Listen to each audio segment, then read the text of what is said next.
Russian Kabbalah, produced after the 1492 expulsion from Spain when Jewish mystical scholarship expanded in the Mediterranean world. The author sought to defend Kabbalah as an authentic part of Torah tradition.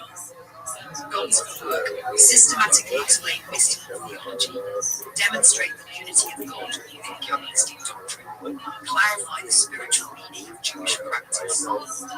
Number 2. Meaning of the title of Avodat HaKodesh. Avodat HaKodesh, holy service, refers to the sacred service of God. The phrase includes Avodah, service or worship, HaKodesh, holiness or sacredness. The title suggests that religious practice is a sacred act that affects the spiritual universe. Number 3. Structure of the book. The book is divided into 3 major sections, each addressing a central aspect of Kabbalistic theology. These sections deal with 1. The nature and unity of God. 2. The structure of divine emanation and creation. 3. The role of human beings in maintaining cosmic harmony. Divine unity, a central concern is defending absolute divine unity. The author stresses that God is completely one. Sephirot, divine emanations, do not divide God into parts. The Sephirot are expressions or channels of divine activity. This protects Kabbalah from accusations of holiness.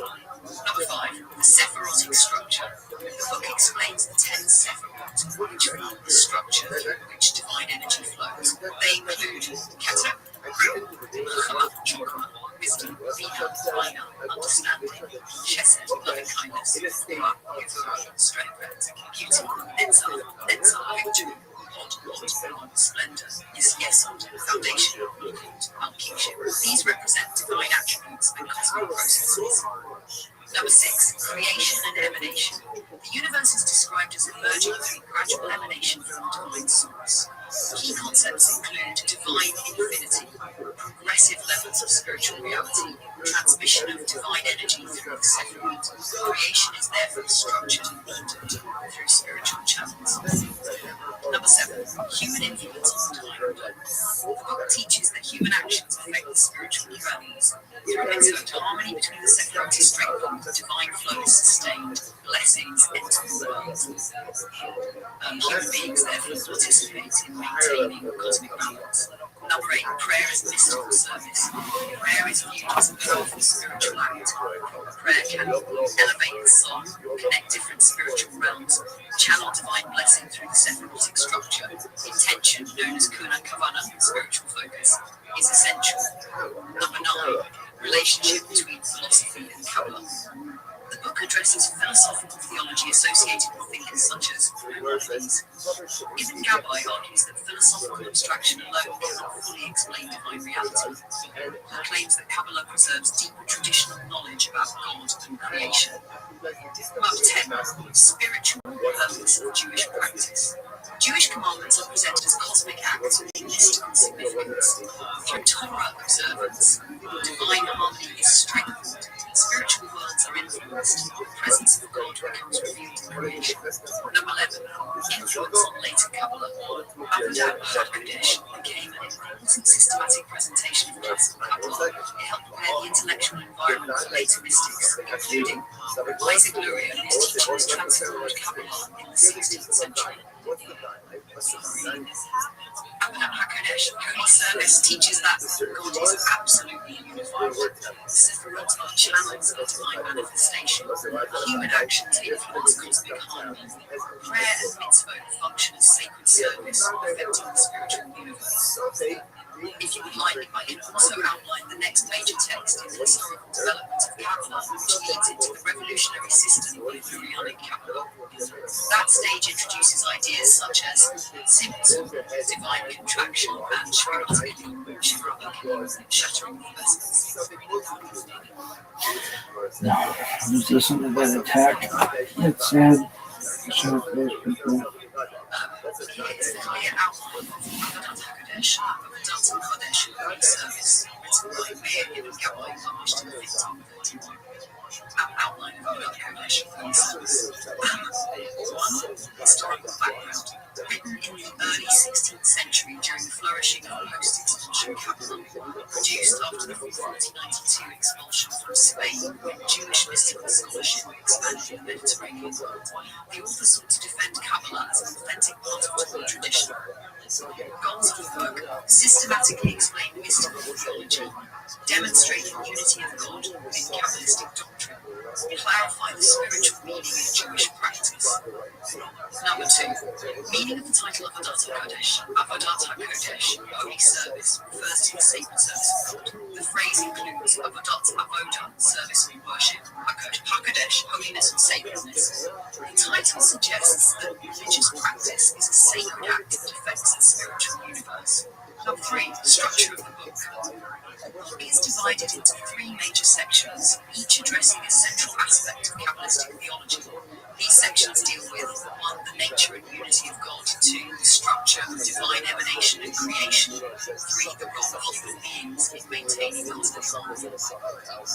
Divine unity, a central concern is defending absolute divine unity. The author stresses God is completely one. The Sephirot, divine emanations, do not divide God into parts. The Sephirot are expressions or channels of divine activity. This protects Kabbalah from accusations of monotheism. Number 5. The Sephirotic structure. The book explains the 10 Sephirot, which form the structure through which divine energy flows. They include Keter, Ram, Chama, Chokma, wisdom, Bina, Bina, understanding, Chesed, loving kindness, Ruah, Gevurah, strength, beauty, Netzach, victory, Lord, splendor, Yesod, foundation, Malkut, kingship. These represent divine attributes and cosmic processes. Number 6. Creation and emanation. The universe is described as emerging through gradual emanation from the divine source. Key concepts include divine infinity, progressive levels of spiritual reality, transmission of divine energy through the Sephirot. Creation is therefore structured and ordered through spiritual channels. Number 7. Human influence on the divine order. The book teaches that human actions affect the spiritual realms. Through mitzvot, harmony between the Sephirot is strengthened, divine flow is sustained, blessings enter the world. Human beings therefore participate in maintaining cosmic balance. Number 8. Prayer as mystical service. Prayer is viewed as a powerful spiritual act. Prayer can elevate the soul, connect different spiritual realms, channel divine blessing through the Sephirotic structure. Intention, known as Kavana, spiritual focus, is essential. Number 9. Relationship between philosophy and Kabbalah. The book addresses philosophical theology associated with thinkers such as Maimonides. Ibn Kabbai argues that philosophical abstraction alone cannot fully explain divine reality. He claims that Kabbalah preserves deep traditional knowledge about God and creation. Number 10. Spiritual purpose of Jewish practice. Jewish commandments are presented as cosmic acts of mystical significance. Through Torah observance, divine harmony is strengthened, spiritual worlds are influenced, the presence of God becomes revealed in creation. Number 11. Influence on later Kabbalah. Avodat HaKodesh became an influence and systematic presentation of classical Kabbalah. It helped prepare the intellectual environment for later mystics, including Isaac Luria, whose teachings transformed Kabbalah in the 16th century. Avodat HaKodesh, holy service, teaches that God is absolutely unified. The Sephirot are channels of divine manifestation. Human actions influence cosmic harmony. Prayer and mitzvot function as sacred service, affecting the spiritual universe. If you would like, I can also outline the next major text in the historical development of Kabbalah, which leads into the revolutionary system of Lurianic Kabbalah. That stage introduces ideas such as Tzimtzum, divine contraction, and Shvirat HaKelim, shattering of vessels.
Oh, this tape, what the fuck are you doing?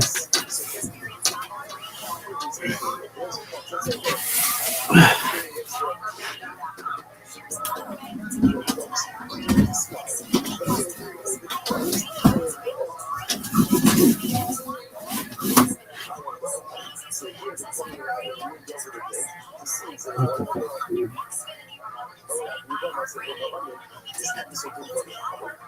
This sucks. Okay, when I start, it's too big. Nice table, though. As usual, I love this fucking table in the future.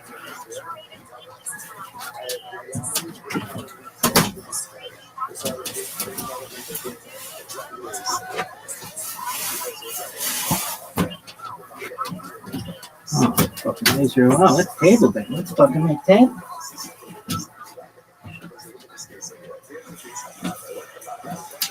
Fuck.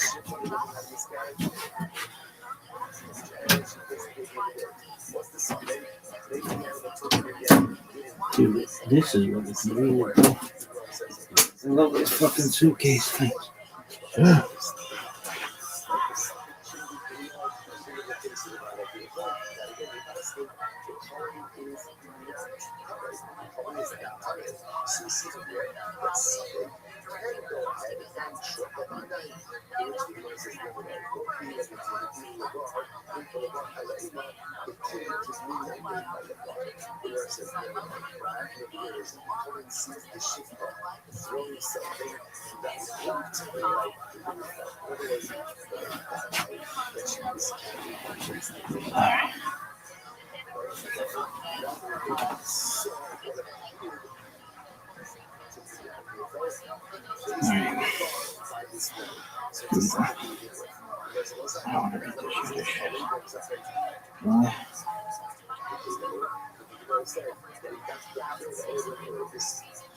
How much more of this fucking thing do we have? Dude, not that many.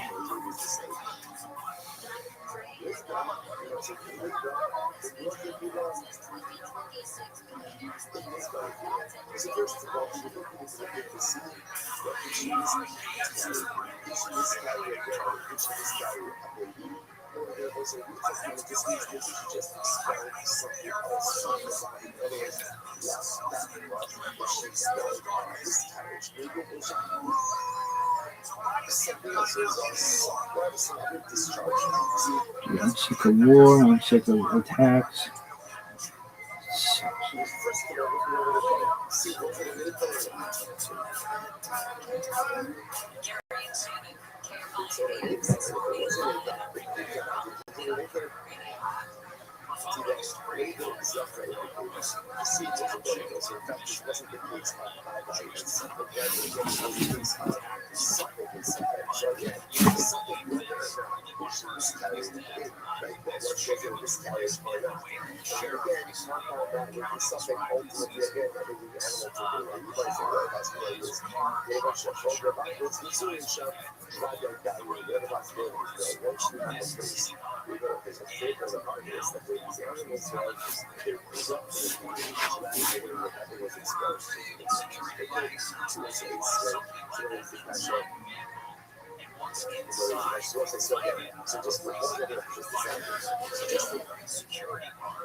idolatry. And guess from there on, it's almost like The answer is because I guess this was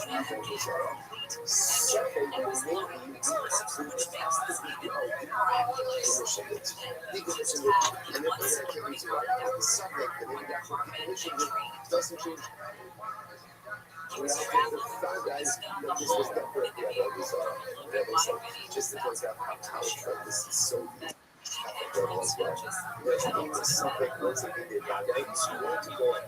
So what's the move?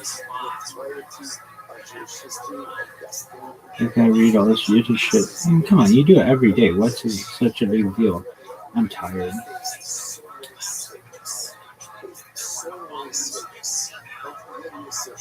This is an existential threat. All of his music is so interesting that those messages are real.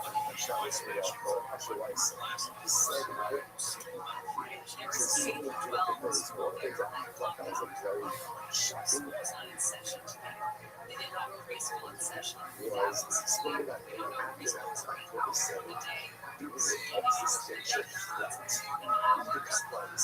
Children or staff who are injured at this point, the driver of the shooter, and of course, security officers were reportedly struck by the vehicle.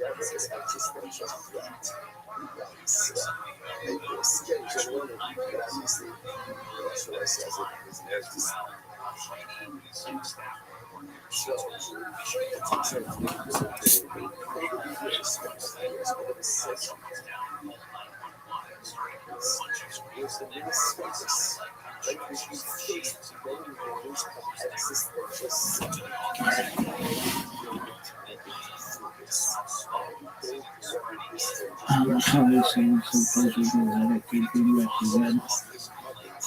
How do I?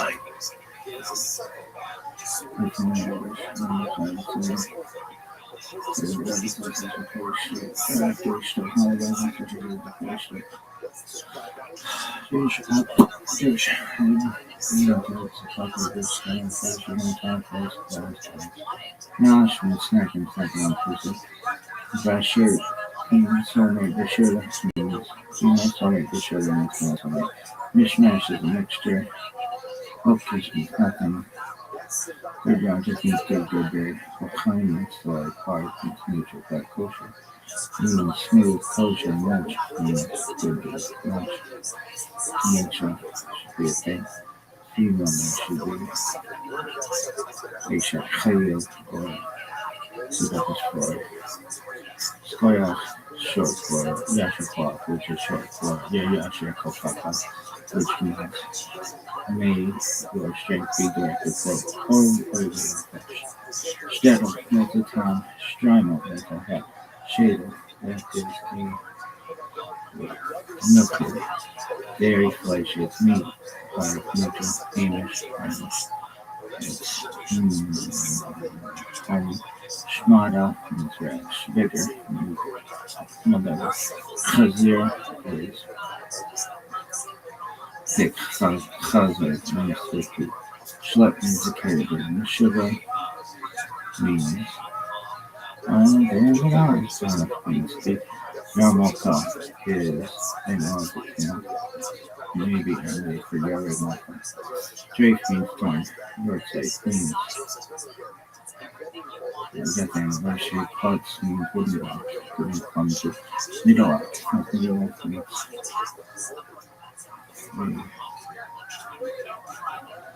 not about Schwitz means Schwitz means sweat. Snore means better. Schnutz means good on the hand. It's just grind. Smooth means smooth.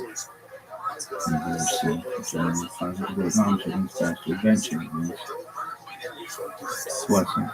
Shakhan means evacuating.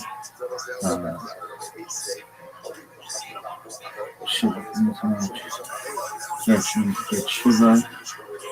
And Shiva means seven. Maven means expert. Chandra is Shane. Chachki means trumpets. Fox means the first. Mathe So important to to get joy out of Volleyball and circus started this community sponsorship Geschmack.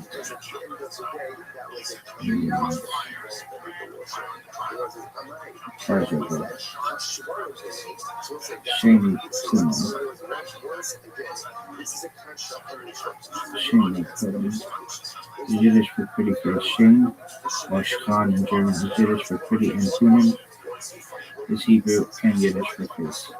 Bear in mind that Shani Punim can describe cherubic continents as well as the little person who bears it.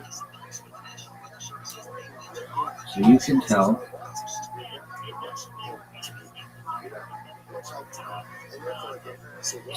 call your niece a Shani Punim and also tell her that you miss her dearly and cannot wait to kiss her Shani Punim on your next visit. The more interesting element of this phrase is Punim face. The root of the word PMN actually means inside, which seems odd when one considers that the person's face is external, not internal. To further complicate things, it is actually proform. It is actually proform, even though each of us has just one face. In other words, the Hebrew word for face actually means inside. Could it be because the face holds multiple portals into a person's inner world? Perhaps. This is the meaning of Solomon's observation. Man's wisdom makes his face shine, and the boldness of his face is changed. Indeed, the Hasidic masters point out that the face is home to an array of distinct colors. What pleases the eyes is different than what pleases the mouth, and the ears delight in something else entirely. Conversely, the back of the head, which is uniformly covered in hair, symbolizes the deeper plane, where all desires are one and inseparable. The true Shani Purim. The sage Shammai instructed, receive every person with an expression of niceness on your face. Translated into Yiddish, the last words of this adage would be, you guessed it, Shani Purim. But there is a twist. The niceness of the face here does not refer to physical beauty, but the charm that comes from a generous and truly inviting host. In the words of Rabbi Obadiah 13 Noro, when you invite wayfarers into your home, do not give to them with your face drooping to the ground, because one who gives with a downcast face, even if he gives all the gifts in the world, it is as if he has given nothing at all. The month of shame. Hasidic masters tell us that Elul, the final month before the high holidays, is especially propitious. Is an especially propitious time to approach God. Rabbi Shmuel Zalman of Leiden explains with a parable: before a king enters a city, all the townspeople go out to greet him in the fields, and anyone who wishes is permitted to approach. For his part, the king greets them with an open and pleasant countenance. When he enters the city, they all follow him. Later, when he returns to his royal chambers, only the elite and people of privilege may enter, and even then only with permission. That's right. Using the same terminology Shammai used to describe the Shani Punim of a gracious host, Rabbi Shmuel Zalman tells us that God greets us warmly and happily, delighted that we are seeking him out. But the divine smile is more than just cosmetic. When God smiles at you, know that you can approach him with your deepest and most private request and complete confidence that he will grant you a sweet meeting. Yeah, I think it's more interesting the way it looks like it's not showing, but it's X like it is from full story, bro. Really? Yeah, I love that. Okay.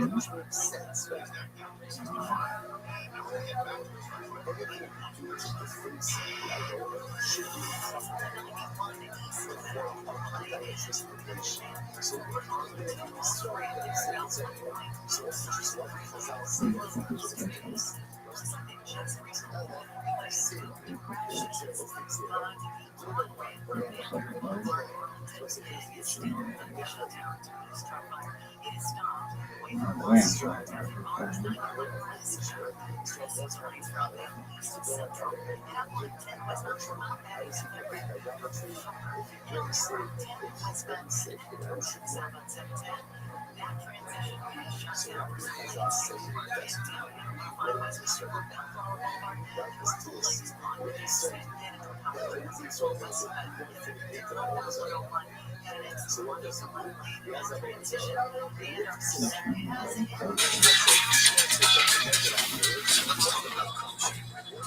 does kosher mean? There are many details that come under the general banner of kosher travel food that one point at a time. To begin with, when you talk about kosher species, what type of animal may one eat, what may not be eaten. So when we talk about mammals, any animal which has split hooves and chews its cud, cloven hooves and chews its cud. Domesticated animals, we have the cow, cattle, we have goats, and we have sheep. Those are the three types of animals which are generally as kosher. There are also undomesticated animals that also have the kosher signs, which are deer and a number of other such animals. Interestingly, a giraffe has those two signs. It is a kosher animal. I've never had giraffe myself. There are certain animals which are listed by the Torah. Fuck was that? One or the kosher animal. I've never had giraffe myself. There are certain animals which are listed by the Torah which have one or the other of the signs. There are only 4 such animals. They are the hare, which chews its cud but doesn't have hooves. The hyrax, also the same, chews its cud but doesn't have hooves. And the camel, which also chews its cud but doesn't have hooves. On the other side is the pig, which has cloven hooves but does not chew its cuds. All of those animals are non-kosher and listed in the Torah. It's interesting to note that from the time that the Torah was written 3,400 years ago until today, although thousands of new species have been found, there have not been found other species other than those 4 which have either 1 or 2 of the signs but not the other. Let's talk about birds. The Torah lists specifically which birds may not be included in that is birds of prey like vultures, hawks, ostrich, heron, an eagle, flamingo. These birds are listed in the Torah as the ones that may not be eaten. Anything which is not listed may be eaten. Today, since we're unsure of the Hebrew words and the Hebrew terms which may or may not be eaten, so we only eat those which we have a tradition that we know for sure that they may be eaten. These are, of course, chicken, pigeon. There's a difference of opinion regarding turkey, whether it should or should not be eaten. There are a few traditions of Judaism which do not eat turkey, but generally it is an accepted food. Let's talk about fish. The Torah gives 2 signs to identify kosher fish. It has to have fins and scales. The Talmud tells us that any fish which has scales, we can assume it also has fins. So if you see a piece of fish which has skin on it and has scales on it, you can assume that you're allowed to eat that fish because for sure it had fins as well. For that reason, shellfish are prohibited to eat because they are a sort of fish. They live in the water, but they do not have the signs of kosher fish. Any vermin is prohibited to be eaten in the Torah. Frogs, ants are prohibited to be eaten under kosher law. I should point out that there are locusts which are mentioned in the Torah as kosher, but since we don't have not clear about what exactly those signs are, we do not eat locusts today, period.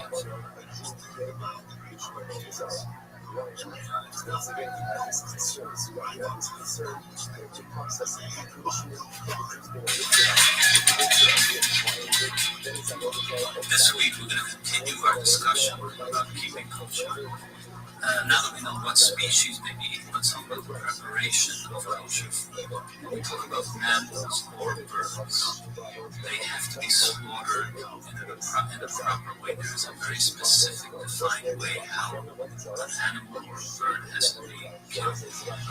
We have to use a knife called a challah, which is perfectly smooth. It can have no nicks or bumps or areas which are not smooth to the touch.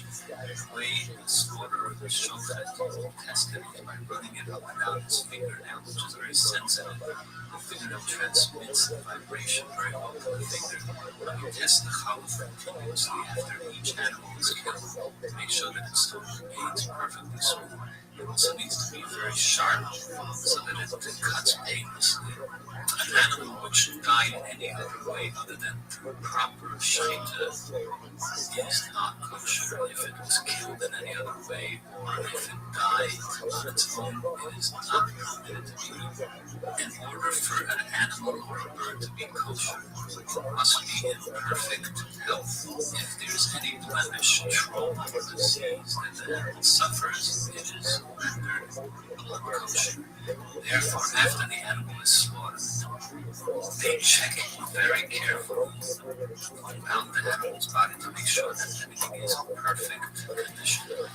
They will check the lungs very carefully because often there are lesions on the lungs which could be non-kosher. If there is a lesion on the lung, they would have to look at the lesion carefully to make sure that there are no holes in the lung. They would blow up the lung and submerge it in water and see if the bubbles are non-kosher. However, there is a very prevalent custom that if it has lesions at all, the lung has lesions at all, it's not eaten, that animal would be not kosher. That is the meaning of not kosher. Not means smooth. It means that the lungs were perfectly smooth.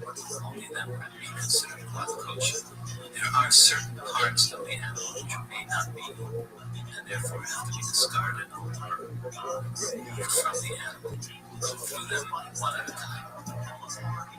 The Torah tells the story of Jacob when he wrestled with the angel, and the angel struck him in his thigh and caused damage to his sciatic nerve. And therefore, the Torah says the Jewish people shall not eat the gid, the sciatic nerve. We must remove that nerve from the animal before it may be eaten. Since it is a branch nerve and it becomes difficult to remove it, and we're not 100% sure that we can get the whole thing, it has become a prevalent custom that we simply discard the entire hind quarter of the animal.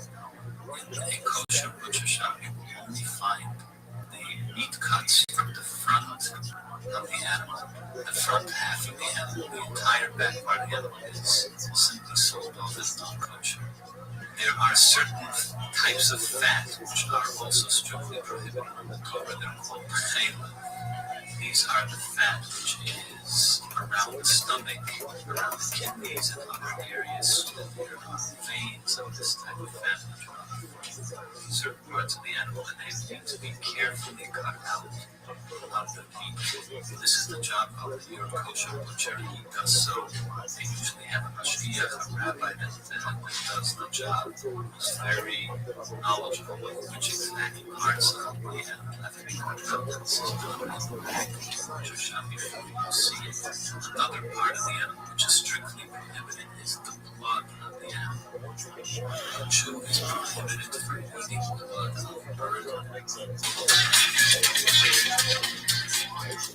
This week we're going to continue our discussion about keeping kosher.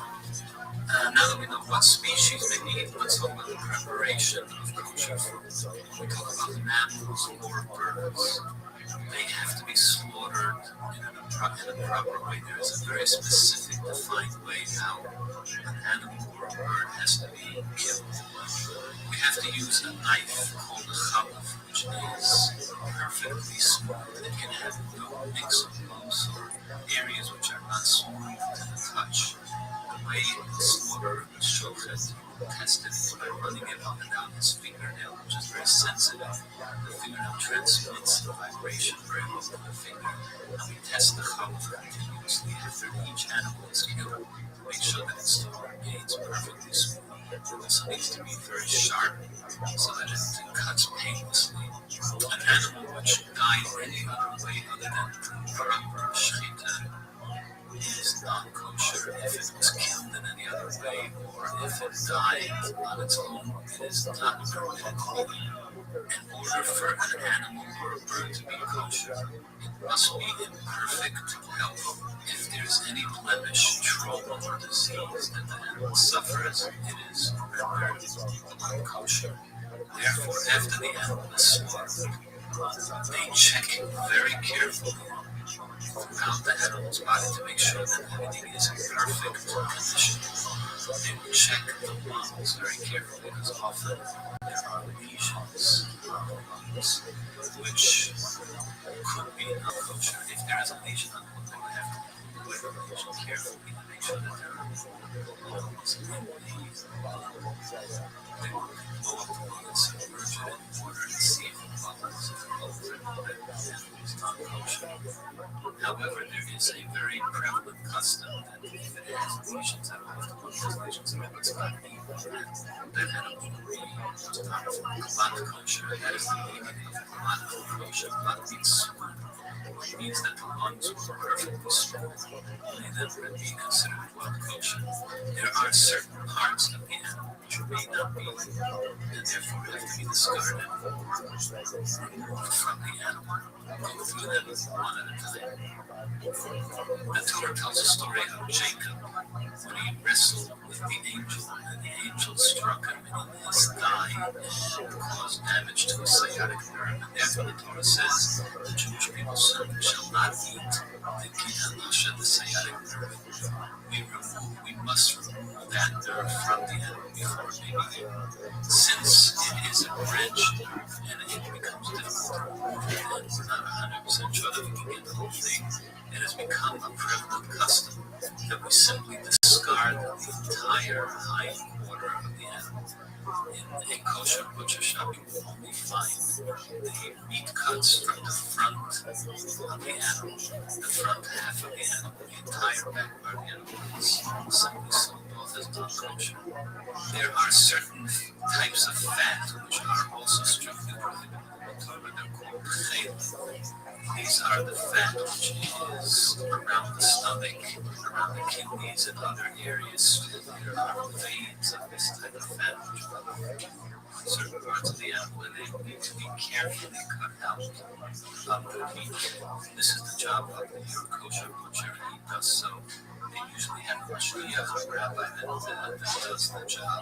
He's very knowledgeable of which exact parts of the animal have to be cut out, and this is done in the butcher shop before you see it.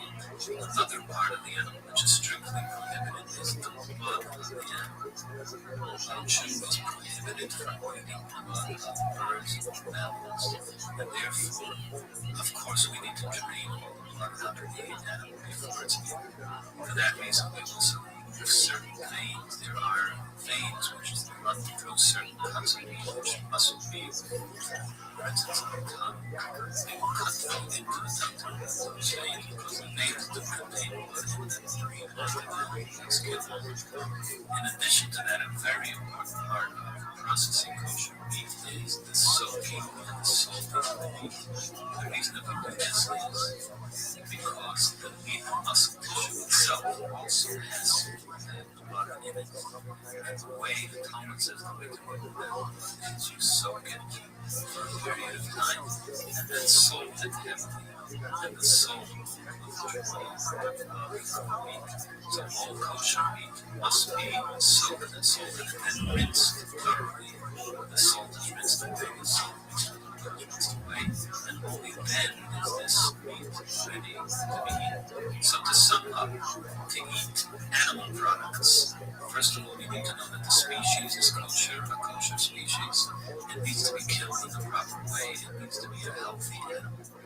There are certain parts of the animal which must be discarded before the meat can be eaten. Sensible eating habits keep your body healthy. Eating kosher will keep your soul healthy. What's good, bro? Anything else? We'll do that shit later.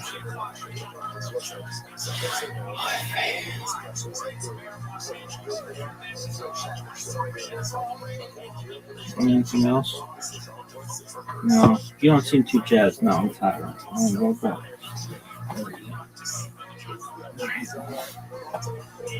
Anything else you want to say? No. I hope to get my groove back. Let's sell one of these days.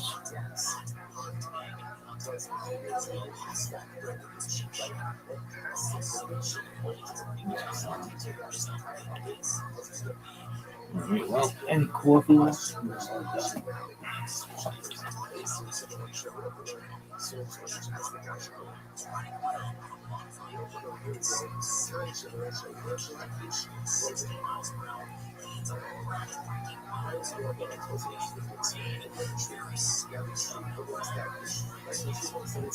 No fuck this.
Should have been a little clearer. Yeah. Me and my friends do workout competitions all the time on our Apple Watches. I win every time. I've got a big secret though. I just eat a ton of edibles and watch YouTube videos of pedestrians getting hit by cars. Close my rings in like 5 minutes. I love it. Thank you guys. Probably like 30 seconds. There you go. A lot of excitement. Let's go. Spent most of his energy excitingly yelling when I called his name from his seat, and then came up here and did that to everybody. It's like he thought it was all over once he heard that name. Look at you. Incredible. Believe it or not, I've lived in Texas long enough to know that you're not from Texas. This guy looks like he got off a fucking Spirit flight from LaGuardia today. And went shopping. Did you go anywhere except 6th Street today? Did you just spend the day going up and down? 36, that's it. Oh, you already know the lingo. Look at you. I think I might move here. Look at you. Absolutely.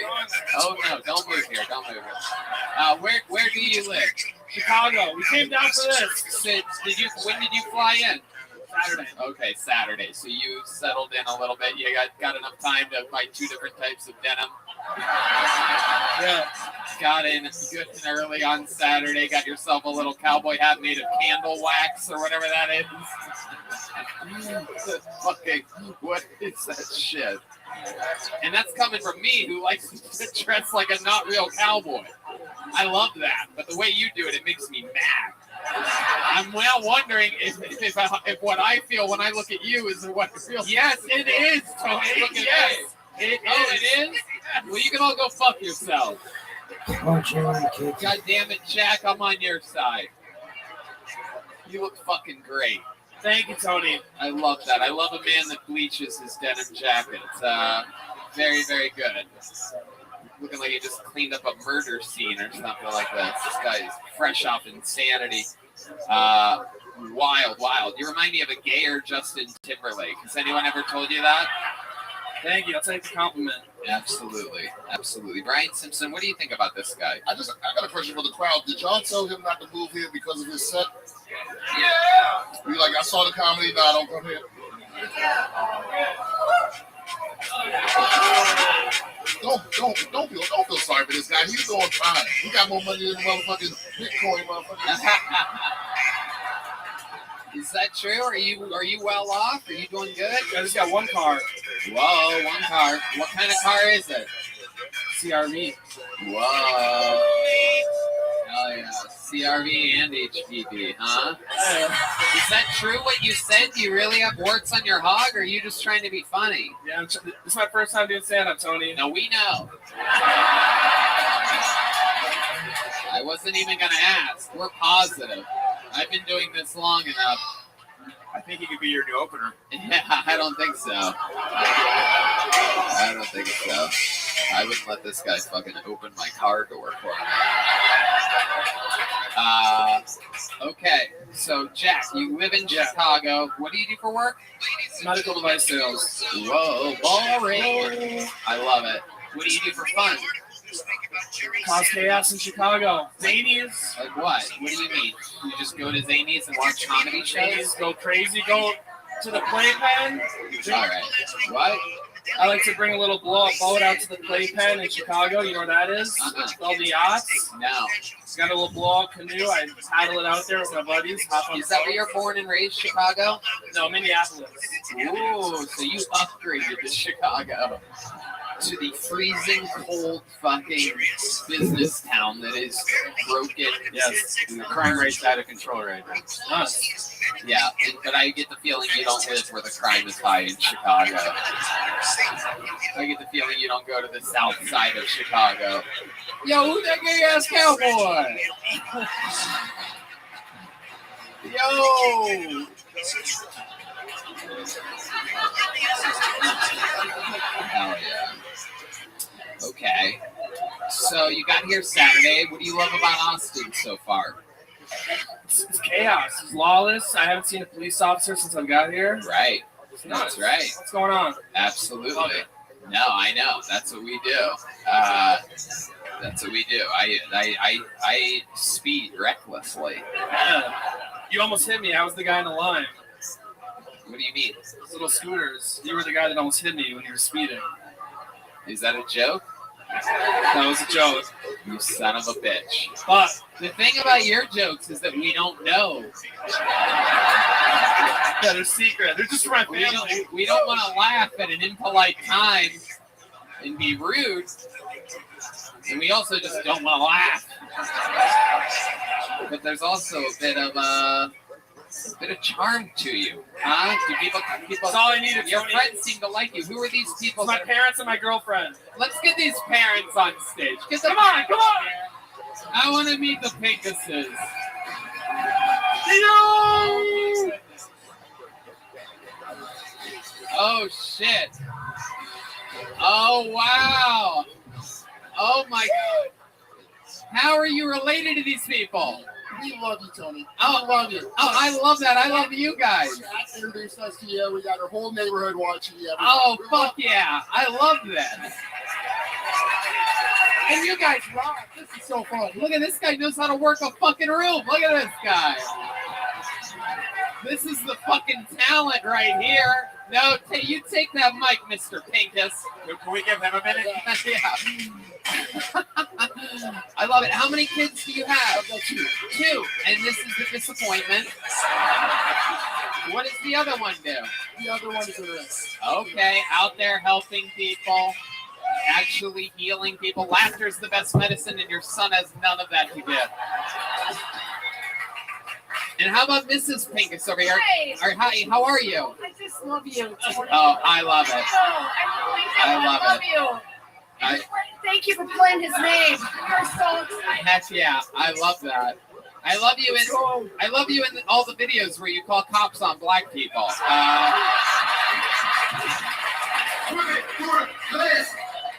Yeah, I love it.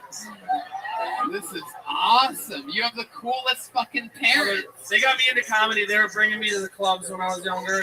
Wow, look at that. How fucking cool. Well, Mr. Pinkus, what do you do for work? I'm a medical assistant, so. Oh, so you got him the job. No.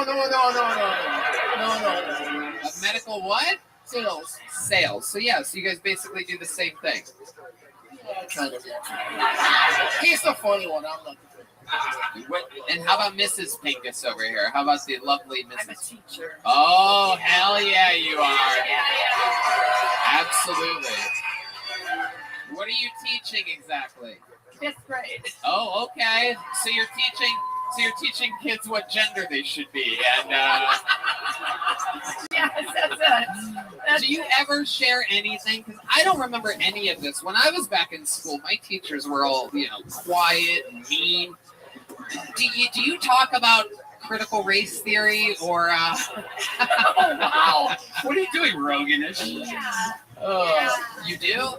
We are learning it. I- Teachers learn it. Teachers learn it. Okay, and what about all the stuff that's happening? What do they tell you to teach kids about the question their gender?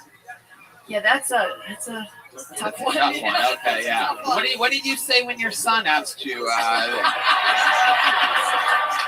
Mommy, I don't feel like a real man. Yeah, son, it's okay. Cowboys are real men. Put this hat on. Put this hat on. His beautiful girlfriend is out. Wait, get the girlfriend up here. Come on. Let's get the whole fucking family. I want you to start calling in. Whoa, look at that. Hell yeah. That's how girls dress in Chicago, everybody. Look at this.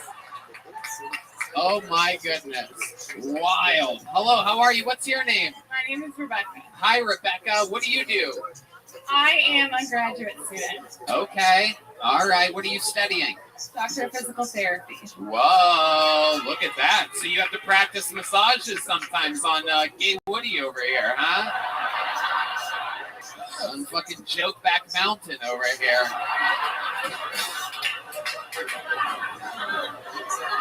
How long have you been with this boy? 5 years. 5 years. Oh my goodness. Look at that. Wow. And to think you guys are perfect for each other. You're the same height. You're the same breast size. It's incredible.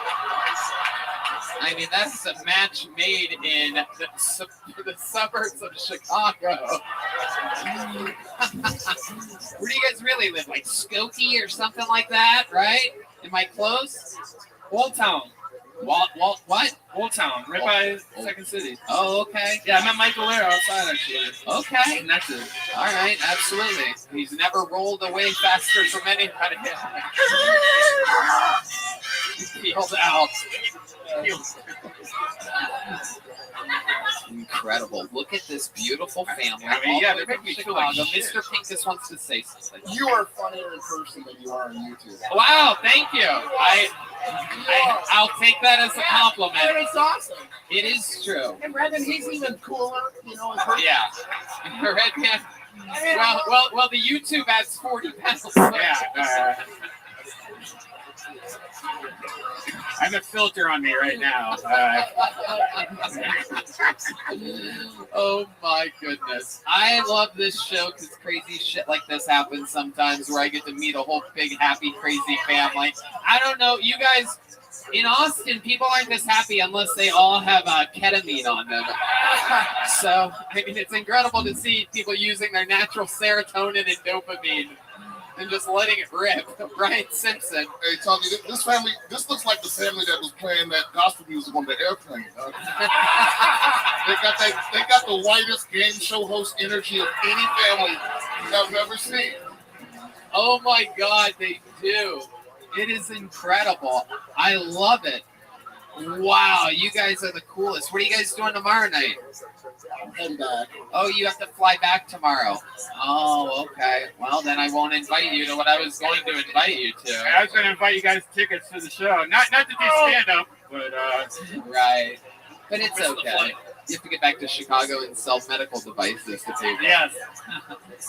You're a beautiful family. Congratulations. Your first time on stage, and you got to share it with these cool No! There he goes, everybody. One more time for, yeah, fuck yeah.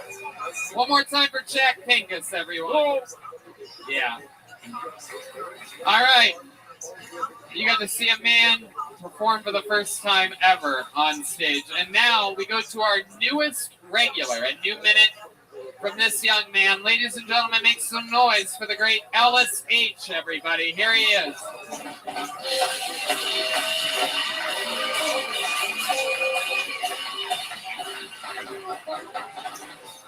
Austin, where you at? Make some noise, goddamn. Ooh, I love y'all. Hey, don't you hate it when people talk shit about your appearance as if you don't know what you look like? Like, I know I look like Ice Cube if we ordered them off Wish, but I don't need you to tell me that shit, okay? Man, but that's some hater shit, man. I got haters. Like, see, I don't mind haters, but it's like, yeah, only the daytime, you know? Like, motherfuckers hit me up at 4 a.m. talking about, you need to go die. I'm like, bitch, you need to go to sleep. This could have been a lunch text. This is a lunch text right here. Ladies and gentlemen, I'm about to quit acting because I am tired of my agent hurting my feelings. This bitch will submit me for the craziest shit. It'll be like, looking for black male, short, stocky, potentially on the spectrum, who's conventionally unattractive. I said, God damn. I'm reading that bitch over like, maybe on the spectrum. That's some bullshit. I called her up. I said, hey, Stacy. She goes, don't even say anything. I seen the role and you were the first person that came to mind. I said, bitch, there's 80 people on the roster. What the fuck you mean I'm the first person? All right, y'all. Hell yeah, Alice H, everyone. The newest regular, just a few sets in here on his Kill Tony tenure. And I like your style. You're dressing better already. I like the safari outfit that you came in today. This is very good. You look like Martin Luther Tiger King.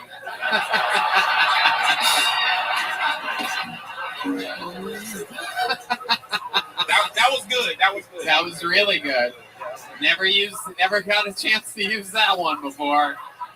Been waiting a long time. Every night I come here with it in my notes. Oh, God damn. If black man is dressed in safari clothes. Martin Luther Tiger King. Got you. I love it. You do dress like the father from Family Matters. This is exciting. Those are some white tube socks, though, representing the tight squeeze. What just happened? Hey, thank you, Queen. What? Shit, you gonna make me break up with my girlfriend in this bitch. Oh, shit. Damn. Look at this hoe over here trying to pick up LSA. I like that. Thank you. Alice, over here. Don't be distracted by basic bitches. Brian Simpson. How bad does your girlfriend treat you with a bitch screaming from the corner to make you break up with her? Hey, okay, hold on. No one ever treats me that nice. Where them camera at? Baby, I love you. This is just a joke. I fucking love my girlfriend. But I'm just trying to entertain, it's joking. Hell yeah, you know what I'm saying? I'm about to say, if any girl came over here right now, I'll roundhouse the shit out of them, right? That's right. Fuck. I will Dragon Ball Z kick the shit out of a bitch. That's right. And you're dressed for that as well. So you have your free legs. They can float around and fly around the room. Very cool. So Alice, how's life been going? Ooh, life's been going good. Ladies and gentlemen, go to Amazon Prime. As soon as you leave here, go get the Good Hearts Club. It's only $4.99. I know y'all are putting on 40 because y'all are all here. I see all these drinks and shit. So go ahead and get it. What is that? It's a movie I'm in. I'm in that bitch from top to bottom from an hour 30. Really? Hell yeah. Google me. Okay. So you're in a movie. The Good Hearts Club. The Good Hearts Club. Yeah. Oh, and I'm also in a film called Invitus that's on Apple TV. I'm not in that bit. I'm only in that shit for 30 seconds, but it's still good. Okay. It's still good. All right. How's stand-up been going? What have you been doing with that? Stand-up, I've been going, hitting the, you know what I'm saying, doing my rounds, doing shit in Austin, San Antonio, Santa Marcos, you know what I'm saying? Just trying to get back in the field of, acting been slowing down, so. Yeah, exactly. And most of the acting that you've been doing, that's feature or short? Still making fun of what you're wearing. You thought I was moving on with genuine questions about your acting. I really did. I was like, oh my God, you're right. I didn't know he was an actor. This explains why I ain't getting no roles. This nigga's the one taking Yeah, exactly. You guys are going out for the same audition. Yeah. Oh, shit, man. Just a better version of it. Yeah. It's like my Wario. Yeah. No doubt. It is incredible. Slightly, Ellis, what do you do for workout? How do you stay in that shape? I mean, shit, I'm fat right now, so the only shape I'm in is in a fucking circle. But, shit, man. I mean, just 100 push-ups, 100 sit-ups before I go to bed, and then when I wake up. Whoa. Yeah, Mike, why you laughing so hard? It's a pretty hard. He laughing like, bullshit. You can do 100 push-ups? Well, not right now, no. Well, why not right now? Because I'm not going to hit that. How many do you think you should try to do 100 push-ups right now? All right. There's no way you could do fucking 100 push-ups. I would bet a lot of money that Okay. Can I 47. Can I hit a smooth 20? Like a 20? Bro, let me hit 20. You can hit probably 20 or 30. 20? You think 30? Bro, I don't. You know, Jake Shields has you at 30. That's the Now high. you're about 30. 30.1. All right, here he goes. Trying to do 31 31. push-ups. 31. Let's get it. Wait a second. Those aren't really push-ups.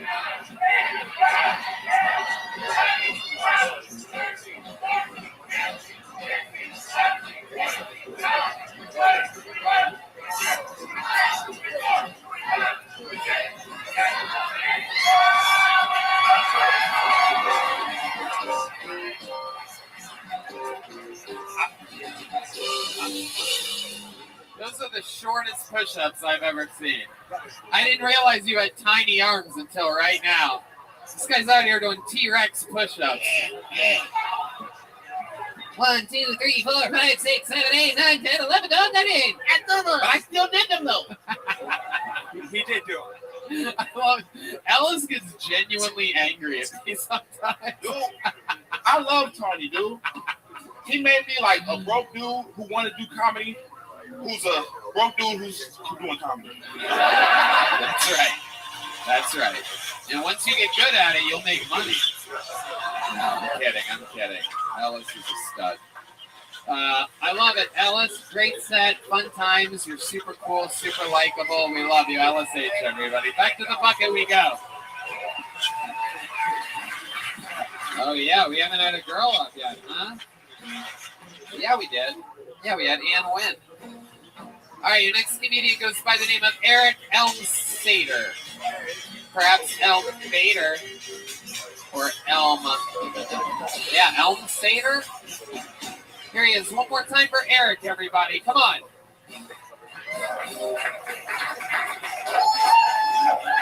So my wife gets invited to this event for women in business, and which is great. We're new in town, and like we need to get to know new people. So, but when she comes home, she's all fucking emotional and shit. And I look at her and I'm like, honey, it looks like you've been crying. Is everything okay? And like little does she know, I'm not trying to be supportive here. I'm not trying to win a point somewhere. So I mean, she's just, you know, it was so good. I mean, these people just opened up and told their stories, and it was so emotional. They went through such hardships, and I'm like, well, so I mean, were you crying like all the time? He's like, no, like 2-3 times. Like, you're focusing on the wrong thing. I'm like, well, did everybody cry? I mean, give me a sense of mood here. Like, do they cry like less than you or more than you? And she's like, well, the same. And you know, then she starts looking at me and realizing that, wait, hold on here. He's not trying to comfort me. Like, he's doing math, and fuck yeah, I'm doing math.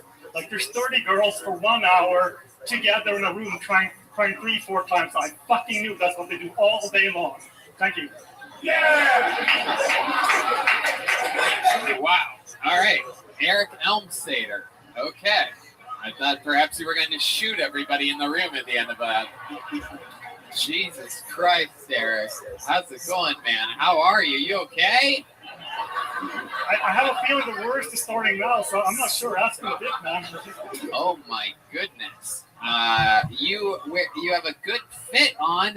Your clothes fit you, and you seem completely mentally unstable. These two things do not match at all. You seem like you should be your own therapist. How's life going, Eric? Did you recently go through a big breakup? A long relationship end? I actually just got married. Oh, okay, perfect. Well, just goes to show how strong my instincts are, am I right? I love it. Okay, so you just got married how long ago? 1 week on Wednesday. Wow! Okay, super soon. You got married here in Austin? Yeah, state capital. Absolutely. Okay. How long have you lived here? Since August. All right. Where'd you live before that? Northern Sweden. Oh, okay. Sweden. And then they let all the Reindeers out. what?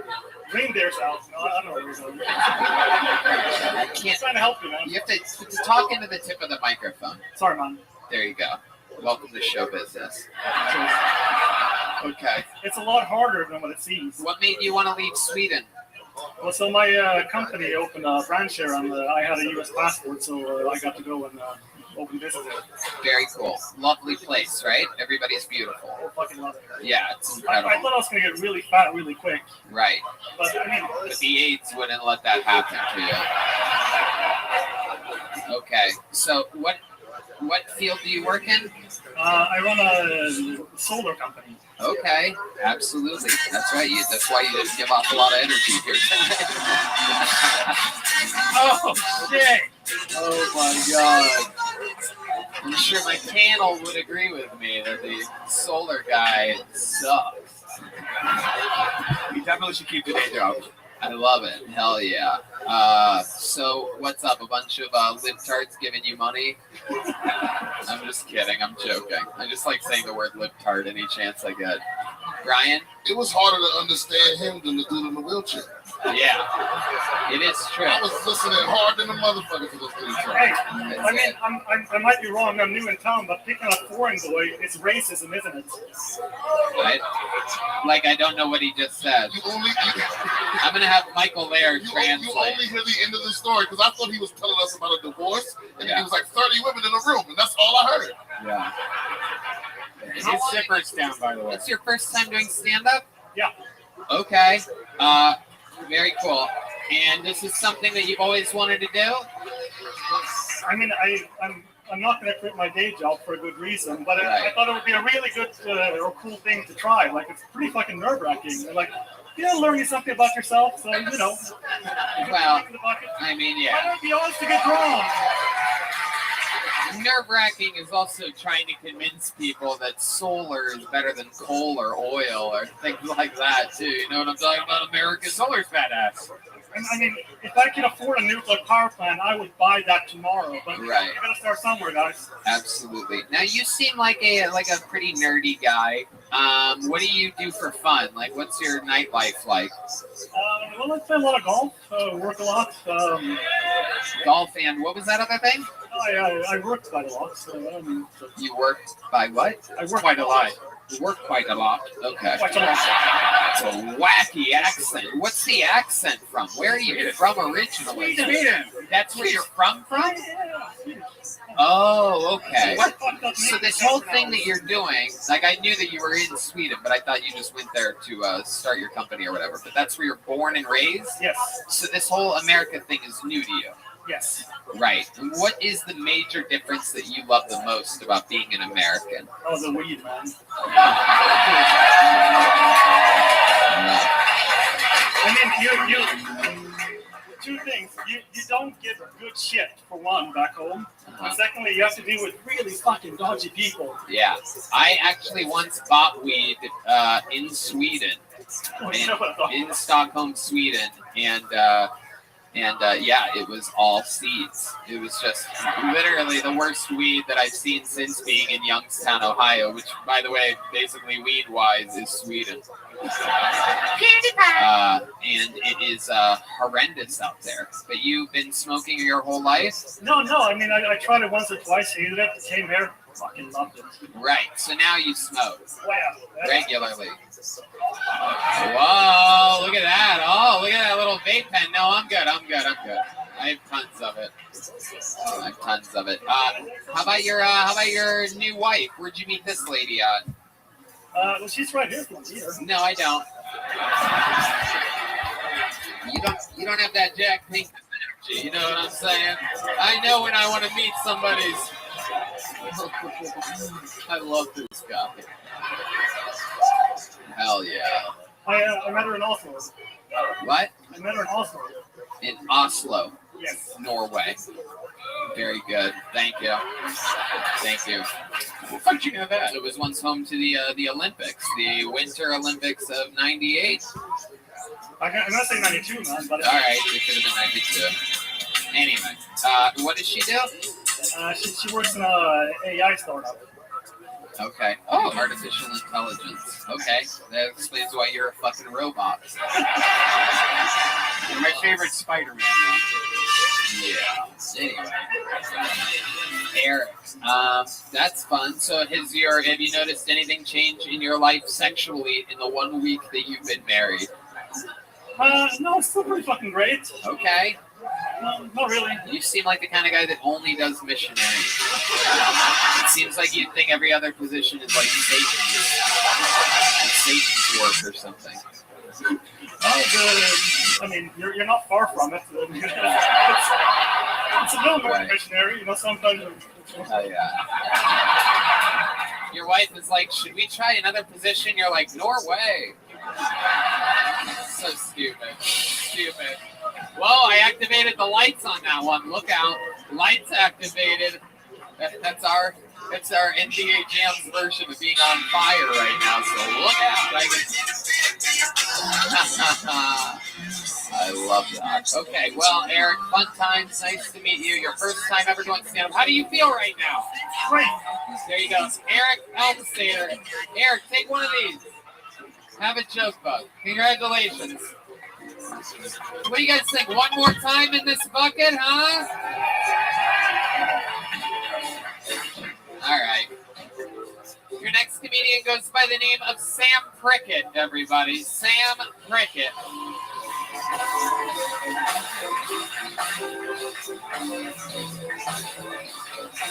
Here he is. One more time for Sam Prickett, everybody. Hey, thanks. I'm in a relationship now because I took Molly and accidentally said I love you. And I like being in a relationship. You get to do things you can't do when you're single, I have period sex for the iron. That's most of it. I'm anemic. The doctor prescribed it. It was like, you got to eat spinach and fuck on the full moon. And I did. Some dudes don't have period sex. It's like, what are you, a fucking baby? What's wrong with you? Yeah, I don't want blood on my dick. Why? Makes your dick feel like a prize fighter, kind of, It's just covered in blood. Like, you should see the other guy. What a pussy, literally. And,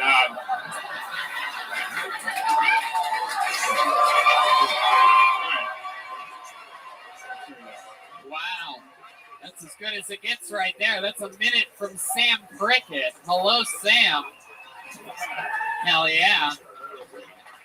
None of that pussy Swedish comedy we were getting used to there. He came in like a real fucking American. Yes, sir. Coming in fucking 8 Mile style. That's fun. This is your moment. Yeah, man. That last guy before you did not miss his chance to blow, if you know what I'm saying. And then you came up with straight up Eminem energies. This is great. Killer minute. You've been doing stand-up a little while? Yeah, like 5-6 years. 5 or 6 years. All of it here in Austin? No, started in North Carolina, then I went to like Chicago for like 4 years. Yeah, you are fantastic. How long have you lived here? Like just over a year now. Just over a year now. Yeah. You're excited about this comedy boom that's happening here. Yeah, it's fun. You're a part of it, huh? Mm-hmm. Yeah. I love it. Brian Simpson. Yeah, I just want to say, man, that was fantastic, man. You like to follow after that dude bombed that bad and to bring the room back up, and then you saved that little hook for the end. I like that. Like that's fucking jokes and shit. Right? Hey, Yep. thanks, man. That's great. 5 or 6 years. So you've been running through the scene, Chicago. Okay. How do you make a living? How do you survive? Poorly. Yeah. I don't know. I'm trying to get a job right now. That's really what it is. My girlfriend I was living in my car, and a girl loved me and then let me crash at her place. What kind of job do you want? What are you good at? What might you be able to do? I'm good at comedy. Yeah. Other than that, I'm pretty fucking useless. Yeah. I don't know, man. Yeah, I'm trying. You don't have like experience in anything? What are other jobs you got? I got fired. You ever work at like a GameStop or something like that? Yeah. Nailed that. No. I worked on the docks in Chicago. Okay. Because I thought it'd be cool, but it was not. Right. Yeah. Yeah, it just sucks. Yeah. Freezing cold. Yeah. I was up This is in our fourth, if you count Michael Lair, fourth Chicago comedian on this show, for those of you paying attention. If you have to like Kill Tony bingo cards, mark off Chicago. I love it. That's incredible. So you're working the docks out there, just freezing your ass off. Yeah, it was like 6 in the morning. It's absolute hell out there. Yeah, I used to have to do morning radio at that time, and I would think to myself, wow, what an absolute fucking shithole. Yeah, it's And you terrible. would get out of the car and you have to run from the car to the door because it's so fucking blistering, blowing cold in every orifice, every direction, both your butthole and your face. At the same time, just freezing. It is hell. It's absolute hell. Chicago, truly, other than Buffalo, the worst place to live in the United States of America. Buffalo, never rest. Always know I will always cover you first. I'm sorry, John Dees. John Dees, I always forget John is from Buffalo. He's wearing a hat that says Buffalo on it right now. I'm sorry, John. You're literally the only good thing to ever come out of Buffalo. Is there anything else? The chicken wings. Chicken wings. The wings. Yeah, oh, Rick James. Okay. Hell yeah. Sam Prickett. So tell us, what else? Are you really in love with your girlfriend? Yeah. How long have you two been together? Like a year. Okay, cool. Yeah. What does she do? She works at a restaurant right now. She works at a restaurant. Okay. For some reason, I want to help you get a job. You're sure you don't know anything other than comedy that you can do? I'm a quick learner. That's what I tell people. Is anybody hiring? Any of you CEOs? What are you hiring for? 100%. Whoa, look at that. A shipping assistant at Garrison Brothers Distillery. This is what we do. We're running a Ron DeSantis type of economy here at Kill Tony. This is the United States of America, where everybody has a chance at a hot meal and a good job. It's as easy as ZipRecruiter. That's right. That's right. Go to ZipRecruiter. Use the promo code KillTony. That is a perfect ZipRecruiter app. That's exactly what we're doing. That's how it is. Easy. Nobody helps you get jobs like KillTony. Yeah. I love it. I love it. So you'll find him after the show and give him your info? For real? Or is this I just... fucking need this. Yeah. All right. Fuck yeah. All right, for sure. I love it. You guys located downtown? How far away is your distillery? It seems like it might be like 40 minutes away or something. Can you drive me, first of all? Can I get a ride with you? No, I'm just kidding. I'm just kidding. All right. Yeah, I can already see why this isn't going to work out. No. I just watched him get a job and basically quit the job at I'm fucking around. the same time. I had a feeling your car wasn't going to make it to whatever distillery they're fucking trying to drag you to. Anybody else hiring? Anybody else? How about this white guy with the arms crossed? CEO energy over here. Yeah, you. You're not hiring for anything? Do you need like a peg boy at your office or like? Yeah. So Hell yeah. Someone you can just handcuff to a radio. You're from Chicago? Get the fuck out of here. Did you sign up tonight? You didn't? Do you have a minute? Do you want to try it? You do? Holy shit, it looks like you do. How many do you think we should have this complete stranger come up here? Here he comes. This place is wild tonight. Here he is. What's your name? BJ, you're gonna kick out that one. What's your name? BJ. Everybody, his Kill Tony debut. He didn't even sign up. The ultimate being put on the spot. This is 60 seconds from BJ. Yes, I'm from the Midwest, and I like to hunt. I don't know if that's cool anymore. I got into an argument with the neighbor that I was hunting on. I shot this pheasant, and it fell over on his side of the land. And I said, not wanting to be a wimp, I'll Rochambeau you for it. And for those of you who don't know what that is, that you take a turn kicking each other in the groin. So I set my gun down, I went first, and I hit him, and boom! He was sweating. I thought he was going to pass out. I thought I was going to have to call the ambulance. And after 7 minutes, he got up. He said, how long was that? I said, that was good. That was 7 minutes. And he said, okay, it's my turn. I said, nope, you can keep the pheasant. That's it. That's all I got. What's crazy is this guy goes straight into it. I'm literally, this is what it takes. This is how we're going to start finding comedians. So I'm just going to point at people in the audience. This is incredible. You're incredible. You guys are great up here. Oh, thank Brian, you. I saw you on Friday. This guy killed. He's unbelievable. Yeah, Brian Simpson is unbelievable. Give up this guy right here. He's awesome. Brian and I are performing in front of 14,000 people this Wednesday at Dickies Arena in Fort Worth, Texas. It's just what we do on Wednesday nights. You know what I mean, Brian? I love how the American came up here on the spot, never done stand up before, and blew that Swedish motherfucker out. Yeah, absolutely. Yeah. Actually, I'm hearing a rumor that the Swedish guy's wife wants to blow you right now, BJ. So it's very exciting.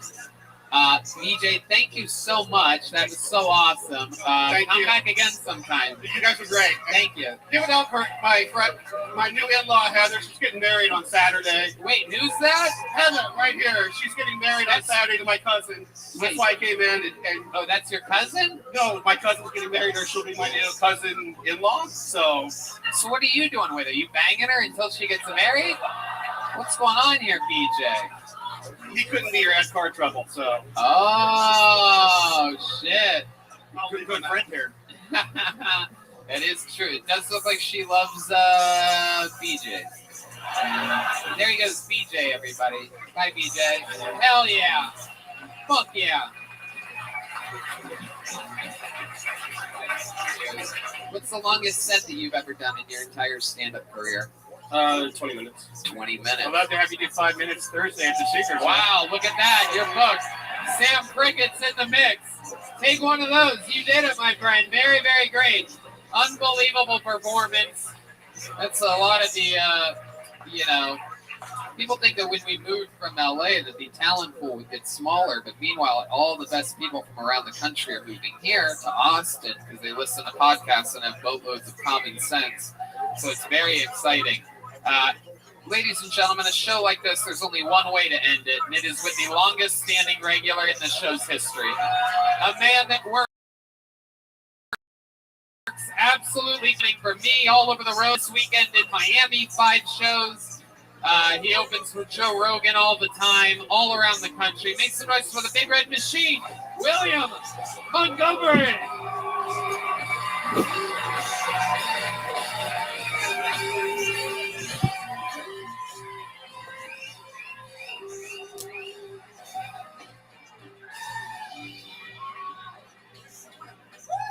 Please keep it going to the funny Swedish guy, Bob Faggot.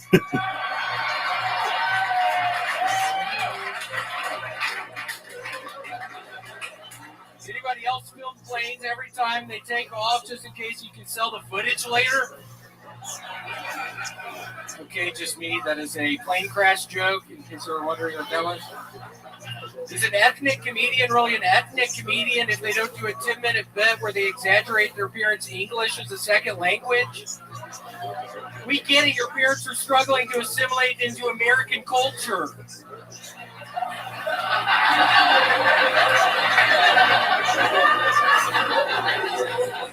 That's a pretty good joke. I thought that was going to go better. What the fuck is going on? I recently asked Dennis Rodman if the carpets matched the drapes. He actually didn't respond. He was in the stall of a bathroom at the airport and seemed really busy.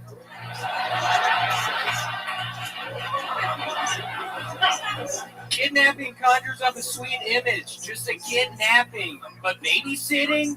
You better not sit on my baby!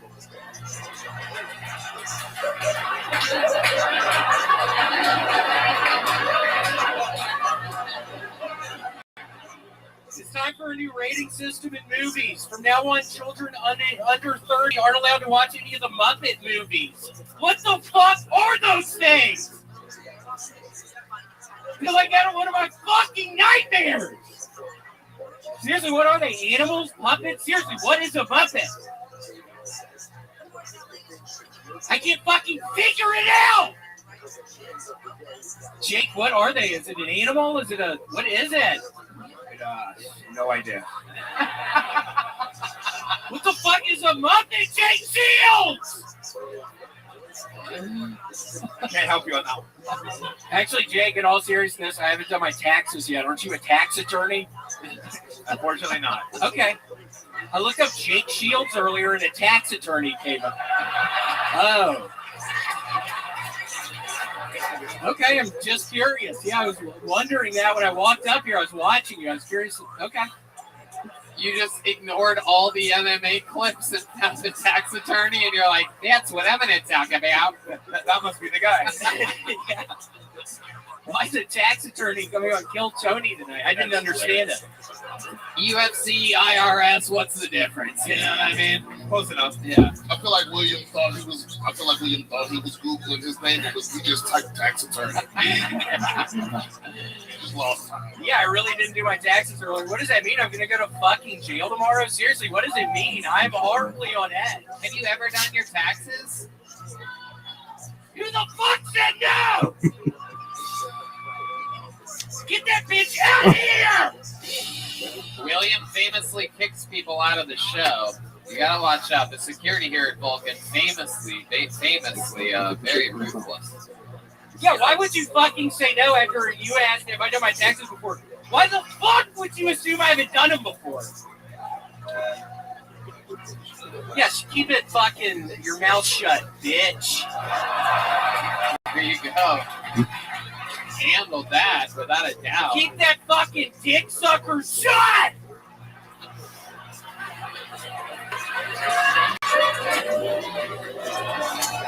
Hell yeah. You better keep that fucking sloppy dick sucker shut!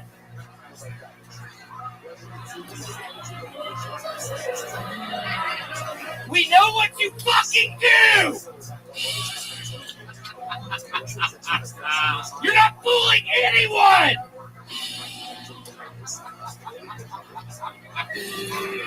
Oh my god. Can you get a load of that bitch, Jake? What the fuck is going on? I have no idea what's going on. She probably has a dick sucker on her, doesn't she? And do you do that a lot? Do you call women's mouths dick suckers? I've actually never done it before. It just came to me right then. Wow. That is incredible. We haven't seen improvising like that in a long time. Yeah, it's been a while. After the fucking disaster last week, dear God! What happened last week? Remind everybody. Yeah. I thought I was getting replaced on the show. It was a horrible. What do you mean you forgot? You instigated all of that, Tony. I was horrified. The truth is, William, I didn't forget. I just wanted you to repeat it out loud. I remember it very clearly. Casey Rocket went up before you and absolutely smashed as hard as any human possibly can. And I was like, I'm not going to be able to do this. I need to walk out the fucking back door right now. I'm quitting. I'm moving back to Memphis. I seriously almost moved back to Memphis. Should. I'm glad you did. What do you mean I should? Keep your fucking dick sucker shut, bitch. Oh! Yeah, Jake, I don't know if you know this, but Redman literally is a homosexual man, which I'm fine with, but he probably sucks a bunch of dick. Look at that fucking mouth on you, dude. Whoa. God! Keep it shut! Yikes. I love it. So funny. I can't believe LSH let you wear the clothes he was wearing. I know. We had to very quickly change into each other's clothes up in the bathroom. And he made a pass at me. Did y'all know that about Ellis? He's a real creep. He made a pass at me in the bathroom. What did he do? What did he say? He just whispered, I'm looking forward to your set tonight. He touched my bottom. Wow. When I didn't have anything on. I didn't have any underwear or anything on. I literally... Wow. When you guys changed clothes, why did you also change underwear? Why did you have no underwear on in the bathroom with LSH? It felt right. I kind of... If I'm being really honest, yeah, I just wanted to kind of be naked with Ellis for a little bit up in the bathroom. Well, William, I know we're all just kidding around here. We are just a lot of jokes on this show, but... Shut the fuck up! Oh, Ellis, what's up? Oh, wow, there he is. God, I was hoping you weren't seeing any of that, Ellis. Wow. I love you too, Ellis. Goodness gracious. It is incredible how you blend in with the It's literally impossible to see it right now. Is he still there? Yeah, I'm looking up. I don't know. Oh my goodness. And not being funny, I literally can't tell. William, before I let you go, I have a question for you because that whole bathroom thing has me thinking that you do seem like the kind of guy. You know, there's a weird culture in men's restrooms. Some guys, they go up to a urinal, they pull it out of the top of the underwear. Some guys go through the pee hole. Some guys pull their shorts all the way down to their ankles. When you go peeing at a urinal, William, what's your? I will just do my shorts down to my ankles. I don't do my boxers, but I do my shorts down. Sometimes it might be wet under there. My shorts get fucking wet. Just the other night, I was in a fucking Applebee's. I have to go pee. I fucking do my shorts all the way down. I have to walk back to my fucking table at that Applebee's with my fucking shorts soaking wet. It's so embarrassing. It's so horrible. It happens once a week. Wow. I'm so glad that I asked. Incredible. And Tony, I was wondering, what size swimming trunks do you wear? I'm going to get us some matching swimsuits for Miami this weekend. Oh, okay. Yeah, I'll take a. I like things a little bit smaller, a little bit more form-fitting. So I'll go with a. Are you asking my waist size or like my? He wants a pink. Yeah, no, I'm just asking. I'm really just trying to get at. Can we go swim when we're down in Miami? Yeah. Cool. Yeah, we're staying at a really nice hotel. Cool, and we can go swimming in the ocean? Yeah, I mean, I don't really... Come on, Tony. No, we don't need to Come on, I really want to go swimming in the ocean. I'm worried. I was worried you were going to say we weren't. Yeah, we're not swimming in the ocean, William. We can swim in the pool at the hotel. It's going to be nice. Okay. I'm sorry. This said, I was feeling pretty good about it, and now I'm horribly thrown off. I was literally worried you were going to say we weren't going to go to the ocean. Come on! You know what? Come on! What are you thinking? You know what? I changed my mind. We're going to go swimming in the ocean this weekend. You follow William on Instagram where he'll be posting all about our swim escapades this weekend. In Miami, Florida, there he goes, the great William Montgomery. How about one more time for William, everybody? How loud can this place get for my amazing guests, Jake Shields and Brian Simpson? Check out Brian Simpson on the new Netflix special, The Stand-Ups, Season 3. Listen to his podcast, BS with Brian Simpson. Follow him on social media. Jake Shields has a brand new clothing line out at AmericanFight.com. Follow him at Jake Shields, all one word. How about a hand for the band, everybody? The Kill Tony Band. Brought to you by Screwball Peanut Butter Whiskey. That's the great John Dees on the keys, Matt Mueling on guitar, Michael Gonzalez on the drums, and the great T. Magnus on the bass guitar right behind me. Let's check out this drawing from the amazing local artist Chris Rogers, who's been drawing this entire time. It appears as though we have a classy William Montgomery on our hands. So look out. I'm sure that's for sale after tonight's show. And a reminder, there's a bunch of great exclusive merch for sale in the corner. Find the great Avery over there. And Ryan J. Ebelt Drew, as always, every episode available at RyanJEbelt.com. And that's it. We did it again. Thank you to the Red and Yellow Rose, White Claw, Red Bull, the W Hotel. Thank y'all for coming out, everybody. Good night, guys. everyone. Thank you. Hell yeah. The Pinkuses.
Hey,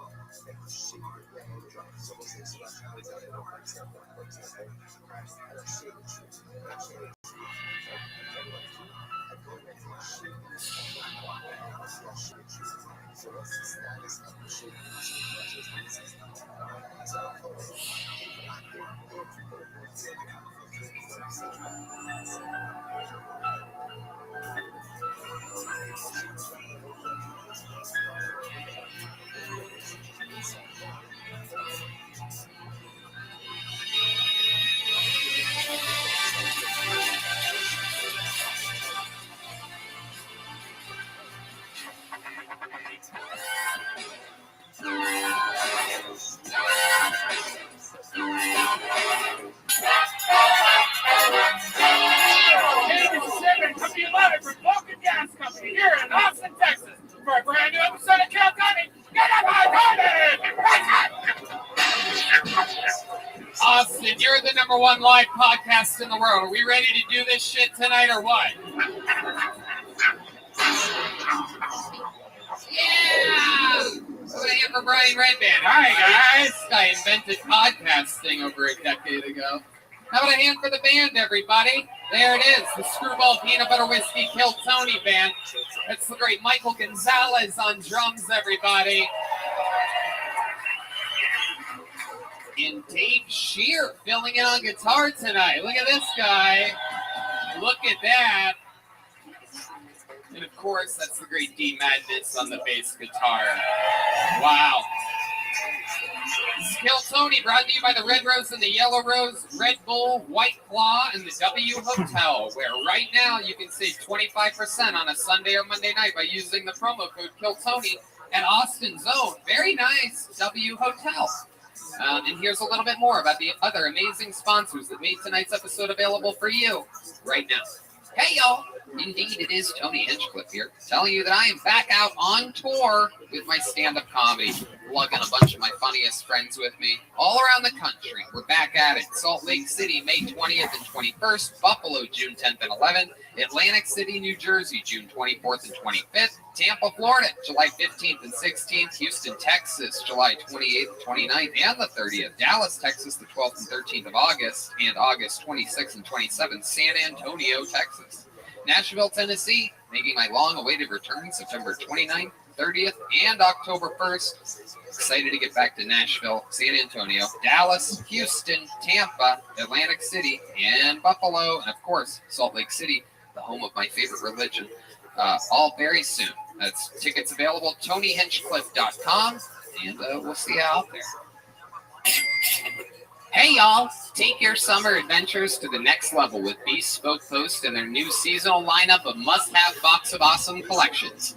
Bespoke Post partners with small businesses and emerging brands to bring you the most unique goods every month. I absolutely love, I got sent the Carnivore, the American barbecue rub in the Carnivore box is made by the Great American Spice Company. I also got sent the Scorch hot sauces that are small brands from all over the country, with some from Texas, Nevada, California, and more. It's great to support small businesses. A lot of these are super cool. Red Band, you got sent one or two, right? Yeah, I got the River. It's a great diving knife for when I go underwater with a knife. And it comes with Gear Aid, located in Bellingham, Washington. I also got the Gadget, this multi-tool that comes from SOG, a company with deep roots in the U.S. military. I also got the Slash, the knife in a Slash box that's made by Bare Bones in Salt Lake City. To get started, take the quiz at boxofawesome.com. Your answers will help them pick the right box of awesome for you. I'm serious. This stuff is so cool. I use my stuff every single week. Plus, with each box of awesome, you're supporting small businesses. Everything there comes from a small business. It's free to sign up. You can skip a month or cancel anytime. Get 20% off your first monthly box when you sign up at boxofawesome.com and then enter the code KillTony at checkout. That's boxofawesome.com, code KillTony for 20% off your first box. Boxofawesome.com, code KillTony. Hey y'all, certain people just make my life so much easier. I have no idea what I would do without them. Red Band makes my life easier. Lil Yoni makes my life easier. My good friend, drummer Michael Gonzalez makes my life easier. Sometimes the venues I perform at make my life easier too. It's like If you own a growing business and need to hire, ZipRecruiter makes hiring so much easier because they do all the work for you. And right now, you can try ZipRecruiter for free at ZipRecruiter.com/KillTony. ZipRecruiter uses its powerful technology to find and match the right candidates up with your job. You can easily review these recommended candidates and invite your top choices to apply. Additionally, ZipRecruiter has a complete suite of tools that makes it easier to filter, review, and rate your candidates. No wonder ZipRecruiter is the #1 rated hiring site based on G2 satisfaction ratings of January 1st, 2022. You know, they've always had our back, and we have theirs. Both things we have in common is that we have great teams around us because ZipRecruiter does it for you. In fact, the hardest thing you have to do is just remember the special URL, ZipRecruiter.com/KillTony. That's where you go to try ZipRecruiter for free. Once again, that's ZipRecruiter.com/KILLTONY. Because it's ZipRecruiter, the smartest way to hire. Hey, Red Band, do you know what you use incognito mode for? I sure do. Well, did you ever read the fine print that appears when you start browsing incognito? It says that your activity might still be visible to your employer, your school, or your internet provider. Not very incognito at all, is it? What? That makes zero sense. Yeah, that's why, to really stop people from seeing the sites you visit, you need to do what I do and use ExpressVPN. Think about all those times you use Wi-Fi at a cafe, hotel, or even your parents' house. Without ExpressVPN, every site you visit could be logged by the admin of that network, even when you use incognito mode. I mean, do you really want your parents to see what you've been looking at on the dirty internet? I hope not. What's more, your home internet provider like AT&T or Verizon can also see and record your browsing data. That's messed up. And in the US, they're legally allowed to sell that data to advertisers. What? ExpressVPN is an app that encrypts all your network data and reroutes it through your secure servers so that your online activity stays private. And what I love most about ExpressVPN is how easy it is to use. It's so simple. The app literally has one big on button. You tap it, you turn it on. That's it. It works on all your devices, phones, computers, and even your router, so your whole family can stay private under one subscription. So stop letting people invade your online privacy. Protect yourself with the #1 rated VPN at expressvpn.com/KillTony. Use our link, expressvpn.com/KillTony, to get 3 extra months for free. That's expressvpn.com/KillTony to learn more. Attention listeners, are you ready to be blown away? You asked for it and they listened. Our friends at Manscaped just relaunched the Ultra Smooth Package. It's back, baby! Your new favorite tool and complement to the Lawnmower 4.0 to keep your boys smooth while looking and feeling the best. This specialized range shaving kit is here to help you buff, protect, and shave your most sensitive areas. It's time to crop that bush of yours and get right to the roots with a discount just for you from Manscaped. Get 20% off plus free shipping at manscaped.com with the code KillTony. Red Band, you trim your junk. I sure do, man. And the legends who introduced the electric ball trimmer are bringing back their razors so you can be set and trimmed front to back. Man, you no longer have to borrow your lady's razor for that precise trim. It's real easy, guys. Step 1, you grab your handy Lawnmower 4.0, give your boys the classic trim, and then take out that Manscaped Ultra Smooth Package to make your package the perfect package this summer. Step 2, crop exfoliator, and then you go right to step 3, that crop gel. You put that all over there. Step 4, it's time to shave. The crop shaver was designed for shaving the groin area with confidence. Yes! The crop shaver is not your average razor. It's smaller, thicker, has got a micro comb bar that allows for the best shave possible. It's time to get up close and personal with the best tools for the job. The Ultra Smooth Packages from Manscaped. Get 20% off plus free shipping with the code KillTony at manscaped.com. That's 20% off plus free shipping with the code KillTony at manscaped.com. Smooth out your fellas with the relaunched Ultra Smooth Package from the fellas at Manscaped. Your balls will thank you. You guys ready to start tonight's episode? Very, very exciting.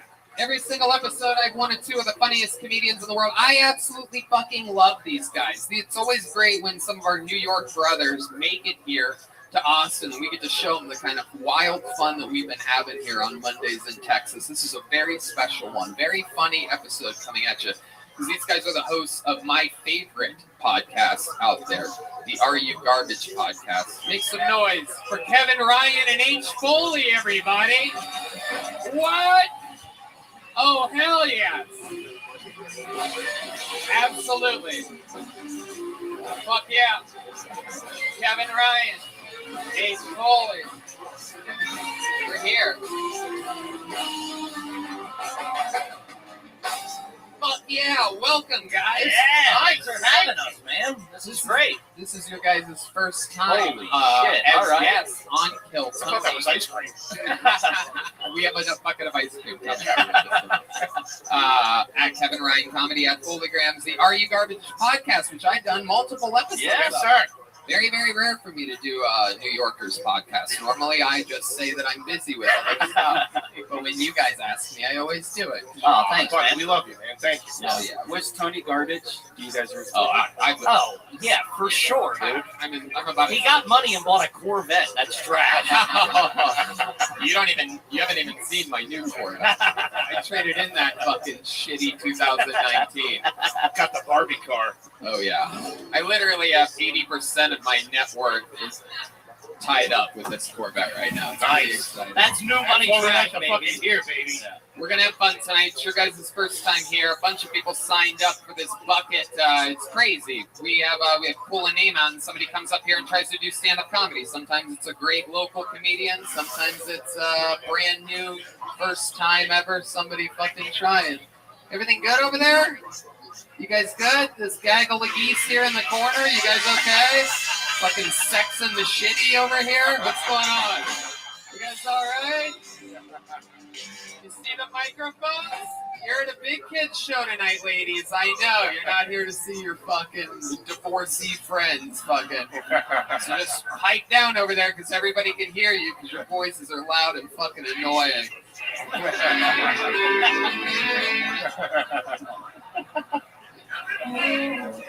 Plain ass fucking Westlake fucking mothers hired the babysitter. Bunch of fucking someone drove their Porsche Cayenne here tonight. These fucking I know what's going on over here. Some of those mountain cougars, you know what I'm talking about? All right. I pull their name out, they get 60 seconds uninterrupted. You know their time is up and you hear the sound of a kitten. That means they have to wrap it up then or else they bring out the angry West Hollywood bear.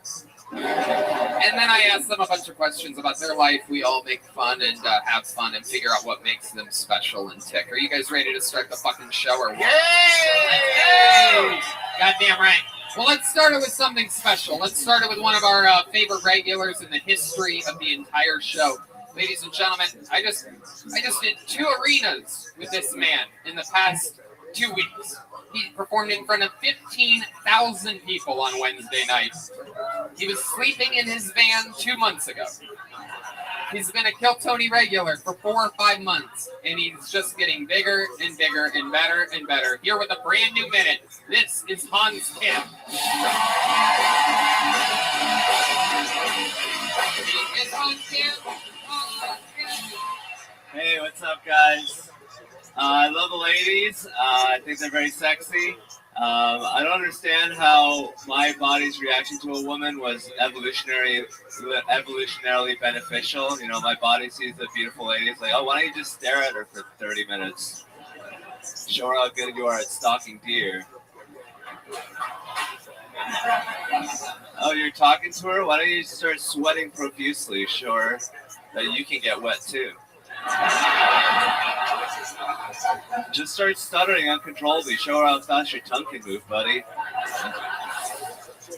My friend is really into skinny chicks, which I don't understand because the less there is of a person, the more he's into her. You know, maybe he'd be happy with nothing. The ultimate skinny person. But I'm in a relationship now. I can tell because I get turned on whenever I hear a woman tell someone to wash their hands. Like, oh shit, someone's about to get finger blasted at this subway right now. Thank you guys very much. I'm Skip with a brand new minute. Not easy to do. especially when you're out on the road taking private jets all around the country. I have a lot of motivation to write better jokes now. Indeed. How's it been going for you, Hans? It's been great. I've recently went to Fort Worth. You know, a couple ladies DM'd me, but whoa, I'm listening. Then what happened? I didn't respond. Ah, We're playing it cool, I see. Yeah. I was like, I gotta hang out with Joe Rogan. Sorry. Right. But you didn't say that. No, I just thought that. He probably did that. Yeah. I'm sorry, I have to hang out with Joe Rogan. Can't meet up. I love it. Okay, Hans. So, tell us more. What else this week? Are you still with that girlfriend of yours? Yeah. How's that going? She's great. I made her squirt last week. Whoa! That's a first, right? It felt great. Wow. It felt great for you? Yeah. Wow. Okay. Where were you during this? What room were you in? The same room. Same room. What did you do? What was your method? We want to know. Well, we had like sort of a little fight before that. Oh yeah, that always gets it ready. She's just angrily drinking Pedialyte in the corner. You bitch. What were you guys fighting about? I didn't want to go to a karaoke bar, and then we went anyways. And I was kind of being like a little bit of a bummer. And then she was like, "Okay, fine, let's go." And then we talked about it. She was like, "It's not fair that you're such a dick." And I was like, "Sorry, we should have stayed. I didn't want to leave, but I mean, whatever." And then we started like having makeup sex, and then she squirted all over my buttock. All over your buttock? Did you say buttock? Yeah. I think you got threw up on.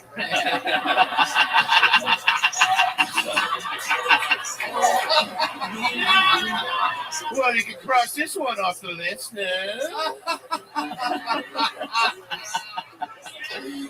Explain to everybody, because I'm positive there's not a single person in this room that knows this is some real forensic file shit. Like, how do you know that she squirted on your buttock? He was getting pegged for sure, right? Yeah, it was a dude the whole time. I was lying. I just shit my pants.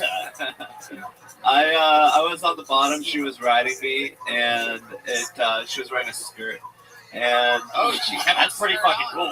Yeah. It was all contained. And it was like a sneeze guard. So she's wearing a skirt. She's riding. How long? You're gonna squirt. Put your cone on. Get some new sheets.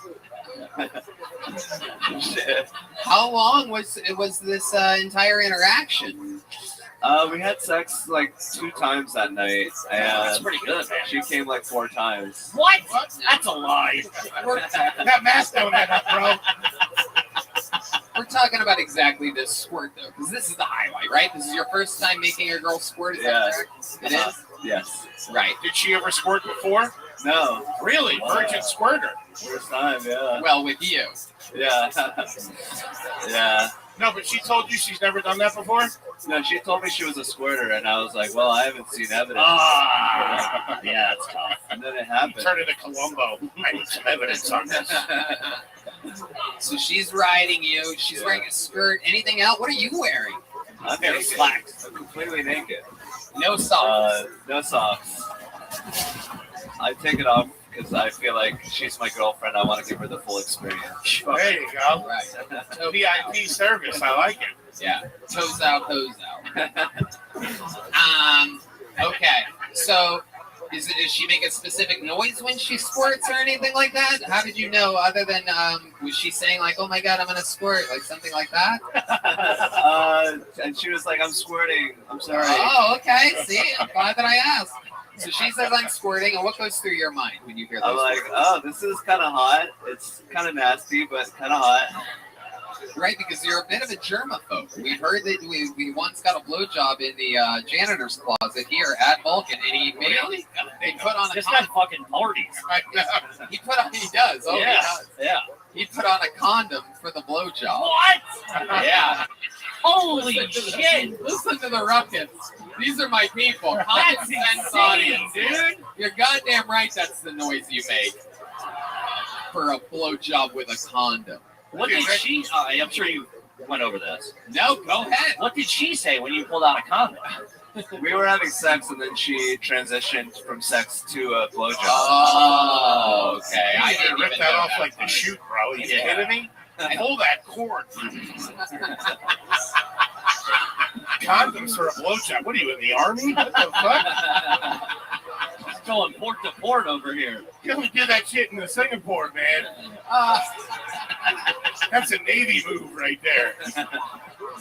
But it makes more sense from the intercourse to the blowjob. Of course. No doubt. See, It'd be wild if she unbuckled your pants. You're like, 1 second, please. but have you done that before? Why do I have that in my head that you're a blowjob condom guy?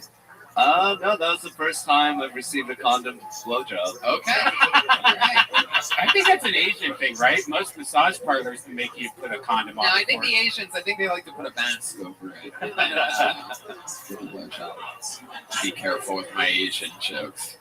Next month, the 1-year anniversary, by the way. Just realized this week that we're a month away from the 1-year anniversary party of my cancellation. How exciting. I'm so sorry it happened to you, Tony. Can you believe it? What do you think about Asian hate Tony Hinchcliffe? Can you imagine? Hans, what are your No, thoughts about that? you show me the most Asian love ever. Thank you. And I'm not. I don't know why you had to. What's going on that private jet? That's what I want to know. I know, that sounds like he touched you.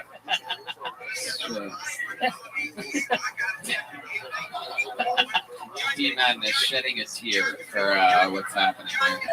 All right, Hans. Well, you did it again. Another brand new minute. Very much fun talking with you. Congratulations on your first sporting. Thank you, buddy. Thank you, guys. Way to go, bro. Way to fucking go. Into the bucket my hand goes. This is the bird. We're going to meet somebody. Perhaps it's their very first time ever in front of an audience before. Sometimes it's fucking somebody great. Sometimes it sucks. Let's find out what's going to happen here. To get the show started tonight, it's 60 seconds from Phil Overbeck. Phil Overbeck. Coming from the far corner of the room. Here he comes, everybody. Not an easy position following Hans, so make some noise for him. Here he is, Phil Overbeck. Ooh, hey, how's it going? All right, so yeah. There's a new serial killer in New York that only kills homeless people. Finally. I mean, yeah, I'm from San Diego, man. Can we get one of those? Just saying, dude. Easy.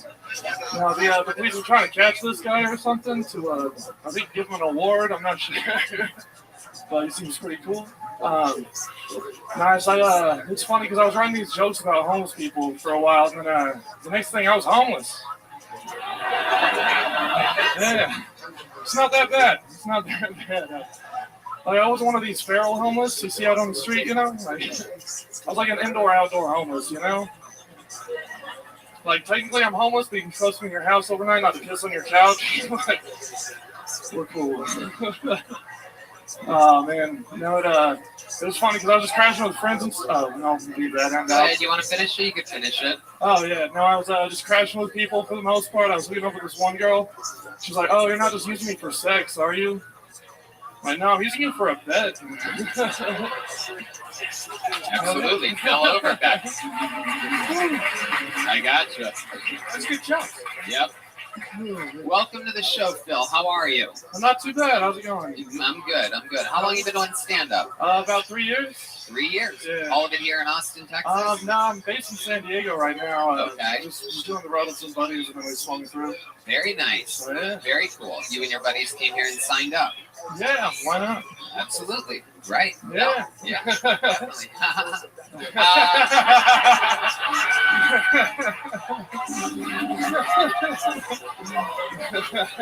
What do you do for work, Phil? I'm a bartender and a kayak guy.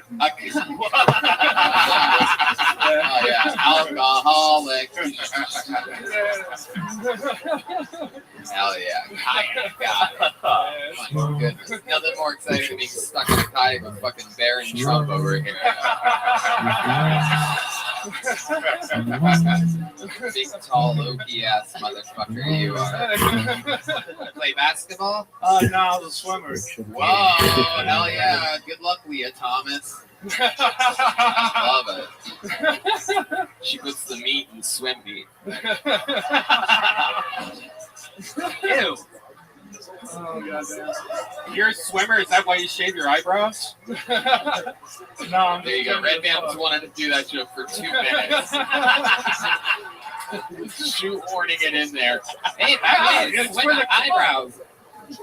Anyway, yeah, I love it. What do you do for fun, Phil? You know, we know that bartenders have wild night lives. We know what the restaurant industry is like. Yeah, well, same shit they all do, fuck each other and do drugs. But... Yeah. Right. What kind of drugs are we talking about, Phil? I'm more average. I don't smoke weed, surprisingly. I get real scared, but I don't know, occasional blow or something here and there. Not too much. The occasional blow. Do you put a condom on when you do blow? Oh, man. Only when I go for it. I love it. What else about you, Phil? Tell us more about your life. What makes you special? I'm retarded.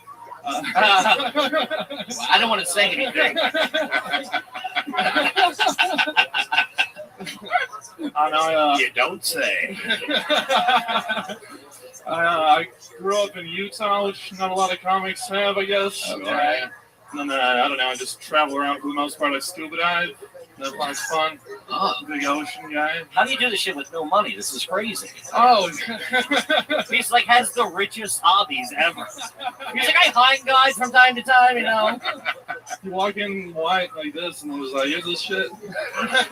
You have rich parents, Phil? You seem like you could be a rich kid. No, I was poor as shit. Really? Yeah. How poor? What are we talking about? What's mom and dad's life like? You only had 2 yachts? What was it? Yeah. My dad's always done all right, but I grew up like in an apartment and some food stamps here and there. Nothing Shut the fuck up.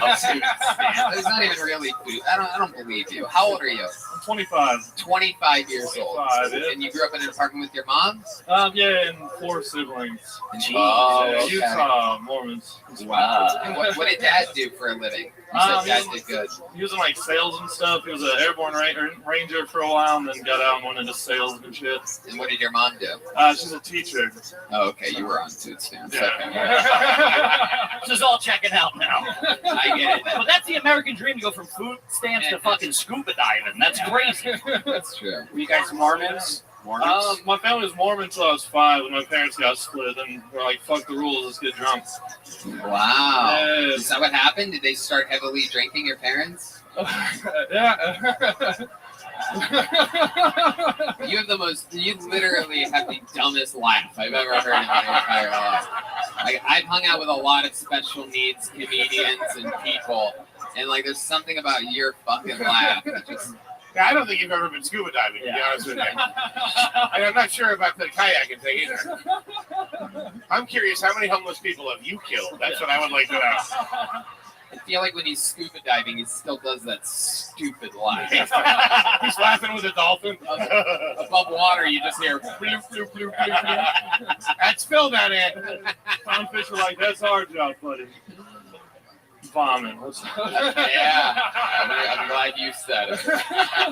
Phil, what's the worst experience you've ever had on a comedy stage? On a comedy stage, Yeah. about 9 months in, just the worst bomb of my life. One of those where everyone's just staring at you, nobody's talking at all. It was like a 10-minute set. I didn't even have that much material, just panicked, like looked over the comics.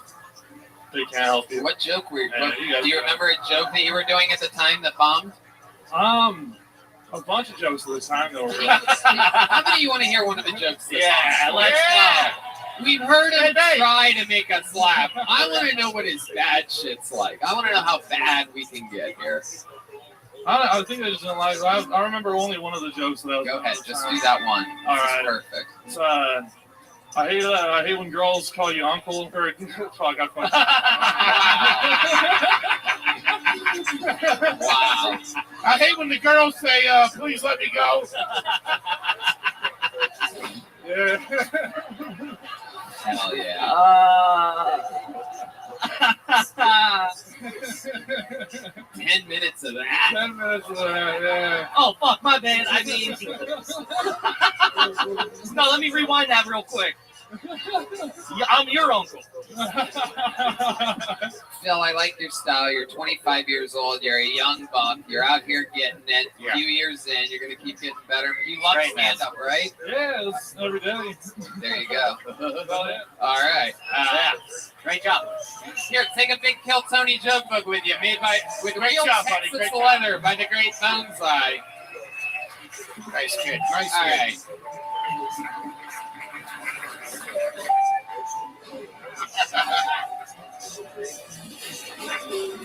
Okay, make some noise for Adam Baldy Riles, everybody. Adam Baldy Riles. This is definitely a new name. I would remember an Adam Baldy Riles if we had one. Adam Riles? Nope, nothing. Oh no. All right. That's Baldy. How about Joe Bird? Joe Bird is next on Kill Tony, a completely improvised show. People sign up. Okay, here he comes. Shit.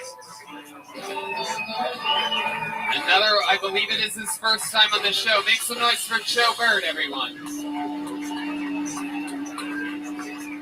All right. I was going to be when I'm nervous. So my wife's got a sticker on the back of her car that says Ninja Baby on board. That's not true. Just a regular baby.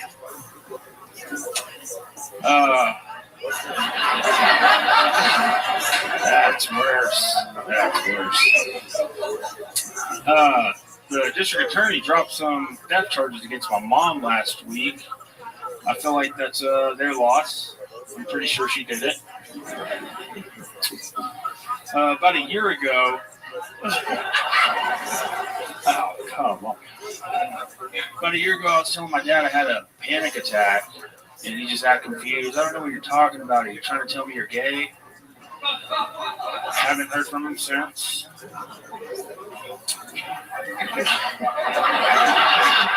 I'll leave it at that. I don't like that double tap. Okay, 58 seconds from Joe Bird. He's got a good internal Joey. walk on. Welcome to the show, Joe. Thank you. How are you? I'm doing all right. Nervous as shit. Yeah, you are nervous as shit. What's going on? How long is this your first time doing stand-up? No, just nervous. The company. You're goddamn right. Absolutely, as well you should be. So welcome to the show. What's going on? How long have you been doing stand-up for? 2 years before COVID. And then 2 years before COVID. Jumping back in. Okay, jumping back in. How many times have you been to prison? It's a couple. One prison. One prison. What was that for? Assault. Assault. This guy's great. He's aces in my book. Joey! Yeah. Round of applause for Joey one more time, huh? I love it. I love it. How about jail? How many times have you been to jail? More than 3. More than 3. You might be wondering, Tony, how do you have this special skill? It's from hosting this show, everybody. I can literally identify, I'm seeing your rap sheet over your head right now. More than 3, less than 100? Where are we at there? He has prison skin, everybody. He has prison skin. That's what I call it. It's a special type of sunburn that guys that have been to prison get because they appreciate being outside so much that they stay out there too long without having the preparatory mind to put on sunblock.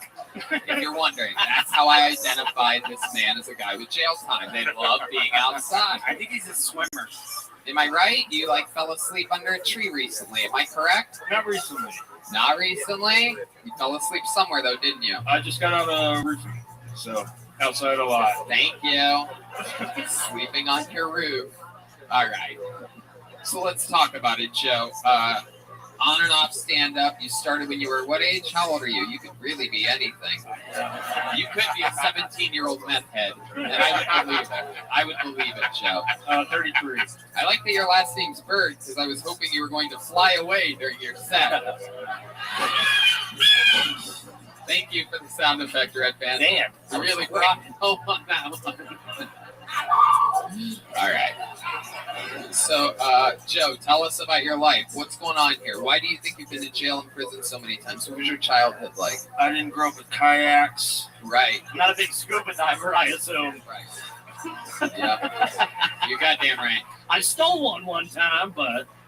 This is a kid that was allowed to drink as much Surge as he wanted. Am I right? You remember Surge? Oh no! Was that kicked in the glass? It was like the Mountain Dew. It was like super soda. The green can. Yeah. I do remember it. You loved it, didn't you? No, I didn't grow up in a trailer park. Okay. Where did you grow up? You just have the life of a guy that grew up in a trailer park. I love it. 3 times jail, 1 time prison. It's like projects here and there throughout Texas. Right. Okay. All right. You've always been more of a roofing type of guy? No. It's actually the easiest fucking job I've ever had. Right. Insurance scheme. They just let me do math. Tell us more about why it's the easiest job you've ever had. What other jobs have you had where roofing is the easiest job that you've ever had? I did turbines for a while, built gas plants. Wow. Landscaping shit. Okay. Yeah. Hell yeah. You are the whitest Mexican we've ever had on the show. Incredible. I know, you went from building turbines to working a weed whacker real quick. Yeah. I love it. So, Joe, where do you normally, what's doing stand-up for you like? How did you get into this? What made you want to do this? One-handed guy in Corpus. I was shit-faced. He convinced me to get on stage. A one-handed guy in Corpus. It's like a fucking country song. Yeah, exactly. To the one-handed man in Corpus. Taught me how to be funny. I'm gonna find you one day and give you a lot of money. Yeah. It's a little something I wrote in state prison, everybody. Go to joebird.com for more. I love you, buddy. Good guy. He looks real shanky. I can tell you that right now. Yep. I think I'd like to find out how Joe solves his problems. Yeah. Hell yeah. So a one-handed man in Corpus. Where did you see this man? At House of Rock. I know you're what? The House of Rock. The House of Rock. Like it's a music venue. It's a music venue. They do open mics there. Okay. I think you were tripping on a plane to Hollywood, to be honest with you. And there was no one-handed man. Was the one-handed man in the audience? Was he? No, he was doing the show. Oh, okay. And he told you what exactly? I was shit-faced, and he was like, yeah, we're doing a mic, and he started talking about it. How did that go for you, that first night, the one-handed man? Well, I was drunk, so I probably ate shit. Maybe just a little bit less worse than here. Right. Wow, that must have been fucking horrible. I think you did great, buddy. Yeah. Yeah. I think you're awesome. So we've hit some of the lowlights of your life. 3 jail visits, 1 prison visit. Tell us a highlight. He mentioned the landscaping. Yeah. What's a moment that was like, what's your greatest accomplishment? You have any special skills or talents or anything? I got 3 awesome kids. Oh, there you go. There you go. All right. Hell yeah.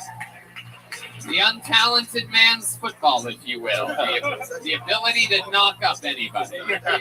The ability to not pull out is your greatest accomplishment. No, I thought you were going to say you play the spoons or something like that. Meanwhile, 3 kids is the answer. Hell yeah. How old are your kids? 13, 1, and 5. Whoa. 13, 1, and 5. That is an interesting order that you went in.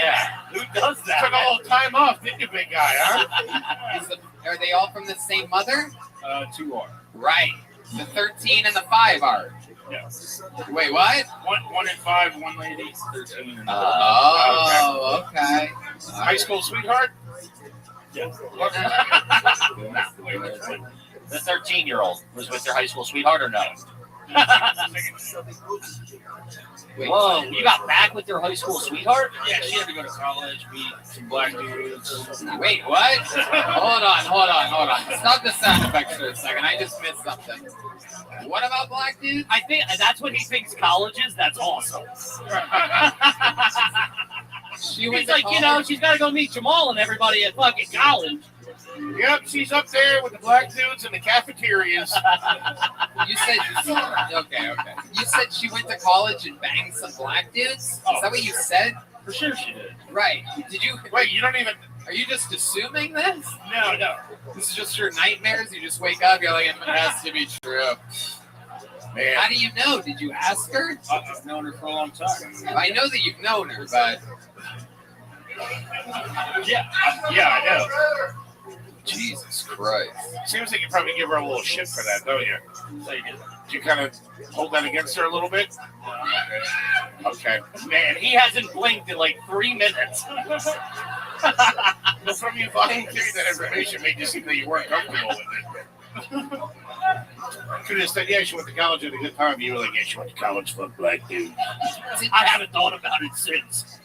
It's interesting that you went there. You know, you are from Texas. You're from the suburbs of Texas, out in the middle of nowhere, to where, I guess, with your upbringing, them going to college, first of all, is probably slightly offensive to you.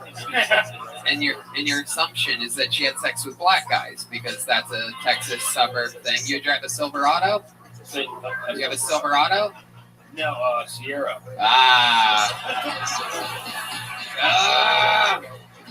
So close. So close. God damn it.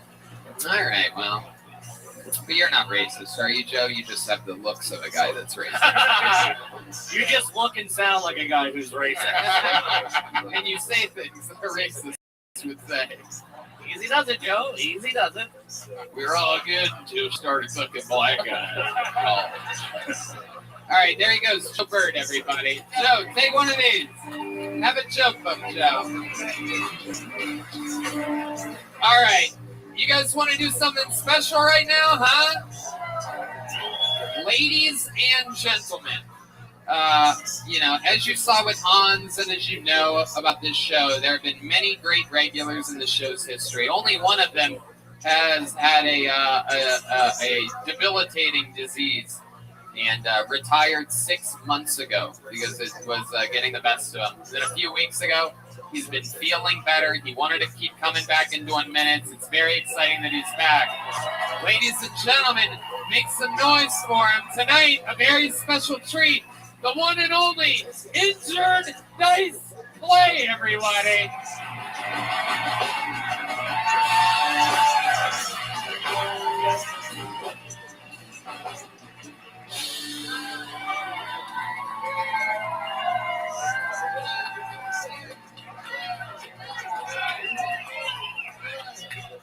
One more time, it's Injured Dice Play, everyone. Hey, before the dice name sets it off, how about a round of applause for our first responders? Round of applause. All you second responders can suck my dick. You said first, I'm a responder, but I'm too fast. I'm always just taking a third responder. I wish I was the first responder.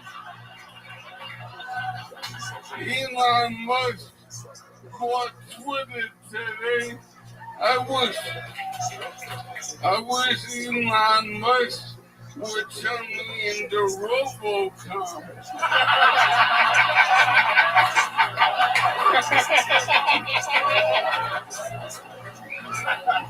That way, if I was RoboCop, I would go to all the Comic-Cons and fuck all the anime bitches.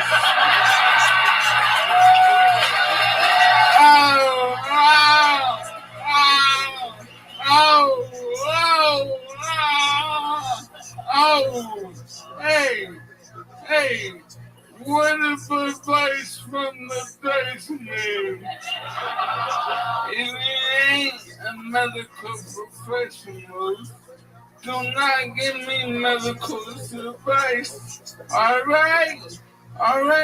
Oh, dice man. Have you tried the paleo diet? He's like a caveman. No, the goose. Yeah. His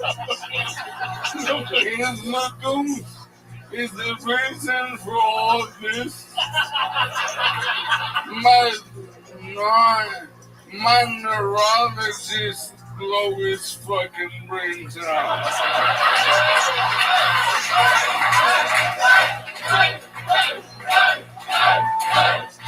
I wish I looked more.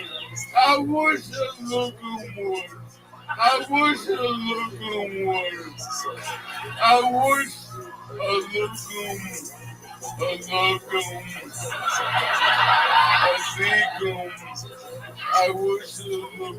more.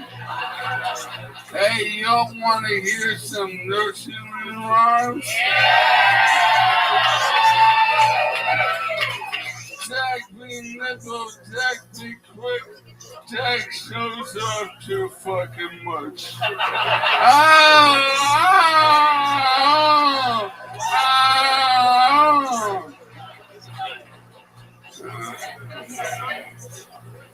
Hold on.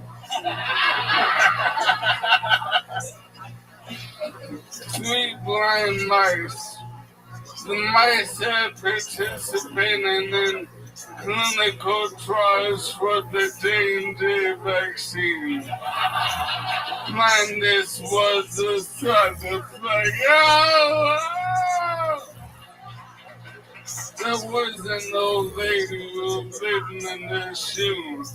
Then everyone from Los Angeles moved into her neighborhood. Now the bitch lives in a flip-flop. Imagine that, a bitch living in a flip-flop.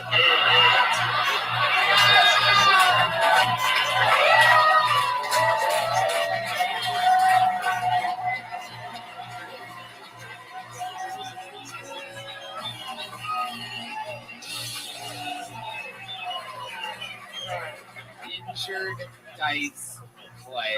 Motherfucking another Michael Lair creation here in front of everybody. We've had injured dice play on many times. This was a special one because you're more injured than ever. The same amount of dice play, but a little bit more injured every time we see you. Yeah, but I'm here because you're better than the fucking 40 goodness in the intensive care unit.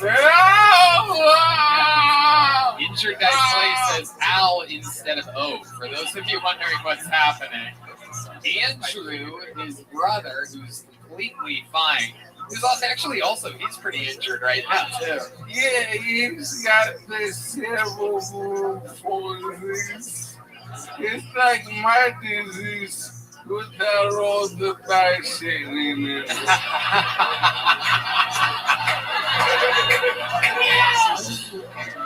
Absolutely destroyed. Yeah. Injured. What else is going on? What else is happening? Can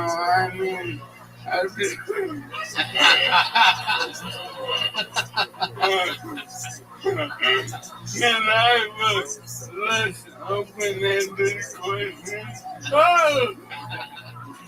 By the way, Tony, he was on the Secret Show last week. Maybe one of the best sets I've ever seen somebody do. Wow. Like he killed it. Absolutely incredible. This is the Undertaker of Kill Tony. We thought he retired. He comes back to Big Pops and puts on some of the best performances of his entire career. You know what? I want to say something.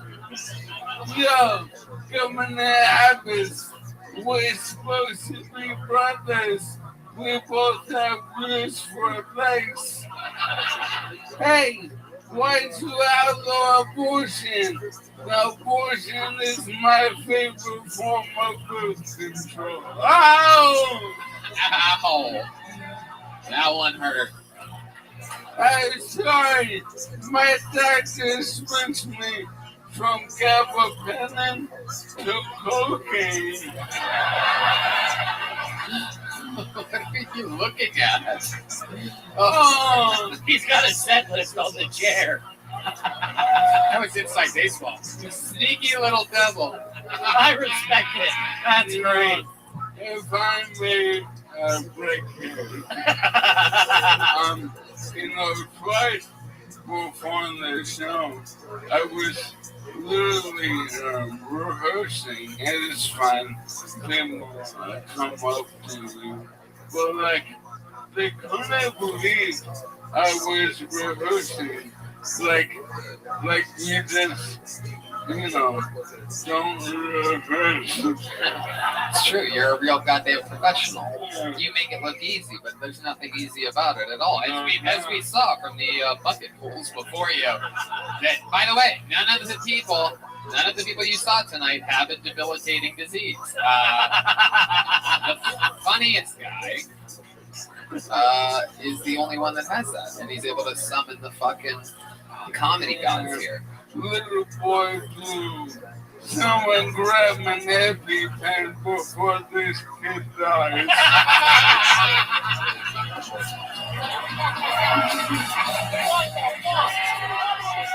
Wow. Hell yeah. Wow. The crowd goes wild. He gives the middle fingers, shows the shirt, as rock and roll as it gets. Ladies and gentlemen, one more time for Michael Lair, everybody. Fuck yeah! In Fuck shirt. yeah! Tight. Fuck yeah! Line. God damn! Until Tony. Holy shit! All right, back to the bucket we go. That was fucking crazy. Yep. Literally, one That of was the the favorite funniest part of my humans life on the ever. planet. How about one more time for Michael Lair? Fuck yeah! Mikey! That's respect right there. Put your hands together for your next comedian, Natalie Aries, everybody. Natalie Aries is next. Here.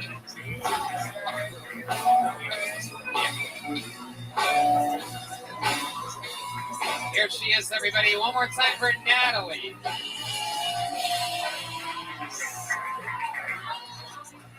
Hi, everybody. Let's just get right into it. I used to have a binge eating disorder until I realized how hard it is to eat with a dick in your mouth.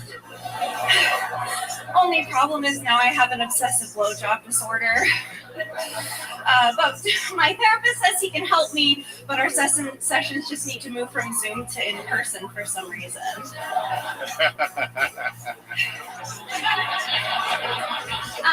But as I started to lose weight, I got my cat to lose weight with me. She actually lost a little bit more than me, which is great for her. The only issue is now I'm not the hottest pussy in my apartment. That's all I have right now. All right, 45 seconds from Natalie Aries. Okay, welcome.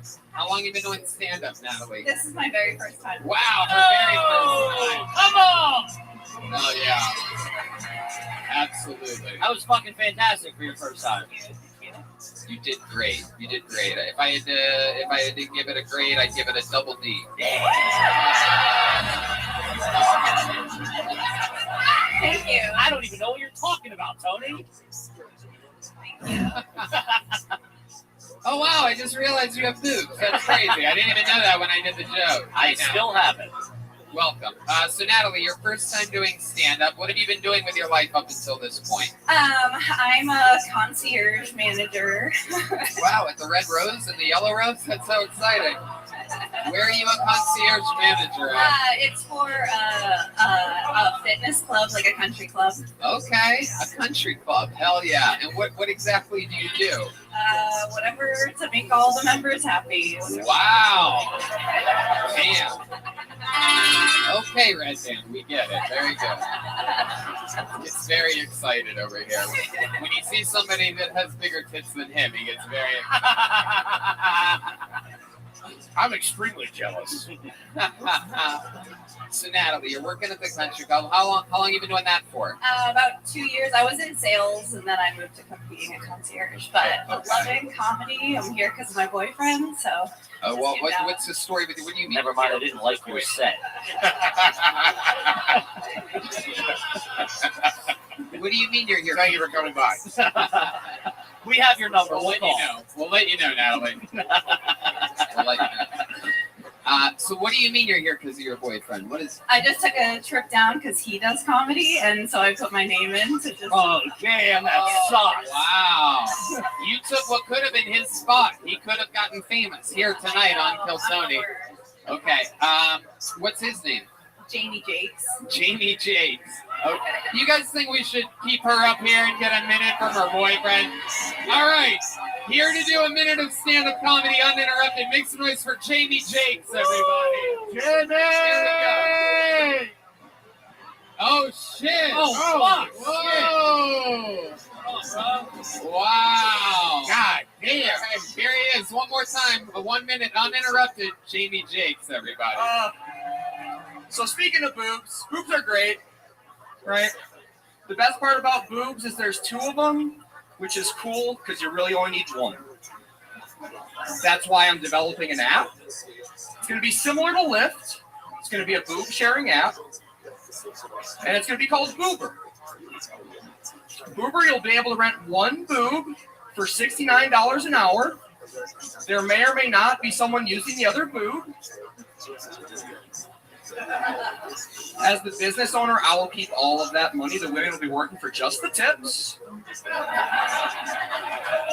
I think it's going to be a rather successful app. So we're going to have spin-offs right away. The first spin-off that we're going to have is going to be called Uber XL, which is for those big giant boobs that can seat 8 passengers. In the boober business, we call those boobs Chevy Suburbans.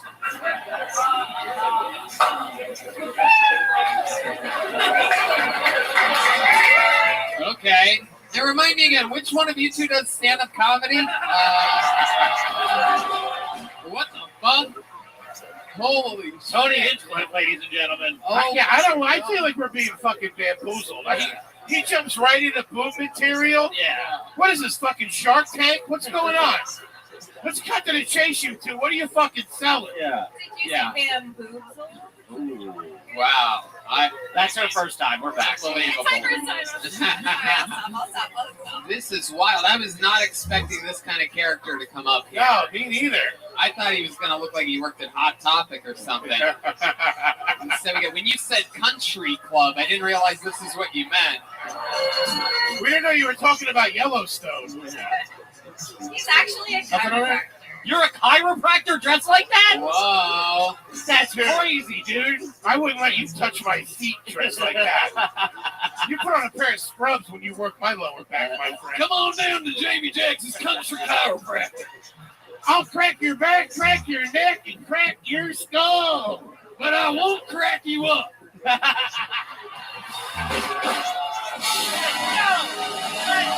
We've activated the back lights, everybody.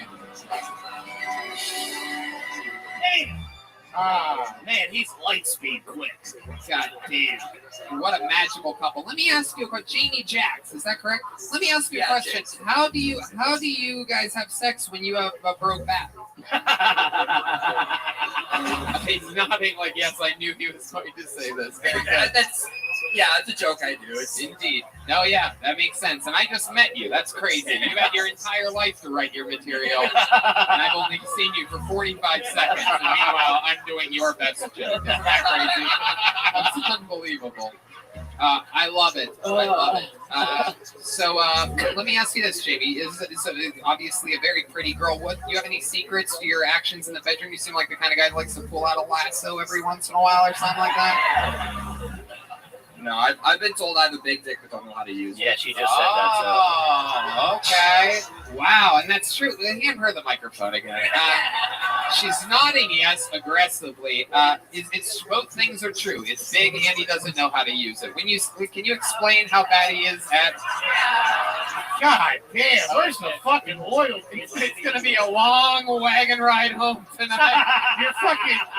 You come up here, you start selling out Jimmy Jacks? What the fuck, lady? God damn. They're going to be listening to the saddest version of One-Handed Man from Corpus. Wow. I love it. So where'd you guys meet? How did that happen? Like our mutual best friend introduced us to each other. Okay. Was he funny? That was mean, I'm sorry. Big man's going mean. Oh my God. That's off brand for me. It's a girl and she's funnier than both of us. Right. Is she here? Right. Yeah. Stop selling yourselves out. Will you lie a little bit? I got a big dick. I don't know how to use it. I love it. Where do you guys live? We live in North Dallas, Plano, Texas. Okay. All right. North. Oh, listen to the ruckus. Okay. He's got the theme to the show Dallas because that's how old Red Band is. I got the reference. And to be honest, I could use a little more of that too, to tell you the truth. I love it. Okay. All right. Very interesting. Very interesting stuff. Are most of the guys that you've dated this cowboy-esque? No. He actually has a man bun under that. He's not that cow. Wait, what? Oh, shit. Oh, shit. Oh, my. Man, yo, she is throwing him under the fucking What the bus. fuck, lady? This is crazy. He's really a barista, I swear to God. He is, he's the barista. He's never even seen a horse, I swear. When you guys said you were from Dallas, I didn't think you meant the Buyers Club.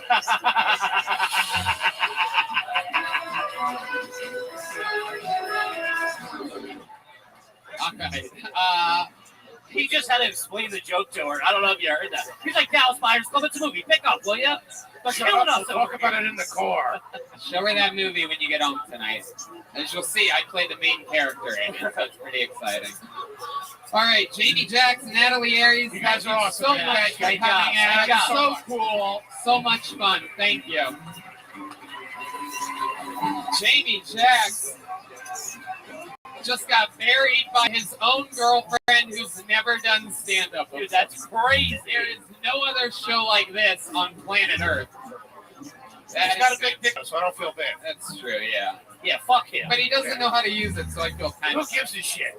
I'd rather have a big dick and not know how to use it. You know what? Let's do something special. You guys want another special treat tonight, huh?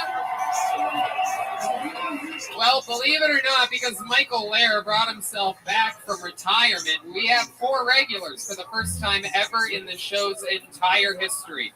This third regular performing a brand new minute for you tonight, while everyone else is also thriving. He's recently been doing theaters with the great Louis C.K., touring all around the country. He's a roast master, ladies and gentlemen, a joke writing phenom. The one and only David Lucas is here, everybody.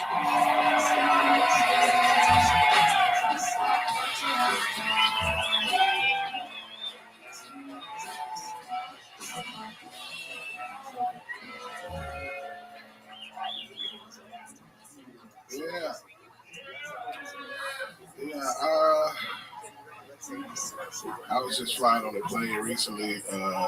We can fly with no mask. That shit. Yeah, man, that shit was great, man. It felt like fucking a bitch without a condom for the first time. It's been like 3 years since I did that shit, man. I was on the plane breathing like I weighed 130 pounds. I was sick of them fucking masks, bro. I like my pussy to have a little wear on it. You know what I'm saying, bro? Like yeah, I don't like new pussy. I like certified pre-owned. You know what I'm saying? Like I want an abortion or 2 on my pussy. That's how I like it, man. Like, abortion pussy is my favorite pussy to eat, man, for real. Because You can like put your ear against it and hear babies cry.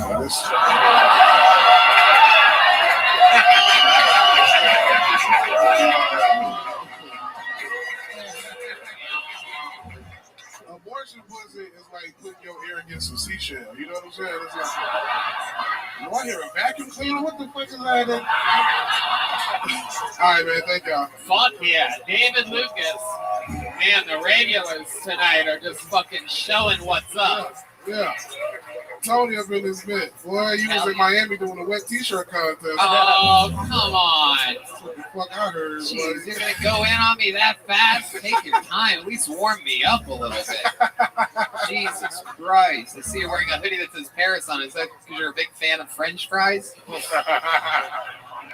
Tony, you got that white shirt on looking like a busted lambskin condom. Yo, ass bogus as fuck for that shit, boy. Hey!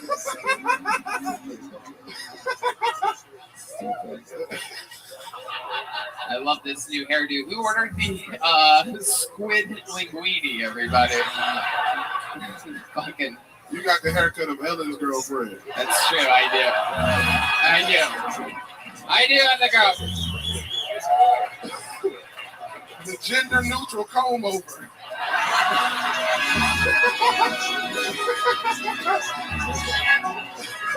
Oh my God. Hell yeah. When you got out in the barber chair, the barber said, woo! Go kill him, honey. Holy shit. David Lucas coming in with that Louis C.K. energy. Louis travels with David Lucas because he prevents him from wanting to jerk off in the green room.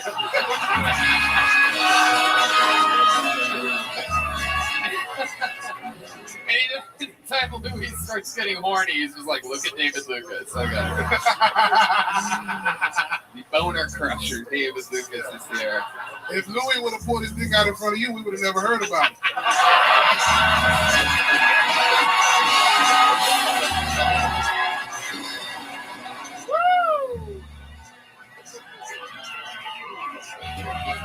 Goddamn right, I know how to keep a secret. Don't ask, don't tell. I love it. All right, I'm dying. I can't imagine what size the hoodie is, but I really want to know what I really want to know is what size is that undershirt to where it is reaching out.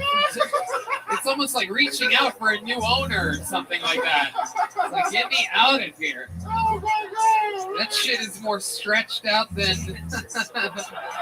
that last couple's material that we had up there.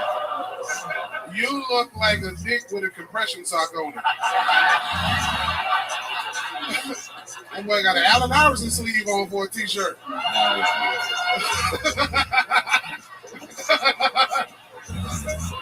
AI, are you going to use that? I love to wear a shirt under another shirt, and it'd be so cool. It'll stop and cover my Adam's apple so they think I'm really a girl. Oh, you son of a bitch. Only got to keep that throat warm by any means necessary.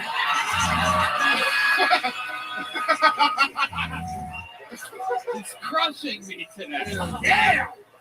Good Lord. This is absolutely fucking incredible. I heard Tony's throat can melt the Jolly Rancher. I mean, I'm the one that told you that. Absolutely. It's been a month. That's why I got so many. Yeah. Yeah. Anytime we get a little break away from each other. Oh yeah. Good. This is good. It's very fun to have you back on the show. What else has been going on? Hey, thank you, sweetheart. David just got a girl pregnant in the front right that easily. I almost got pregnant off there. Yeah, I'm God damn. as fuck. Both my baby mamas was on birth control and they got pregnant, bro. That shit weird. Oh, yeah.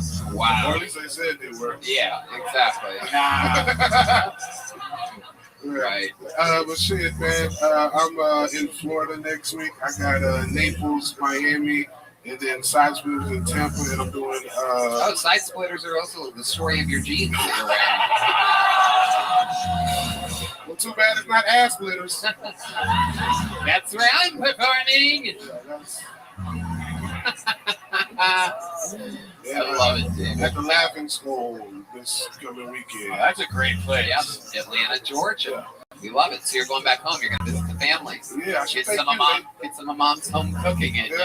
That's what you need. Yeah, I heard when you go home, you like to roll up lasagna and put it up your ass. Roll up what? Lasagna. Oh, well, that's true. That's the man I got. Anything with the word man in it goes in my ass. So. Thank you. They do. They call my ass the Godfather. They call my mouth the Godfather, too. Tony can suck a spaghetti noodle like the lady in the tramp.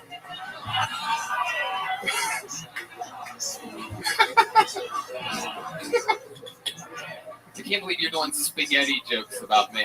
Right. That's what is going on in this world. Right. Your arm looked like a wet noodle. I don't know.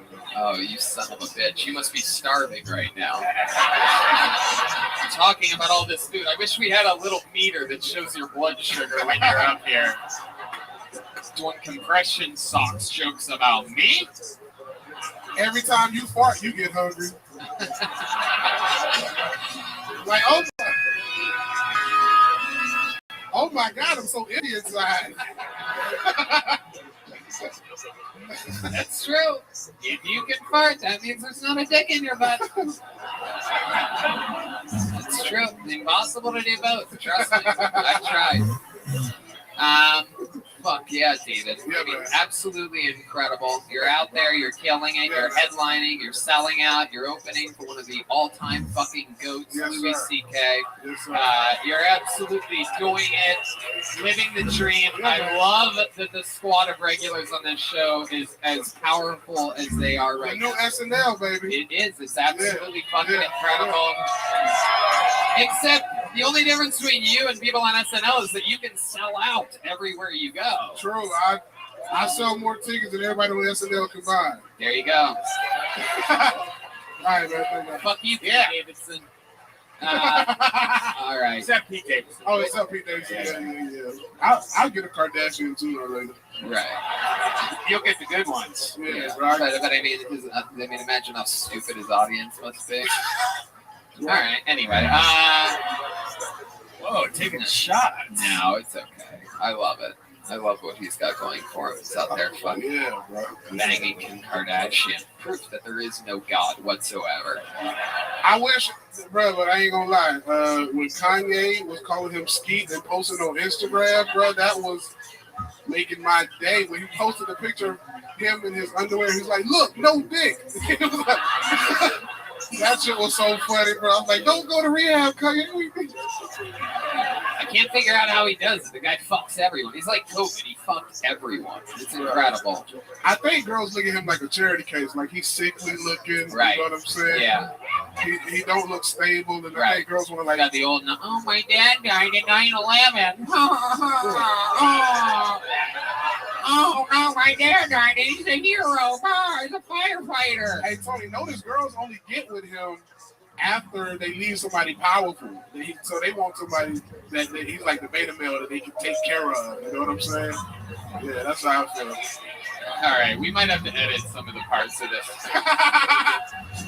Yeah, for the record, I think he's a great kid. Yeah, shout out to Pete, huh? Oh, yeah, y'all live in New York. Yeah, shout out to Pete. Come in here with that bullshit. Pete, we love you, buddy. He doesn't need zinc. Sorry, I'm a Kanye guy. I'm loyal. Ladies and gentlemen, that's my really good friend and one of my favorite comedians, David Lucas. Everybody. Hell yeah. You guys think we should go to this bucket one more time, huh? Yeah. All right. As you've learned tonight, anything can happen. So let's see. Here we go. Okay, make some noise for Majai Mayfield, or May-Guy, perhaps, or Maggie. Maggie Mayfield. Maggie. Here she is. One more more time for Maggie Mayfield, everybody.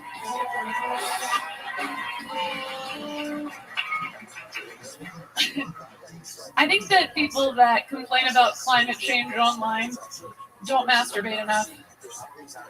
They can't because nobody taught us how to throw away a battery. And listen, we don't have time to do that shit manually, right? Like, we're all really fucking busy. I know this is true because growing up in the junk drawer, we had like one of those baggies full of batteries. And I thought, man, like we watched a lot of TV as a kid, but turns out I just had a really happy mom.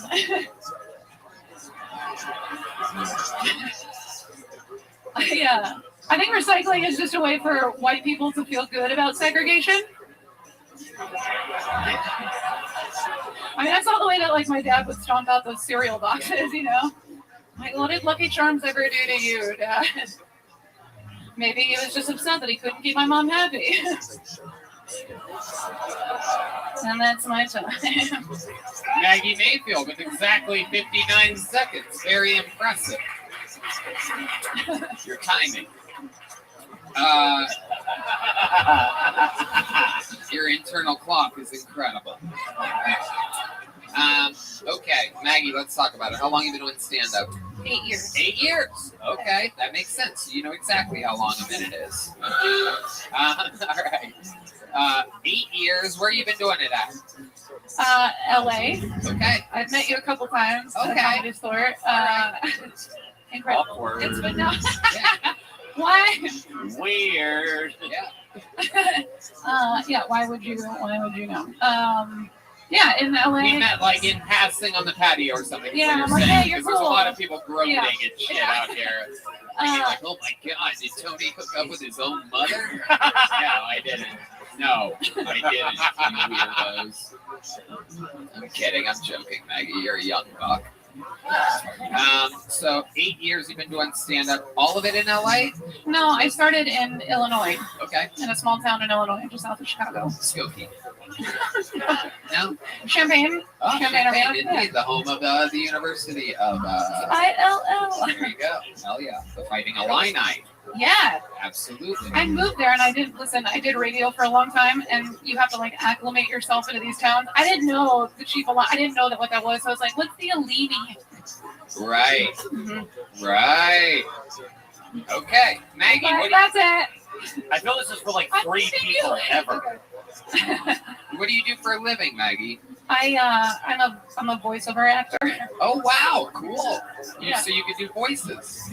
Sort of. I read romance novels. Whoa. Can you give us an example of like a couple lines out of a romance novel? Can we hear your romance novel voice?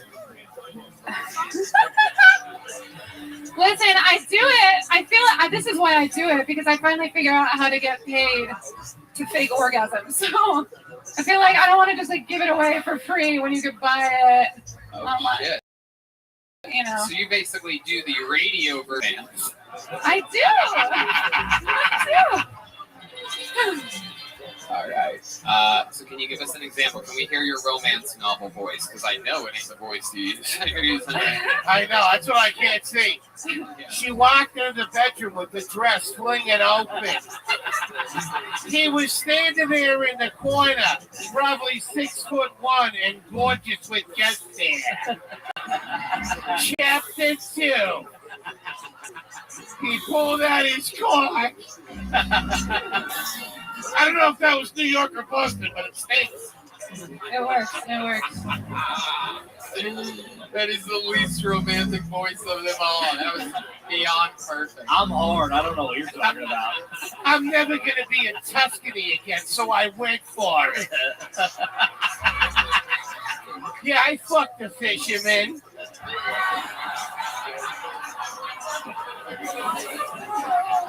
I'm sorry. I'm truly sorry. I think I'm out of a job. I think that's what's about to happen. Love it. So Maggie, you make a living doing that? Yeah. Wow. How long have you been reading for romantic novels? Like 5 or 6 years now. Yeah. They're fucking filthy. And listen, They don't like to say the word pussy or vagina at all. What do they like to They say? call it sex, like he touched her sex. That's what they call it. What? That's what they call it. What? Is this like Korean like romance drama? Like, Yeah. Are the pages blurred every time it says it? Just still annoying. No, they're good. I mean, I have to take a lot of breaks, like when I read, but Do you masturbate a lot while reading? yeah. You get into Yeah. it? Really? Yeah. The old wet pages. That's another copy you ruined. God damn it. It's coming out of your check. Can we hear your voice here? Yeah, let's hear it. Give us one. Oh my God, give us I'm like one. This is what the people want, Maggie.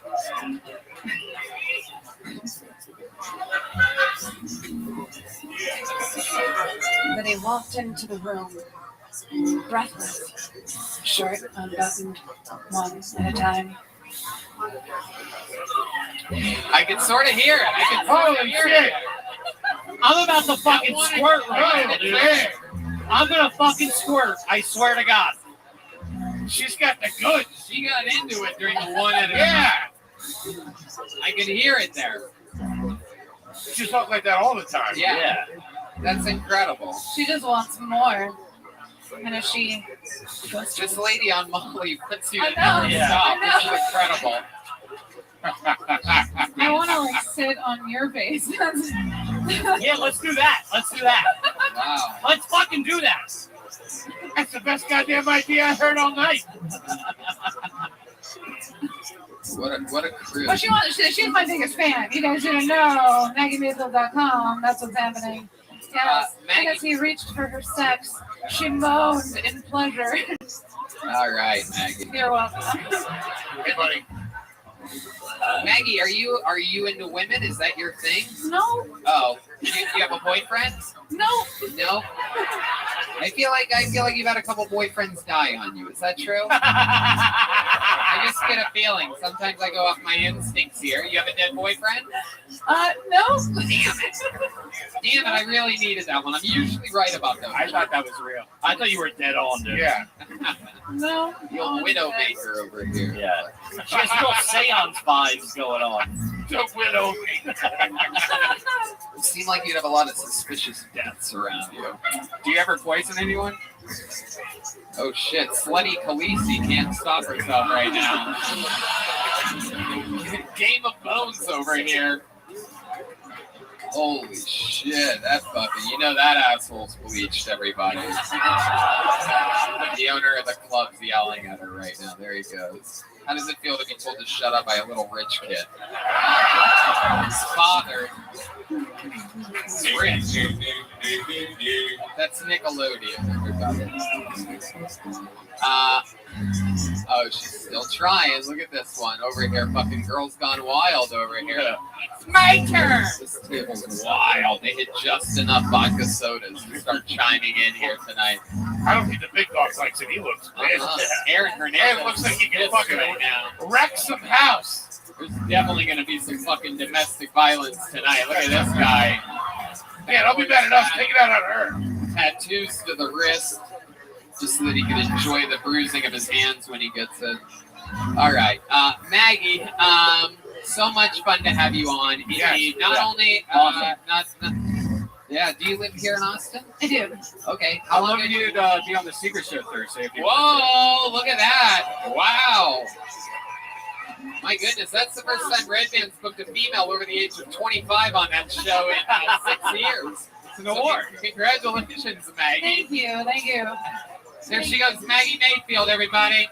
Yeah, man. Your Hill Tony debut. Great job, buddy. We're doing it. There's only one way to end an episode like this. You guys have been having fun all night, right? Well, this is the part where shit somehow gets a little bit crazier than it has all night. I spent the entire fucking weekend with your next comedian. He was featuring for me at the Miami Improv, where he was absolutely fucking dismantling the crowd. It was he's just an unbelievable artist to watch and watch grow and watch take chances. He does things entirely his own way. This is the longest standing regular in the history of Kill Tony. Make some noise for the one and only, the Big Red Machine, William Montgomery. It's him, live, in the flesh. Good night, everybody.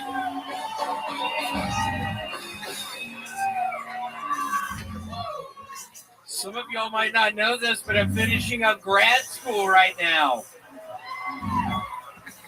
My final thesis is titled, Bitches Be Shopping.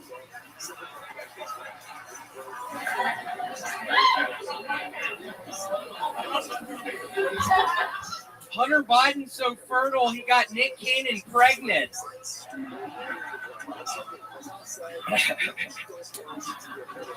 Wait, CNN Plus has been canceled? Did they use the N-word or something?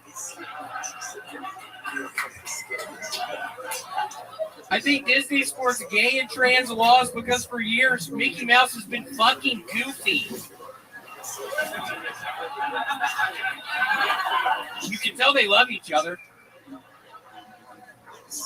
Okay, that's it. That's all I have. Thank you. All right, 54 seconds of William Montgomery. Coming off an amazing weekend, 5 packed, crazy shows at the Miami Improv. You're out there doing 25-minute long sets right in front of me. That was exciting. That was a lot of fun. That final show on Saturday seemed like the best one. Yeah, it was crazy. People, I mean, William, I never announced who's opening with me on what legs of what tours. And last time we were there, it was a whole crew of us. It was Michael Laird, David Lucas, you, Red Band was at those shows. And this one, just you doing long sets, just out there fucking screaming at a sold-out audience.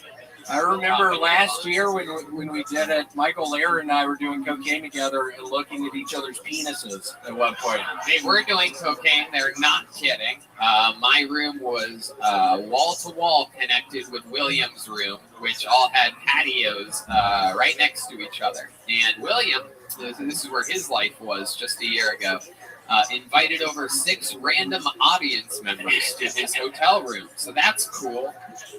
Just doing fucking blow all night long. Give it up for cocaine, y'all! The crowd goes wild. I love cocaine! I can't get enough of it! No, I'm kidding. I had to stop. My life was falling apart. It turned into a real-time train wreck. I was fucking robbing people outside of the mall. It was the weirdest thing. What do you mean you were robbing people? Can you explain exactly what you would do and what you would ask for and how you would say it? Because before I had guns, I had knives at the time. A couple of, I think they're called K-bars, the long ones Marines use. I had 2 K-bars, and people would literally come out of the mall with some sort of a bag. I would look at it, see if it was from the hat store. I was big into hats at the time. As is many people when they first moved to Austin. Yeah, if it was a hat store, I would just go up with both of my fucking knives out, put them up to their neck in like a scissor motion type of thing, and just watch a little bit of blood come out. And I would know to stop them. But man, one night I accidentally cut somebody's head off! Oh! Where'd their head go? It just plopped on the ground. It made like this weird bag of sand noise. A man, a woman? Whose head did you cut off? Some bitch, some dumbass bitch. Who had it fucking coming. I've been following her for like 2 weeks. She had it coming. You followed her for 2 weeks. Why did she have it coming? Just what she would watch on television at night. I was literally up in some tree outside of her apartment for 2 fucking weeks. Wow. She just watched the stupidest shit on TV. It was always on Forensic Files. It was the dumbest shit. Just some dumbass bitch. She had it fucking coming. Wow. Powerful eye contact with the audience. Whoa, there's one of the winks. We've seen this before, everybody. The patented winking of William Montgomery. Normally there's a sound effect that goes along with it. If I had a sound effects guy, it would be happening right now. Yeah, Redman, what are you doing, dumbass? What are you doing over there? Seriously, what are you fucking looking You at? found it. Wink some more. Wink some more. You're too slow, dumbass. You're not even doing it anymore. What are you doing? Why does fucking Cody ask you around? Redman doesn't know how to play improv games with William. He ends up getting super mad. William, wink a couple more times to the audience.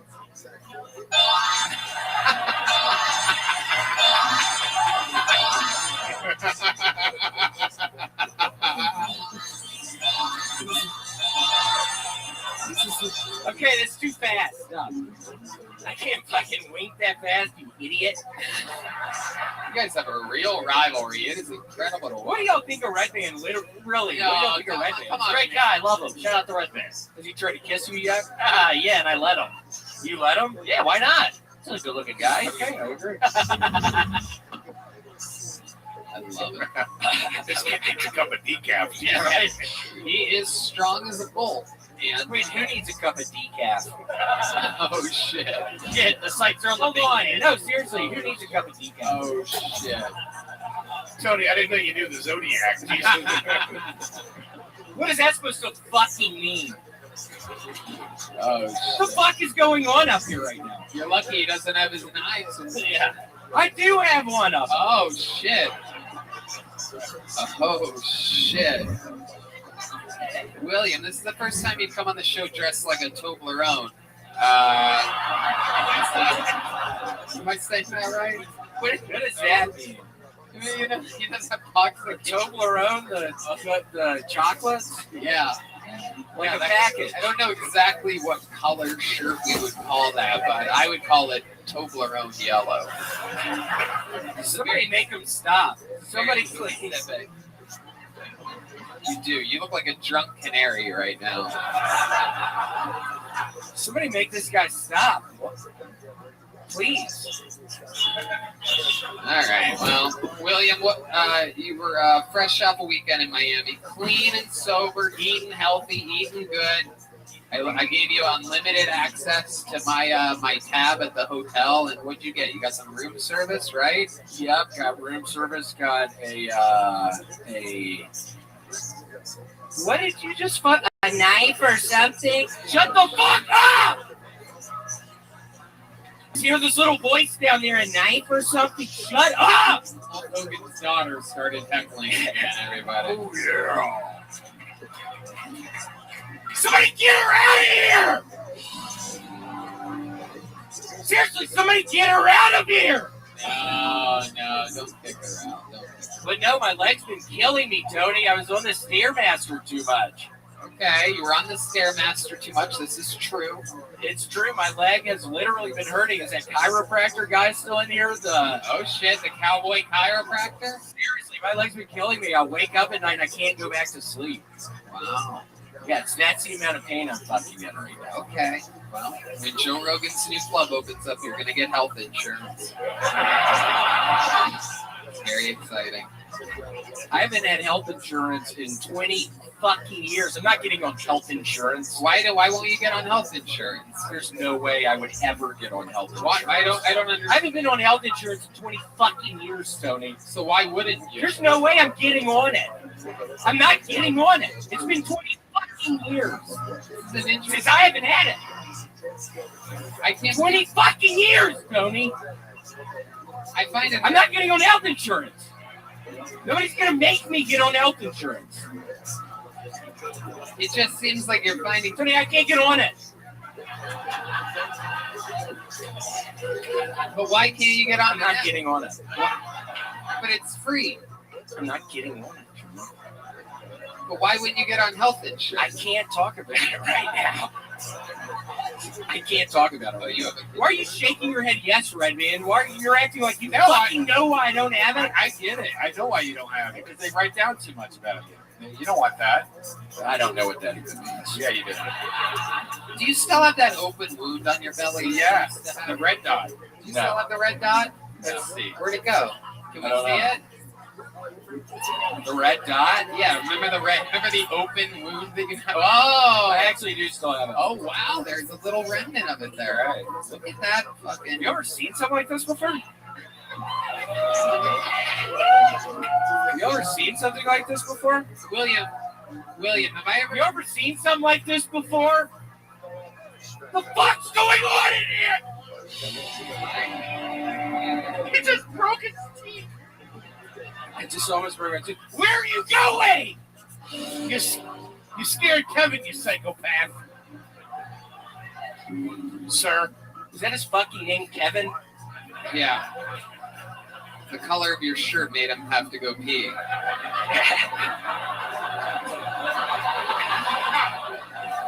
William, have I ever told you before that you look like homeless Simpson?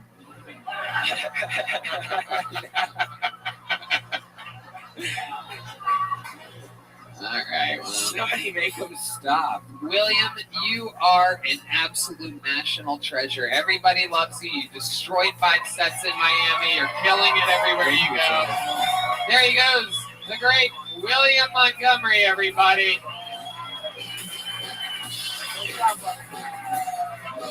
Look at this drawing from the great Ryan J. Ebelt. He draws every episode of the show, all the way from Los Angeles. How cool is that? That's fucking awesome. It's you, Kevin. It's all available at RyanJEbelt.com. Oh, that's beautiful. Each individual, every episode has been drawn. How about one more time for my guests tonight, the great H. Foley and Kevin Ryan, everybody. Thank you, Austin. Thank you so much for having us. Follow them on patreon.com/RUGarbage, @RUGarbage, @FoleyGramps, and @Kevin Ryan Comedy. How long can this place get for the band, everybody? The Screwball Peanut Butter Whiskey Kill Tony Band. Michael Gonzalez on the drums. Dave Shear making his Kill Tony debut on guitar. And that is the great D Madness holding it down right down the middle on bass. The official Kill Tony after party starts now, and there's some exclusive, very limited edition Kill Tony merch for sale in the corner there. Thank you all for coming out. Good night, everybody. Tony!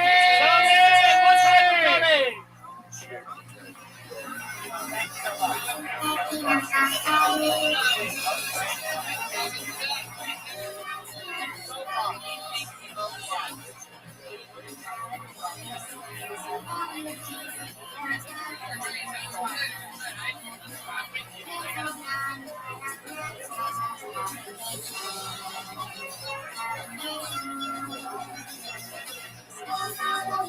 happening,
is Redman coming to you live from Vulcan Gas Company here in Austin, Texas, for a brand new episode of Kill Tony. Give it up for Tony!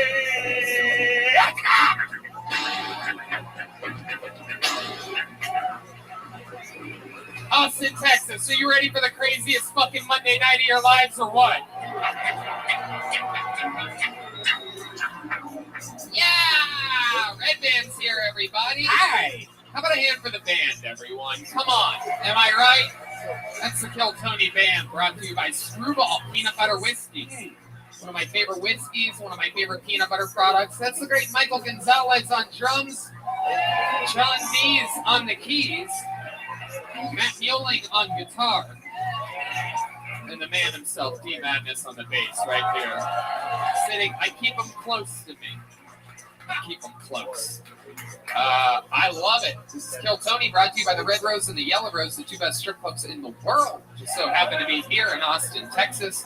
Of course, also brought to you by Red Bull and the W Hotel, where now if you're coming to visit Kill Tony live in Austin, Texas, you could use the promo code Kill Tony at the W Hotel and save 25% off a Sunday or a Monday night.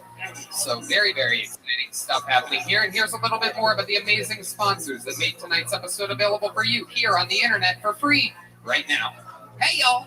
Indeed, it is Tony Hinchcliffe here, telling you that I am back out on tour with my stand-up comedy, lugging a bunch of my funniest friends with me all around the country. We're back at it. Salt Lake City, May 20th and 21st. Buffalo, June 10th and 11th. Atlantic City, New Jersey, June 24th and 25th. Tampa, Florida, July 15th and 16th. Houston, Texas, July 28th, 29th, and the 30th. Dallas, Texas, the 12th and 13th of August, and August 26th and 27th. San Antonio, Texas.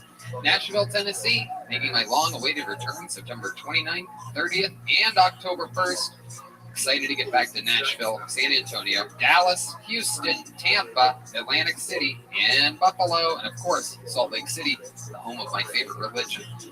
All very soon. That's tickets available at TonyHinchcliffe.com, and we'll see you out there. Hey, y'all. As we told you before, I'm going to say it again. Our greatest sponsor is one of the greatest products in the world. I'm watching Red Band drink some right now. I drank some earlier today doing hot yoga, and it saved my bagunza. I did a 3-day golf tournament this past weekend, and it saved my asphalt. I'm talking about Liquid IV. When you push your body hard or just feel run down, it's extremely important to stay hydrated. It's a priority that helps us feel better on a day-to-day basis. And one stick of Liquid IV Hydration Multiplier and 16 ounces of water hydrates you 2 times faster, more efficiently than water alone. I feel that exact difference. I know that is a fact, that this is science that works. Liquid IV Hydration comes in refreshing flavors like watermelon, lemon lime, strawberry, pina colada, and more. My personal favorite, the Concord Grape. Red Band. I'm drinking that right now. Check it out. There's a bunch of different flavors, and they have amazing flavors that taste great. I used to be addicted to sports drinks with those sugars and everything and all those chemicals you can't even read. Well, this is the real shit. It has 5 essential vitamins, B3, B5, B6, B12, and vitamin C. I got bingo! With 3 times the electrolytes of traditional sports drinks. It's made with premium ingredients. It's non-GMO and free from gluten, dairy, and soy. It also has this thing called CTT, and it's designed to enhance rapid absorption of water and other key ingredients into the bloodstream. I'm telling you, I feel it in my blood. Every time I'm about to pass out from dehydration out there on the golf course, I'm telling you, you feel it here in Texas. Liquid IV saves my booty. Grab Liquid IV in bulk nationwide at Costco, where you can get 25% off when you go to liquidiv.com and use the code TONY at checkout. That's 25% off anything you order when you use promo code TONY at liquidiv.com.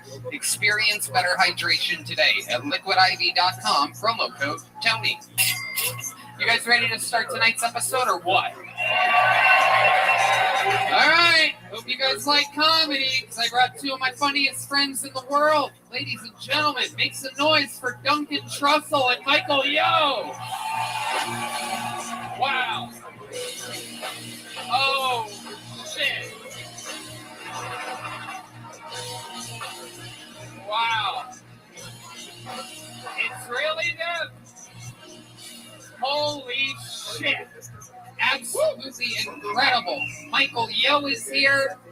New stand-up comedy special out on YouTube at Michael Yo Comedy. And ladies and gentlemen, this is the return of Duncan Trussell is back. Thank you. Hi, good to see you. We're coming off an amazing weekend in Denver with our dear leader, Joe Rogan. Duncan, last time you were on the show, you just kind of disappeared within the first 10 minutes. Where did you go? Oh, that's right. Okay, this is what's so funny about the internet. Because all these theories popped up about, like, where'd he go? Where'd he go off to? Where'd he go off to? And you know where I went? I had to pee. But I was, like, high and drunk, so I just didn't want to come back on stage. You guys were really high and really drunk. And Alex Jones was here, and I watched it all hit you at one time. And it was a lot. I knew you weren't coming back the second I watched you go pee. But also, that was the first time I've been on stage since the pandemic. Yeah. So, like, there was a lot of, like, emotional stuff happening. It too. was really cool. This would be a lot of us take for granted here in Texas exactly how much fun we got to have the entire time. And when our friends from LA came to visit, took off their, it's a blast. Crazier shit's happening in the very near future that we're all very, very excited about. You guys know what the show is? A bunch of comedians signed up for their chance to do 60 seconds on this stage. You know their time is up and you hear the sound of a kitten. That means they have to wrap it up then, or else they bring out the angry West Hollywood Bear, which is just a loud way to... Very good. Thank you, Red Band, for the extra volume tonight. Always good. It's always good that we're on a coordinated front. Anyway, and then I interview them and we talk more about them, about their lives, and find out more about them. You guys ready to start tonight's show? Yeah! Awesome. Well, there's only one way to really start a show like this as of late, and that is with a guy who consistently, we have a few regulars on this show. This guy is one of those regulars. For the last 6 to 8 months or so, he's been writing and performing a brand new minute every single week. Then he started opening for me and Rogan here at Vulcan, and then he started opening for Rogan in arenas, continuously getting more and more work. We watched him start living in a van 6 months ago. Now he has his own apartment. Ladies and gentlemen, the one and only Hans Kim.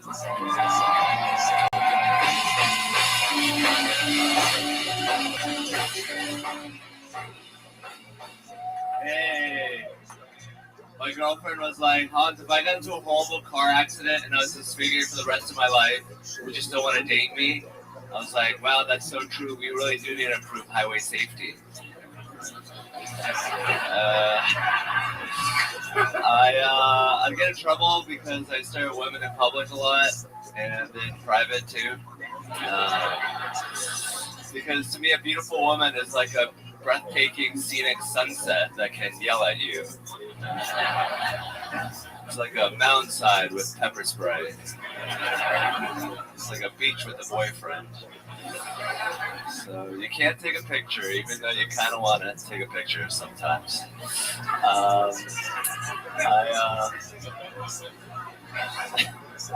I'm a pervert.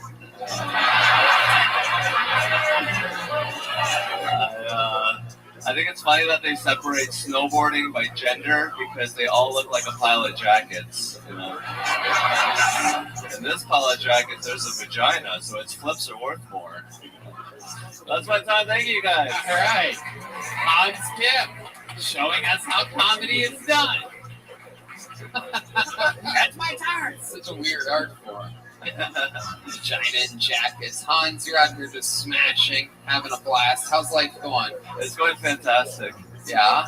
I'm getting laid regularly. I perform at arenas. That's right. I hang out with the best comedians in the world. That's right. How many steaks did you eat this weekend, Hans? Like 4. Like 4 steaks, everybody. Just living that kind of life. How do you feel? How did it feel coming home and reacclimating to Austin after we just did 20,000 audience members in Denver. Me, him, and Duncan did 4 shows. 1,000 people each. It was kind of sad to have to go back to my normal life, but I always have the memory of us together. That is true. One of the times in a stunning turn of events, I'll share this with the audience here, some exclusive information. Oh, hello. How are you guys? Come on in. How's it going? These are some of my favorite cashiers from HEB. Come on in. Make yourself at home. One of the Friday on our way out from the hotel to the venue, Hans was late getting to the car, everybody. He was the only one that was late. Yeah, you guys were making fun of me the whole weekend for that, but that was the only time I was late. That's true, because we had the security guy tell you everything after that was 15 minutes before we actually did everything. So instead of us meeting at 6 p.m. for dinner, we told you 5:45. And you were 5 minutes early for that, so you were 20 minutes early for everything else. That's the rest fucked of the up, weekend. Hans. Yeah, dude, we fucking bullied you, bro. That's just straight up rude what I did. I would love to get bullied again. It was an honor. Yeah, you like it. You like the punishment, don't you? Yeah. Absolutely. You want Tony to spank you sometime, don't you? Oh. You said that you're a pervert. Is that true? Definitely. Wow. What's so perverted about you? I really love the female form. Okay, wait. Do you know what makes you perverted? You think if you love the female form, you're perverted. That's perverted. Like, what? How is loving the how is loving the female form perverted? Yeah, that's creepy to think that. That's like weird that you would think that. Like every dude loves the female form. Yeah. I mean, What's your favorite body part of the lady? probably the vagina. Oh, very good. Very good. For those of you that might be new around here, Hans is autistic, so when he's honest as fuck, it's just comedy gold. That was not a setup. That was his honest, true answer. He does indeed prefer the vagina over every other female body part. How about second favorite female body part? I think this will tell us a lot. The ass. Whoa, okay. All right, let's go 3. What do you got for 3? Probably the tits. Okay, great. I'm glad we got these out of the way. Super predictable. So I will now ask, and I think we're going to learn a lot from this. What is your 4th favorite female body part? The navel.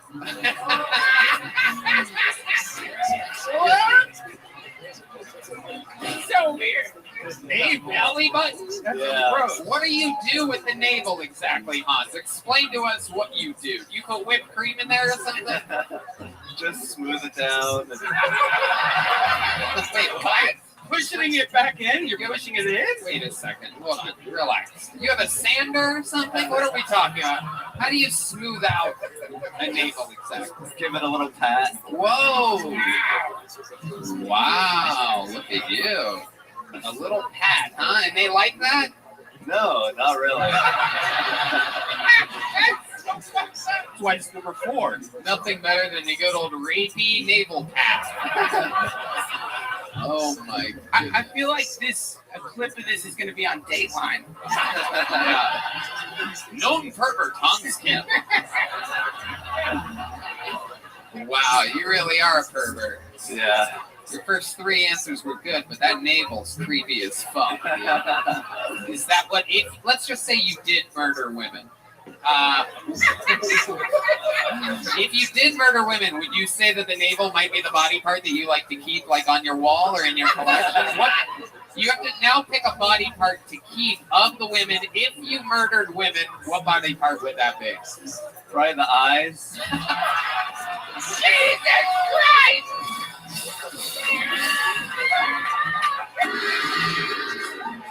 See what I'm talking about the honesty and autism thing? Like that. That was real right there. Again, we've never pre-discussed any of this, ladies and gentlemen. He literally he didn't say, I will say the word, he admitted. He admitted. Yeah, he had an answer loaded up. He was ready for that question. He is never getting laid again. Yeah, right. The type of girls that he fucks are already into that. They're like, very good. They're into the danger that they might get murdered. Hans, you are a real creepazoid, and we love you, dude. You just own it. You roll with the punches. You're out here absolutely thriving. We watched you go from literally being addicted to open micing, and you were going to all these empty clubs around the country. Literally every single night, he was addicted to open mics in front of his friends and in front of his co-workers. And literally now he cannot stop getting paid to do comedy. It is incredible. It is exactly what the show is built around and for, and nobody really has ever taken as much advantage of it as fast and as cool as this guy has. I've been with him on these road trips. All he does is stare at his jokes on a fucking spreadsheet on his phone. That's not autism. That's just being Asian, everybody. But it is incredible. He works hard. He plays hard. How about one more time for Hans Kim? Thank you.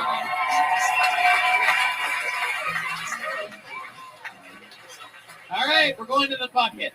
This is where we meet someone. Perhaps it's a first-time comedian. Perhaps it's a local legend. Anything can happen here. This is where shit gets a little crazy sometimes. Because anybody could sign up for this part. It could be one of these Westlake divorcees here sitting in the middle of the room. You don't know what could happen. Bernard White is your first name out of the bucket. Doing 60 seconds tonight, coming from the deep comedian section of the room. Here he comes. Make some noise for Bernard White, everybody. Ooh, lovely sexy people over here.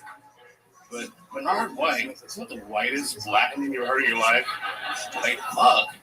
But good with interviews, man. Always got an interview. Walked in. Are you really Bernard Allen White III? I'm like, no, I'm very white.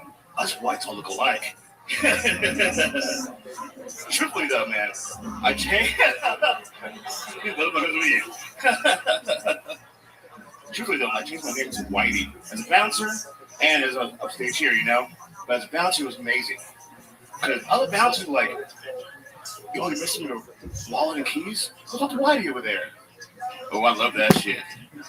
People come walking up to me, "Get my keys and wallet." I'm like, say it. No one say my name. And I'm like, say it, come on. Can I please my keys and wallet? No, say my name. Fuck no. But you know, there's a good crowd here. Can you guys call me Whitey? Awesome. This is a fun game. So it's the opposite now. Call me a nigga. Well, nobody? Fucking racist, man. You could have called me Whitey and the nigga, and it would have been like perfect. And now niggas want to Whitey. All right. There you go. Bernard White. That is the West Hollywood Bear. Very good. That is how that works for Red Band. Self-destructing right in front of our very eyes. I love it. Bernard, how are you, sir? Welcome. Love it. Finally up here. Hell yeah. You been signing up for a while? Yeah, I have. Yeah? Like a couple months? What? A month. Okay. How long have you been doing stand-up? About 5 months now. Okay. And you gave up. You used to be Mr. T. Am I correct? And then you let yourself go completely? I'm his cousin. Hell yeah. Hell yeah. I love it. So Bernard, welcome. You are by far one of the funniest Tyler Perry characters I've ever had on this show. Tell us, you've been doing it for 5 months. You said, what do you do for a living? Exactly what bus do you drive around here? Well, I retired game programming, so now I just act, comedy, I do voice work. Oh, sweet. Awesome. What kind of voices do you do? Mostly like fantasy books and audiobooks. Okay. Any like romantic things or anything like that? I am working on an erotic ASMR right now, so. Whoa. Oh, yeah. So what do you have to say for that? That's your sexy voice? Yes, it is. Oh, shit. Okay. Darth Vader doesn't need to be here right now. I love it. Okay. So, what do you do for fun, Bernard? Comedy. Right, other than that? Drink, smoke, have sex. I mean, I'm 42 years old, you know. I have the whole world in my free moisture, you know. I love it. No kids? All in college. It's something about mustard, I do believe, right? Oh, you said mustard. You have the whole world as your free mustard seed. Exactly. Oyster. Oyster. Oh, okay. I love it. Okay, Bernard, do you have any special skills or talents or anything like that? Oh, I like writing fucked up screenplays. Oh, wow. Okay. Did he, I guess I can't really ask you about that. You're not going to tell us the plot to your movie that you wrote. What else? What else about you? Other than that, I like to just help people out. I'm a really giving person. Okay, can you give us an example of when you've given to somebody? I like to give out free joints to everybody. Oh, okay. I'm a witness to that. I saw him hand out like 10 joints the other night to people. He talked about being nice, and the Saudi Arabian cowboy got up to go to the restroom. He just bashed it at all. That's our buddy, right? He comes to every show. I call him Keith Turbin. Works every time. It's crazy. Wow. Bernard, has being nice to somebody ever backfired for you? Not at all. I'm a big black man that's jolly. No one's fucking me. Right. Right. Interesting. A big black man that's jolly. Have you ever thought about playing a black Santa Claus? Actually, that's one of my bits, being Mr. T Black Santa Claus. You know, because I believe, like it's my way. I do that fool. It's for my ho-ho-hos. Wow. I'm going to kill myself for you. I like that joke so much, I'm going to kill myself. Wow. Bernard, and there he, thank you. That's the sound of me killing myself 14 seconds after I made a joke about it. Bernard, you talked about having sexual relations with women. Can you tell us some more about this? What type of, where are you finding these lovely, what I'm guessing, voluptuous ladies at? Well, we'll just say, like, I like to smoke, they like to smoke, we get together, bars, clubs, mostly like, holes in the wall. Right, you talking about glory holes? That's my private life, sir. Oh, shit, look out. Holes in the walls. So, like, let's say there's a girl sitting at a bar that you fancy. Is there a type of woman that you prefer? I like biggins. Biggins? How about a skin color? Are we talking, I like everything. Everything's fun. The best is, like, half Samoan, half Japanese. Whoa. Are you talking about your favorite sushi restaurants? What are we talking about? Malaysians. All right, Bernard. Interesting. So you see a girl sitting at a bar. What's your big pickup line? What's your opening line to a girl? Hey, you smoke? Whoa. So you lean into the marijuana. You're like Mr. THC. Mm-hmm. That sounds good to me. There it is. Sometimes it needs to cook for a few minutes. Thank you, Bishop. Hell yeah. All right, the band's happy too. Okay, very good. Glad we were able to do this. Fuck yeah. All right, well, what else? You started here in Austin, correct? Yeah, it's been here for 33 years. You've lived here for 3 years. 33 years. 33 years, Yeah. Holy shit. So you spent like 10 years somewhere else? Yes, in Bonn, Germany. Whoa, you were born in Germany. Yeah. Wow. Military brat. That's cool. Good. German American. Wow, that is incredible. You're German. It's actually, you remind me of one of my favorite cakes. I don't know if you've ever had German chocolate. These are my favorites. And it's a real thing. The Asians seem confused about this one. German chocolate is when there's coconut on the outside of a chocolate. They're looking the other direction, literally. These people might hate me. Is that David Flores? David, hello, how are you? You're seeming very angry right now. I know you. You can't be mad. All right.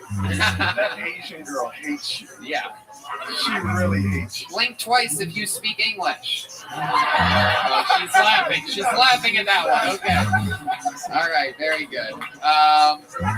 Bernard, so much fun to meet you. I love having people of all different shapes and sizes up here, and you are both.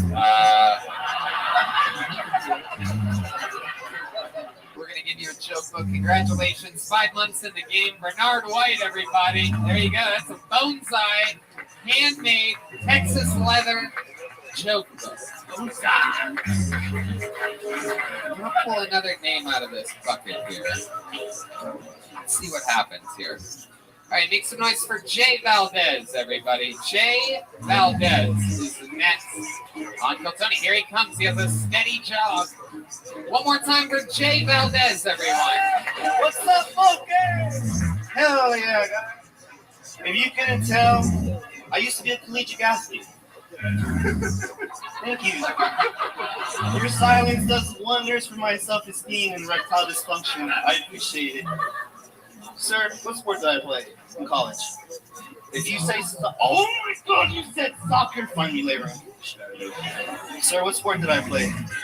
Oh my God, you guys are nothing but jokes today. No, I played tennis. Hell yeah. I was a team's drug dealer. And I don't know if you guys have ever seen a coked up tennis player before. Just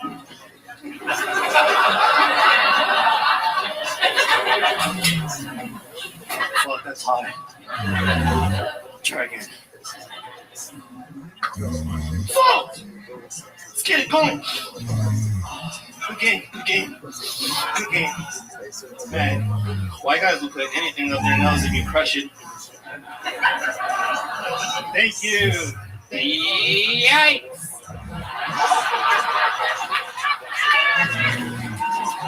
Jay Valdez has arrived to kill Tony. I mean, wow. Holy shit. So they let you Mexicans get as much adrenaline as you want, huh? Because, like, the prescription policies down there are just out of control. If Adderall was a human, I mean, this is incredible. The chain that matches the bracelet. Oh my God. All on Wish. All on Wish.com. Wow, incredible. Wish.com. Oh my God. You're something else, dude. Where the fuck are you from? What East Coast fucking... What part of northern Connecticut / southern Maine are you from exactly? How far off am I? I am from the third coast, San Antonio. Oh, wow. This is the rare case in which a Latino man has a vitamin D deficiency on this show. This almost never happens. It's very hard to find. It's like finding a leprechaun, a pale Mexican. Jesus, how much do you avoid the sun? What is this? How do you even do that? How do you stay that skin tone?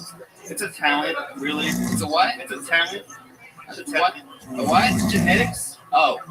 What are your parents? Where are they? What are they? But then I'm going to ask where are they, because I feel like your inner psychology just made you want to ask that. They're both Mexican. Right. They passed all the prerequisites. They what? They passed all the prerequisites, the swim test, the high jump, you know. Okay, very good. You're still bombing, Jay. For those of you keeping track, he's bombing. Even though sets only goes 60 seconds, he's been bombing for exactly 3 minutes and 7 seconds. It is incredible. This might be a record. So, Jay, how long have you been doing stand-up? Since January. Since January. And what made you want to start something like this that is completely, totally out of your natural wheelhouse?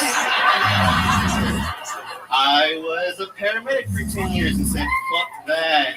Whoa, okay, a paramedic. Now, what made you finally give up on being a paramedic? What was the last straw? Was there a specific moment? Were you scooping somebody's brains off the highway or something, right? It seems like there must be a moment in which you're like, I can't do this anymore. Sure was. It was a moment when an overprivileged white boy threw up all over my shoes. That's it? Yeah. It was the last straw.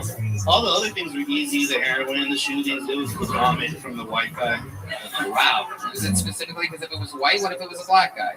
No, they don't throw up. They can hold their liquor. Oh, wow. Damn. Very, very interesting. Steve Magnus is cracking up right now. Some type of maniacal laugh like he has never thrown up in his entire life. He just tried to give him fits. Oh no, Jay. How many of you think we should light Jay on fire right now, everybody? The people have spoken, Jay. People have spoken. Are you D has seen black people throw up, he just said. Incredible. Are you rolling up? Are you making your own noose there with the cord? Is that what's happening here? If you want to, we could throw it up there. We could have the first hanging on Kill Tony. It could be a thing. Probably better than lighting yourself on fire, which the crowd voted is what they want to do in this situation. I'll finally get a tan then. What? If you light me on fire, I'll probably get a little tan then. You know, A little tan. So what exactly time are we at here? Yes. 5 minutes and 14 seconds of straight silent bombing, everybody. Just quiet and good. Wait, I have to say, don't you think the coked up tennis player, like if you remove the setup, no setup, forget the setup, but just the physical comedy by itself with a better setup? No. Oh my God. Duncan, you're so fucking funny. You know what? I want to see it. No setup. No setup. I'm going to bring you up again. We want you to just do the act out. No setup. Don't say anything. Ready? All right, ladies and gentlemen, make some noise for Jay Valdez, everybody. Here we go.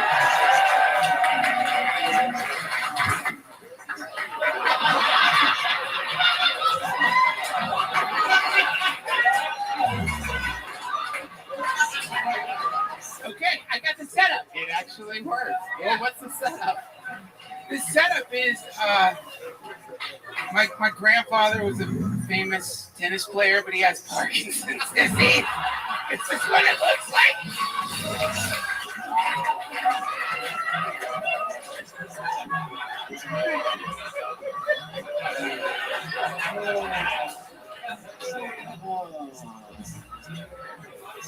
Jay, you are truly one of the worst we've ever had up. In a show where anyone can sign up. It's incredible. But you know what? You started in January. Anything is possible. Duncan and I were talking about how we basically, I mean, we did. We both started at the Comedy Store. And it's, it's the hardest art form in the world. And, we wish you the best of luck. What kind of segue is what am I saying? The guy doesn't have a chance. There's nothing anybody can do to make him funny. Maybe some sunlight. It'll bring out like the fight. You need vitamins. I've never recommended anybody vitamins before, but some people need a pick-me-up. Some people need to work out. I think you need a good daily multivitamin. You can start with a chewable, ease your way into it, and then by the time you run out of those chewables, you'll be ready for the pill form of like a... All right. I prefer the gummies. Okay, there you go. And that seals it. 7 minutes and 39 seconds. Jay Valdez, everybody. There he goes. Jay, take one of these little joke books. That's made by the great Boneside. That's real Texas leather there. There he goes. Jay Valdez, everyone. Well, this absolutely can't be right. Obviously, somebody is pranking us right now, but I'm just going to say the name anyway and see what happens. But there's no chance this could possibly be possible. This is Doug Stanhope, everybody. A brand new minute from Doug Stanhope. It really is him.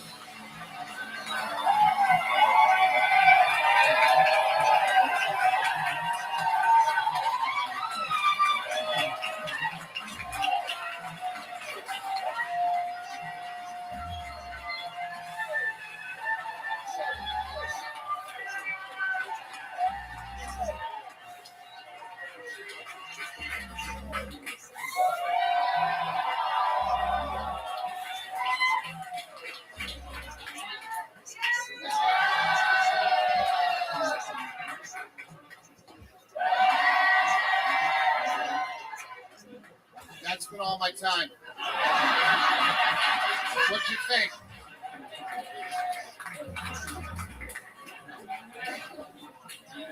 Give me your worst. I can take it. I can follow Jay Valdez with nothing.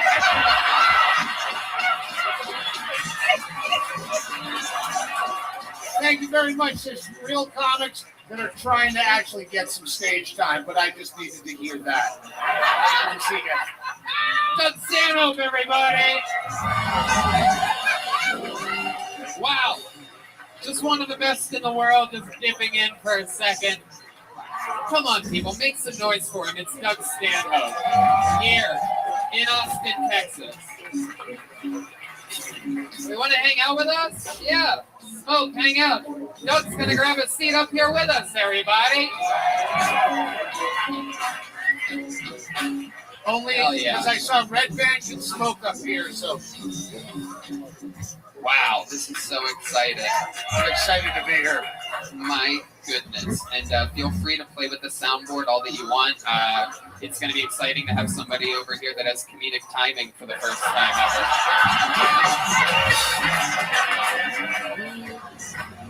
So we're very excited. I fucking killed. You really did. I really killed. Literally the opposite of Jay Valdez. No words, all kill. I mean, what a clinic. I feel like if Jay went on after you, he would have tried the exact same thing. We're going to have fun here. So, Doug, we're going to watch some new comedians together. You want to watch a new minute? I love new comedians. Hell yeah. Failure's the only thing that makes me laugh. Well, we have a lot of that here. Ladies and gentlemen, your next comedian getting an uninterrupted 60 seconds goes by the name of E.J. Enright. Here we go. E.J. Enright is next. Oh, he's coming from over here. Here he is, everybody. One more time for E.J. Enright. What's up, everybody? What's up? How are you doing, Austin? Very cool. I've been doing a lot of weird events in my life. Recently, I was invited to a gender reveal party. And, it's hard to buy a gift, A lot of neutral gifts out there. Well, I don't know. What do you buy a 32-year-old?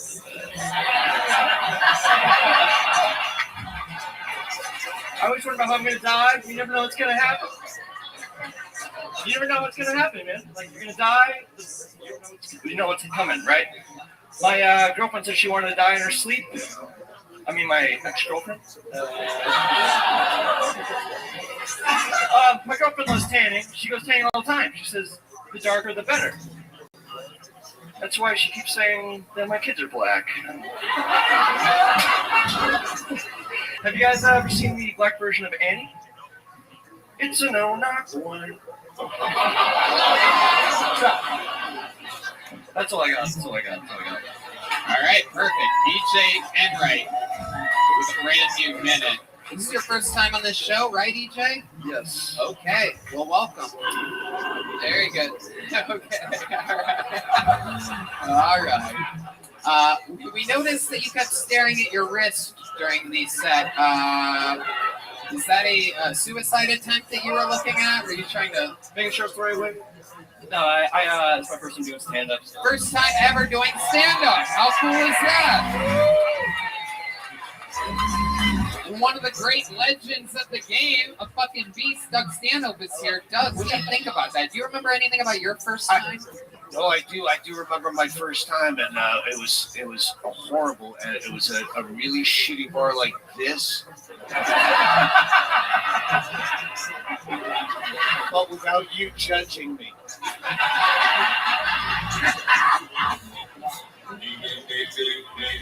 All right. Okay, so EJ, what do you do for work? You're starting stand-up comedy. You live here in Austin. I could tell because you're wearing a Stubbs barbecue hat. I'm actually visiting for my birthday. I know, I was kidding, dude. Nobody that lives here would ever wear that shit. Are you fucking kidding me?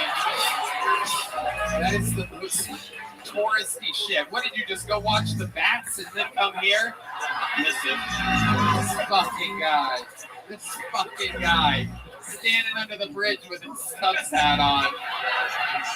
Oh my God. Well, no, Tony, actually, I'm just visiting. We know, EJ. Where are you visiting from? New Jersey. Morristown. Okay, very good. Yes, the home of Godfather, Morristown, New Jersey. For those of you film buffs out there, I love it. So, what do you do for a living? I build custom fences. I do upholstery. I play guitar. I do a lot of things. Yes, you are a Mexican. Congratulations. You have mariachi? No. What kind of guitar do you play? The shredding. What? I say quite anything. Blues, rock. Really? Wow, you seem like such a virtuoso. Will you play us something right now? I would love to. Does anybody see if EJ? How many of you want to see if EJ has any talent whatsoever? All right, he says he can play guitar. Matt Mueling is going to be nice enough to let him borrow his guitar for a second. Or else we're going to go to the Marstown Credit Union to get him a new one if he breaks it. Oh, he knows how to put it on. EJ Enright has a guitar on. EJ, what's going on? Oh, you brought your own pick? Holy shit. Super creepy. Are you into navels? Oh, he's asking. Whoa, okay. Fucking scary Clark Jr. over here.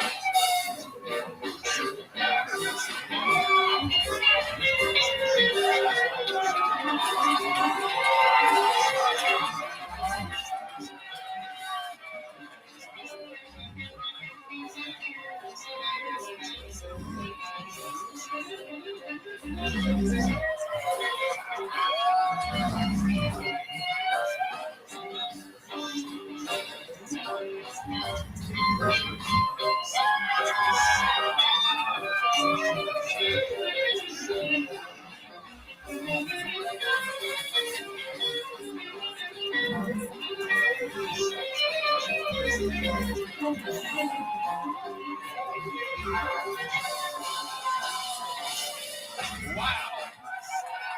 I mean, what the fuck? The crowd goes wild. This guy's not having it at all. He's not impressed at all. Thank you, everybody. That was hilarious.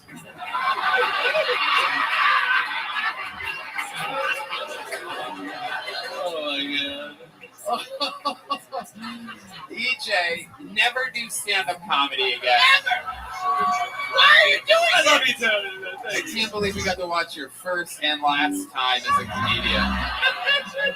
You don't even do stand-up between songs. When you're a famous musician and you go, I'm going to say something funny between these songs. No. Yeah, just keep hitting strings, my friend. Oh my goodness. My goodness. Do upholstery. Yeah. Do upholstery between songs. Yeah. You shot the sheriff, but you did not kill Tony. Oh, I activated the backlight. That was a good one. That means that was a good one according to the lights guy. Very rarely do we get such a special treat. DJ, tell us more about your life. You're shredding like that on guitar. What the fuck makes you even want to try stand-up comedy? I'm a big fan. Me and my dad, we just quickly do back and forth all the time. Really? Is he funny? Is he the funny one? My dad is funny. Clearly, you're the straight man. Shout out to Barry. Here's what I think. I think there must be a famous band nearby, and soon we're gonna hear their guitarist like smoke PCP and wandered into an open mic.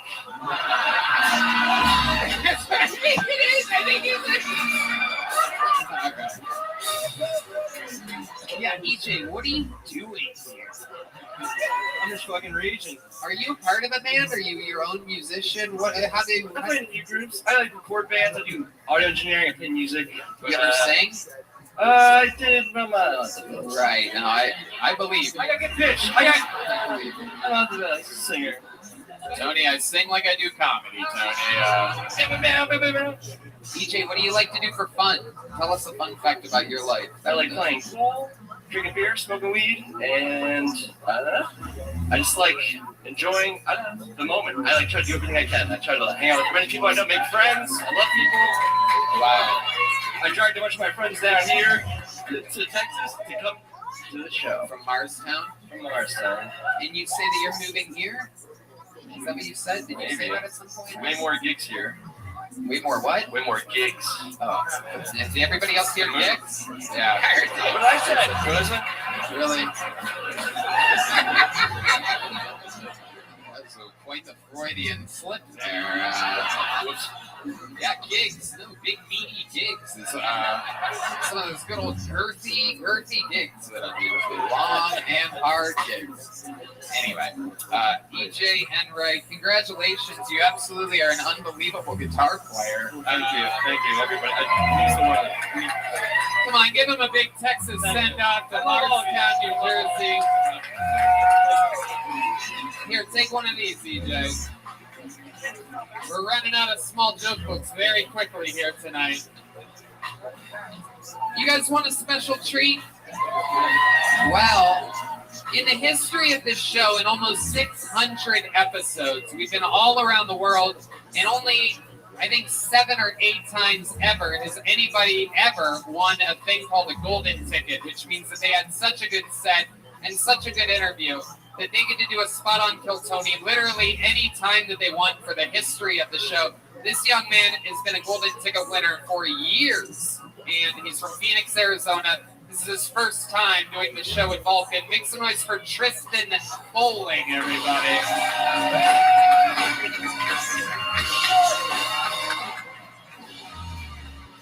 Kill Tony, how the fuck we doing, huh? Oh, who here has ever tried their own cum? Huh? Dudes, anyone? Any dudes? Any dudes? Yeah! Here's why every dude should do it. This is a feminist joke. And 2 reasons, too. One, a good chef always tastes his meal before he serves it.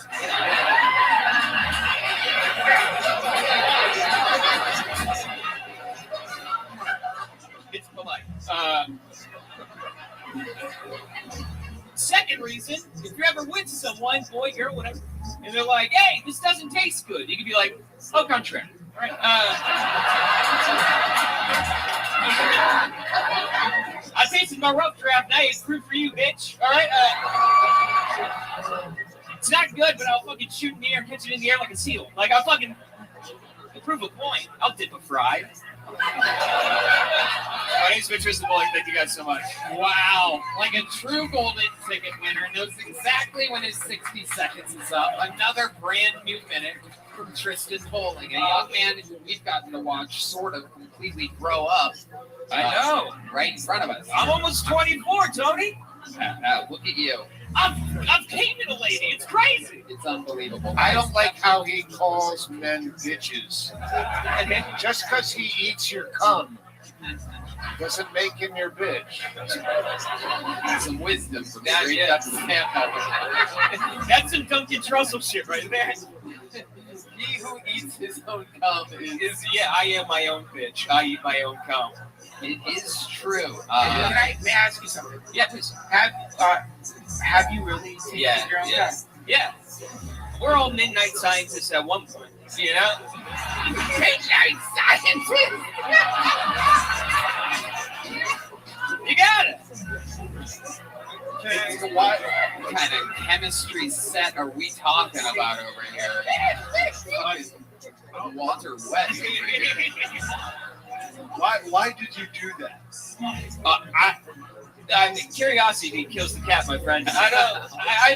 I've read a lot of calendar rip-off quotes in this. So let me ask you this. Do you do it on your hand? Do you have a beaker of some kind that perhaps you come into? Is it a bowl? Usually, I don't know how. Weight seems like it would be sufficient. I don't know how y'all beat. I don't know how, but like I do it on the toilet, so I can just like mortar pinch myself down and shoot into the water. Whoa. Yeah, so you do the old... I'm your only friend on this panel. Yes. Duh. I'm from Phoenix. Let's kids. I can't believe this panel has never tasted their own cum or acting like it. Listen, they're not fucking modern. They're not midnight scientists. They're not. It's like boba. Yeah, dude. Listen, it's like I never eat boba. You like durian fruit, and that shit tastes like dog ass. That's true. You should try your own cum. Okay. Let me ask you this. Yeah. Have you ever tasted a dog's ass? No, but a dog ass has tasted my cum. That's gross. This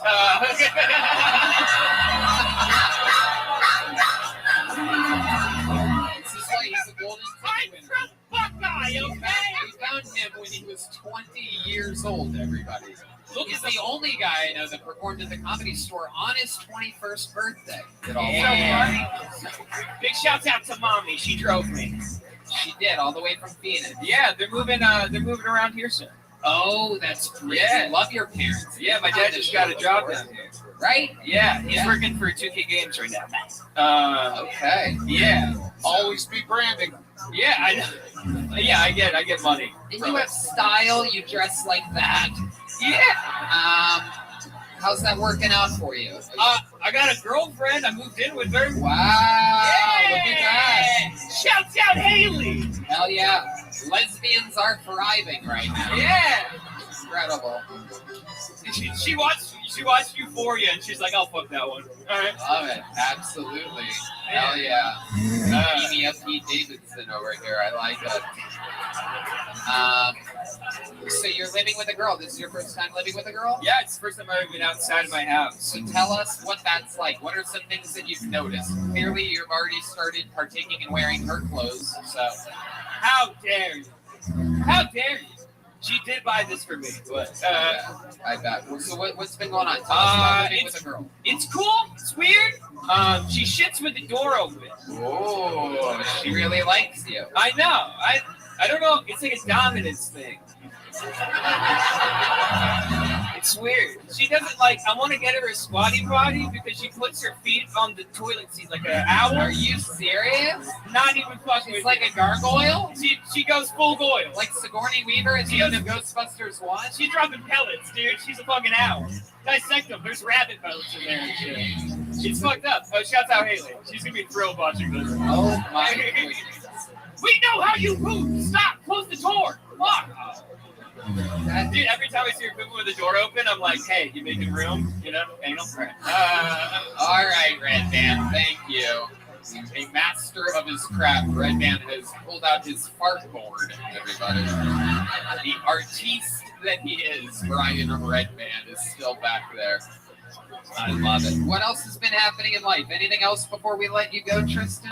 Working 2 jobs, just trying to get myself ready to move somewhere, man. You still rapping? Yeah, a little bit, man. Just trying. Yeah, I haven't written anything in a minute, but I'll try to do some like old stuff. Will you? Yeah. Okay. This guy's a great rapper. We've heard it before. Let's see if he's been keeping up on his P's and Q's. I don't know. Should I say an instrumental? Just fucking vibe.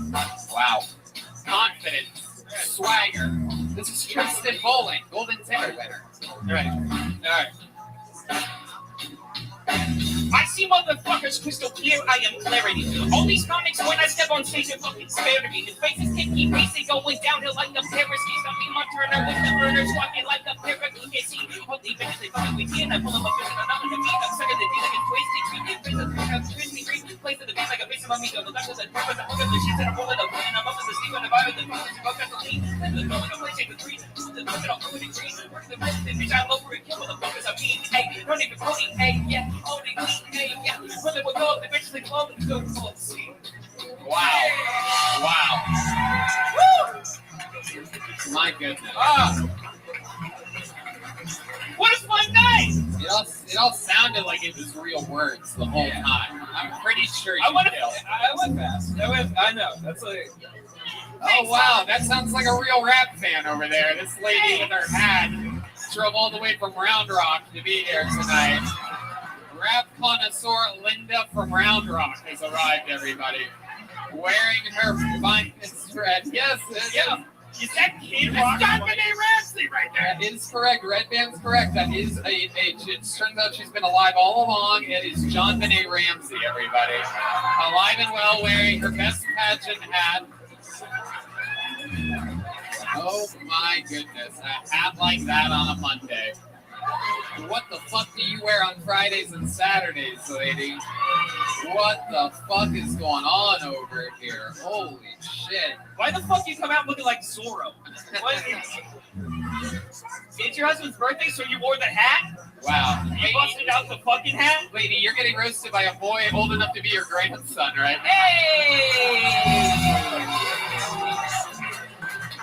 Is he gonna lay down on the bed with a boner and you're just gonna toss it and it's gonna land? Tristan, if you're here Thursday, I would love to have you on the Secret Show, man. I'm gonna try. Wow, look at that. Dreams coming true. Kids booking gigs on big comedy shows in town. Hey, Tristan, if you have nowhere to stay on Thursday, you want a golden ticket to my double bed at the Breezeway Motor Lodge that Joe Rogan sprung for.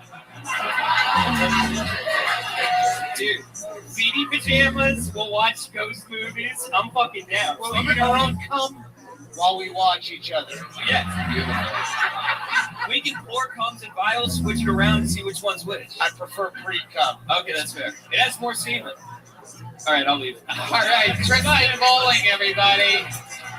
We're having fun here tonight. You guys having fun? Yeah. All right, this is where shit gets interesting again. Back to the bucket we go, where, as we've learned, absolutely anything can happen. Your next comedian goes by the name of Yassine Mekki. Yasser Mekki, perhaps? Here he is. Make some noise for Yassine Mekki.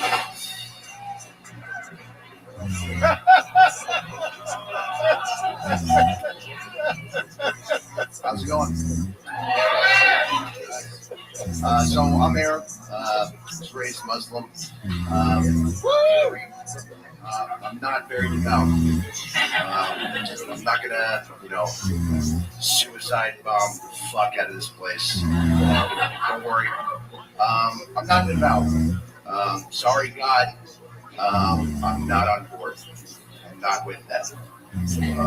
It's really too bad. I'm not going to have my 72 virgins for a while. 72 virgins. Why virgins? I always wondered that. I'll be rolling up in heaven, successful bombing, went perfectly, ready to be rewarded. And, you'd think you'd want like 72 disgustingly fucking whores. That's what I want. That's not the case. I'm up here in heaven. I'm like, I just died. I just fucking bombed this place. Why the fuck am I trying to teach this bitch how to deep throat? That's a bear. That is officially the bear. Red Dead's having some problems with the soundboard. Some people love it. These guys over here love it. These Texans over here, they must not have heard you say that you're a Muslim. Wait, what? Wait, what the fuck? I'll take back those applause. How old are you, sir? How old are you? I'm 26. All right. So he probably wasn't around when Joe Rogan did basically that same bit. Yeah. When it was already tired. That's true. Yeah, exactly. Really? Yeah, it is quite incredible. What kind of ethnicity are you? What exactly are you? I'm Iraqi. An Iraqi. Oh, okay. Well, all right. Yeah. What do your parents think about you doing stand-up? Are they both Iraqi? They are. Right. And how do they feel about this? You know what? They don't. This is my first time up on stage. Oh, okay. There you go.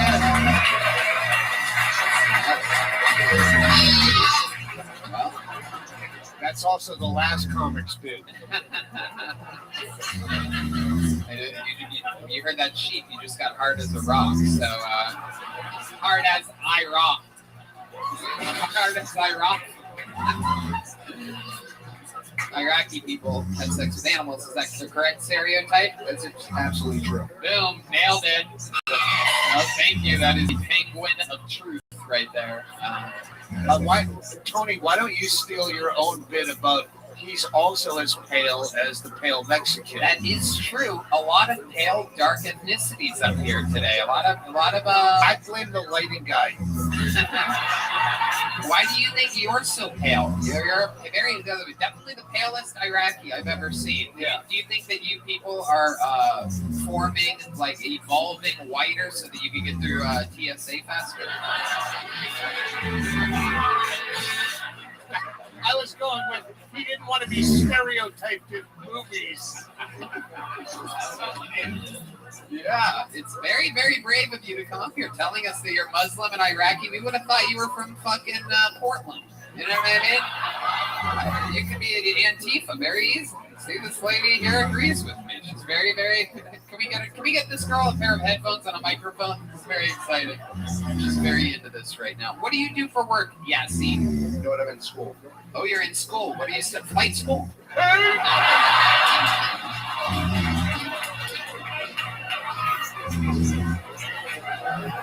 No need for the takeoffs or landings. Skip those days. What kind of school are you in? Computer science.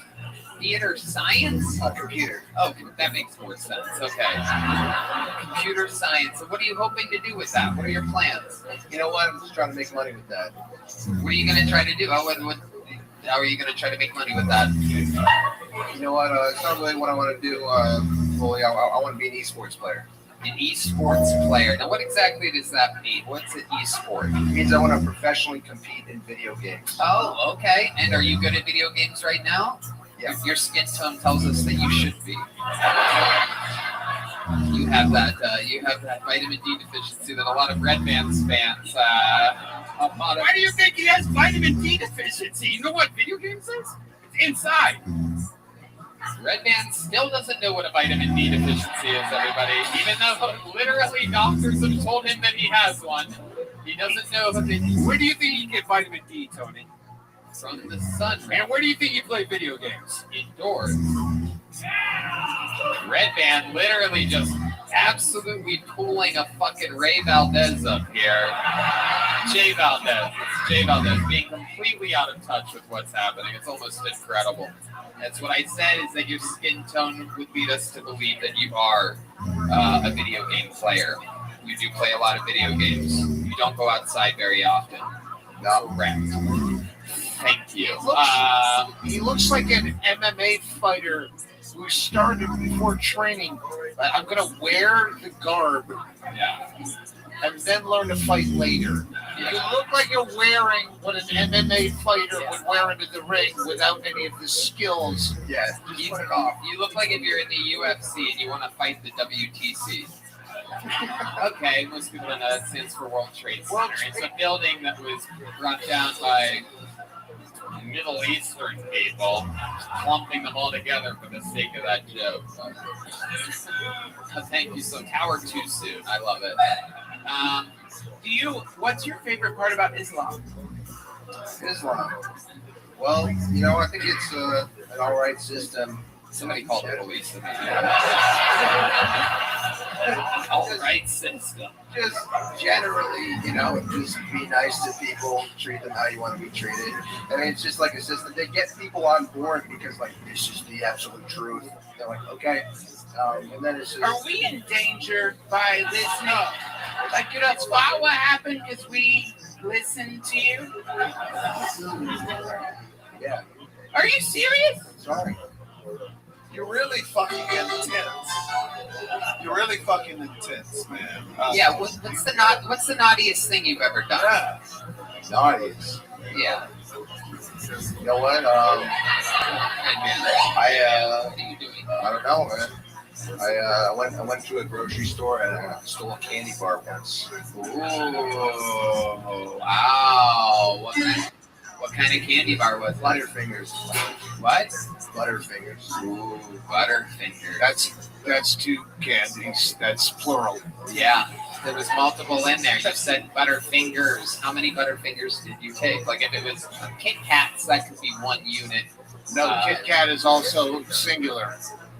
Well, I think I'm being all Brett Erickson about your if English. it's a Kit Kat bar, I think you can still say Kit Kats because I think Well, you could say Butterfingers too if you stole two, but it's still a Kit Kat bar singular. Okay. Red band. It's in the fucking Torah or whatever the Muslims read. Quran! Get us killed! Quran! You can't say Quran or they murder you, right? What did you have to do, like, when Christians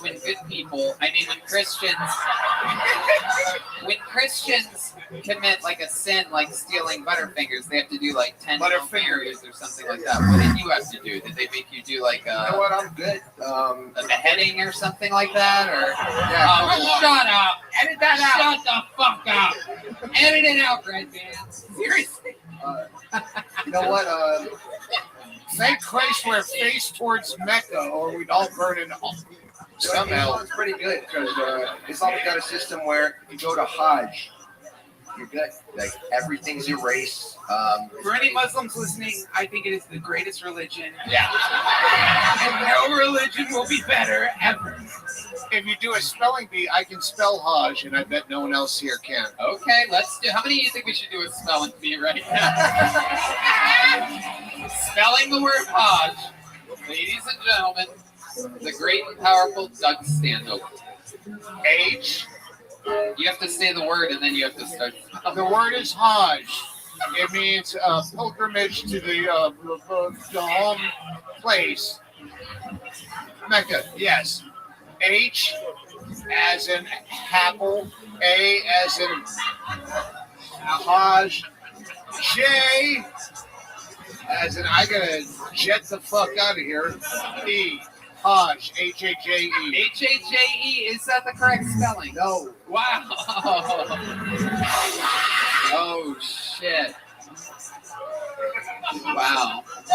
Oh, no. Oh, no. Don't poke yourself with that, Doug. Oh, my goodness. Be careful. This was a gift from Alec Baldwin. Oh, he activated the back lights again. I'll leave. My goodness. Well, Yassine, am I saying that right? Yassine Mekki. That's right. Yassine Mekki, this is your first time ever doing stand-up. This is something you've always wanted to do, right? Yeah, I love comedy. So, congratulations. Welcome to the forest of stand-up comedy. There he goes, Yassine Mekki with another joke book. There he goes, another one. Hey, is it just H-A-J? Yassine, how do you spell it? Oh, he's coming back. H-A-J-J. 2 J's? Whoa! She lied to me! Whoa! That's a tricky one. I don't like that at all. That is not fair. All right, this is good. We've not had this is our first female comedian of the night. Make some noise for Ellen Evans, everybody. Ellen Evans. Very, very exciting. Here she comes, everybody. Make some noise for Ellen Evans, everyone. Austin,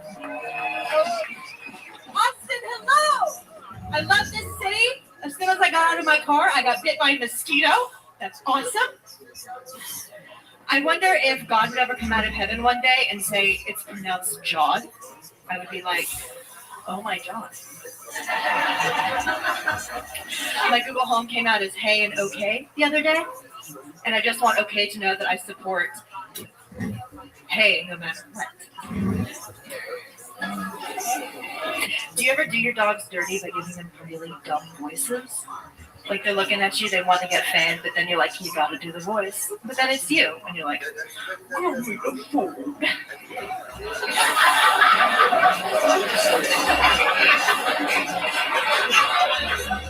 I think that we could solve a lot of daddy issues with daddy complaint boxes.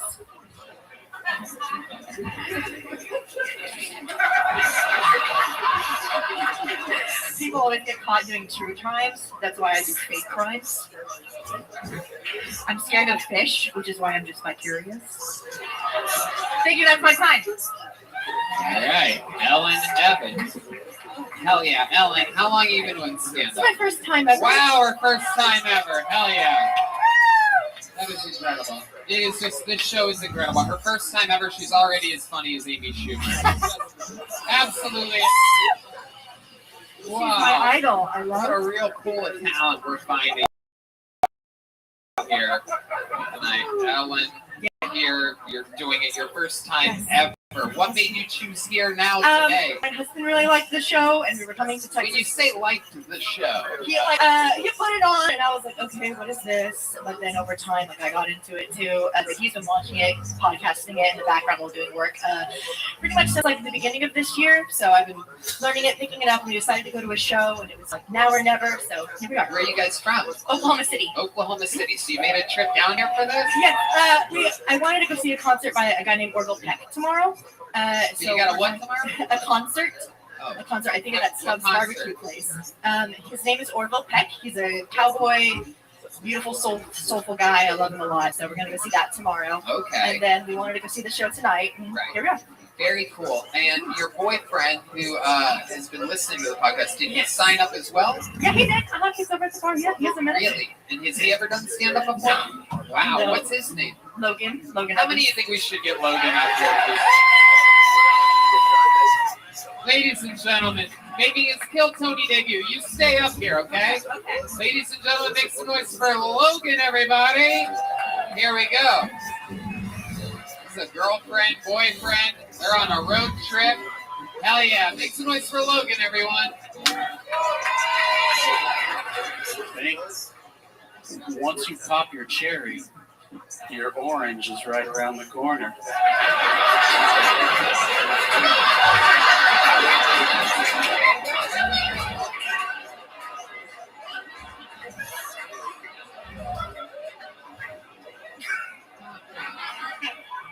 My wife and I decided on a vasectomy.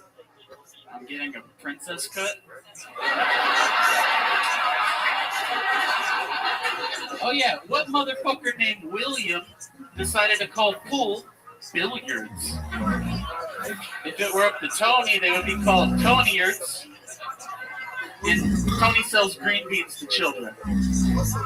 And Red Band eats them all. That was my only order. Wow. Ellen, Logan. Are you Logan Evans? You guys are married? Yes. Well, not only are you married, but you're also twins. Very rare. Very rare. Very rare. You guys are both into people that look like you. Very good. You guys obviously thank you. Very good, Logan. Logan, has anyone ever told you that you look like all the characters in The Office smushed together? Smushed together. Yeah. Duncan Trussell, what do you think about this situation? I have to ask, and I apologize for not knowing. I love you. Help me understand. Once you pop a cherry, the orange is around the corner. I didn't get it either. I don't think Everyone laughed. I don't think anybody got it, but for some reason I found it to be hysterical and frightening.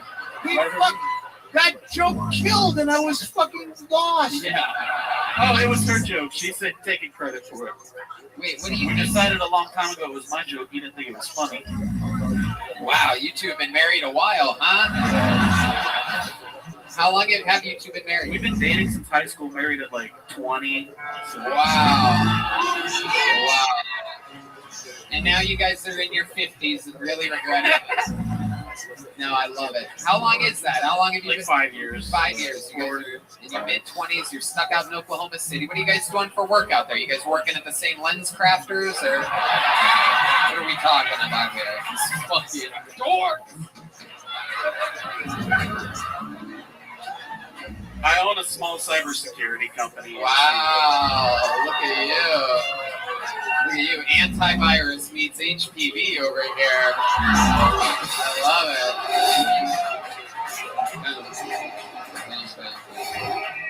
The rare anti. Orange, you glad he didn't say herpes?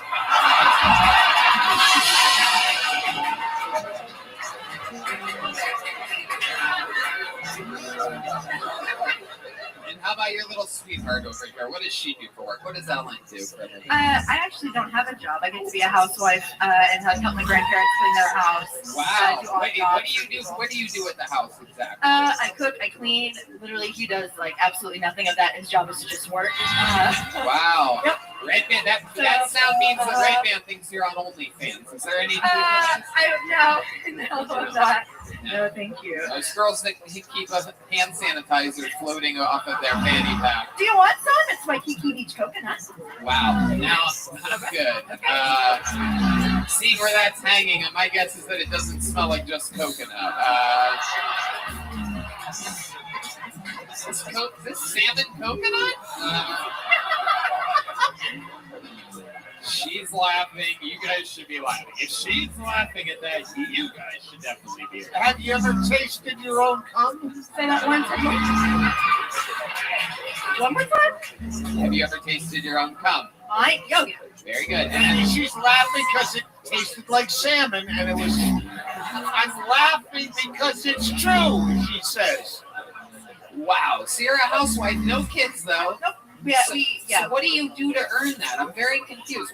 What is the deal? Limitless blowjobs, correct? Logan's giving me international. He was very thin, by the way, to signal. Never really seen one. That diameter, for those of you listening to the podcast, it was about a dime-sized blowjob that we're talking about. He himself, throwing himself under the tiny penis butts.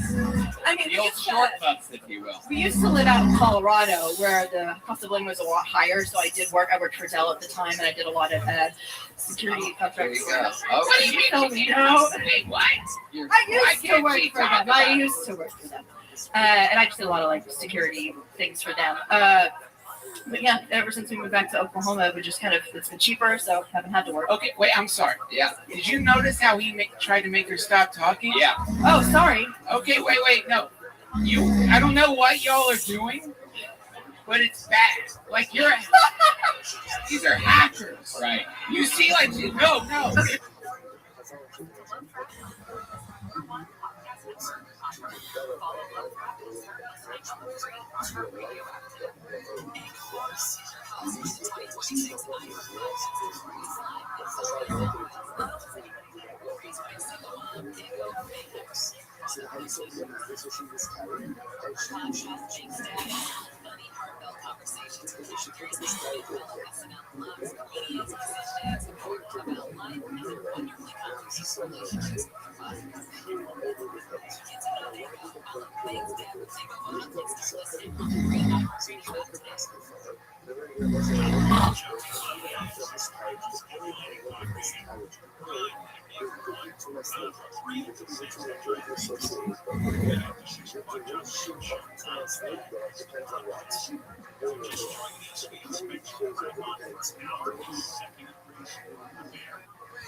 What's the Sunday? Maybe the animal took it and down. Yet, what you see from there, and yet you see that the Sunday trumps the Sunday. Like the Sunday trumps the things that are not going to do it. That is not coming. So you see from there, that Sunday can go ahead and trump the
Like you learn to survive. It's an existential threat. You know, all of the things that were so interesting, that most of us was over here and shot it choice. He said there's a single beautiful things that was like shocking was spoke about him after October 7th, giving an existential threat to Catholics. So to me, that was shocking because for me, I said to myself, there was never an existential threat. It was scary, so obviously, Rothschild says it's very so true. It takes over the years, over the centuries. It was the biggest focus. Existential suffering.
So during the summer, the problem is that the shade tree provides shade, and shade is beneficial, obviously, to the vegetables, to the produce. That's what we get right in the summertime first. In the winter, the rainy season, ultimately the shade is actually beneficial. So therefore, you know, also because that's what it's not just that part of it. But the same problem with planting vegetables, you get a shade tree during the rainy season. Like this is a natural. We can't even grow vegetables every week in the season we are now. If they show us how they do. That's why our feelings of the trees themselves as fertilizer for the growing vegetation.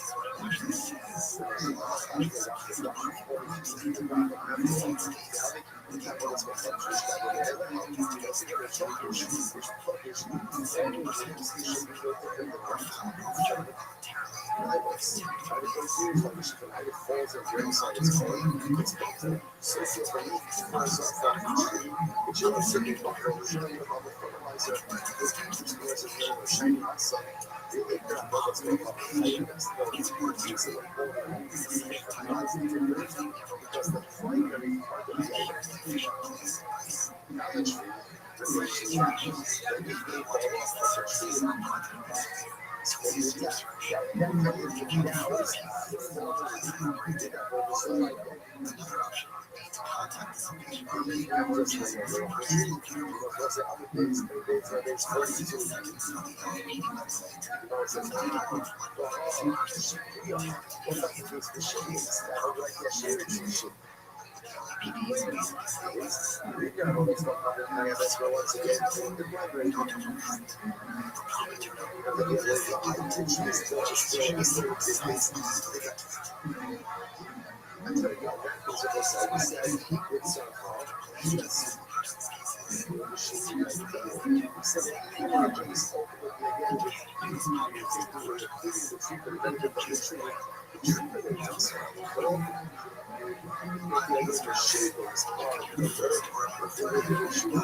There's a nest without the tree. So birds made a nest on the tree, not the tree. That's how the home will really go along. You really should not get away from the nest. And if you get so, that was her song again. She says the person taking out, she's second up to the top of the body. That's what that is. So take it better, right? So they did not go on. A little more, right? But obviously, again, the nest itself is not necessarily part of the tree. A little bit of how to get better from the nest. Ultimately, again, it's not. So you know, so that's how it was. The Lord Shira, what about if the nest is on the top of the shade tree? She's like, okay, I have a shade tree. On top of that shade tree is a forest. I want to be thankful for the birds. So what can I do? Yeah, it's good fun. So what can we do? Down in the nest. That's nest. Ultimately, again, with all these things together. And if we go ahead and benefit from the nest, and rats. Yeah. So what's this thing? It's like,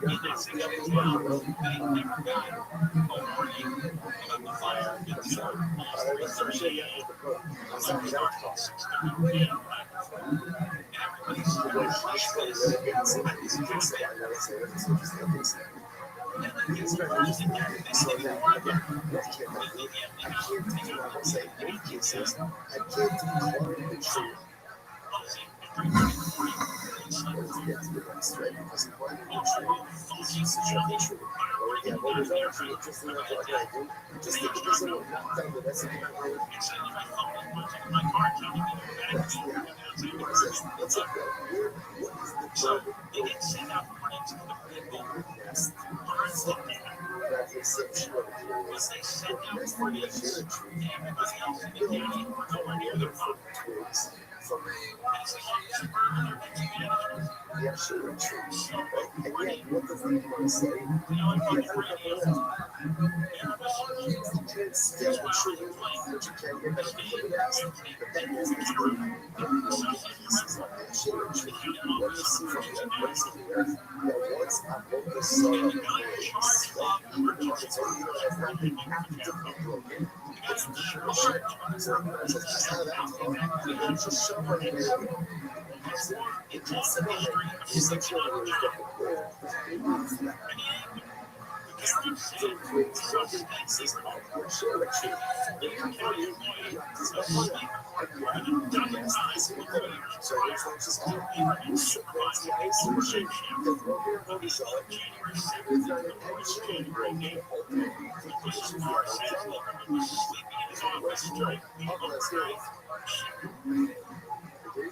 You go into IC and sit down and you kill somebody in a society.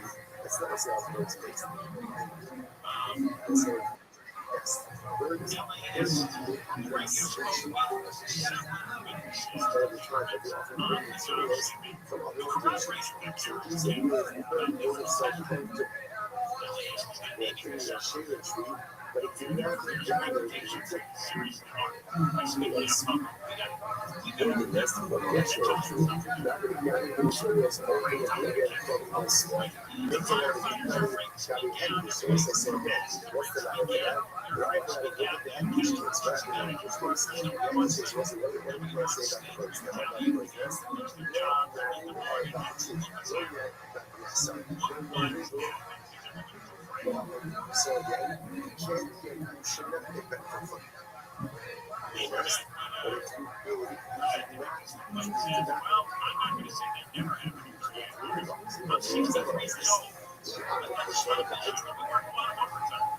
it's in the outlaw. So you're talking about just maybe to bird, the nest, ultimately, I am for the materials, like outside of that tree, they only kind of got the extra one. So that makes sense. No netting with that one. So again, because outside, these people don't want you to get benefits from that nest. Why not? Because it's attached to a heckish tree, and you can see how significantly create from the scale between Presbyterian and also the overall Ecuador. And it's not really that. Why is it not really that? Why is it not really that? Because since the materials for the next decay drawn from the heckish tree and from the outside, right? The nest itself is also a little flat. Now, which is shown in the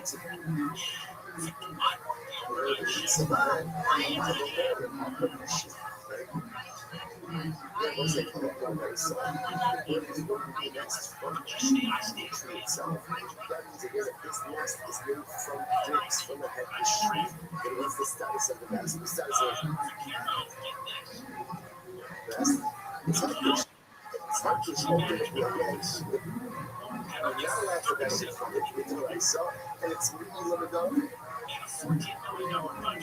I saw which says anybody was suggesting it's clear that a lot of us are doing cases in your tree, and you have this tree where the bird is looking a nest from other materials. Not that you are sharing tree and not that this tree, for which the animals are not necessarily. Where it says,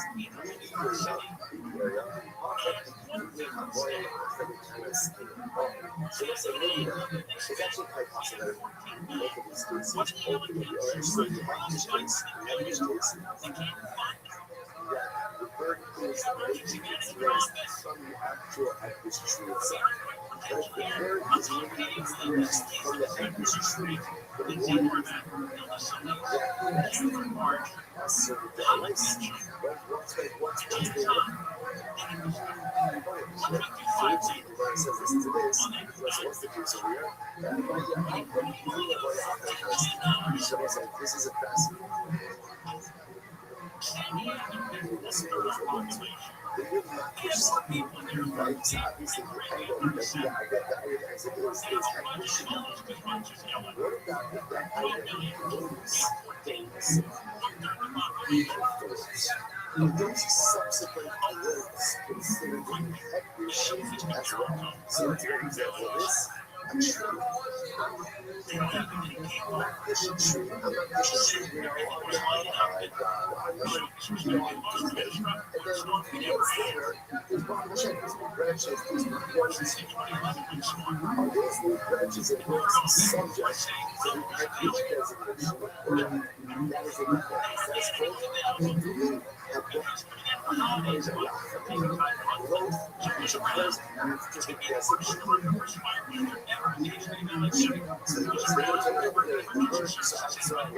designation. And then again, 3 months later, when we branches grew, the bird took twigs from the roads. So we have the nest out of those roads. And we're going to so that fits the nest addition.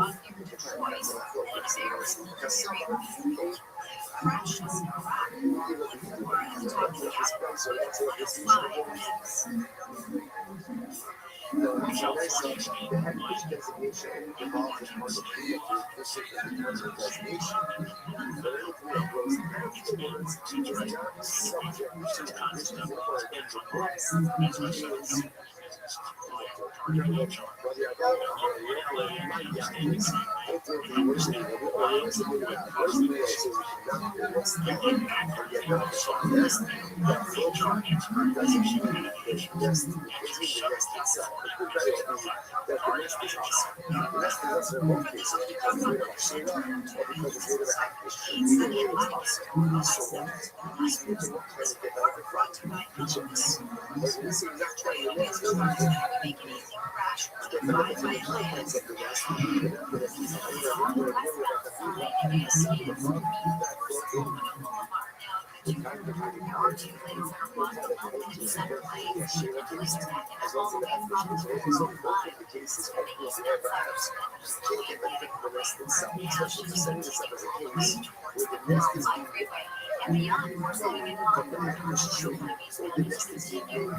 Delays all the way to the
Shapes that are so young that they're relying on their mother have the status of eggs, right? So which means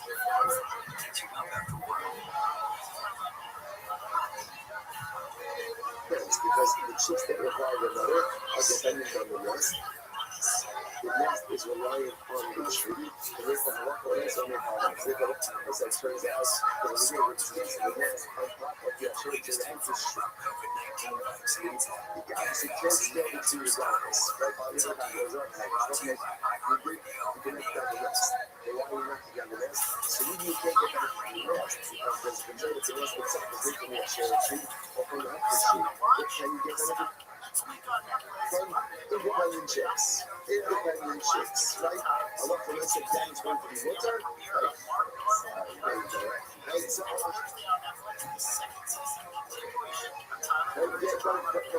independent young birds, right? Ultimately, what you can't get benefit from is the eggs or from the alignment because they're going to be dependent on the tree. So let's stop over the day, but again, I'm just saying how the nice. So you'll actually listen. Tomorrow,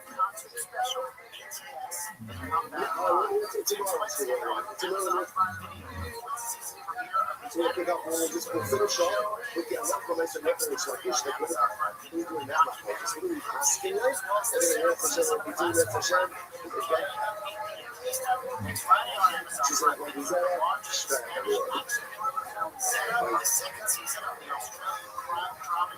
That brings another great day. Next Wednesday on Apple TV, we're launching starring Elizabeth Moss, Kerry Washington, and Kate Mara. Next Friday on Apple TV, the second season debut of Wonder Man's in the City. Next Friday over on Peacock, the streaming premiere of the film Wicked for Good. And next Sunday on HBO and HBO Max, the season 3 start of The Comeback, starring Lisa Kudrow. And that's the interview on iHeartRadio.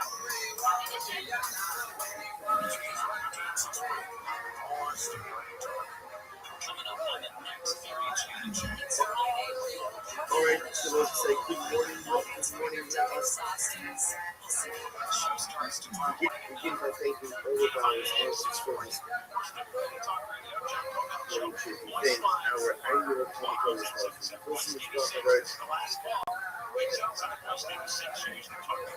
So, we're dedicating all the shipping structures this year as a plus with single struggles and strong. Our total sponsors for the month of Av are running with Cup.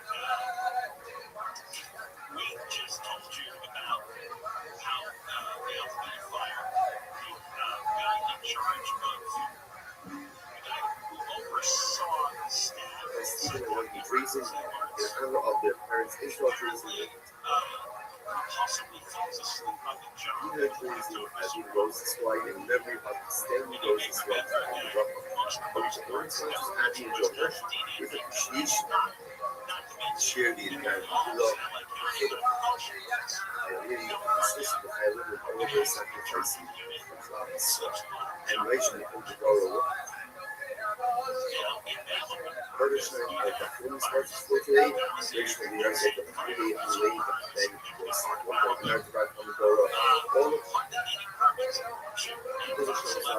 families in the honorable singing with George Devon, the code of police, while there's revolution and recognition with one hour has to do with Sean and the Fox code, 1 hour for the soldiers to be successful to follow up the city. So that is a specification with a lot to do today. Green staff is Men's Days. Green staff is Men's Days. We are picking up the next session on Vampire Days 2021. And we left off with something close to the guy, which is 2, 4, 6, 8, 10, 12. That's remember again, yesterday afternoon, fascinating distinction between slightly broken pieces of what we call snap versus slightly broken pieces of what we call design. Yes, there's those two terms. Some are images. Images, maybe they were worshipped, maybe they weren't worshipped. So, let's just finish it.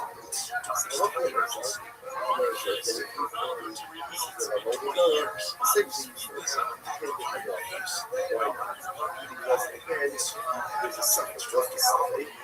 Did an Apple decommission them or not? That's right now. We're going to discuss this in brief times.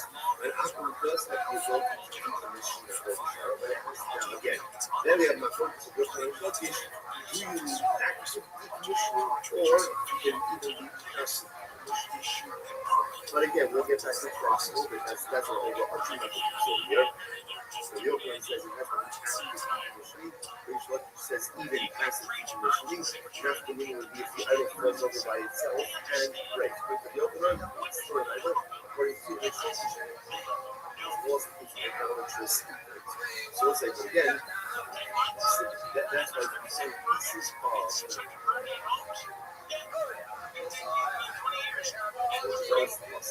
you find pieces of stone on the today, it's going to be much rising because it's a sex state. What's the sex state? Well, something number one is baby.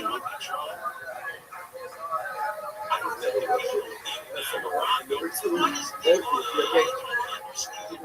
worship, maybe was so the idea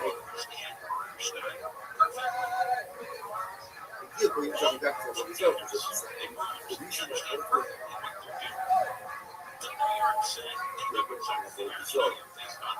it does not work because what we're missing is okay, in something makes it in fact. Ultimately, again, is something that maybe the commission doesn't go ahead and take it out from the project.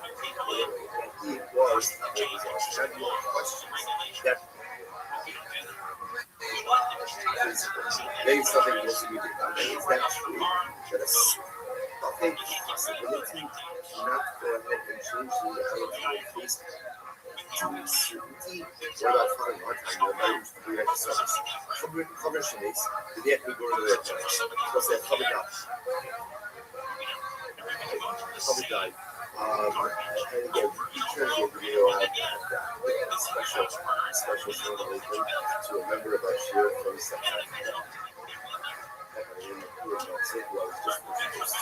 Another member of our share in Toronto.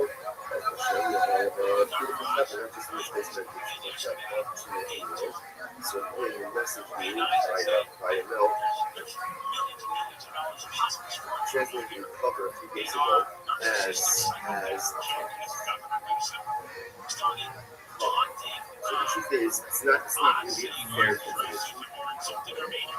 Rashi translated days ago, translates cover as a person who is careful with the laws of Trinity Torah.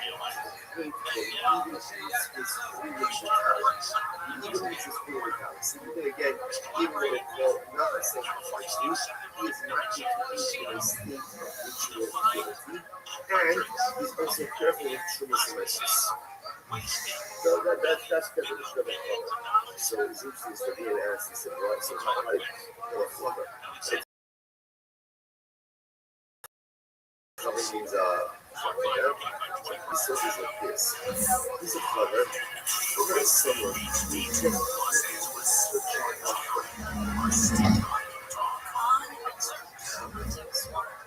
looking for extra here. That's what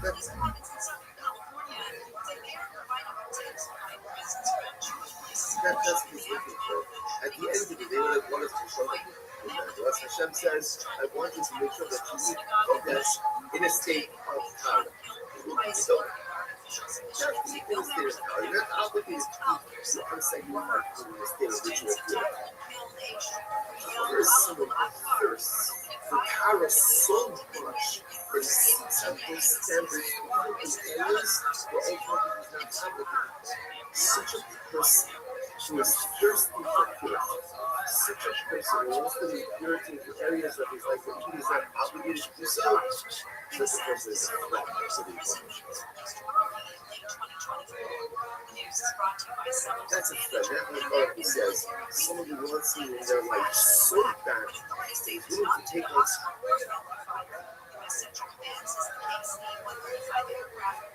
rituals in areas of ritual purity. That's the power. It doesn't have to. That's a threat. Perhaps even to a certain degree higher level of the acquisition of knowledge is enjoyable. It's inherently enjoyable. It's beautiful. We all love learning. We all love exploring new life. Yes, Stephen Kremers puts upon himself additional stringencies because he wants power, not the power. He wants purity. So the Gemara says, Chodesh should be seen yet the daily effects. So Chodesh is interesting based on lives, and as the perspective is asking the students, what's the issue? What's the issue? What's the issue is you don't know whether or not they've been tied. So the Gemara says, even if the Spanish just harvested them that day, putting in the festivals to do for them. This is the result of ultimately again that they are properly tied. The Gemara says, I go a second.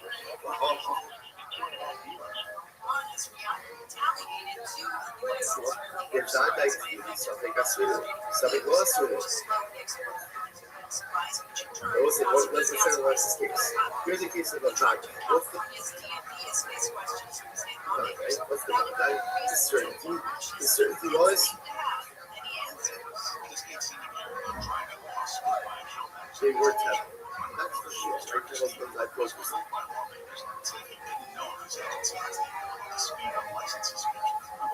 So why is that about that? Because everything starts out as a so you have the fact that it is suffix. Maybe the topic is target. What do you see?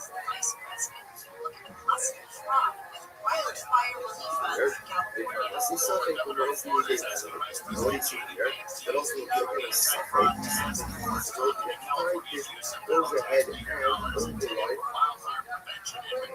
That life that it certainly was temporary. So you see something close to the so which the Gemara says, also, not that you something is not that. That's a bad day, not a science. But it is the God that has been. So it's a certain way to go. Not a certain way to go. And also, God, that's what? That we talk with. You know, so today, can you just say so? Everything that goes off. That's right. Brother, shit, let's see, brother, shit, we pick up the time. So again, it just it's fascinating. Because I will say again, using yourself to the level there is no suffocation from the pain. You have to understand that when you get to that level, you're the book said me, and it says, this guy certainly did the right thing. Does not believe in any type focus in his possession. For the moment it comes in his possession, it's guy. And if there is no selfish in that guy, there's only that guy and that guy. Incredible, because we know how scary it is. You know, it says something for something. You just believe it really is a something in a something house. So exactly. I've shown how about you never passing with it from the projected himself at the ratio as the anyways, you know.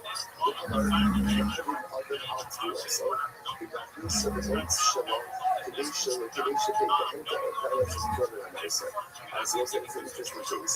There is technically speaking a method. And so, title recall. What's the title recall? That means one thing about these now. In order for produce to be subject to timing obligations, there has to be what's called the SPA balance, right? It has to come to the home. As it comes to the home, it is normative measures. Technically speaking, if you could do your produce in, let's say for the week, technically it's nicer exempt. Technically it's nicer exempt. Yeah. Again, there are limitations on that also. So the Lord says over here, there's even less something that's even doing that. Why? Because it's actually possibly everything you're aware of about the needs of something that you haven't tried to get around. It's also something you want to put in this case as a subject to the semesters. Why? Because it's possible that you're going to get a movie that is even with you. And therefore is never subject. Okay. So the answer is no second. Any second hoping to get all choices or never. Is questioning this principle because the Gemara put out there like a law, principle. The principle was anyone suffered once a day. Like it ultimately gives a possibility to change the reality of a certainty. Of a certainty. So what it really is that good. You know what I'm saying? I'm going to go. I'm never going to go. My service also shows me that things. My service also shows me that but you know, that you just be serving it was once it's going on the surface. I was saying that I'm going to this is a Jewish way. A Jewish way, they work for a Nazi. What's a Nazi? Rashi says over here, one of them is a very powerful guy. Very powerful guy. She worked for a Nazi in the city of Reuben. Okay, what happened? She had been able to buy a shed in his carriage. And I was saying, he just didn't know. It was common that when a woman had a miscarriage, you had to like it.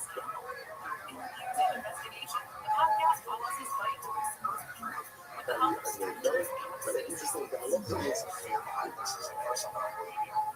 This is also a conversation.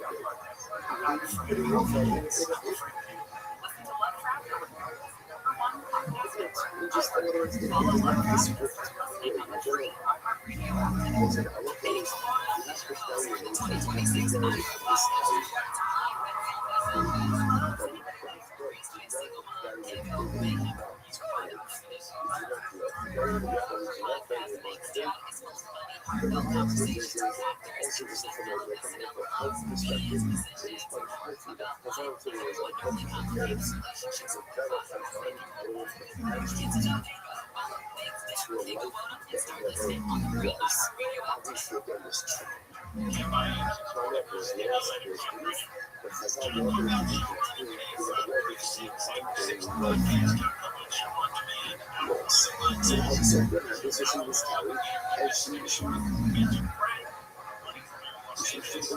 miscarriage in effect.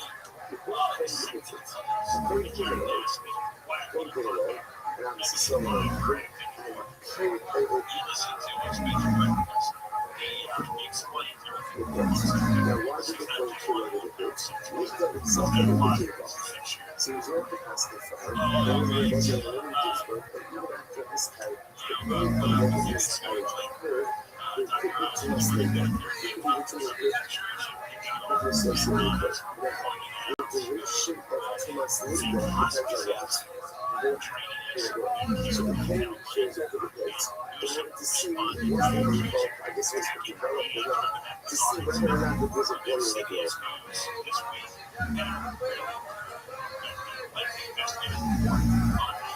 One month ago, I was there, what's the problem? The problem is by chewing over the kids, what did the court essentially do? Too much more. Let me again. Too much more looks like exactly in two ways. You could be under a roof. Together with a race, or you could be the roof over the base. So technically speaking, if there's a conflict again, I'm standing next to a corpse underneath the sky. But I lean over the corpse, I am the so here the point where I had to lean over the gate to see is it a boy or a girl. This episode didn't go to the team rumor, they can check. We got one part of this with Switch. And then retired. Why did we retire the boy? Because ultimately, I think this was a place where there were weasels and animals there. And in reality, they probably took the miscarriage. They took it and dragged it away somewhere. Because it was like a bomb. The bomb had hit a second gun, second gun, because this second gun was in the gun. There's a look at this case over there. Here's the case I got what the guy got. She put the woman out of miscarriage, and she was what's the something? Maybe the animal taking it down and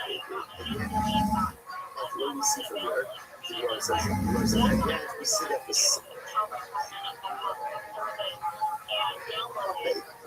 trumps like the something cheap. And now it's even in the face of the other to the point, but again, it has to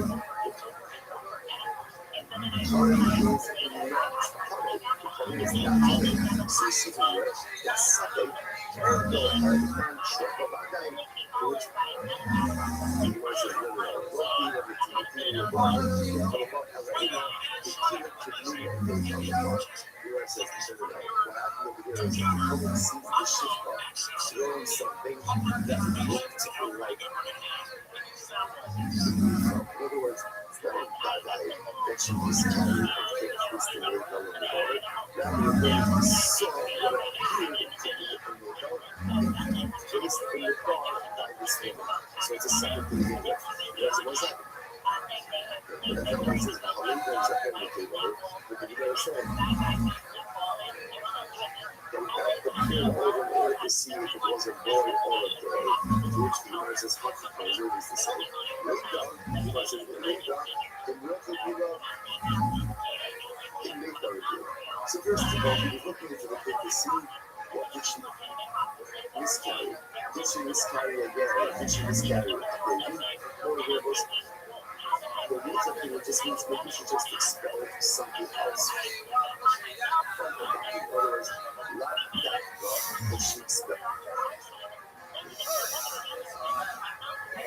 Miscarriage. Maybe it was just something else. It was us. Or it was some other discharge. See, first of all, looking over the phone. See, was it an ankle or not? If it's over an ankle, it wasn't an ankle. If you got it, if you did an ankle, it's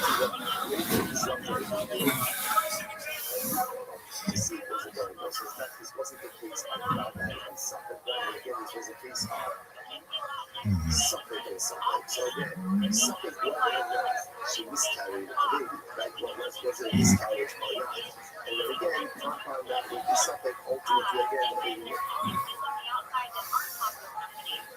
everybody should know how small it is. Everybody should hold Bibles, resolution, contact value, whatever possibility is with. But once you have a place, you know there's a thing in the Bible that there is animal.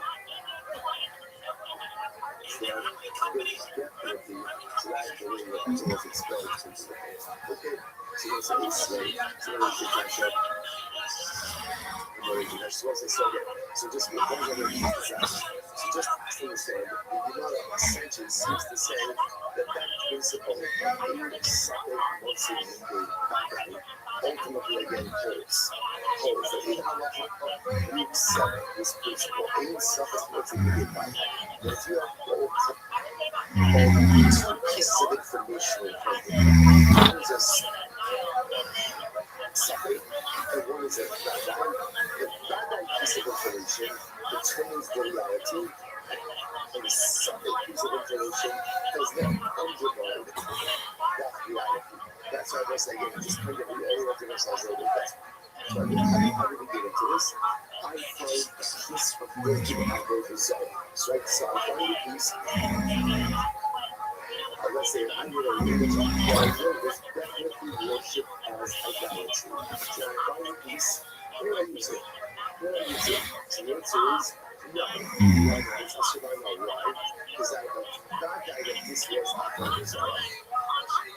Something will be decommissioned.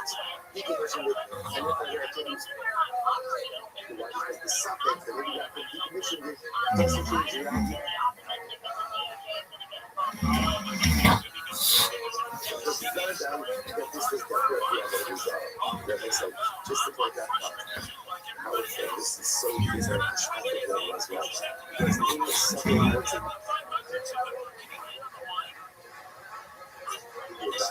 you want to go ahead and summarize the entire Jewish history and destiny in the one phrase, this is it. Over the years, like over the millennia, we have faced so many statements. There's so many statements. Like when you say, well, is this an existential threat? You know, is all of this was so interesting that those of us who work with you and try to figure out martial arts said it addresses so many political things. One of the things that I thought was very shocking was spoke about how you have to have public setting dealing with existential rights. So for me, that was shocking because for me, in my mind, I said to myself, there is never an existential threat. Rights. It was scary to learn, but obviously, that's what I said. It's not just swag. It takes a very different years of this judgments. There's been many statements. There's been things existential suffering. He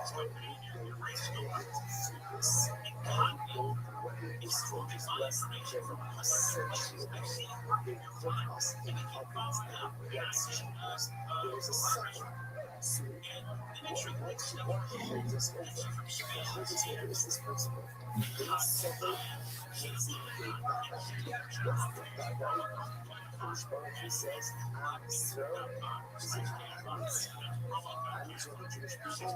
I'm the Jewish people.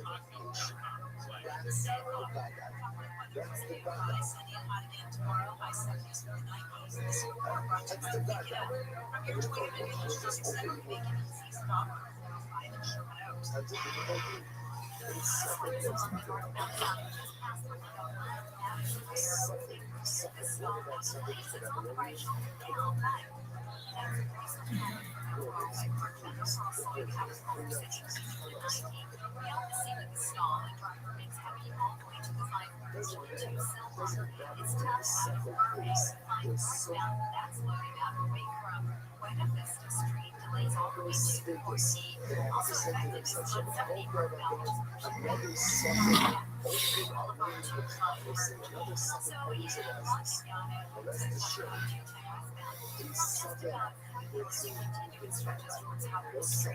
Southern California's most accurate capital source. I need to watch it out. That's ultimately what the source of our strength. That's the source of our strength. That's what creates our reality. Incredible.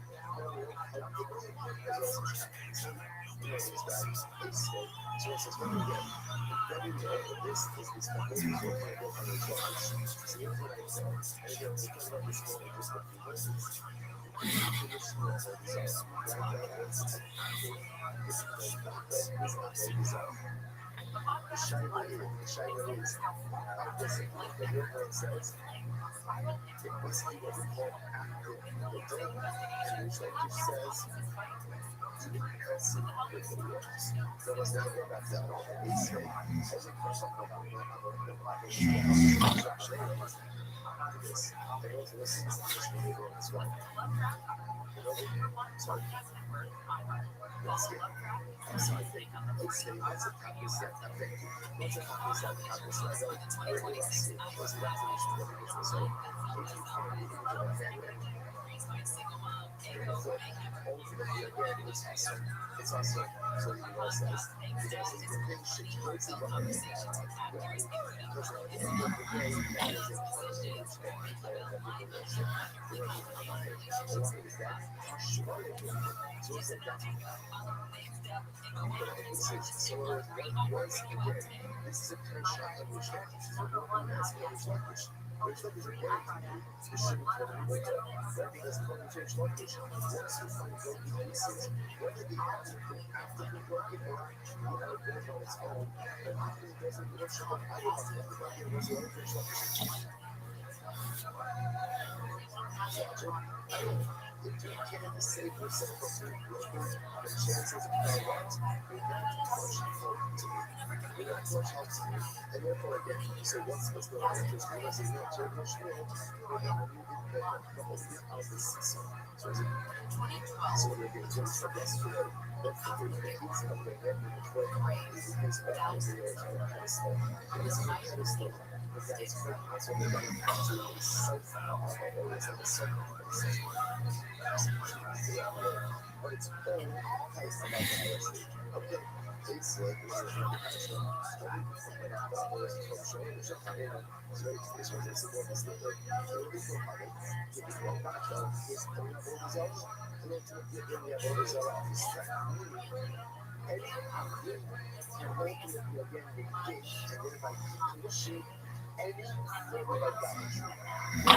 Is idolatry when you worship something else is idolatry? So, they know about how all this performs right now. But it's such a good question. It's a lot of this. The other comment, this is not to be so, does not have the ability to do anything with idolatry. This is fascinating. They said, oh, you know, how the info information anything of idolatry is so has no power to appreciate those idolatry. That's the meaning of it. So we bring sources so I was like, so I need all this country stuff. Why is that? What about peace? Idolatry that just breaks on its own. But clearly, again, countries like this, you would have to much work. Show how strong the peace of the earth. The peace of the here is really strong. So it's interesting that the verse suggesting is defending is not only the issue. Why not? These are issue requires British defending will be and I will say that doesn't finish what's happening.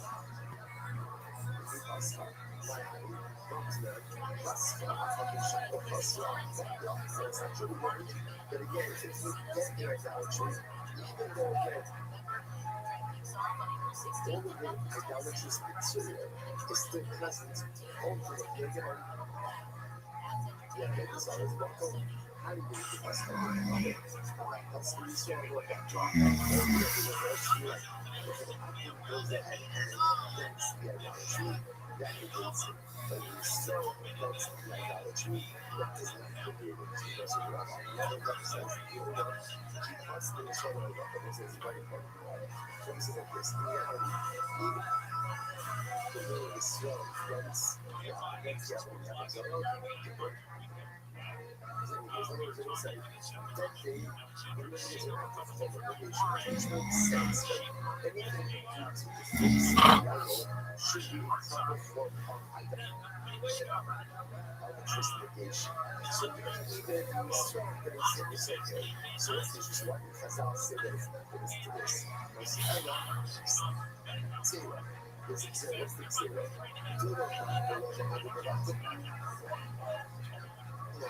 What's the first issue?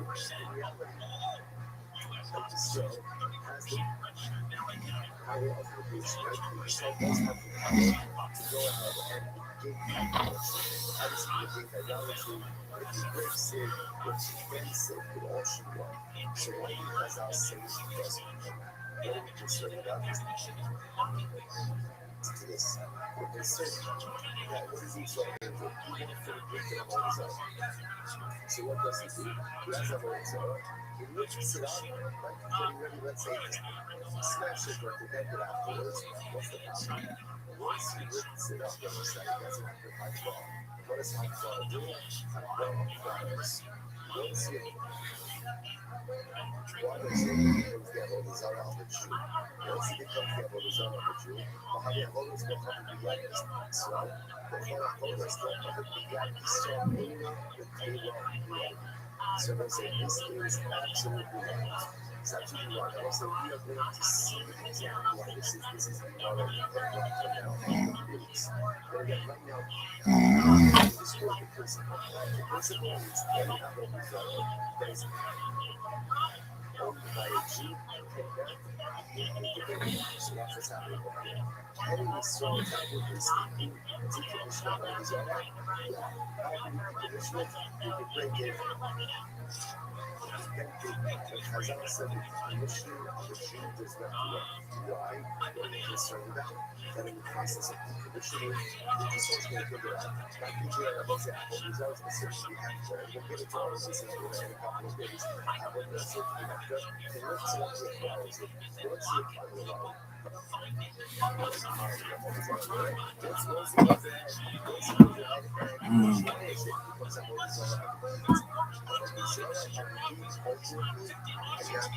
More than we will talk about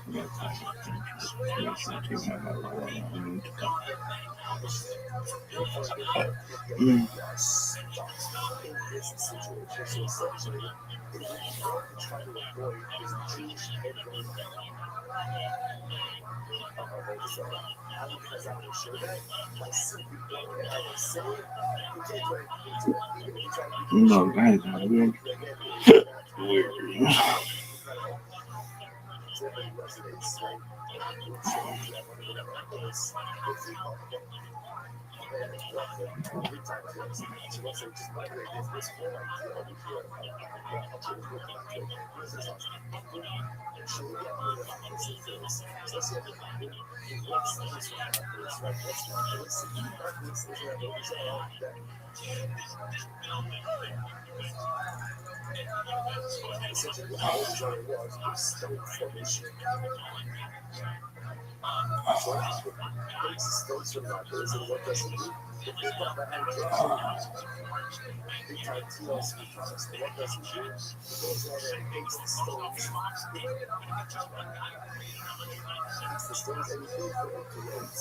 I would definitely rather yeah, I haven't done that in a long time.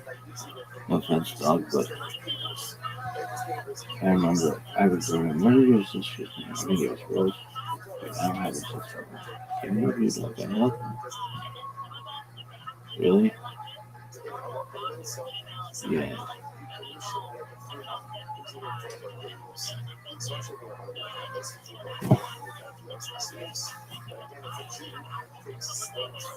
What is his mom's name?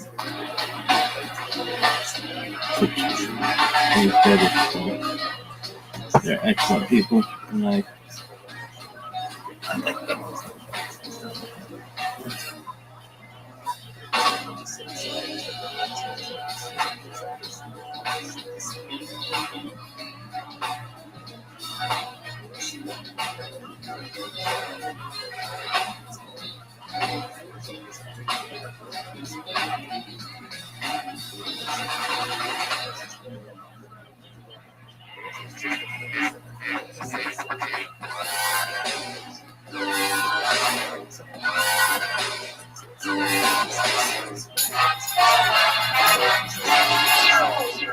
this is Redman coming to you live from Vulcan Gas Company here in Austin, Texas, for a brand new episode of Kill Tony. Give it up for Tony!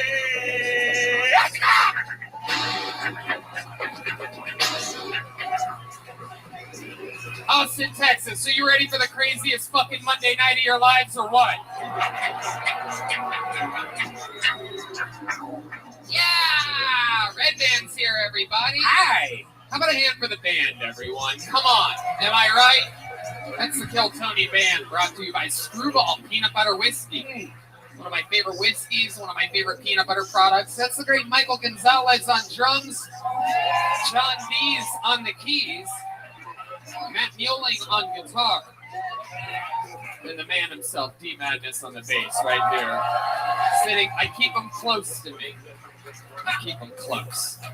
I love it. This is Kill Tony, brought to you by the Red Rose and the Yellow Rose, the two best strip clubs in the world. Just so happen to be here in Austin, Texas. Of course, also brought to you by Red Bull and the W Hotel, where now if you're coming to visit Kill Tony live in Austin, Texas, you could use the promo code Kill Tony at the W Hotel and save 25% off a Sunday or a Monday night. So very, very exciting stuff happening here. And here's a little bit more about the amazing sponsors that made tonight's episode available for you here on the internet for free right now. Hey, y'all. Indeed, it is Tony Hinchcliffe here, telling you that I am back out on tour with my stand-up comedy, lugging a bunch of my funniest friends with me all around the country. We're back at it. Salt Lake City, May 20th and 21st. Buffalo, June 10th and 11th. Atlantic City, New Jersey, June 24th and 25th. Tampa, Florida, July 15th and 16th. Houston, Texas, July 28th and 29th and the 30th. Dallas, Texas, the 12th and 13th of August. And August 26th and 27th. San Antonio, Texas. Nashville, Tennessee, making my long-awaited return September 29th, 30th, and October 1st. Excited to get back to Nashville, San Antonio, Dallas, Houston, Tampa, Atlantic City, and Buffalo, and of course, Salt Lake City, the home of my favorite religion. All very soon. That's tickets available at TonyHinchcliffe.com, and we'll see you out there. Hey, y'all. As we told you before, I'm going to say it again. Our greatest sponsor is one of the greatest products in the world. I'm watching Red Band drink some right now. I drank some earlier today doing hot yoga, and it saved my bagunza. I did a 3-day golf tournament this past weekend, and it saved my asphalt. I'm talking about Liquid IV. When you push your body hard or just feel run down, it's extremely important to stay hydrated. It's a priority that helps us feel better on a day-to-day basis. And 1 stick of Liquid IV hydration multiplier and 16 ounces of water hydrates you 2 times faster, more efficiently than water alone. I feel that exact difference. I know that is a fact. That this is science that works. Liquid IV hydration comes in refreshing flavors like watermelon, lemon lime, strawberry, pina colada, and more. My personal favorite, the Concord Grape. Red Band? I'm drinking that right now. Check it out. There's a bunch of different flavors, and they have amazing flavors that taste great. I used to be addicted to sports drinks with those sugars and everything and all those chemicals you can't even read. Well, this is the real shit. It has 5 essential vitamins, B3, B5, B6, B12, and vitamin C. I got bingo! You get 3 times the electrolytes of traditional sports drinks. It's made with premium ingredients. It's non-GMO and free from gluten, dairy, and soy. It also has this thing called CTT, and it's designed to enhance rapid absorption of water and other key ingredients into the bloodstream. I'm telling you, I feel it in my blood. Every time I'm about to pass out from dehydration out there on the golf course, I'm telling you, you feel it here in Texas. Liquid IV saves my booty.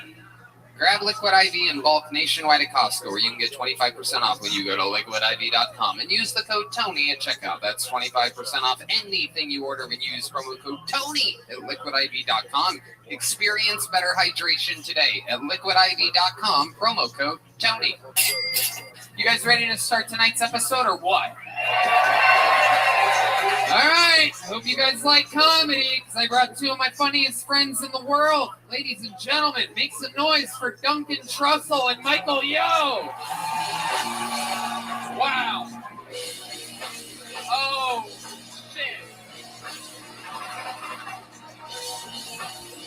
Wow. It's really them. Holy shit. Absolutely incredible. Michael Yo is here. Hell yeah. New stand-up comedy special out on YouTube at Michael Yo Comedy. And ladies and gentlemen, this is the return of Duncan Trussell is back, everyone. Thank you. Hi, good to see you. We're coming off an amazing weekend in Denver with our dear leader, Joe Rogan. Duncan, last time you were on the show, you just kind of disappeared within the first 10 minutes. Where did you go? Oh, that's right. I forgot about that. This is what's so funny about the internet. Because all these theories popped up about, like, where'd he go? Where'd they go off to? Where'd he go off to? And you know where I went? I had to pee. But I was, like, high and drunk, so I just didn't want to come back on stage. You guys were really high and really drunk. And Alex Jones was here, and I watched it all hit you at one time. And it was a lot. I knew you weren't coming back the second I watched you go pee. But also, that was the first time I've been on stage since the pandemic. Yeah. So, like, there was a lot of, like, emotional stuff happening. It was really cool. A lot of us take for granted here in Texas exactly how much fun we got to have the entire time. And when our friends from LA came to visit, took off their, it's a blast. Crazier shit's happening in the very near future that we're all very, very excited about. You guys know what the show is? A bunch of comedians signed up for their chance to do 60 seconds on this stage. You know their time is up and you hear the sound of a kitten. That means they have to wrap it up then, or else they bring out the angry West Hollywood Bear, which is just a loud way to... Very good. Thank you, Red Band, for the extra volume tonight. Always good. It's always good that we're on a coordinated front. Anyway, and then I interview them and we talk more about them, about their lives, and find out more about them. You guys ready to start tonight's show? Yeah. Awesome. Well, there's only one way to really start a show like this as of late, and that is with a guy who consistently, we have a few regulars on this show. This guy is one of those regulars. For the last 6 to 8 months or so, he's been writing and performing a brand new minute every single week. Then he started opening for me and Rogan here at Vulcan, and then he started opening for Rogan in arenas, continuously getting more and more work. We watched him start living in a van 6 months ago. Now he has his own apartment. Ladies and gentlemen, the one and only Hans Kim.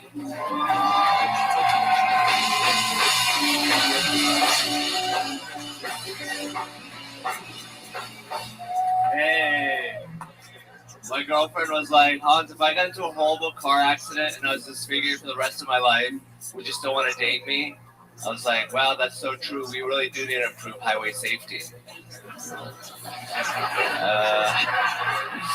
I get in trouble because I stare at women in public a lot and in private too. Because to me, a beautiful woman is like a breathtaking scenic sunset that can yell at you. It's like a mountainside with pepper spray. It's like a beach with a boyfriend. So you can't take a picture, even though you kind of want to take a picture sometimes. I'm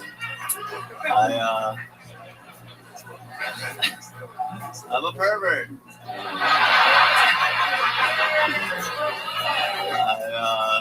I think it's funny that they separate snowboarding by gender because they all look like a pile of jackets, you know.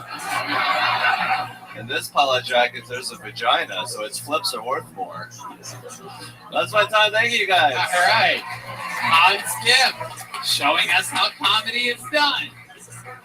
That's my turn. Such a weird art form. Vagina and jackets. Hans, you're out here just smashing, having a blast. How's life going? It's going fantastic.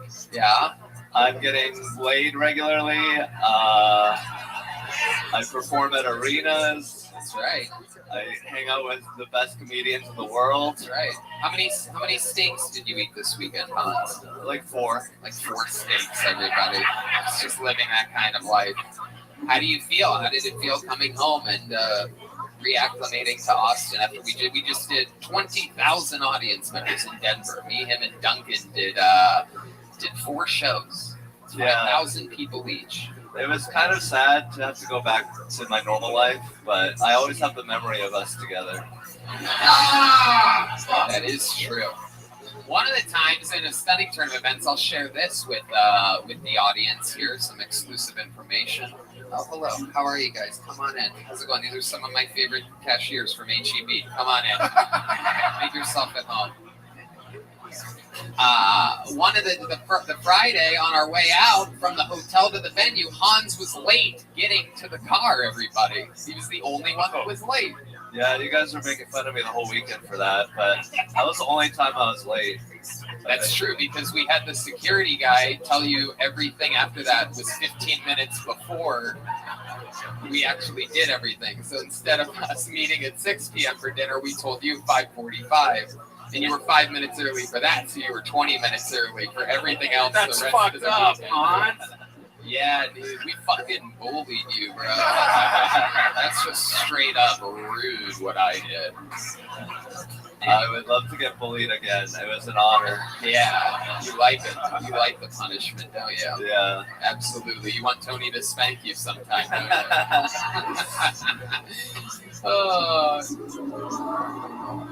You said that you're a pervert. Is that true? Definitely. Wow. What's so perverted about you? I really love the female form. Okay, wait. Do you know what makes you perverted? What? You think if you love the female form, you're perverted. That's perverted. Oh. Like, look, how is loving the What? How is loving the female form perverted? Yeah, that's creepy to think that. That's like weird that you would think that. Like every dude loves the female form. Yeah. I mean, What's your favorite body part of a lady? Probably the vagina. Oh, very good. Very good. Nice. For those of you that might be new around here, Hans is autistic, so when he's honest as fuck, it's just comedy gold. That was not a setup. That was his honest, true answer. He does indeed prefer the vagina over every other female body part. How about second favorite female body part? I think this will tell us a lot. The ass. Whoa, okay. All right, let's go 3. What do you got for 3? Probably the tits. Okay, great. I'm glad we got these out of the way. Super predictable. So I will now ask, and I think we're going to learn a lot from this. What is your 4th favorite female body part? The navel.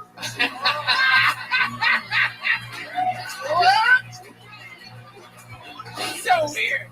Navel. Belly button? That's gross. What do you do with the navel exactly, Hans? Explain to us what you do. You put whipped cream in there or something?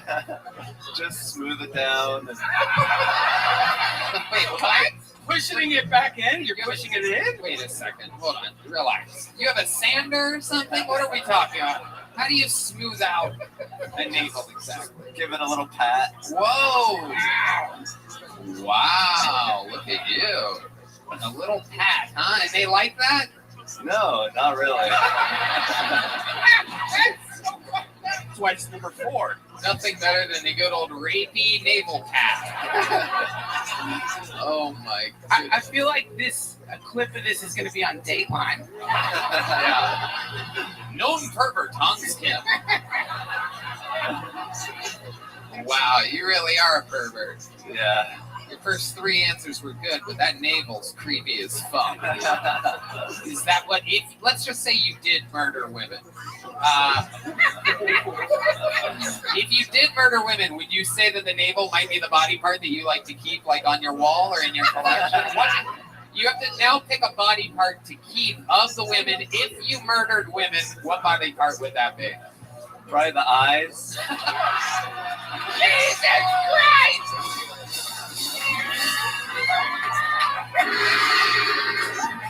See what I'm talking about the honesty and autism thing? Like that. That was real right there. Again, we've never pre-discussed any of this, ladies and gentlemen.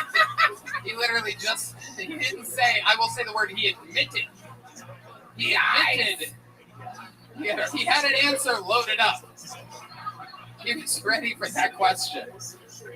He is never getting laid again. I swear. Yeah, right. The type of girls that he fucks are already into that. They're like, very good. They're into the danger that they might get murdered.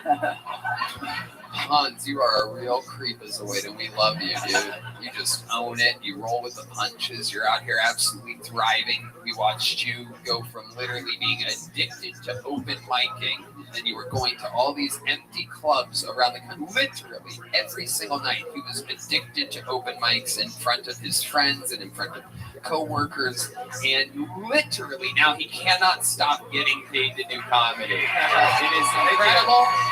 It is exactly what the show is built around and for, and nobody really has ever taken as much advantage of it as fast and as cool as this guy has. I've been with him on these road trips. All he does is stare at his jokes on a fucking spreadsheet on his phone. That's not autism. That's just being Asian, everybody. But it is incredible. He works hard. He plays hard. How about one more time for Hans Kim? Thank you.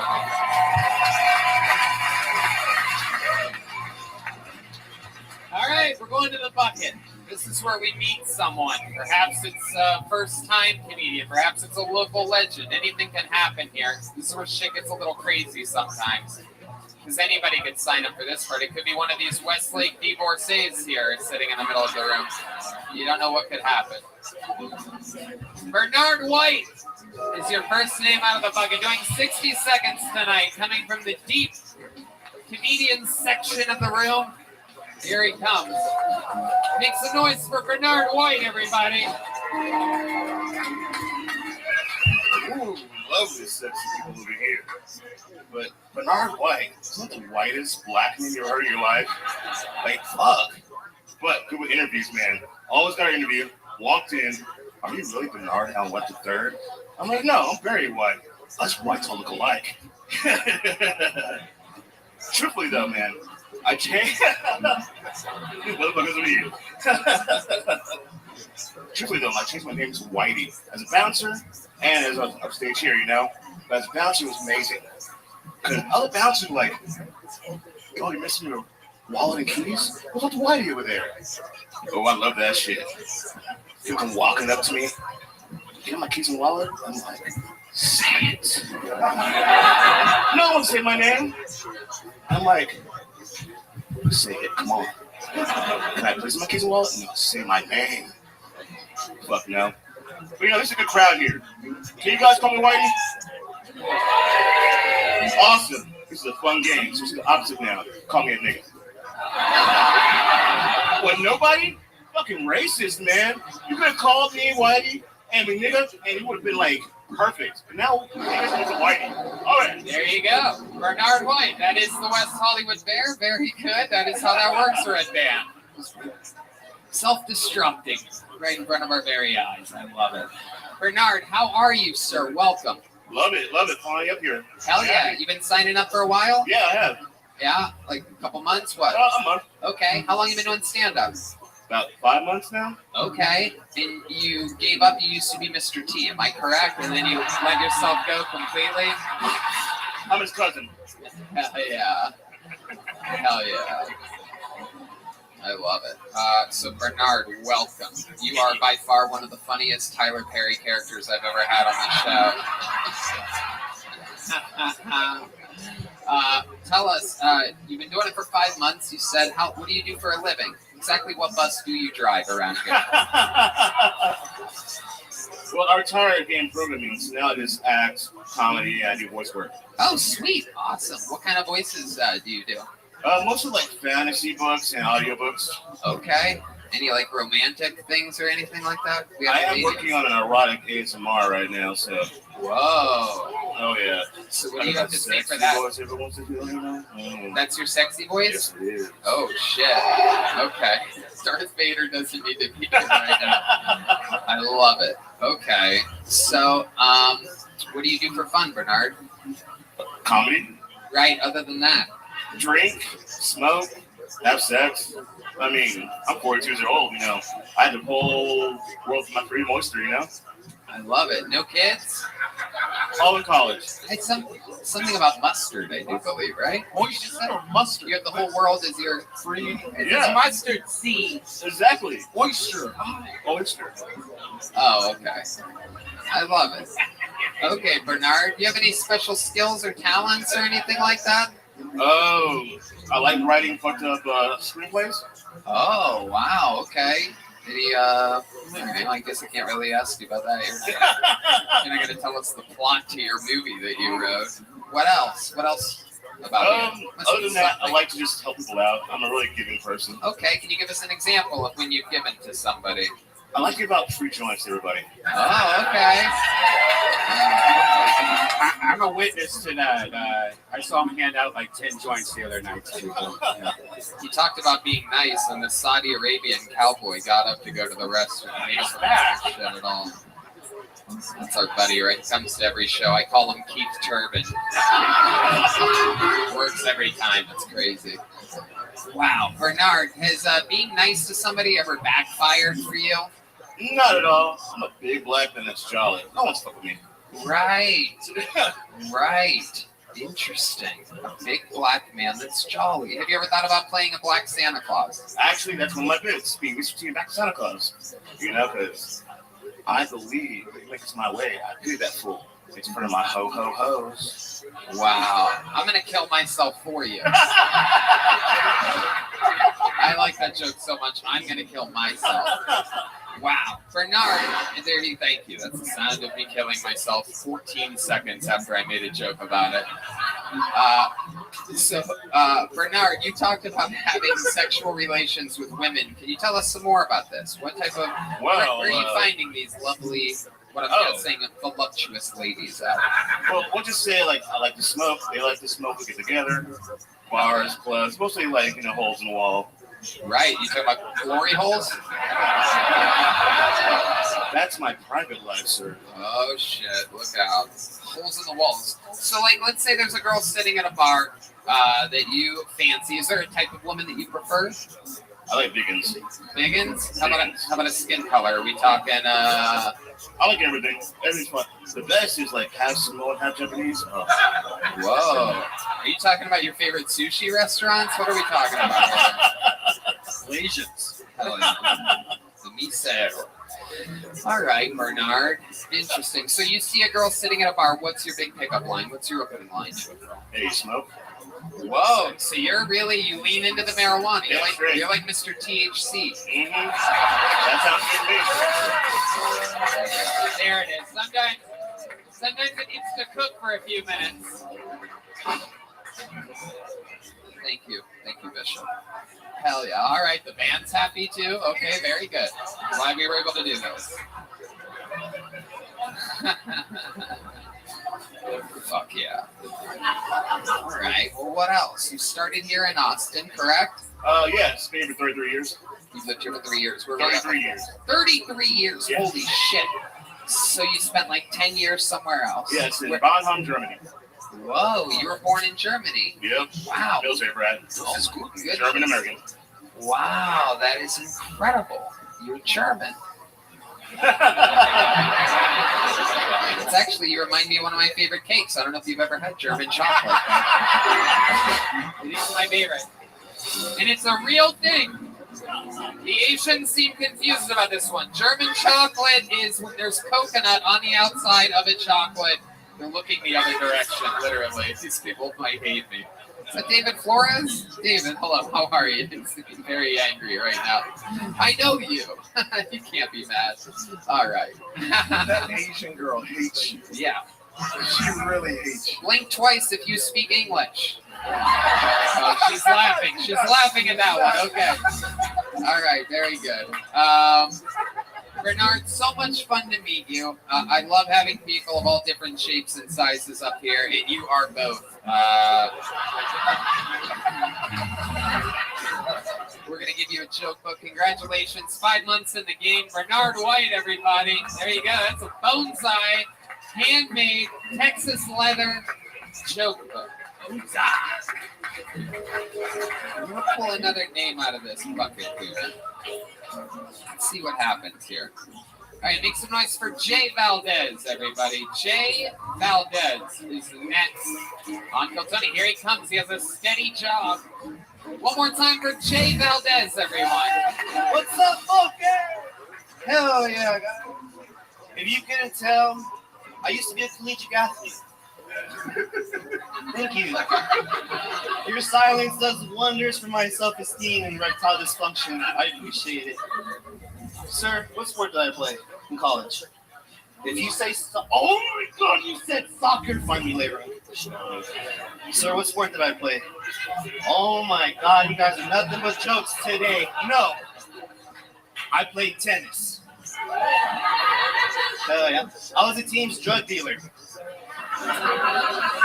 And I don't know if you guys have ever seen a cooked up tennis player before. Just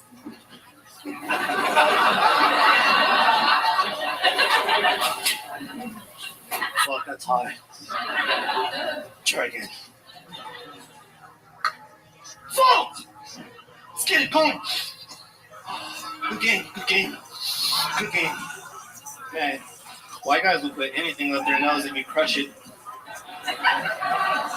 Thank you. Yikes! Jay Valdez has arrived to Kill Tony. I mean, wow. Holy shit. So they let you Mexicans get as much Ritalin as you want, huh? Because, like, the prescription policies down there are just out of control. If Adderall was a human, I mean, this is incredible. The chain that matches the bracelet. Oh my God. All on Wish. All on Wish.com. Wow, incredible. Wish.com. Oh my God. You're something else, dude. Where the fuck are you from? What East Coast fucking... What part of northern Connecticut / southern Maine are you from exactly? How far off am I? I am from the third coast, San Antonio. Oh, wow. This is the rare case in which a Latino man has a vitamin D deficiency on this show. It's almost never happens. It's very hard to find. It's like finding a leprechaun, a pale Mexican. Jesus, how much do you avoid the sun? What is this?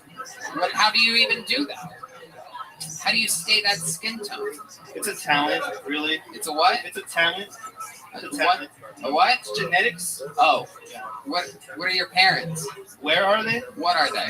But then I'm going to ask where are they, because I feel like your inner psychology just made you want to ask that. They're both Mexicans. Right. They passed all the prerequisites. They what? They passed all the prerequisites, the swim test, the high jump, you know.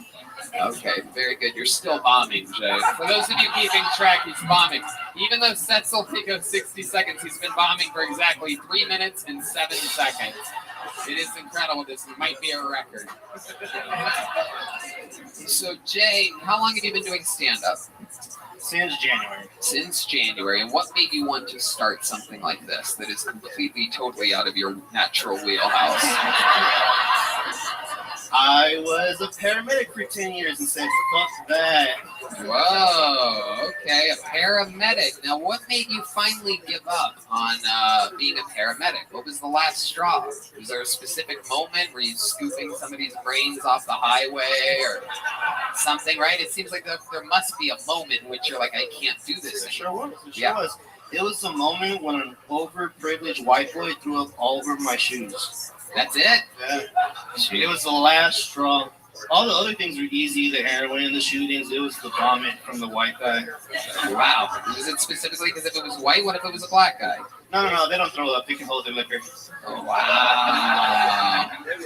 Damn. Very, very interesting. D Madness is cracking up right now. Some type of maniacal laugh like he has never thrown up in his entire life. He just tried to give him fists. Oh no, Jay.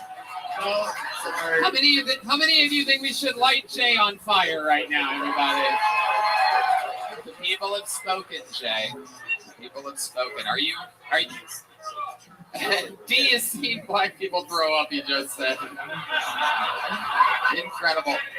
Are you rolling up? Are you making your own noose there with the cord? Is that what's happening here? If you want to, we could throw it up there. We could have the first hanging on Kill Tony.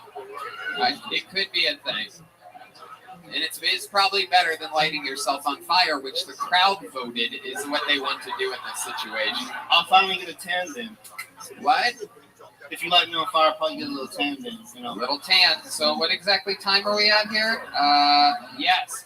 5 minutes and 14 seconds of straight silent bombing, everybody. Just quiet and good. Wait, I have to say, don't you think the coked up tennis player, like if you remove the setup, no setup, forget the setup, but just the physical comedy by itself with a better setup? No. Oh my God. Duncan, you're so fucking funny. You know what? I want to see it. No setup. No setup. I'm going to bring you up again. We want you to just do the act out. No setup. Don't say anything. Ready? All right, ladies and gentlemen, make some noise for Jay Valdez, everybody. Here we go.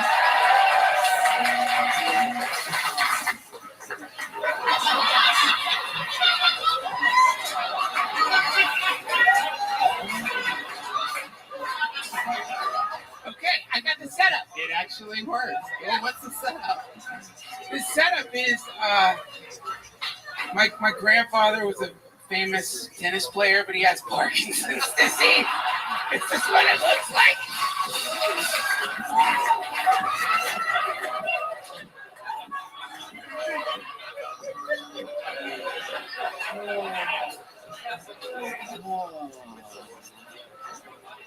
Jay, you are truly one of the worst we've ever had up. Show where anyone can sign up. It's incredible. But you know what? You started in January. Anything is possible. Duncan and I were talking about how we both started at the Comedy Store. And it's the hardest art form in the world. And, we wish you the best of luck. What kind of segue is What am I saying? The guy doesn't have a chance. There's nothing anybody can do to make him funny. Maybe some sunlight.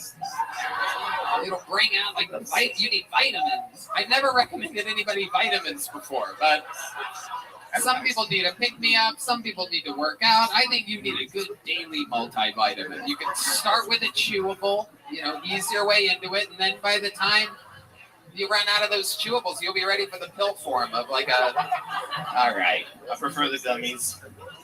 Okay, there you go. And that seals it. 7 minutes and 39 seconds. Jay Valdez, everybody. There he goes. Jay, take one of these little joke bugs. That's made by the great Bonsai. That's real Texas leather there. There he goes. Jay Valdez, everyone. Well, this absolutely can't be right.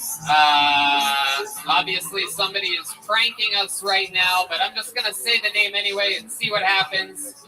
But there's no chance this could possibly be possible. This is Doug Stanhope, everybody. A brand new minute from Doug Stanhope. It really is him.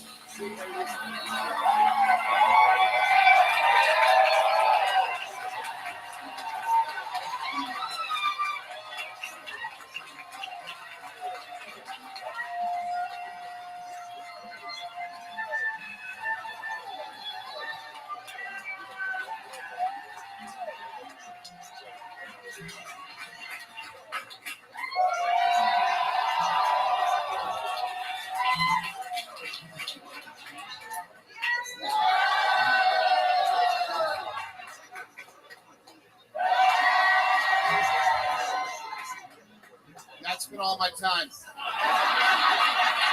What'd you think?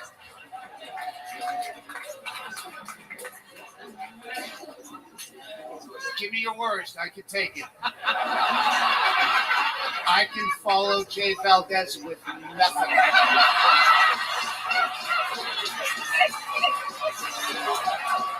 Thank you very much. There's real comics that are trying to actually get some stage time, but I just needed to hear that.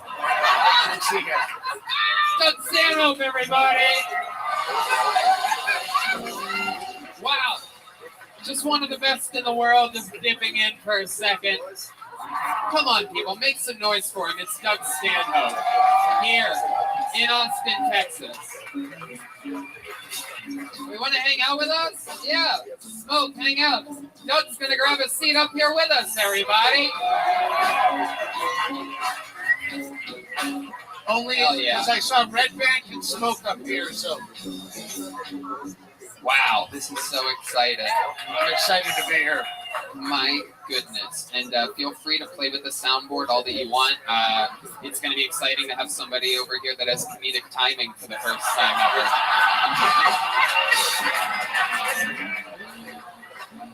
So we're very excited. I fucking killed. You really did. I really killed. Literally the opposite of Jay Valdez. No words, all kill. I mean, what a clinic. I feel like if Jay went on after you, he would have tried the exact same thing that you did. We're going to have fun here. So, Doug, we're going to watch some new comedians together. You want to watch a new minute? I love new comedians. Hell yeah. Failure's the only thing that makes me laugh. Well, we have a lot of that here. Ladies and gentlemen, your next comedian getting an uninterrupted 60 seconds goes by the name of E.J. Enright. Here we go. E.J. Enright is next. Oh, he's coming from over here. Here he is, everybody. One more time for E.J. Enright. What's up, everybody? What's up? How you doing, Austin? Very good. I've been to a lot of weird events in my life. Recently, I was invited to a gender reveal party. And, it's hard to buy a gift, a lot of usual gifts out there. But, what do you buy a 32-year-old?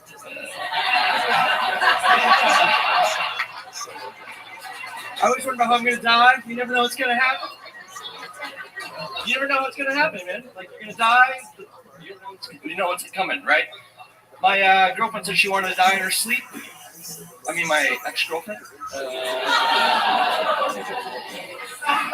My girlfriend loves tanning. She goes tanning all the time. She says, the darker, the better. That's why she keeps saying that my kids are black. Have you guys ever seen the black version of Annie? It's a no-knock one. That's all I got. All right, perfect. E.J. Enright with a brand new minute. This is your first time on this show, right, E.J.? Yes. Okay, well, welcome. Very good. Okay, all right. We noticed that you kept staring at your wrist during the set. Is that a suicide attempt that you were looking at? Were you trying to make sure it's the right way? No, it's my first time doing stand-ups. First time ever doing stand-up. How cool is that? One of the great legends of the game, a fucking beast, Doug Stanhope is here. Doug, what do you think about that? Do you remember anything about your first time? No, I do. I do remember my first time, and it was a horrible. It was a really shitty bar like this. But without you judging me.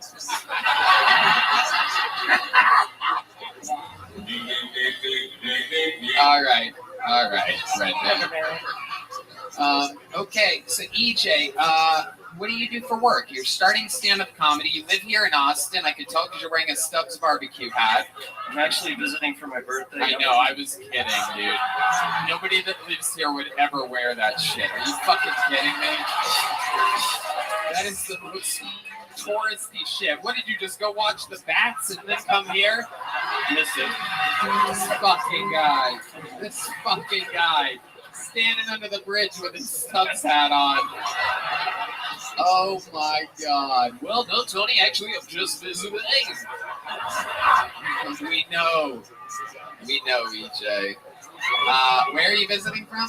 New Jersey, Morristown. New Jersey. What part? Morristown. Marstown. Okay, very good. Yes, the home of the Godfather, Marstown, New Jersey. For those of you film buffs out there, I love it. So, what do you do for a living? I build custom fences. I do upholstery. I play guitar. I do a lot of things. Wow, yes, you are a Mexican. Congratulations. You have mariachi? No. What kind of guitar do you play? The shredding type. What? It's like playing anything. Blues, rock. Really? Wow, you seem like such a virtuoso. Will you play us something right now? I would love to do it. Does anybody see if EJ... How many of you want to see if EJ has any talent whatsoever? All right, he says he can play guitar. Matt Muelling is going to be nice enough to let him borrow his guitar for a second. Or else we're going to go to the Marstown Credit Union to get him a new one if he breaks it. Oh, he knows how to put it on. EJ Enright has a guitar on. EJ, what's going on? Oh, you brought your own pick? Holy shit. Super creepy. Are you into navels? Oh, he's asking. Whoa, okay. Fucking Scary Clark Jr. over here.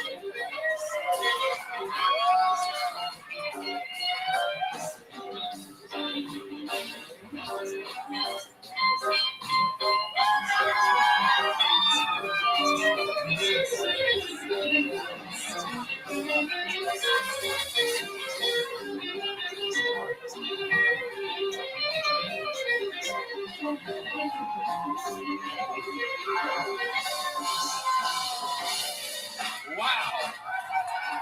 I mean, what the fuck? The crowd goes wild. This guy's not having it at all. He's not impressed.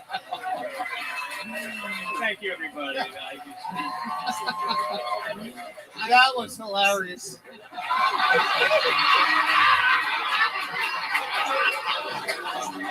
Oh my god.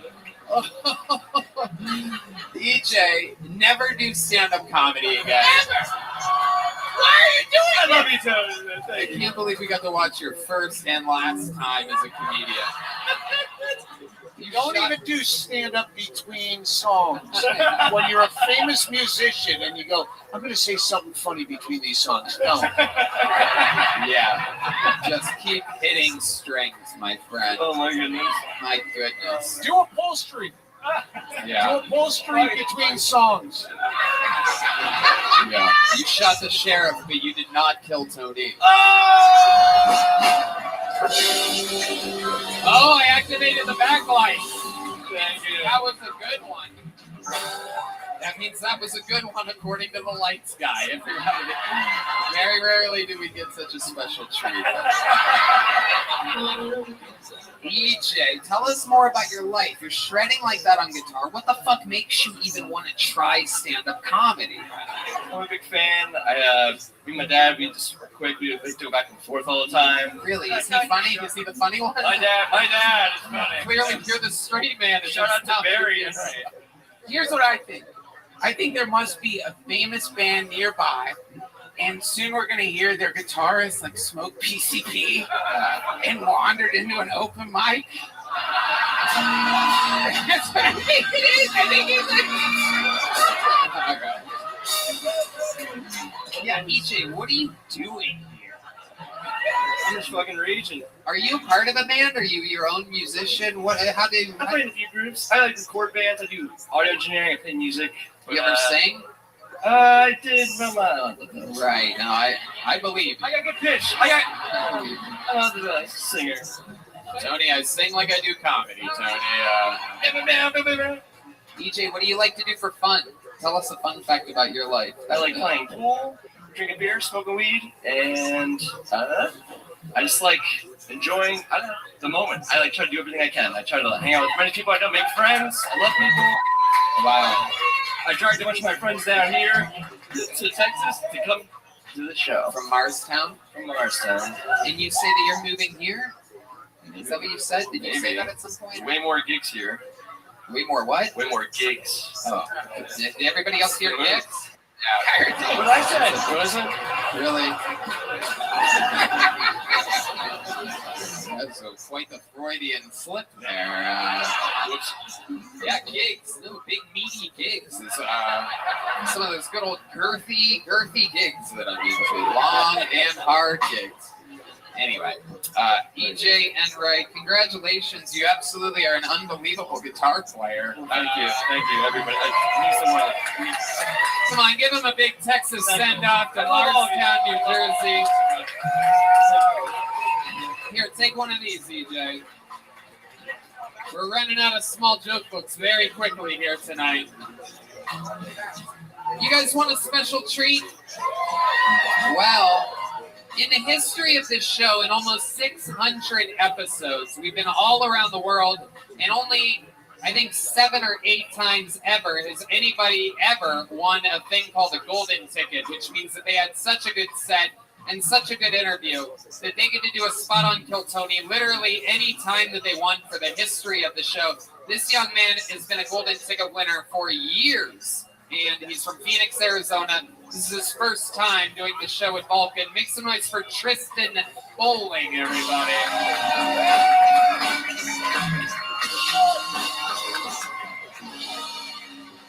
Kill Tony, how the fuck we doing, huh? Oh, who here's ever tried their own combs, huh? Dudes, anyone, any dudes? Any dudes? Yeah! Here's why every dude should do it. This is a feminist joke. And 2 reasons, too. One, a good chef always tastes his meal before he serves it.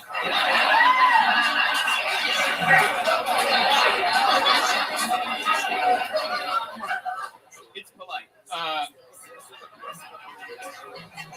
Second reason, if you're ever with someone, boy, girl, whatever, and they're like, hey, this doesn't taste good, you can be like, au contraire. Right?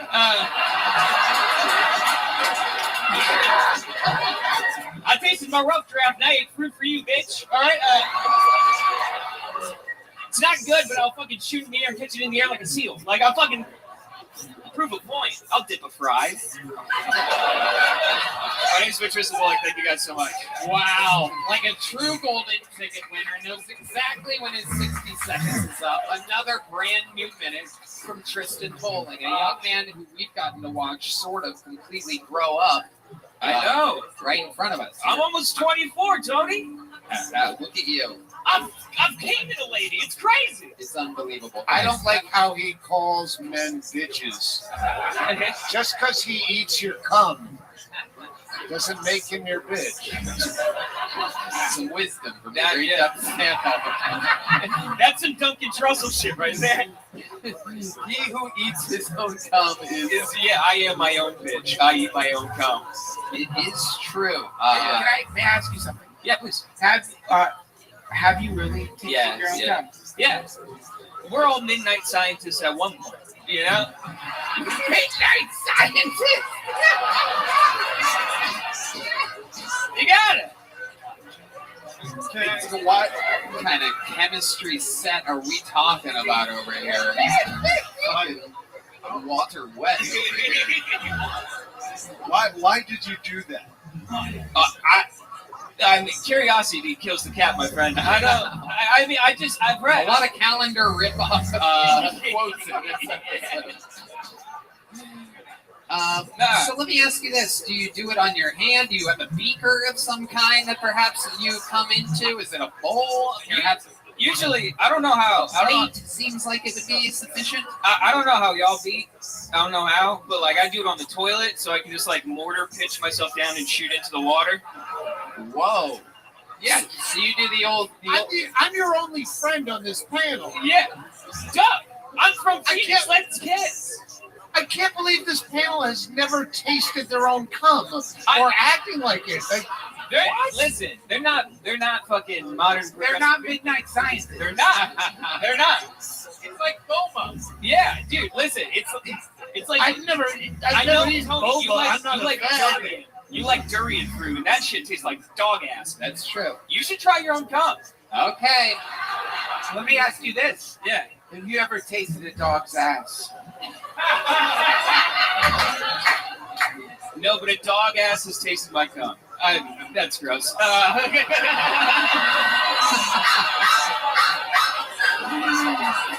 This is why he's a golden ticket winner. I'm from Buckeye, okay? We found him when he was 20 years old, everybody. Look, he's the only guy I know that performed at the Comedy Store on his 21st birthday. Yeah. So funny. Big shouts out to Mommy. She drove me. She did, all the way from Phoenix. Yeah, they're moving around here soon. Oh, that's great. Yeah. I love your parents. Yeah, my dad just got a job down there. Right? Yeah, he's Yeah. working for 2K Games right now. Okay. Yeah. Always be branding. Yeah, I know. Yeah, I get money. And you have style, you dress like that. Yeah. How's that working out for you? I got a girlfriend. I moved in with her. Wow. Yeah. Look at that. Shouts out Haley. Hell yeah. Lesbians are thriving right now. Yeah. Incredible. She watched Euphoria and she's like, I'll fuck that one. All right. Love it. Absolutely. Hell yeah. Amy up Pete Davidson over here. I like that.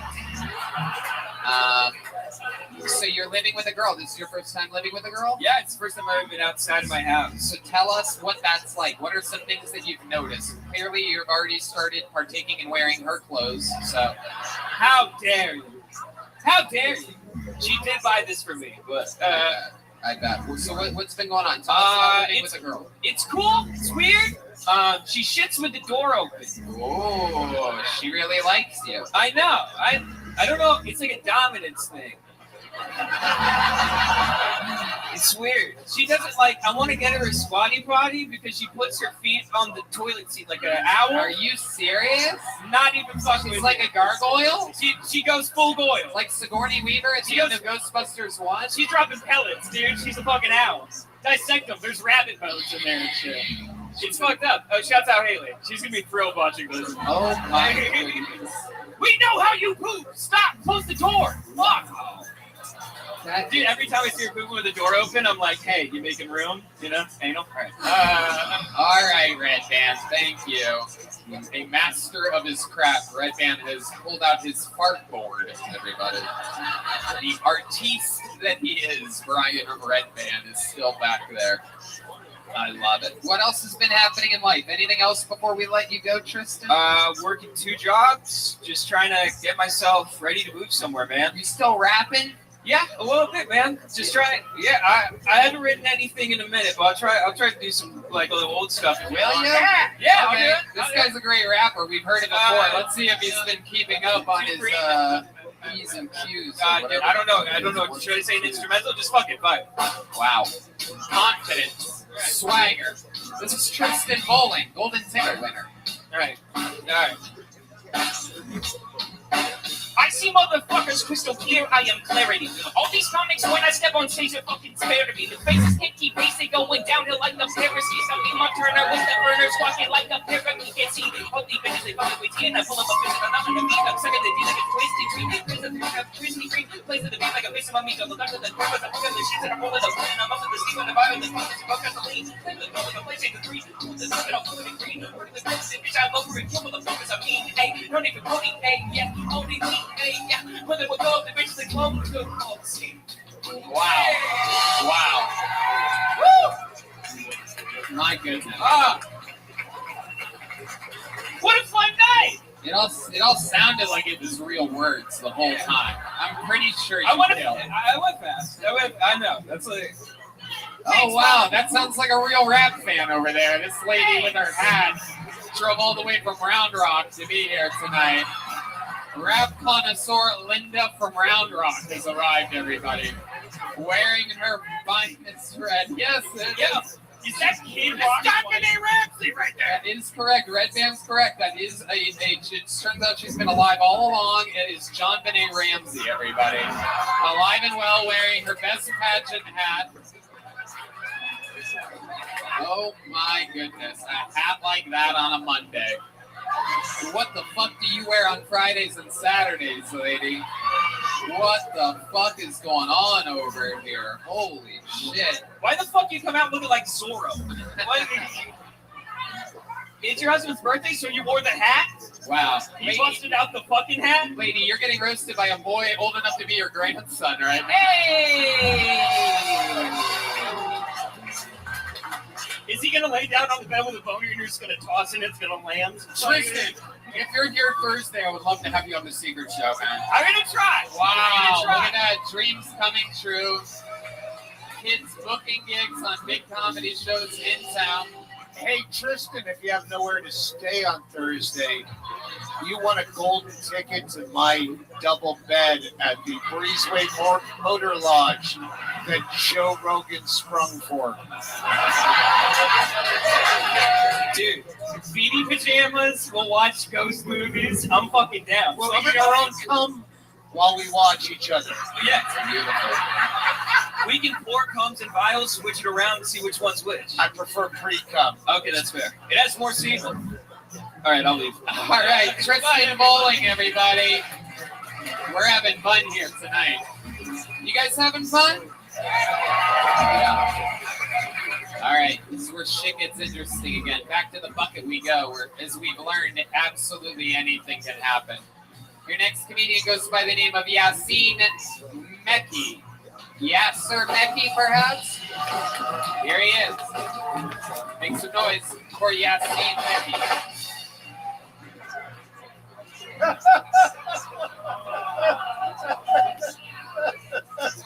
How's it going? So I'm Arab. Was raised Muslim.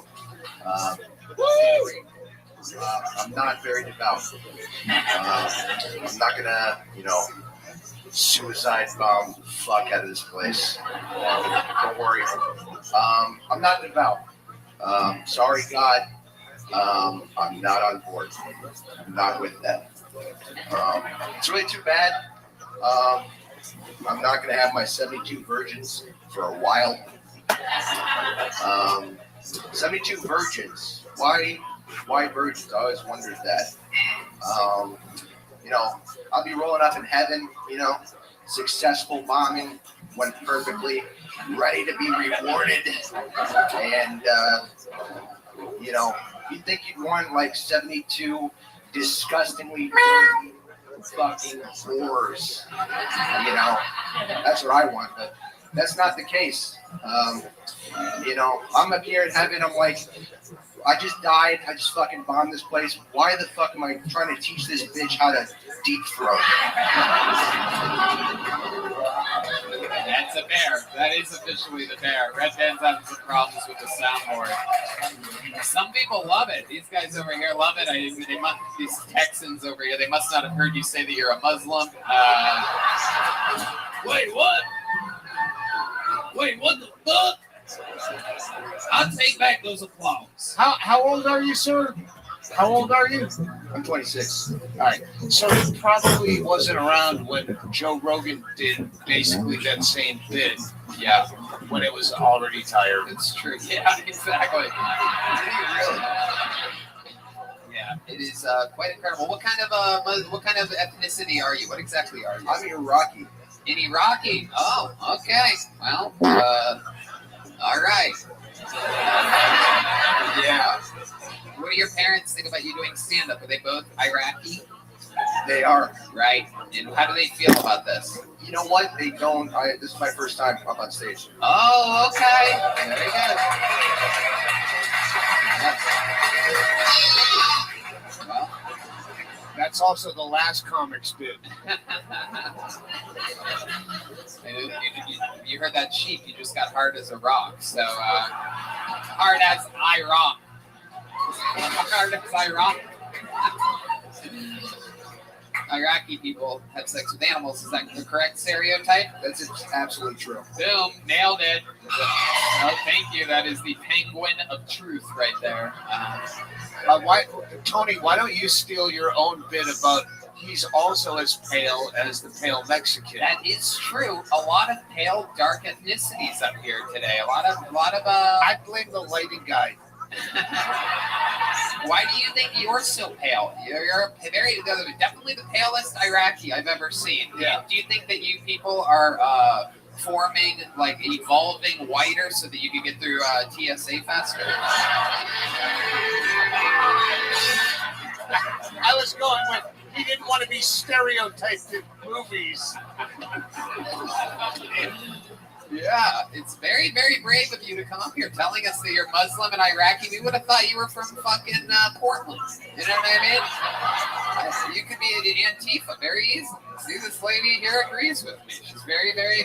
Can we get this girl a pair of headphones and a microphone? It's very exciting. She's very into this right now. What do you do for work, Yassine? You know what? I'm in school. Oh, you're in school. What do you say? Flight school?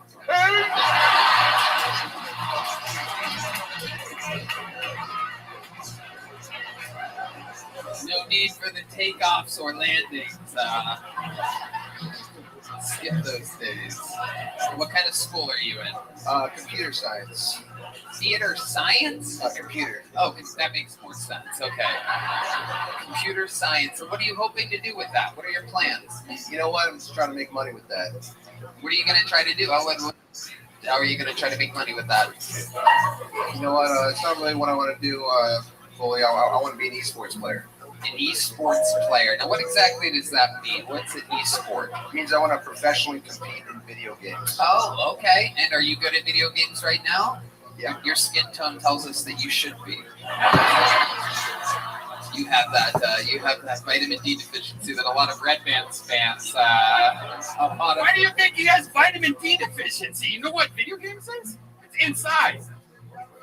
Red Band still doesn't know what a vitamin D deficiency is, everybody. Even though literally doctors have told him that he has one, he doesn't know. Where do you think you get vitamin D, Tony? From the sun. And where do you think you play video games? Indoors. Red Band literally just absolutely pulling a fucking Ray Valdez up here. Jay Valdez. It's Jay Valdez being completely out of touch with what's happening. It's almost incredible. That's what I said, is that your skin tone would lead us to believe that you are a video game player. You do play a lot of video games. You don't go outside very often. No. Correct. Thank you. He looks like an MMA fighter who started before training. I'm going to wear the garb and then learn to fight later. You look like you're wearing what an MMA fighter would wear into the ring without any of the skills. Yeah, just put it off. You look like if you're in the UFC and you want to fight the WTC.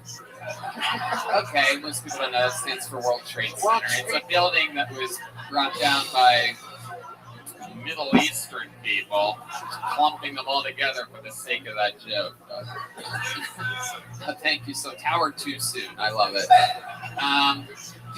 What's your favorite part about Islam? Islam. Well, you know, I think it's an all right system. Somebody called the police. All right system. Just generally, you know, just be nice to people, treat them how you want to be treated. I mean, it's just like a system. They get people on board because, like, this is the absolute truth. They're like, okay. And then it's just... Are we in danger by listening? Like, could a spot what happened because we listened to you? Yeah. Are you serious? Sorry. You're really fucking intense. You're really fucking intense, man. Yeah, what's the naughtiest thing you've ever done? Naughtiest? Yeah. You know what? I don't know, man. I went to a grocery store and I stole a candy bar once. Ooh, wow. What kind of candy bar was it? Butterfingers. What? Butterfingers. Ooh, Butterfingers. That's two candies. That's plural. Yeah, there was multiple in there. You said Butterfingers. How many Butterfingers did you take? Like if it was Kit Kats, that could be one unit. No, Kit Kat is also singular. Well, I think I'm being all Brett Erickson about your if English. it's a Kit Kat bar, I think you can still say Kit Kats because I think Well, you could say Butterfingers too if you stole two, but it's still a Kit Kat bar singular. Okay, Red Band. It's in the fucking Torah or whatever the Muslims read. You're gonna kill the Quran. You can't say Quran or they murder you, right? What did you have to do, like when Christians, when Christians commit like a sin, like stealing Butterfingers, they have to do like 10 Butterfingers or something like that. What did you have to do? Did they make you do like You know what? I'm good. a beheading or something like that? Or Shut up. Edit that out. Shut the fuck up. Edit it out, Red Band. Seriously. You know what? Thank Christ we're faced towards Mecca or we'd all burn in somehow. It's pretty good because Islam's got a system where if you go to Hajj, you're good. Like everything's erased. For any Muslims listening, I think it is the greatest religion. Yeah. And no religion will be better ever. If you do a spelling bee, I can spell Hajj, and I bet no one else here can. Okay, let's do. How many of you think we should do a spelling bee right now? Spelling the word Hajj, ladies and gentlemen, the great and powerful Doug Stanhope. H. You have to say the word, and then you have to start. The word is Hajj. It means pilgrimage to the home place. Mecca, yes. H as in apple, A as in Hajj, J as in I gotta jet the fuck out of here, E, Hajj, H-A-J-E. H-A-J-E, is that the correct spelling? No. Wow. Oh, shit. Wow. Oh, no. Oh, no. Don't poke yourself with that, Doug. Oh, my goodness. Be careful. This was a gift from Alec Baldwin. Oh, he activated the back lights again. I'll leave. My goodness. Well, Yassine, am I saying that right? Yassine, that's right. Yassine Mekki, this is your first time ever doing stand-up. This is something you've always wanted to do, right? Yeah, most definitely. So, congratulations. Welcome to the forest of stand-up comedy. There he goes, Yassine Mekki with another joke book. There he goes, another one. Hey, is it just H-A-J? Yassine, how do you spell it? Oh, he's coming back. H-A-J-J. 2 J's? Whoa! She lied to me! Whoa! That's a tricky one. I don't like that at all. That is not fair. All right, this is good. We've not had this is our first female comedian of the night. Make some noise for Ellen Evans, everybody. Ellen Evans. Very, very exciting. Here she comes, everybody. Make some noise for Ellen Evans, everyone. Austin, hello! I love this city. As soon as I got out of my car, I got bit by a mosquito. That's awesome. I wonder if God would ever come out of heaven one day and say it's pronounced Jod. I would be like, oh my John. My Google Home came out as hey and okay the other day. And I just want okay to know that I support hey no matter what. Do you ever do your dogs dirty by giving them really dumb voices? Like they're looking at you, they want to get fed, but then you're like, you gotta do the voice. But then it's you, and you're like, give me the food.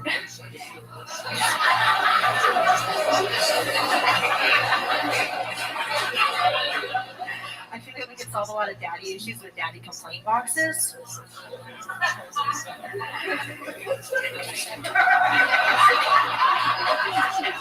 People always get caught doing true crimes. That's why I do fake crimes. I'm scared of fish, which is why I'm just bi-curious. Thank you, that's my time. All right, Ellen Evans. Hell yeah, Ellen. How long have you been doing It's stand-up? my first time ever. Wow, her first time ever. Hell yeah. That is incredible. It is just, this show is incredible. Her first time ever, she's already as funny as Amy Schumer. It's just absolutely. She's my idol. I love What a her. real pool of talent we're finding here tonight. Ellen, Yes. you're here. You're doing it your first time Yes. ever. What made you choose here now today? My husband really liked the show, and we were coming to Texas. When you say liked the show, He put it on, and I was like, okay, what is this? But then over time, I got into it too. But he's been watching it, podcasting it in the background while doing work, pretty much since the beginning of this year. So I've been learning it, picking it up, and we decided to go to a show, and it was now or never. So here we are. where are you guys from? Oklahoma City. Oklahoma City. So you made a trip down here for this? Yes. I wanted to go see a concert by a guy named Orville Peck tomorrow. You got a what tomorrow? A concert. Oh. A concert. I think at What Stubbs Barbecue place.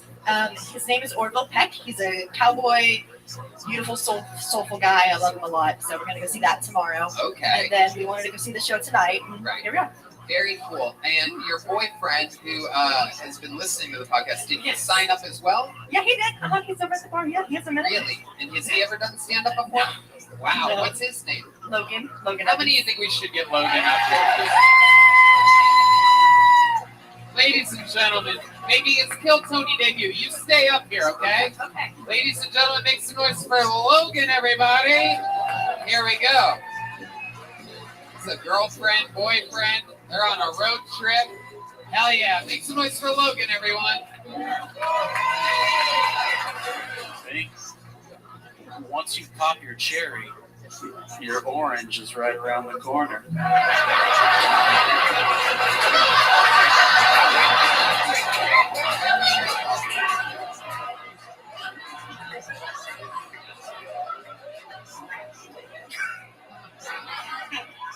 My wife and I decided on a vasectomy. I'm getting a princess cut. Oh yeah, what motherfucker named William decided to call pool billiards? If it were up to Tony, they would be called Tonyards. And Tony sells green beans to children. And Red Band eats them all. That was on the other. Wow. Ellen, Logan. Are you Logan Evans? You guys are married? Yes. Wow, not only are you married, but you're also twins. Very rare. Very rare. Very rare. You guys are both into people that look like you. Very good. You guys obviously thank you. Very good, Logan. Logan, has anyone ever told you that you look like all the characters in The Office smushed together? I'll take it. Smushed together. Yeah. Duncan Trussell, what do you think about this situation? I have to ask, and I apologize for not knowing. I love you, Duncan. I love you back. Help me understand. Once you pop the cherry, the orange is around the corner.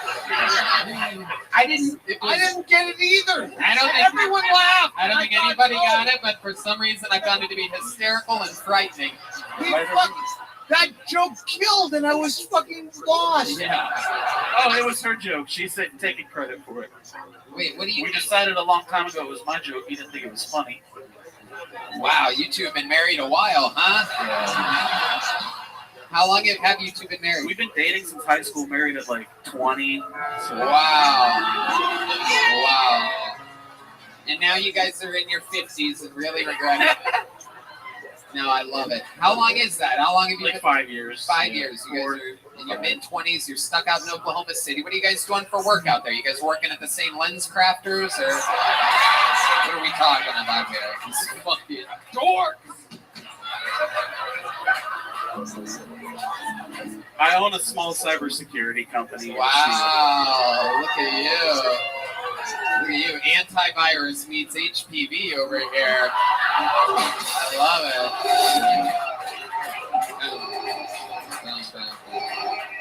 The rare anti. Orange, you glad he didn't say herpes?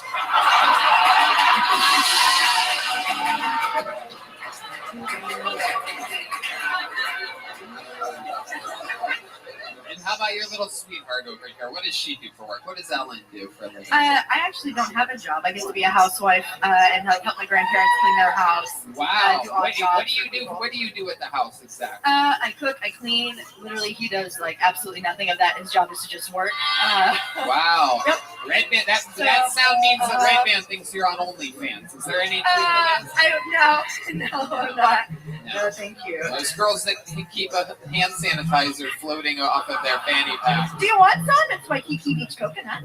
Wow. Now, I'm good. Seeing where that's hanging, my guess is that it doesn't smell like just coconut. Is this salmon coconut? She's laughing. You guys should be laughing. If she's laughing at that, you guys should definitely be laughing. Have you ever tasted your own cum? Say that one time. One more time? Have you ever tasted your own cum? Yeah. Very good. And she's laughing because it tasted like salmon, and it was. I'm laughing because it's true, she says. Wow. So you're a housewife, no kids though. Nope. Yeah, So what do you do to earn that? I'm very confused. What is the deal? Limitless blowjobs, correct? Logan's giving me international. He was very thin, by the way, to signal. Never really seen one. That diameter, for those of you listening to the podcast, it was about a dime-size blowjob that we're talking about. He himself, throwing himself under the tiny penis bus. I mean, the old short bus, if you will. We used to live out in Colorado where the cost of living was a lot higher, so I worked for Dell at the time, and I did a lot of security contract work. Oh, What do you mean? No. What? I used to work for them. I used to work for them. And I just did a lot of like security things for them. But yeah, ever since we moved back to Oklahoma, it's been cheaper, so haven't had to work. Okay, wait, I'm sorry. Yeah. Did you notice how he tried to make her stop talking? Yeah. Oh, sorry. Okay, wait, no. I don't know what y'all are doing, but it's bad. Like these are hackers. Right. You see, like, no. What did you do? Like, why were you trying to make her not say that? Yeah, you don't want to talk about that stuff. You get fired. They're in the CIA. It's cybersecurity stuff. Yeah. People protect their air conditioning units. What if it was hot in here? Everybody'd be pissed because hackers got in, right? You guys ever do anything fun for Halloween? You ever go as like the Mythbusters or anything like that? Jay and Silent Bob. Because you wouldn't have to do much if you wanted to do that for Halloween. Pretty much just walk outside and say, "Happy Halloween, y'all." We're the Mythbusters. Oh, fuck. Yeah, go right ahead. Duncan Trussell has a question. I love your tattoo. Flip it over. What does it mean? The one with the hand? It's a Jacob's ladder. It's like a man's connection to the heavens and stuff. Yeah. And I got into Hinduism because of you. So Is that true? Yeah. You literally got into Hinduism because of the man that you coincidentally had no idea that was going to be here. Completely unpromoted. Now he's sitting right next to you. And that actually happened. Coincidence, yes. Well, or some would say coincidence. Exactly. No. May I ask you in your home? What's that in your home? Who's a Buddha? Wow. So you're a real Hindu? No. I don't. I got into it for a bit. I don't know, man. Did you say Hindu it? You got Hindu it for a bit? I was a Hinduese. Yeah. Makes sense. I can't wait for you to go home.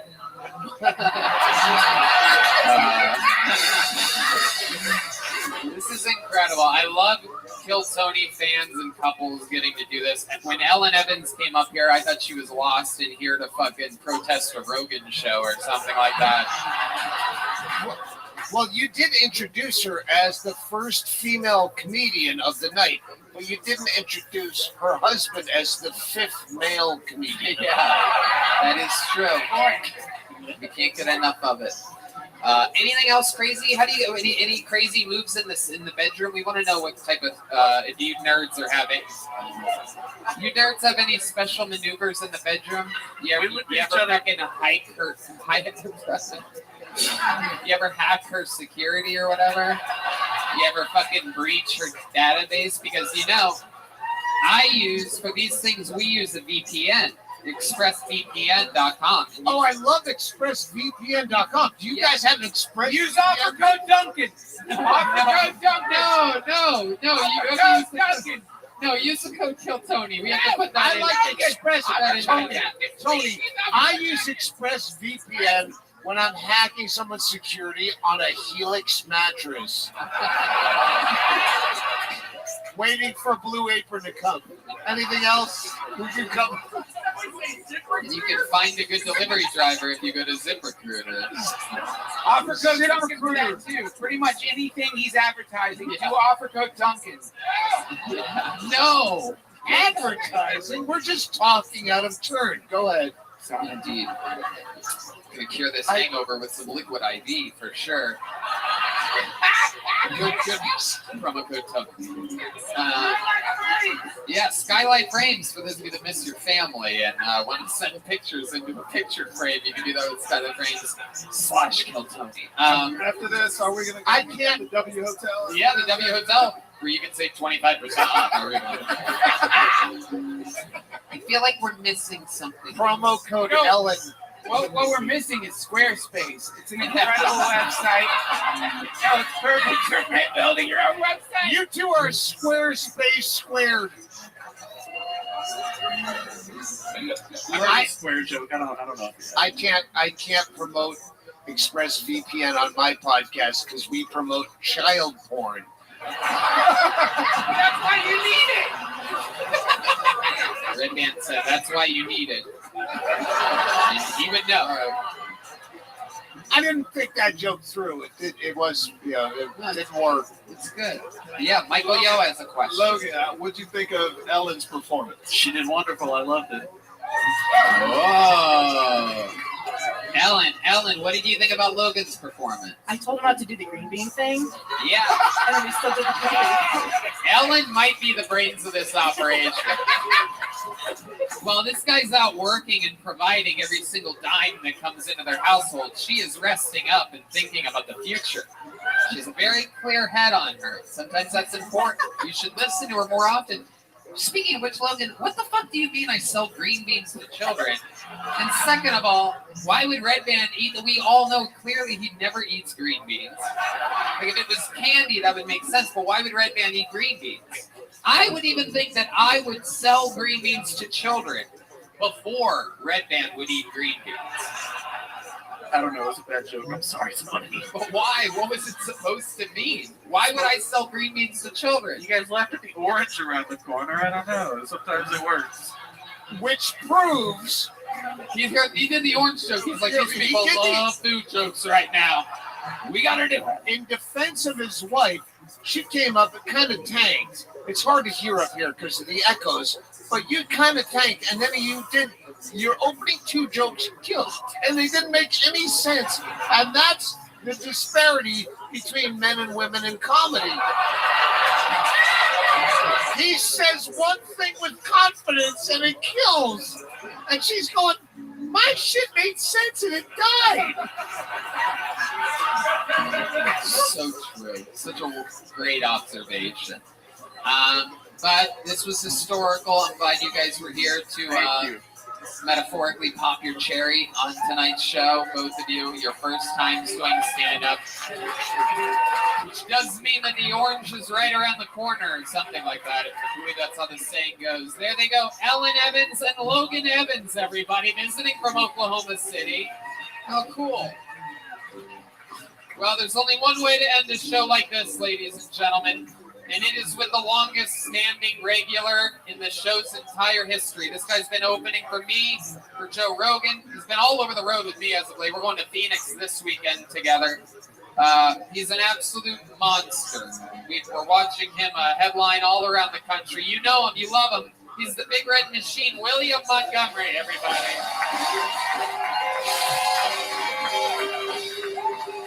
The real guy himself, Kill Tony legend, William Lights Out Montgomery.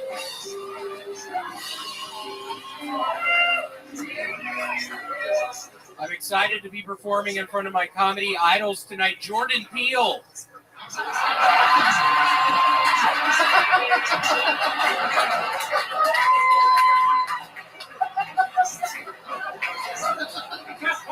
Mark Zuckerberg has announced that they've enhanced kissing in the metaverse, and now they have a device that actually stimulates your lips and tongue in real life. Mark, what about my asshole?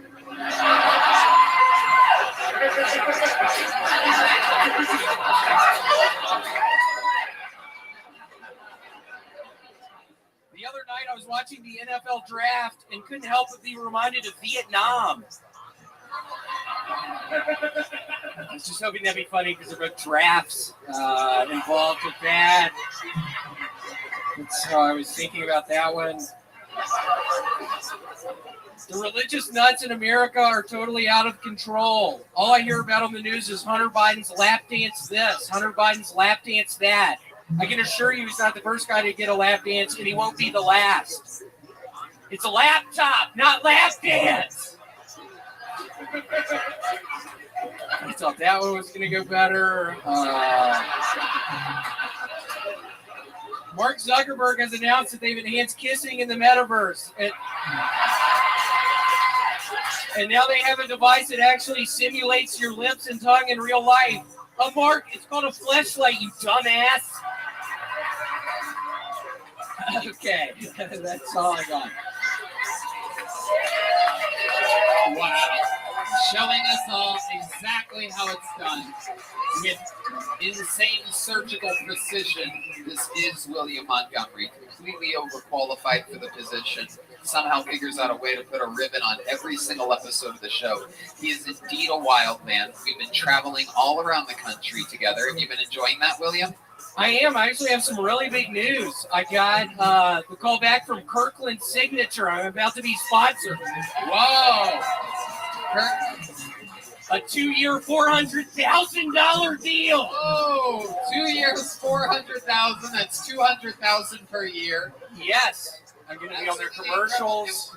You're going to do their commercials, and you have to wear that shirt? I have to wear the shirt everywhere now. Wow. How many of those did they give you? I have 10 of them in my closet right now. Wow. Did they give you other Kirkland Signature products? For those of you that don't know, Kirkland Signature is a famous, very famous generic brand that prides itself on I gotta say this. They make the best fleshlights. You've tried those before? It's off-brand, so it's Thing Lights. Thing Lights. You put your thing in it. Dang is copyrighted. But yeah, so excited to be here. It was good news getting that. I was actually driving. I met some man on the side of the road last Tuesday, and we drove out in the country. Yeah, what'd you do?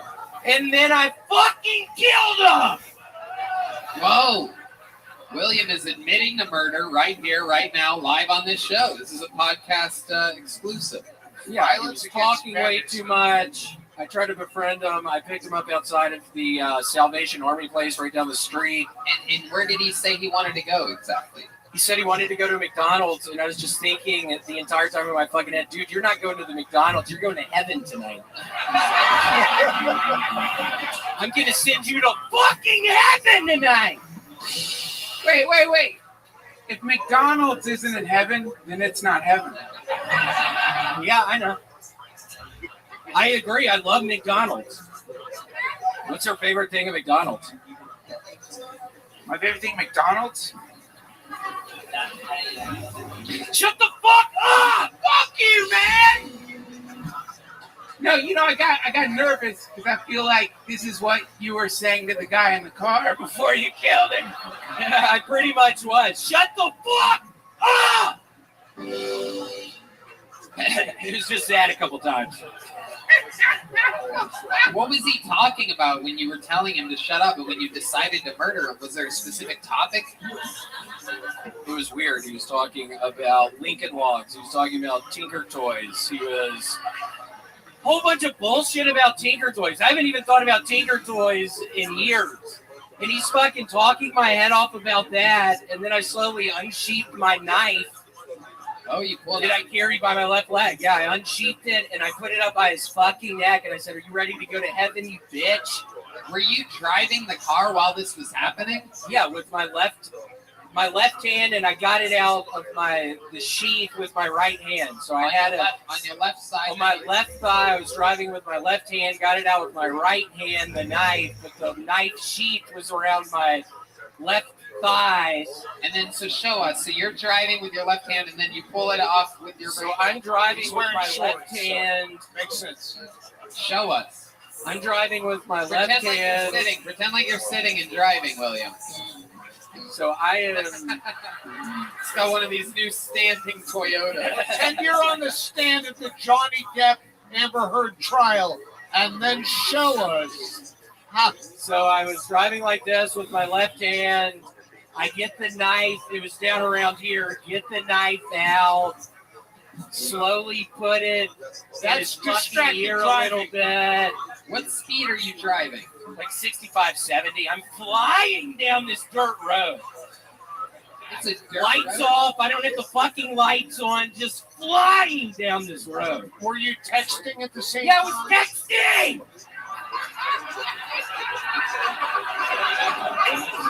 With my left hand. Wow, this is so dangerous. I'm driving with my left hand. I'm texting with my left hand. I have the knife in my right hand. And you I have this fucking idiot sitting right beside me. So you're driving 65, 70 miles an hour with your left hand while texting with your left hand, knife in your right hand. You pull it out. What does he say then? Sidebar, Your Honor, say that he was steering for you while you were getting the knife. His hands were in handcuffs. I had already had him handcuffed. There was no way he was fucking getting out of that seat. He was tied to the seat. He was handcuffed to the seat. He was handcuffed, so his hands were behind him and were around the seat?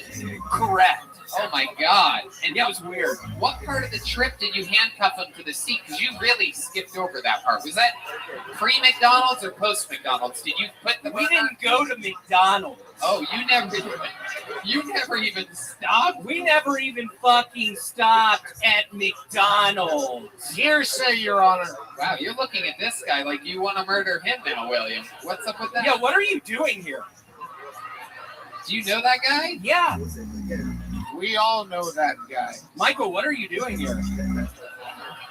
You said you weren't going to fucking come to these shows. Why'd you come? Michael, that wasn't a bitch move. Yeah, seriously, we had talked about it. Why'd you show up, Michael? Gonna cause a problem again? To watch, he said. Literally the most Hans Kim answer he could give right then. Why did I show up? To watch. Wow. Incredible. What would you do to this guy if he asked you for a ride to McDonald's? I would tie his fucking hands so tight, his fingers would start turning blue immediately. All right, is this going to turn into one of those marriage proposal things? Gender reveal. Yeah, I'd have his hands tied really tight behind his back. I would put him in an outfit. I keep some different outfits in the back of my car. I would put him in a sweet outfit, maybe some blue jeans. I have some cowboy boots, a little cowboy hat. I think he look sweet in that kind of get up. Maybe a button. I have to stop you. For the first time ever, I'm not suited up on stage. I usually wear a suit. I'm wearing pajama pants. And if you keep talking to that gentleman like that, I'm going to have an erection. And I won't be able to leave the stage until my erection goes away. But keep going. I'd probably put him in one of those button-up shirts. Maybe have the buttons undone. Whoa, this is very sexual with this guy. I'd be looking over at him, tipping his cowboy hat every now and again, just saying, thanks so much. John Wayne Gacy energy is happening right now. This is incredible. We're finding out that he's kind of gay. Who is? This seems kind of gay. Kind of gay? Why are you stopping this? Me? Me? This all sounds kind of gay. Yeah. Well, it's not. Well, It's not. okay, well, tell us more. Well, let's get it on place behind you slowly. Tell us more about what you would do to this guy. I'd probably slowly take his pants off. Oh, wow. Yeah, this is as straight as it gets right here. Have him in some little whitey tidies. Oh, so you're completely redressing it, is what you're saying. Yeah, I would have already dressed him. In a not gay way. A Yeah, not at all. Shirt, a button-up shirt, wide open, tidy whities, and then what? And then I don't know, maybe we kiss a little bit, and then I'd get out the fucking knife. Oh shit! Oh shit! All right, I finished in my pants. Oh shit! And then what do you do with the knife, William? I'd fucking cut his goddamn throat. Wow. I'm not proud of it. You're not proud. I'm not proud of it. It feels a little bit real tonight, William. I know. I was thinking this has turned a little strange tonight. It's like from a comedy show to a confession, real quick. Yeah, I was thinking I went a weird way tonight, so I greatly want to apologize to you all about that. Make Michael apologize for showing up. Yeah, come on, Michael. It's his fault. He was asking for it, by the way. Yeah, I mean, it was going pretty. I felt like the set was going pretty good, and then I looked down and saw you, Michael. You know, we met on that chat line 5 years ago, and I told you, are you really a homosexual? Okay, I'm just asking. Ooh, this one got weird. I know it. This one got kind of weird. I think you did great, William. Anything else crazy you want to talk about before we go? I had this dream last night where I was at a Kill Tony, and the guys from Workaholics were the guests, which was so random. I remember these little details. And a bug bit me, and then I started getting all these bumps all over my body. And I was pulling on the bumps, and there was these long bugs with wings. And I was freaking out about that, and it was all over my fucking face, and then the back of my head started peeling off. It was horrible. I was happy to wake up. That literally, I dreamed that last night. I don't know what it is. I don't know why I did. Yeah, it was horrible, though. Hey, we could have talked about that after the show. But, Yeah, it was weird. This is the part where we talk about your dreams. Yeah, it was a weird one. I was very happy to wake up. I mean, it was horrible. William, I love you so much. You end this show every single week with such grace and class. And whoa, wait, was that one of the winks that we just saw? Did you just wink? Whoa, there it is. You winked at you? You're still in the dream. I hope not. I'm sorry. I have missed. No, this is still the dream. I hope I'm not still in the fucking dream. No, it's not. Make some noise for William Montgomery, everybody.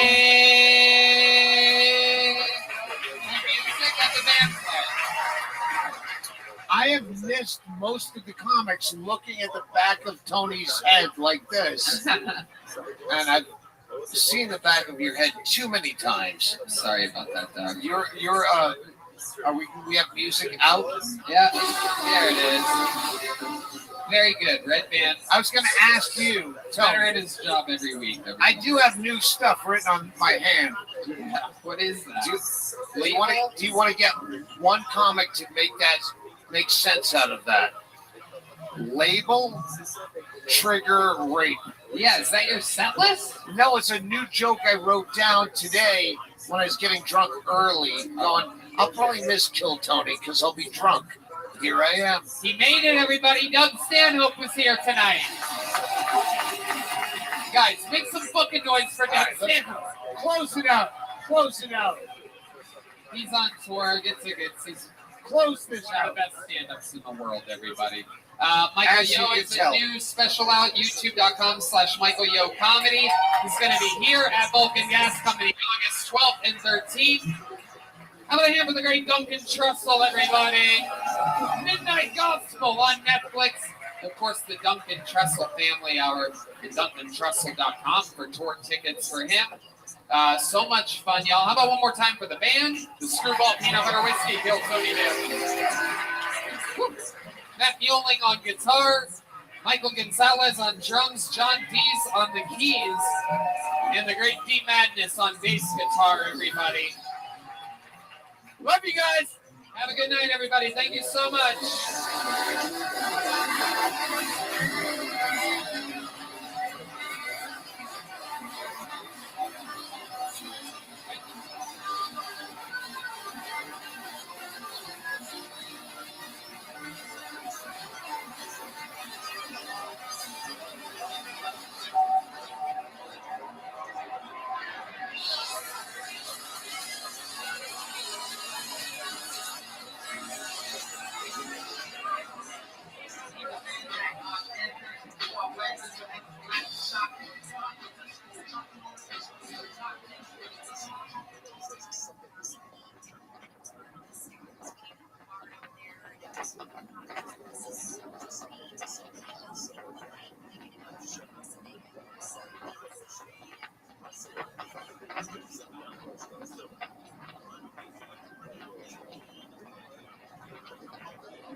Hey, this is Redman coming to you live from Vulcan Gas Company here in Austin, Texas. For a brand new episode of Kill Tony, get up for Tony! Austin, Texas, are you ready to have the best goddamn Monday night of your lives or what? Fuck yeah! How about a hand for Red Band, everybody? Hi, everybody. My partner in crime.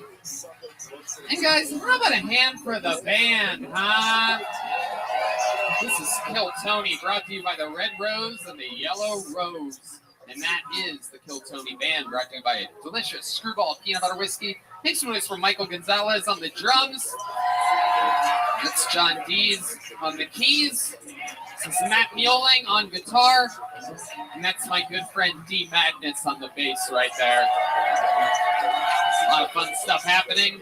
Brought to you by Red Bull and, of course, the W Hotel. We're now using the promo code KillTony. You can save 25% on a Sunday or Monday night. So do that. Stay at the W. Fun times. Here's a little bit more about the amazing sponsors that made tonight's episode available for you here right now. Hey, y'all. Indeed, it is Tony Hinchcliffe here, telling you that I am back out on tour with my stand-up comedy. Lugging a bunch of my funniest friends with me all around the country. We're back at it. Salt Lake City, May 20th and 21st. Buffalo, June 10th and 11th. Atlantic City, New Jersey, June 24th and 25th. Tampa, Florida, July 15th and 16th. Houston, Texas, July 28th, 29th, and the 30th. Dallas, Texas, the 12th and 13th of August. And August 26th and 27th. San Antonio, Texas. Nashville, Tennessee, making my long-awaited return September 29th, 30th, and October 1st. Excited to get back to Nashville, San Antonio, Dallas, Houston, Tampa, Atlantic City, and Buffalo, and of course, Salt Lake City, the home of my favorite religion, all very soon. That's tickets available at TonyHinchcliffe.com, and we'll see you out there. The biggest clouds, the coldest smoke, the smoothest experience. If you enjoy smoking the good stuff or CBD but hate the throat and lung burning, then you gotta check out today's sponsor, Freeze Pipe. Freeze Pipe makes a unique line of freezable pipes, bubblers, bongs, and more, engineered to cool smoke by over 300 degrees. Freeze Pipe is your answer for the smoothest way to light up. I gotta tell you, I've been doing a lot of yoga lately, a lot of cardio. I think I'm in the best shape of my damn life. And I have always been an extreme blunt smoker. You know, I'm friends with Snoop Dogg and those types of people. You know, the blunt smokers in the world, if you know what I'm talking about. However, lately I've been using this amazing freeze pipe to keep my lungs crystal clean and super clear and under control. And freeze pipe is the best way to do it. Red Band, you've been doing this yourself. Oh, yeah, I love it. I've been using it every day. The secret is the freezable glycerin chambers that come on every piece. Pop one of these in the freezer for 1 hour, and as you smoke, it passes through this icy chamber. It instantly cools it down for dramatically smooth and chilly tokes. Glycerin is a non-toxic fatty gel commonly found in food and sweeteners. It freezes quicker than water and stays frozen longer. Putting ice in your bong is one thing, but chilling smoke through a frozen glycerin chamber will change how you light up forever. With a 4.4-star rating and thousands of reviews, check out Freeze Pipe's entire line of high-quality glass at thefreezepipe.com and use code TONY for 10% off your order. That's thefreezepipe.com and use code TONY for 10% off. Shop today. Your throat and lungs will thank you. Are you guys ready to start tonight's show? Wow. You guys are in for a special... Oh, wait a second. How could I forget to mention, this is one of the rare times in which the great Ryan J. Ebelt is here. Yes. The official artist of the show since its inception. Every single tour poster, every single print, every single episode he draws. All the way from Los Angeles, California. He's originally a Texan, and he's back. Speaking of a Texan, ladies and gentlemen, tonight's guest, an icon here in Austin, Texas, and around the world. One of my coolest friends, one of my best friends, one of my favorite musicians, Austin's own Gary Clark Jr. Wow. What? Where are we on a Monday? Oh, wow. Oh. Wow. Doesn't get much cooler than this, people.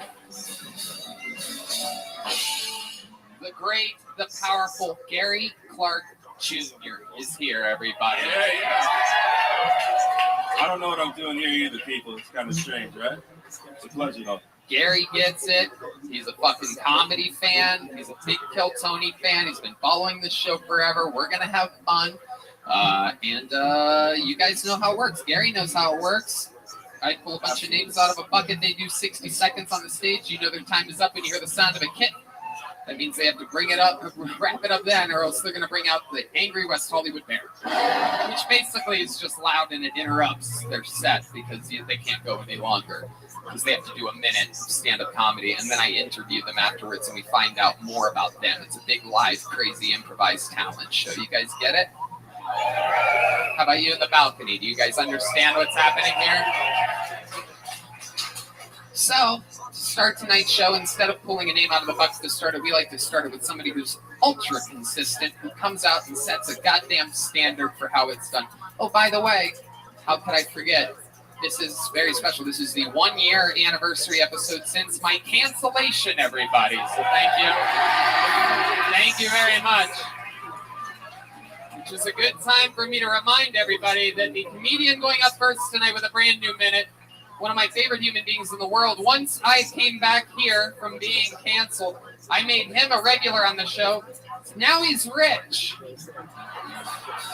He performs in arenas regularly with Joe Rogan. Ladies and gentlemen, the dreams that can come true. Brought to you by the great Hans Kim, everyone.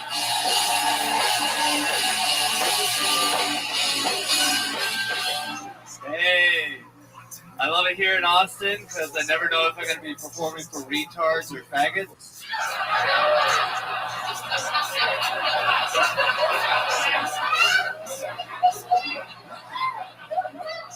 Yeah, a bunch of retards tonight. My favorite are retarded faggots. They get offended over everything. Love it here in Austin. It's the only city where you can see pickup trucks and roundabouts. You can see them be like, what the hell am I in, God damn it? I'm in a circle. What is this, communism? I wish that we hadn't built the wall. Now we're gonna have to climb over that shit every time we want an abortion. Damn. Goddamn Mexicans. I have a girlfriend now, and she's fucking me on a regular basis. Thank you. She told me that I'm the best man she's ever been with, but the two people she dated before me were women, so it's good to be third best at least. You know, I'm the men's featherweight champion of Rachel's pussy. Thank you. There it is, 1:20. We kept the bear away from you on that one. Hans Kim coming in here proving that Asians can say any words that they want right now. Just coming out guns a-blazing with the R word and the F word. It is indeed Asian Heritage Month, and you get to do whatever you want. Happy Asian Heritage Month, everybody. It's the month of May. I'll never forget that one again. As he said, this is the true 1-year anniversary episode. I love it. Hans, your life has changed in the past year. Tell us about it. I'm performing for Joe Rogan. I have a lot of money. I moved out of the van. I get sex regularly. I would recommend it to anyone, really. Yes, absolutely. What else has been going on since the last time we saw you? How about the past week, Hans? This past week, I bought a little gun, a Shadow System MR920L. I also bought a bidet. Wow. Did you get these from the same place? No. It's a dangerous bidet. Yeah, it's a great bidet. It's a little strong, but I'm sure I'll get used to it. Oh, you will. You will. What made you want to get a bidet? Just like it's more efficient, you know. Like I don't have to do manual labor now. So what is it? Is it like a button? Does it do it automatically? It's a little dial. Is it a tushy? No. Sorry. Where'd you get this Another from? sponsor. Amazon. The enemy. Okay. Is there a reason in particular? Did your girlfriend say something to you, or did you notice something about her, perhaps? No, it's just like I wanted to treat myself after doing the arena in Denver. Ah, yes. What man who performs in arenas wipes his ass with toilet paper? You are correct. I like that. That makes sense. Very, very fun. And you've been using it, and it brings you joy. Yes. How about the gun? What are you doing with this gun exactly, Hans? I'm just checking the trigger. Just Perfect. Yes. Gun Safety 101 tells you to just check the trigger any chance you get. The old school of Alec Baldwin. Check the trigger. Holy shit. This is a fucking ticking time bomb here, Hans. What made you get that gun in particular? I think it's like you know, if I was in the medieval ages, I'd have a sword, and now it's 2022. I have a gun. I can shoot people now. I don't know this gun, Tony. Do you know what the gun is, or what's it look like, or is it a Really? smaller gun? Yeah. How big is your gun? It's like a normal, it's like a clone of a Glock 19. Okay. No, it's American made. Hell yeah. Right. Okay, Hans, and your love life is good? Yes, we're having amazing sex. I thought you were about to say we're having a baby. That was close. Good Lord. Any pregnancy scares? No, we use a condom pretty regularly. When you say pretty regularly, what are we talking about? 80%, 50%, 95? 100. Whoa. Okay, well then that's totally regular. Yeah. Pretty regularly would be less than 100. I can't believe I'm explaining stats to the Asian guy. I mean, this is crazy. This really is 2022. The times are changing, folks. A white man is telling the Asian guy about stats and guns and shit. All right.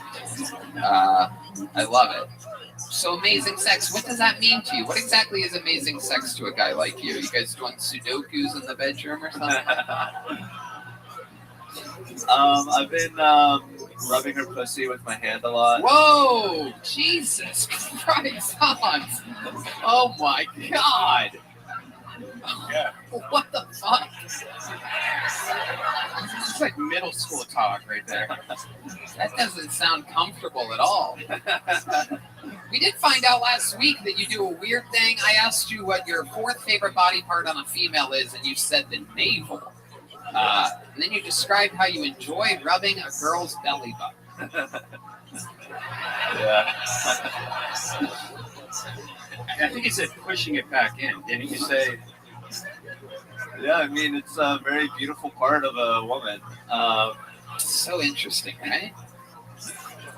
Yeah, it's they have a higher body fat, so it's like softer than a man. How do you know this? Just science. You ever rub the belly button while doing other things to a girl? You ever give her the old shocker, the old one in the belly button, two in the smelly button? Stupid. I can't believe this is what I do for a living. It's unbelievably stupid. She likes to spoon me, which is weird because usually it's all the way around. But she likes to cuddle my butt. Wow. Do you have a reasonable butt back there? She likes it. I don't know why. I think her ass is way better, but I think my ass is kind of flat. That means she's gassy. Red band. What are you talking about? Interesting. Do you do anything to increase your butt size? Do you do squats or anything like that? Do you work out? I have a kettlebell. I try to do. You have a single kettlebell? Yeah. Okay. Hell yeah.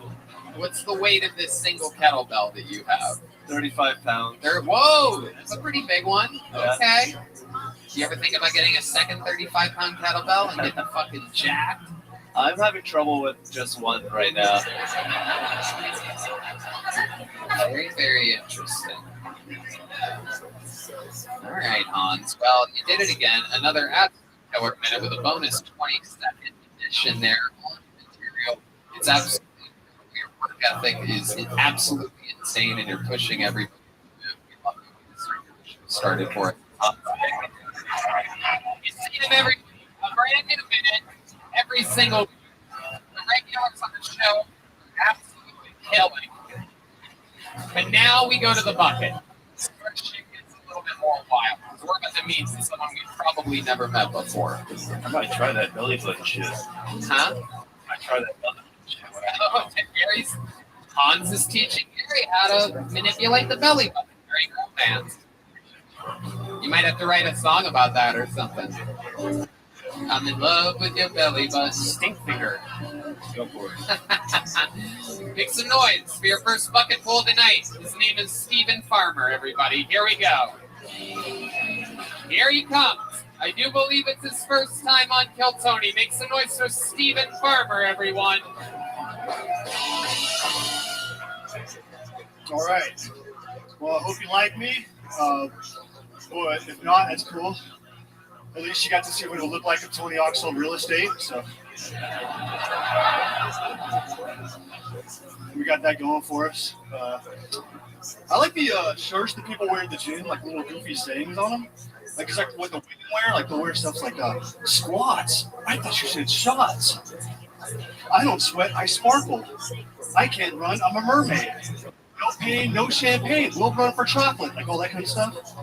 And then like dudes wear the most. It's like call 911. Max is my. I'm at the gym so I don't hit my wife.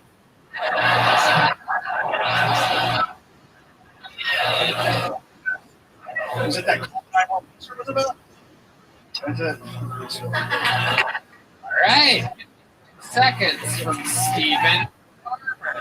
Hi, Stephen. Hey, how are you? Good. I love it. I love it. How long have you been Donald Trump's campaign manager? Incredible. How long have you been a lawyer for this? I know This is wild. You. What do you do for work? Personal trainer. Whoa, whoa, whoa. Look at that. You dress like a smart guy, but you're He has 135-pound kettlebell. What would you recommend to Hans to increase his butt size? What would you do with your personal trainer? Goblin squats? Yeah. Can you show us exactly what goblin squat is? Can you do it without cum coming out of your ass? Is that possible? Oh, we're getting warmed up here a little bit, folks. We're just hitting the bag a little bit. You timed that perfectly. You were at full squat when I made the cum out of your ass jokes. It was, you went too far, and your timing was perfect. I love it, absolutely. So, how long have you been doing stand-up comedy? 12 years. Shut the fuck up. What? Steven, stop it. No, you haven't. Yeah. What?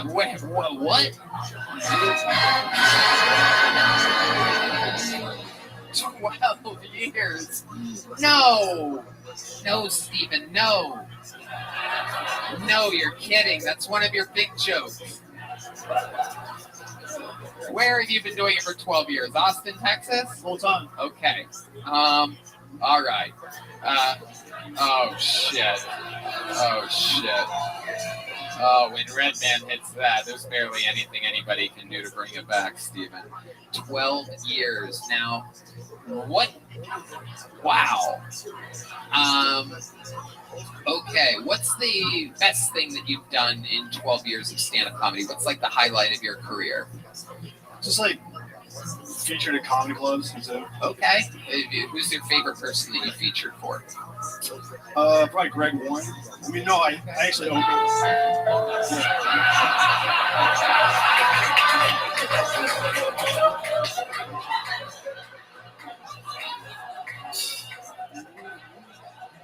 Oh my God. Wait, was that not a good minute? Was that not? Yeah. Oh, they like it. Okay. All right. He's asking. It's like, I thought I did well. Was that not good? It was good. You know, I celebrated my 15-year anniversary this past Saturday night, 15 years as a stand-up comedian for me. And so I've been doing it only 3 years longer than you. Oh, yeah, no, my career's pathetic, yeah. Okay, perfect, good. Then, yeah, sorry. Yeah. Well, also, how long have you been, like, how many times a month do you do it? I mean, I do it like at least 3 times a week. Okay, that's pretty good. Okay. My goodness. I can't give a right answer. How long have you been a personal trainer for? Exact same time. I started both like at the same time. Wow. Are you better at being a personal trainer? Or do you just have a bunch of fucking fat clients that just keep getting fatter? Tony, I've been working with him for 2 years. I think.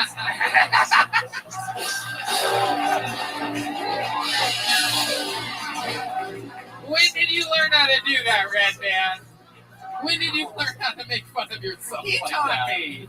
I've been waiting a long time for you to do that. You know you could do that anytime. Oh my God, Stephen Farmer. I love it. Your last name is Farmer. What do your parents do for work? My dad is a chiropractor. Wow, at least someone in your family can crack people up.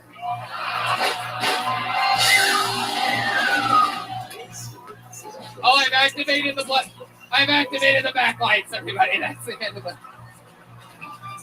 All right. How about Mom? What does Mama Bear do? I don't want to get too sad about that. Oh shit! No, please hit us with it. She's been missing since 2005. Oh shit! Wait, isn't that around the same time you started doing stand-up? Steven, this timeline is not looking good. She left after your first joke? I'm kidding. Shut up!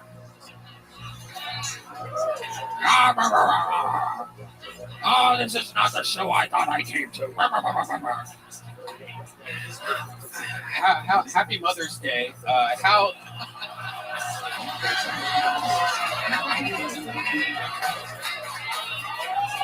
Wow.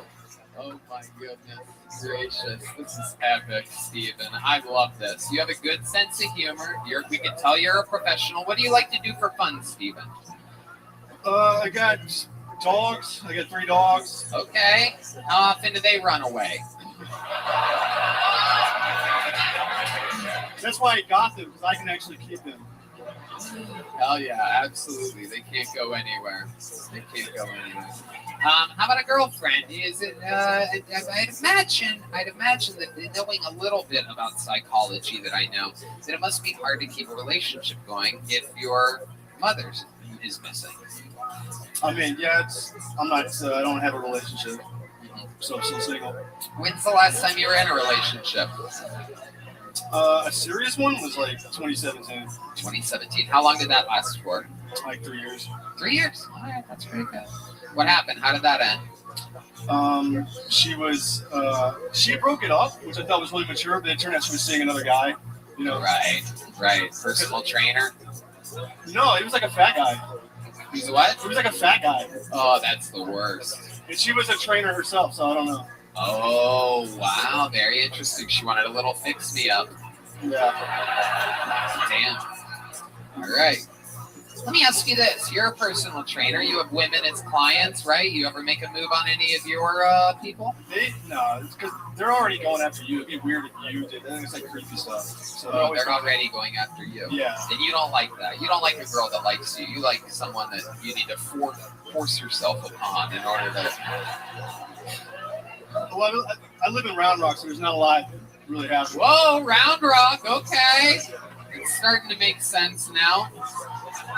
Been doing 12 years of stand-up comedy in Round Rock. This is like basically like flying to LA for a Tonight Show audition for you. Yeah. Making the long trip that you made here today.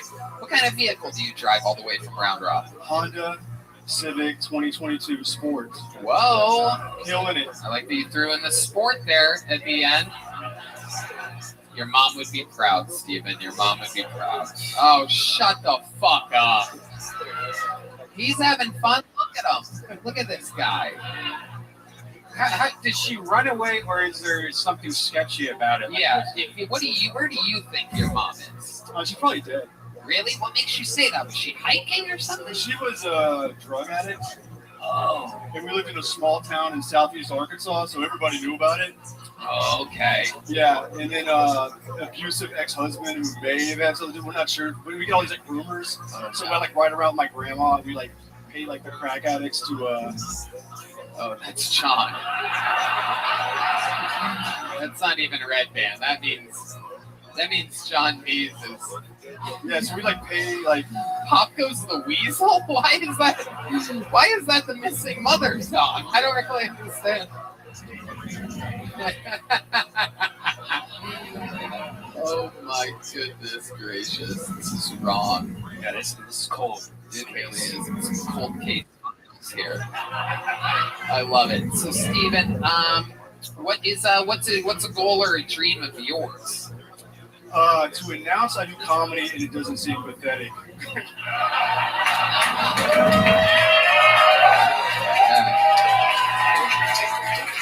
Yeah. Red band, anything for Steven? I mean, would you like to open up the secret show Thursday and do? Oh, look at that! 12-year comedy bed. You just got booked on a show on Thursday. Can you make it? Yeah. All right, catch him on the secret show. That's Steven Barber. Here's the Big Joke book made by the great Bonsai, Adrian Cavazos, here in Austin, Texas. Real Texas leather. Follow him on Instagram at Bonsai, Bonezeye. You guys having fun out there yet? All right. I'm going to pull another name out of the bucket here. Okay, Heath Underhill is next on the show. Heath Underhill. This episode is already a roller coaster. One more time for Heath Underhill, everyone. You guys like dad jokes? I don't give a shit. I'm doing them anyway. When I was a little kid, me and my dad were real close. We did everything together, played games together. Our favorite game to play was hide and seek. I've been in since 1994. Has anyone seen my dad? Dad jokes.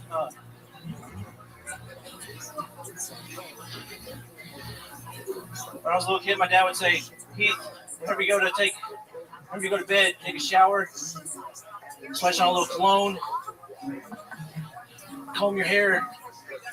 You never know, you might be the girl of your dreams. And I gotta say, it really works. I've had so many wet dreams.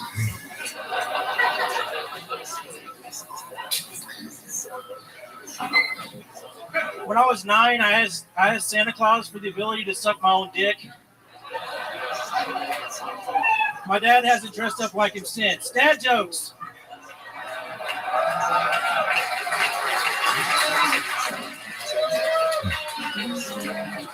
Keith Underhill.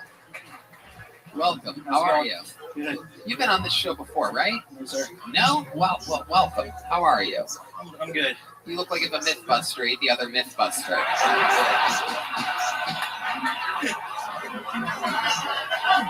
You're a Mythbuster and a Beltbuster.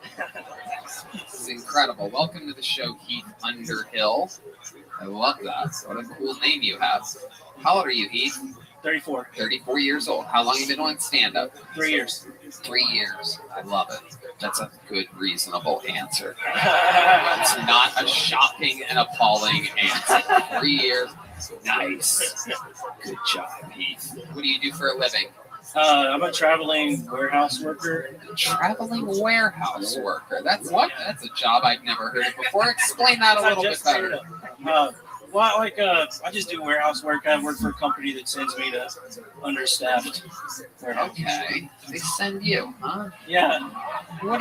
Best of the brightest. What exactly are you doing? Like, what exactly are you doing in these warehouses? It's just manual labor. Like forklift? Yes, sort of. Looks Yeah. like you've been pretty good at lifting a fork. Yeah.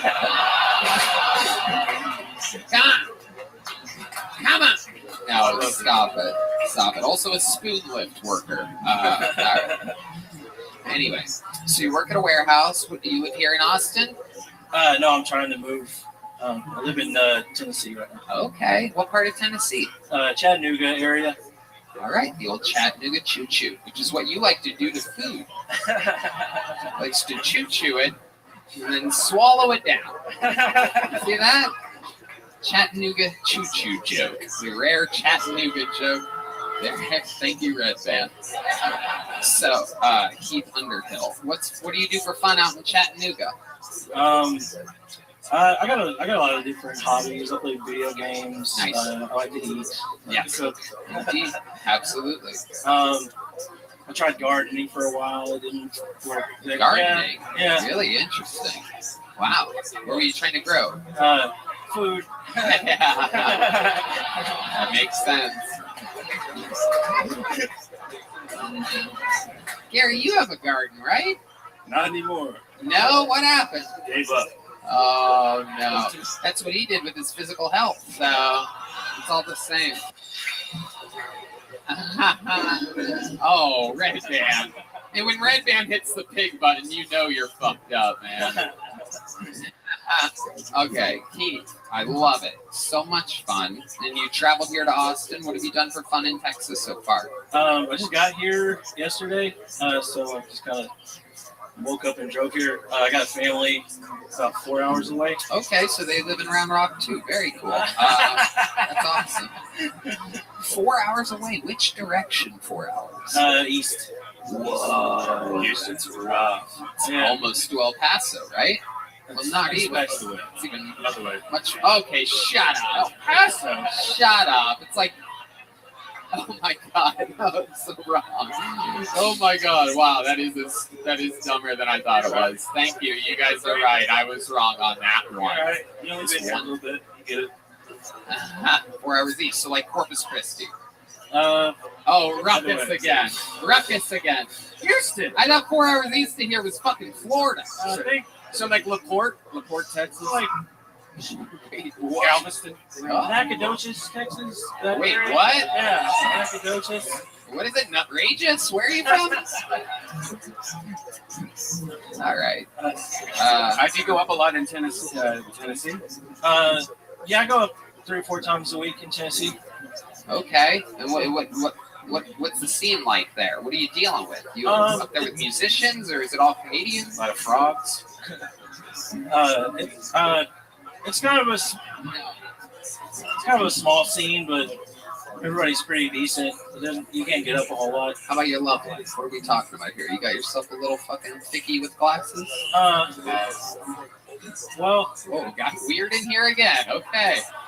Okay, welcome to the serious show, everybody. We were here for the one night where the audience was super serious. Do you have a thickie with glasses? No, it's kind of slow right now. I love it. You on any dating sites or anything like that? Yeah. Okay. Farmers only? You said he was a gardener. Heath, do you have any special skills or talents? Anything that would surprise us about you? Perhaps you know how to yodel or yo-yo or anything that begins with yo or anything else? Actually, really? I can yo-yo pretty decent. Really? Yeah. Do you have a yo-yo on you? Other pants. What's your greatest talent in the world? If I never said anything about the yo-yo, what would you have answered with? I mean, I can play a little music, but I'm not like. What kind of music can you play? Actually, you're looking at me. I really didn't Yeah, say it's that. feel like you could crush, like you'd be the guy to crush on American Idol. So. Yeah, absolutely. No, I'm not that good. 100%. I can see it. Or the voice, really. You seem like more of the voice kind of guy, where they spin around and they're like, yeah, oh shit, oh. This guy's not a star, he's a planet. Whoa! We have been given a yo-yo. This is the first in the history of the show. The great Yoni. Unbelievable. What a world we live in. Should call him Yo-Yoni after that. Where the fuck did you get a yo-yo? That's incredible. The hardest part is getting it around his finger, ladies and gentlemen. That is his greatest trick. Whoa! Oh shit! Whoa! Whoa! Hell yeah! Walk the dog! Walk the dog! Wow. We just got word the last comedian's mother came back. That was so good. That was so exciting. You're bringing people back together, Heath. Yoni, where the fuck did you get that yo-yo from? He has a mustache and suspenders. He has two yo-yos on. That is incredible. That is absolutely incredible. That was in your bag, Yoni? You keep a yo-yo in your bag at all times. Holy shit. I'm not surprised. Serial killer shit. Yoni is one of these people. I keep Yoni very close to me. A really, really, really good friend. Very, very close. I once asked this guy, this is a true story. I'm like, Yoni, you don't have a fucking measuring tape, do you? And he literally goes like that. And he had a measuring tape. He's a weirdo. He carries this backpack that's just rock solid, always filled to the absolute brim. But the fact that you keep a single lonely yo-yo in there, just incredible. Absolutely wild. Yoni, do you know how to yo-yo? Really? Do you think you're better than him? Oh, shit. Whoa! Yoni's got a yo-yo. Hey, hey, hey, hey, hey. Here he is, our resident Jewish consigliere. You know him from his suspenders and the classic mustache. Whoa!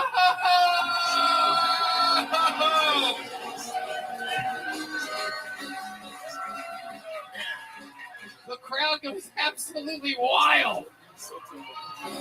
Wow. Oh my goodness. Oh, look at the walk. Oh, he's going to have an attitude for weeks after this. Look at this. This man just found a star is born, ladies and gentlemen. He has been waiting perhaps every episode of the show for me to ask anybody if they've ever yo-yoed before.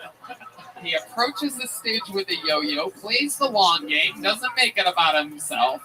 I fall right into the fucking trap and look at him. He is smiling ear to ear. I see he's operating the camera. It is shaking. Did you see when he goes, hold this? He just holds the camera. Oh, yeah. It was very bizarre. Before you finish asking. I mean, it's like, wow. It's like he just made that segment happen. Wow. Yoni, do you think you could do a better minute of stand-up comedy than him, too? No, he's not as excited by this at all. Yoni just hid behind that camera deeply. I love it. Keith Underhill, congratulations. Very much fun. I love having, all different types of people up here. I'm glad you had your first time here. This is super cool. All the way from Tennessee. You signed up. You got up. How do you feel? I feel great. I always wanted to do this. Welcome to Austin. There you go. Welcome to Austin, Texas, the new comedy capital of the world. Heath. We're going to try to get Roseanne to move here. Do you know that, Gary? I heard you. I love her. Roseanne was here last Wednesday. She fucking killed harder than I've seen anybody kill in a very long time. And we are trying very hard to get her here to Austin, Texas. So be on the lookout for that. She's such a nice person, too. Like, she's a sweetheart. Cold-blooded assassin. Your next comedian is Spencer Pogue, or Pogee, or Pogee, Spencer Pogue. Ooh. Here he comes. One more time for Spencer, everybody. I'm not blind. When does the minute start? Okay, I started it. I only have just like 1 minute of battery life left, so I need to keep track. Thank you. Do your likes impressions? I have one. Here's old man Kanye West.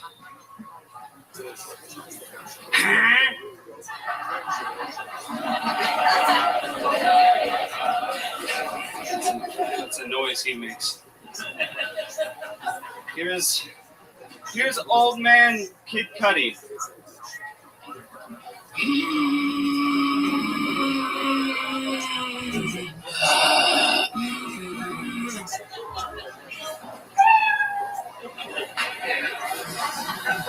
Wait.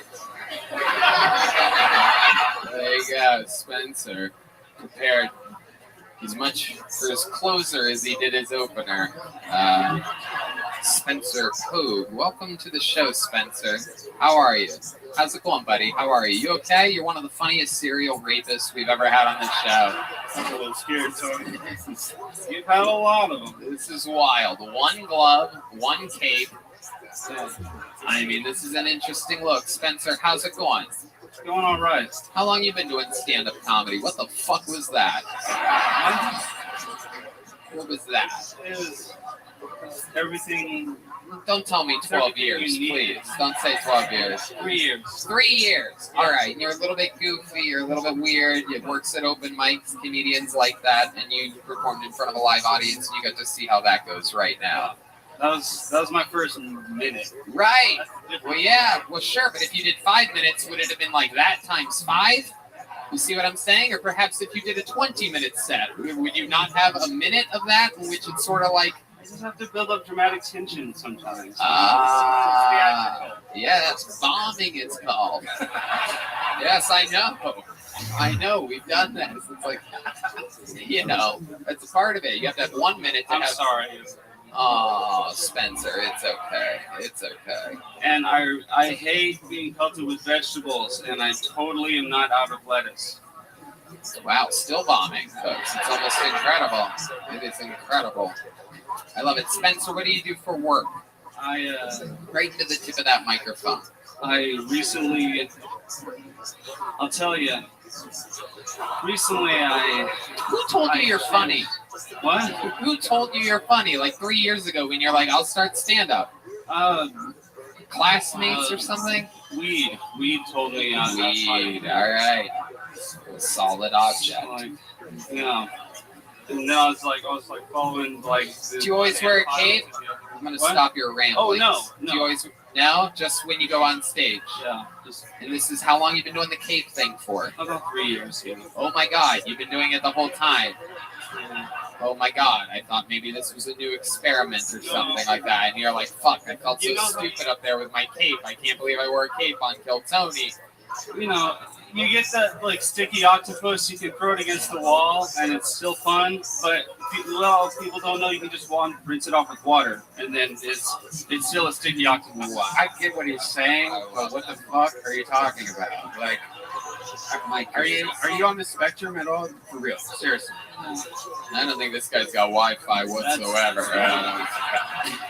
Well, that's spectrum. There's no connection going on up there. I think this guy's on dial-up, Red Band.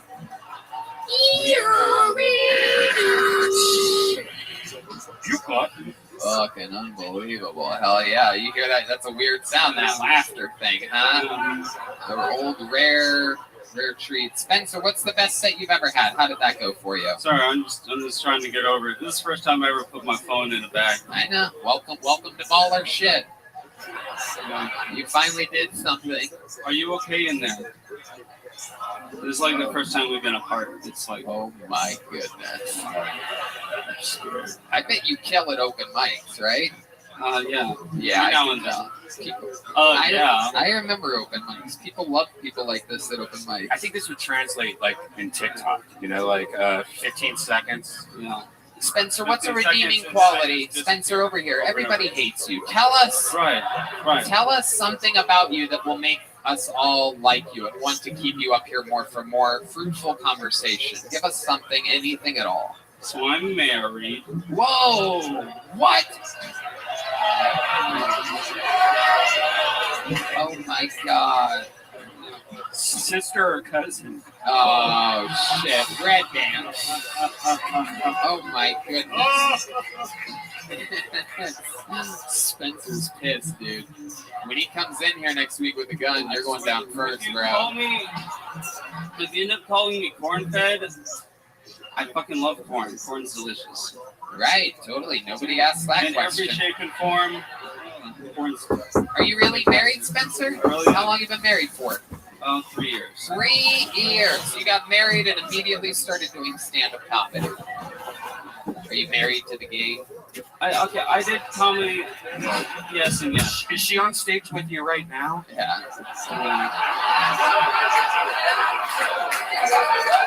Right.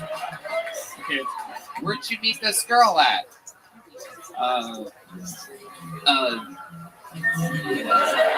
This is your just a boy. I was a man. Okay, wait, I was a man. I was a legally aged man. And I met her at a international student meeting because one of my roommates was from Pakistan. So she's Pakistani? Are you making this up? Is any of this she's true? from Malaysia. Okay, she's Malaysian. Chinese. Whoa, okie dokie. Somehow that's the most racist thing I've ever heard in my entire life. When you went like that before, I mean, it's like you can't really talk about another race and go like that. I'm from Oklahoma, but I'm Swedish. Okay. Yeah. I don't think I'm so. I'm Irish. All right, you're bombing. Is what you're doing. You're a continuous bomber. You are never ending. You are basically Vladimir Putin, just innocent bystanders being taken down by your fucking continuous barrage. It looks like merit badges. That's what the sounds look like. It's amazing. What? The sound effects is like a sticker pad. It's like a boom, boom, clap noise. Yes. Wow. Fuck yeah. This is what open mics are like, everybody. If you're wondering what it's like out there on this circuit. And this is what good comedians have to start around for years. You're surrounded by people like this. And it's like, oh, Spencer and his cake. Does anybody have some water? Some water? Water. They absolutely do. In fact, I'm going to buy you a bottle. It's coming at you right over there. You can go get it. I've had enough of you. Spencer Pogue, everybody. There he goes. There goes Spencer. Good day. I want whatever he's on after this. I'm scared, Tony. Gary, I can't believe you didn't leave during that. I really can't believe you're still here. You really are a good friend. How about a hand for Gary Clark Jr., everybody? He could have left. That is a true security hazard. This is Spencer Pogue. I'm gonna end up on his wall on some dartboard or something like that. I can feel it. All right, let's try something else. You guys ready for another regular, huh? This is a new regular here on the show, everybody. He performs when David Lucas can't make it. Make some noise for LSH, everybody.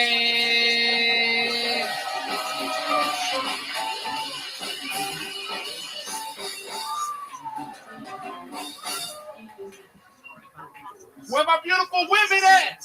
Make some noise right now. Y'all sound strong. Y'all fucked around and had a snack before y'all came here. I know you did. Ain't nothing stronger than a woman with a full belly. You know what I'm saying? Can I just say that women are the most indestructible thing on the fucking planet? Can I say that? Because us fellas, man, shit, we stub our toe. And we ready to call out for work. Like, I ain't gonna be able to make it, man. I ain't gonna make it. But meanwhile, women will push a fucking water heater out their coochie and act like ain't shit happened. Just and you drop. That's some wet ass pussy. Like, hold on, bitch. Hold on. Shit, you coded 3 times and you were legally dead for 2 minutes. Man, you somebody's mother. Speaking of mothers, man, ain't nothing worse than when a mother doesn't know that they baby is ugly. It's so sad. It's like a secret that they don't even know about. Man, they out here showing people and shit. I used to have a lady that I used to work with, like, oh my God, you have to see my son. You have to see him. Oh my God, God did this. God did this. He got the face of an angel. Y'all, that baby look like Morgan Freeman. I said, this was not God. This was the devil who did this shit. There you go, LSH. Absolutely. Very good, Alice. Set up punch. I like it. How are you? I'm good, man. Yeah? Good, man. How do you feel? What's been happening? We haven't seen you in a while. Man, got a new job. Yep. What do you do now? Working at Amazon as a delivery driver and shit. Actually had my first day of training today. It was fucking crazy.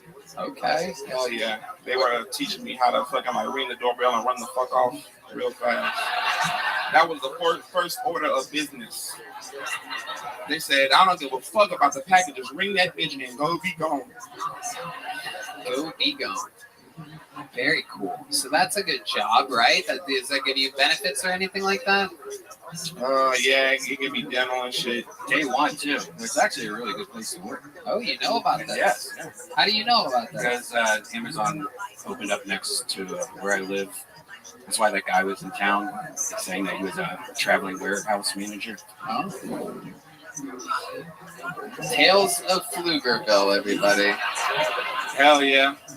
Yeah, play that sad music, man. I'm feeling sad as fuck. Oh shit. Okay. Yeah. You gonna riff a little bit here? My fucking barber fucked me up, y'all. I had to break up with my barber and shit. It was so sad. Wait, why'd you have to break up with your barber? That motherfucker y'all ain't seen me in a minute, but my hairline was fucked up like at an incline and shit. That motherfucker gave me the Hail Hitler fucking lineup. You know what I'm saying? I said, bitch, I can't even go to the army with this shit. It's leaned back like this. God damn. What happens if you don't touch the hairline? Like, does anyone do that?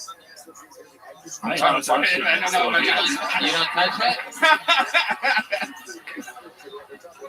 Is that what happens? Yeah. So, did you find a new one? No. That's the saddest thing about it, man. Did you have a black barber or a white barber? Yeah, he was mixed, so it was 50-50. Oh, yeah. Ultra light skin. I said, shit, I'm taking a chance. No. Oh, no. Incredible. Well, maybe Gary can recommend a cool black barber for you. Nope. I've been out of my shit for the past 20 years, man. Maybe he can recommend a good hat store for you. Gary always has good hats. I love it. So, Ellis, you had to break up with your barber. What else is going on? You got this new job. I was trying to think of a line real quick, but I got a high school reunion coming up. Yeah, I'm not going though. Why? I just don't like nobody that I graduated with. Right. Did you have a reputation in high school for anything? Yeah, man. I was just that motherfucker that was always smiling and cool with everybody and shit. Yeah. Did you play sports or were you like a theater rat? Oh no, I fucking hated theater motherfuckers. I was like, you act, bitch. Wow, homophobic. Okay. Nah, man, but I don't know. It's just the motherfucker. I don't know. It's just weird. They think because time passed that we friends now and shit. That's not how that works. Miss Aquarius, can you? Oh no, she can't hear me. I missed her.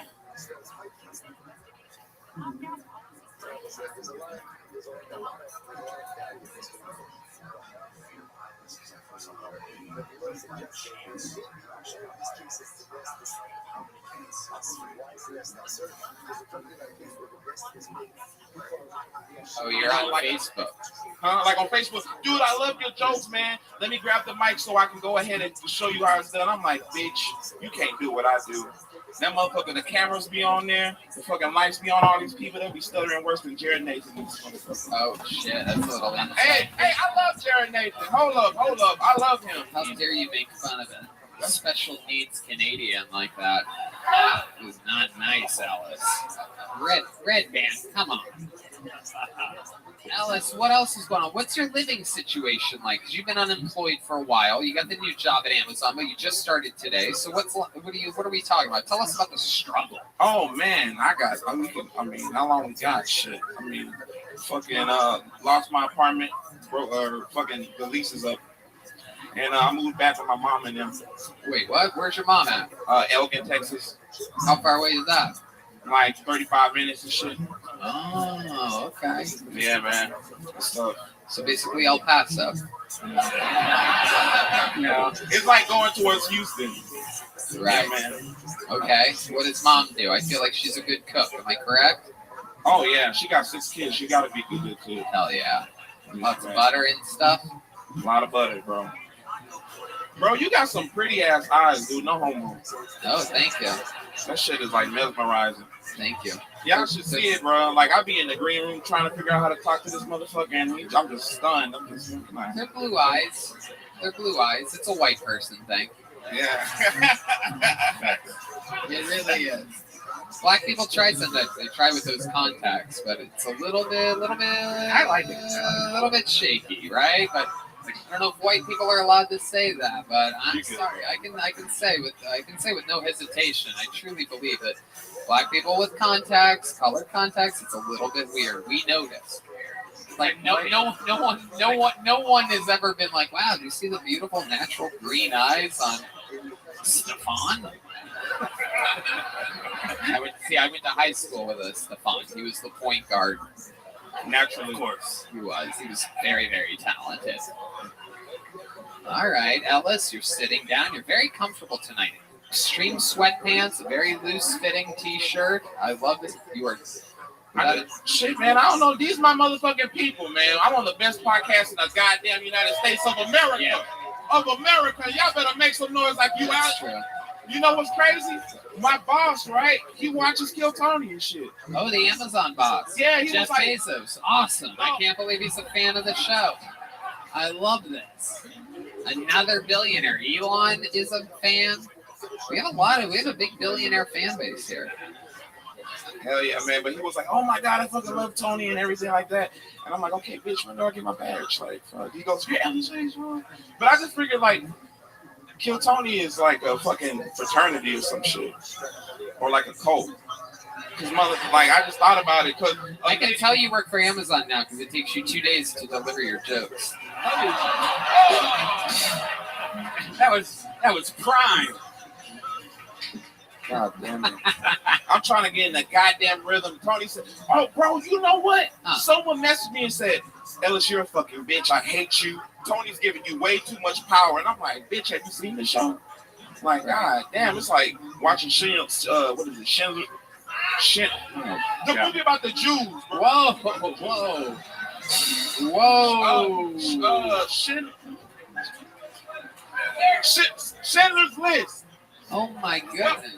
Fuck the joke now, because it just took too long. This is like a Jew being up here and being like that black movie about that one day of the week. What is it? Not Monday, Tuesday, Wednesday, Thursday, Saturday, Sunday. I can't quite remember. What is that black movie? How dare you talk about Schindler's List like that? My goodness gracious. Have you ever seen that movie?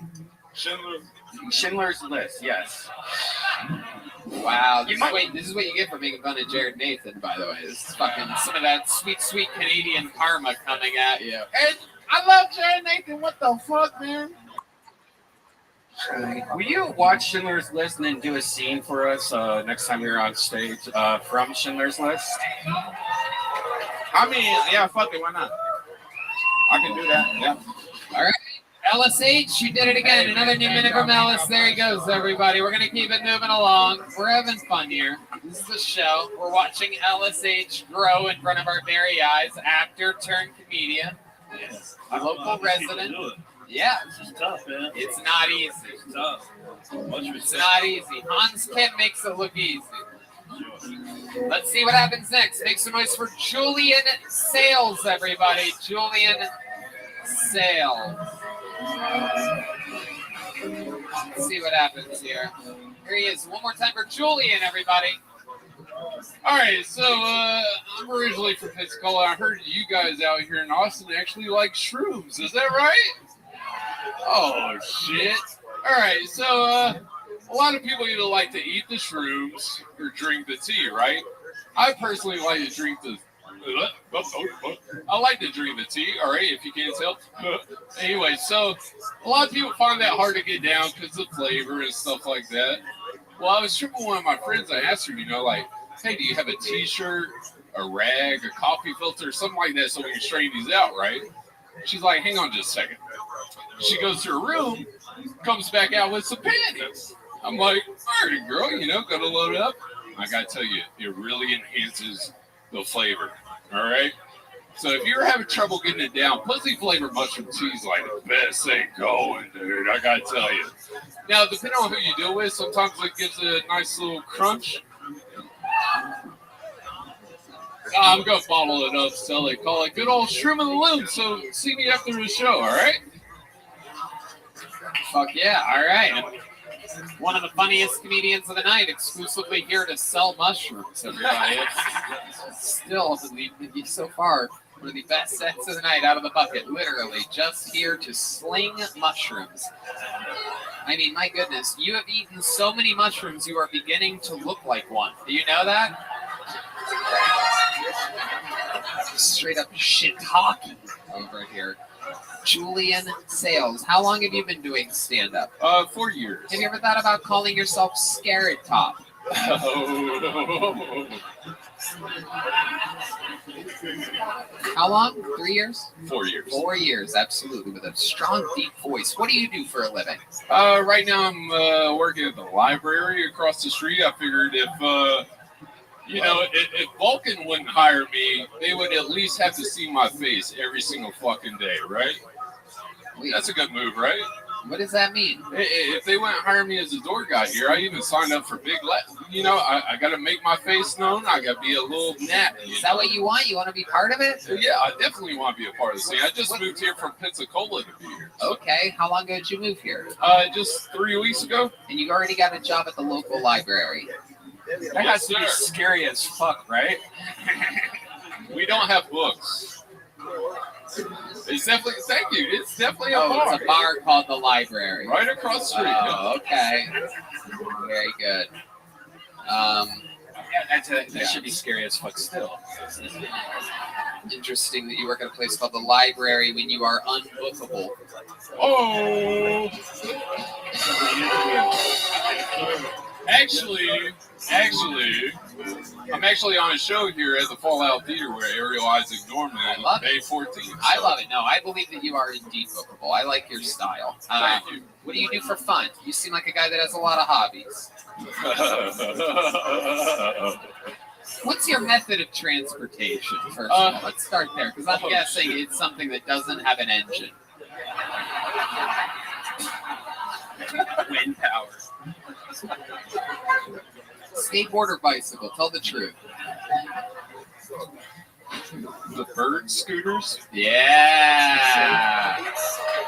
Yeah. Look at that. You're pretty good at that. So you travel exclusively by bird. And even though you look like you travel by broomstick. Witchy woman. There you go. Julian, what else? Tell us more about you. Gay kid from Pensacola. You say gay kids? A gay kid? Pensacola, Florida. No, but you said a gay kid from Pensacola. Oh, no. Did I say that? Yeah. No. Kind of like it. Yeah, you did. You just came out of the closet Sounded like it, live yeah. on Kill Tony. Congratulations. An incredible maneuver. You know what? Just for that, he did such a good job yo-yoing earlier. I'm going to let Yoni suck your dick right now. It's very exciting. It's not moving.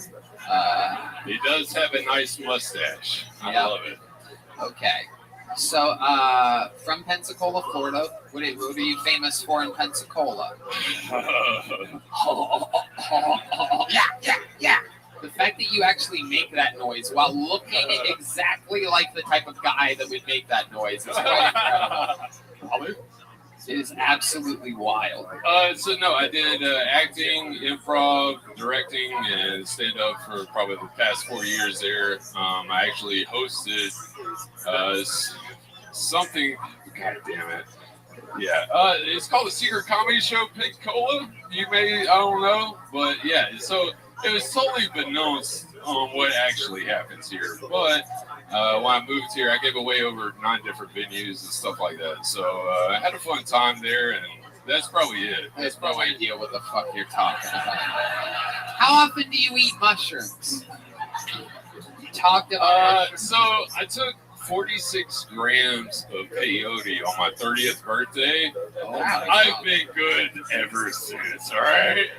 So, are you talking about real peyote or like synthetic? No, actual like ground up peyote. So let me ask you, where did you do this? What did you do? What was the highlight? What was the low light?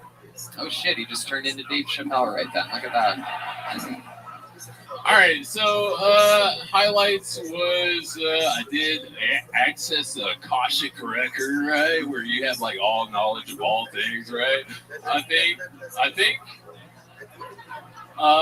the ceiling fan turned into like 4 alien heads, which they just say like, oh, you're just Persian and that's your ancestors coming to watch over you while you trip, right? Right, of course. They always take over the ceiling fan, of course. So this was a 24-hour trip, all right? So everybody who says, yeah, I want to do peyote, they're fucking idiots, all right? So I'm up at my friend's house, and it's like 4 o'clock in the morning, right? And I hear this noise off to the side, and it's like, whatever. I thought it was cats fighting, right? All of a sudden, I look over, and it's a damn possum walking up. I'm like, oh my God. So, like, at first, like, I'm like scared, but the animalistic instinct kicked in with the peyote. So I just go, right? And about that time, when the neighborhood, like, people were doing a morning jog, so I'm pretty sure they thought I was on meth, just like all you guys, right? All right. Wow, you're right. That was 24 hours. That's incredible. Wow. Julian Sales, what's your love life like? Yeah. Literally, I've always wondered what happened to Butthead from Beavis and Butthead. He moved to Pensacola, Florida, spent all of his money, and now exclusively just does psychedelics. Ever since they stopped making music videos, you ran out of shit to talk about. So I started, my first mic was at the Creek of the Cave and stuff, and it started, went back a couple like times. you were born in a cave, so that's perfect. I don't know how to make fire, but the fire signal. Anyways, caveman. Anyways, so went there the third time, and pretty much said I was homeless. You know, I needed a sugar mama. Got a number right after the show, dude. So I was like, fucking set, right? So she's been funding my whole process here. Okay, so you have found a sugar mama. I am looking for another one. She's kind of cheap, but I don't. Nothing worse than a cheap sugar mama. Everybody knows that. Because it's more of a sour mama, if you ask me. Absolutely incredible. Most interesting thing about you before I let you go. If you had to give us one thing of your entire life that would be the most interesting thing about you, it could be anything. So I was in the Coast Guard for a while, doing drug busts and migrant addiction. Okay, wait. You were in the Coast Guard for a while, and then what? I got addicted to drugs and then got kicked out. It was honorable. What honorable? What drugs did you get addicted to in the Coast Guard? So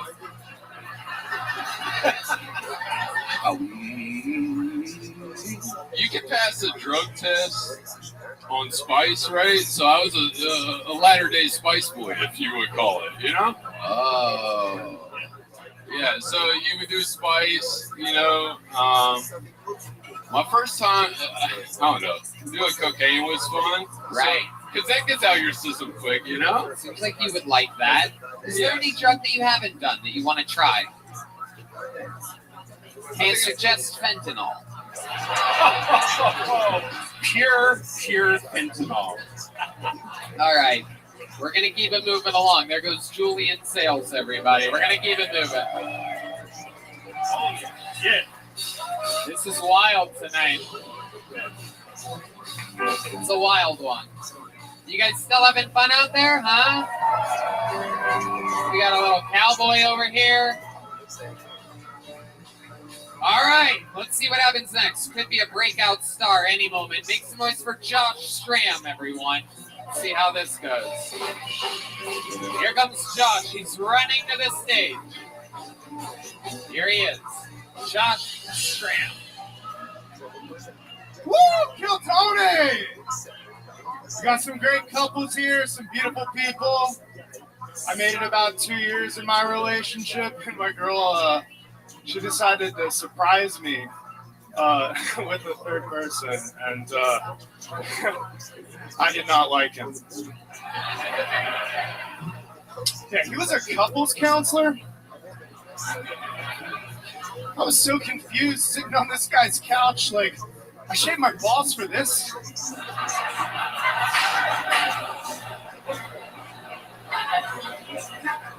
$200 an hour to find out that I'm the bad guy? Could have told us that for free. So could your sister. One more, meow, meow. I'm very high. Oh, I did the joke backwards. Are there any cops here? I think we should pay cops more, like $1 million a year. Because if a cop made $1 million a year, he'd have to think really hard before he shot a person of color. I'm racist, but I got racist kids in private school. I can't afford to get suspended. Whoa. My goodness, there's the bear.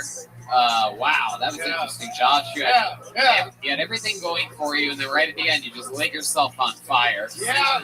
Super awkward, very self-destructive behavior. Yeah, I didn't want to finish early, and I fucked it up. Do you think it benefits you to say colored person instead of black person there? Or is that by design? Well, I think they also shoot Latinos. I think they do. Okay. I don't think it's exclusively them shooting blacks. I'm not a cop. I don't know. I don't want to judge. But I think they kill a lot of people. You had such a good show. You were doing good. You were doing so good. You were at 53 seconds. You could have literally said, "That's my time," and then you went into this very interesting. It's an edgy bit. Yeah, I've been. That's a racist bit, not edgy. I don't think it's racist. How's it racist? Yeah, I mean, I don't know if it's actually racist. It's just the bit is I want to. Not worth it. I agree. Yeah, it's tricky. I did. It's very tricky. Why do you use the word colored and not black there? I did. I'll be honest. That joke's like a week old, and I don't know why I did it. And I haven't written. Still aboard. I could. Yeah, it's under 6 weeks, so I think I'm still good. I didn't write down all the names for a black person and then decide on that. I just pulled it out of the hat. Which leads us to believe that you might use this word more often than just in that bit. It would actually make more sense if you had an explanation for it. I apologize for the joke to anyone that was offended. You can DM me directly. Tony, how old is he? He might be 75 or something like that. What does that mean? Oh, I see. Because I'm 33. 33 years old. Okay. What do you do for work? I do project management stuff. What kind of project management? Boring stuff in tech, like large company stuff. Yeah, what do you do for fun? Like, what's an outlet for you? I think I'm a boring person. I do a lot of comedy. I've been doing more of it. Yeah, my timing. One of our resident. We've had some bad sets tonight. Let's act like me going for glory. It's not like comedy was not the right answer there. Tell us, when you're not doing comedy, what do you do for fun? I used to work out a lot, but like I kind of do that now. Yeah. I used to. I'm 33. I used to. Very rarely do people get more laughs during the interview part than their minute-long set, but you're really working the room here right now. Yeah. What happened? Why did you stop working out? I hurt my foot and then COVID. Okay. Like those two things. Yeah, I used to play a lot of basketball and then I fell out of see it. that. I can see that. I can see you trying to post up against somebody, all hips. Yeah. You big boxer outer. I have to play fundamentals. I'm a below the rim team-oriented player. Yeah. Absolutely. Yeah. You went like that when you did that. Are you jerking It's a off pass. your teammates? Oh, okay, pass. Very good. So was any of that true? You were in a relationship for 2 years, then you brought in a third person? That was... Couples counseling. Right. So you just went to counseling. Couples, well, I've done individual counseling. I think more men should, but also I've done couples counseling for like a year and a half. And you guys are still together? We actually just got engaged. Yeah. Wow. Okay. Yeah. So things are good. Yeah, I mean, just got like 2 weeks ago, so yeah, pretty good. Where did you propose somewhere special? You seem like the kind of guy that would have done it at an Austin soccer game or something like that. No. So I was in that weird carnival off the 270 or whatever it is. Seems like you would pick a special Austin place, right? Something I was planning like in front of the "I Love You So Much" painting on the side of that one building. Buc-ee's, yes. Yeah, no, I was planning a like surprise thing, and then her dad told someone who told her. So it was like, who's this someone?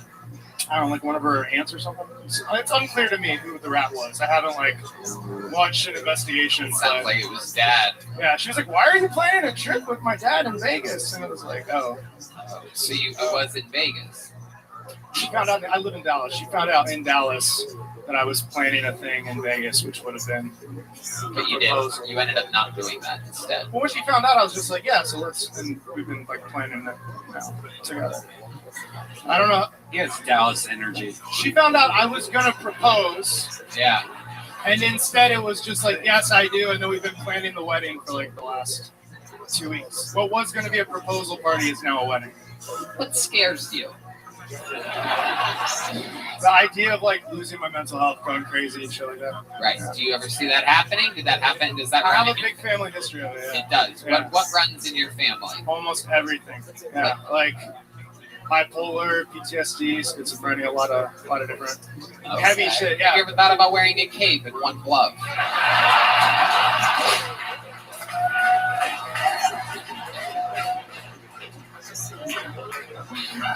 Because then we would know something's wrong. For sure. Yeah. Yeah. Josh, very, very interesting. Any special skills or talents that you have? Obviously not comedy. You're good at making people go, "Aw." You're like really good at that. Have you ever thought about making that your thing? Like, what if you could tell me like what that is? I would love to apply for it. I don't. Holy shit! There it is. His bread and butter, folks. The awe guy. You could be a little puppy. Yeah. Okay. Your greatest talent that isn't comedy.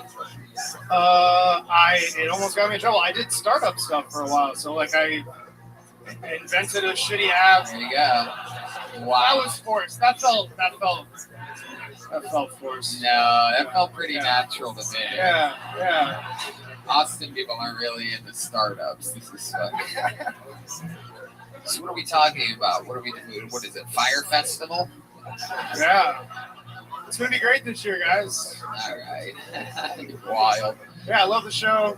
You're contributing a lot as a guest host. I love what you're doing. That's awesome. I love your music. Yeah, he's being cool, Josh. Yeah. Why don't you fucking try it, you little bitch? I gotta ask you, why did you stare at me in the face when you said colored people?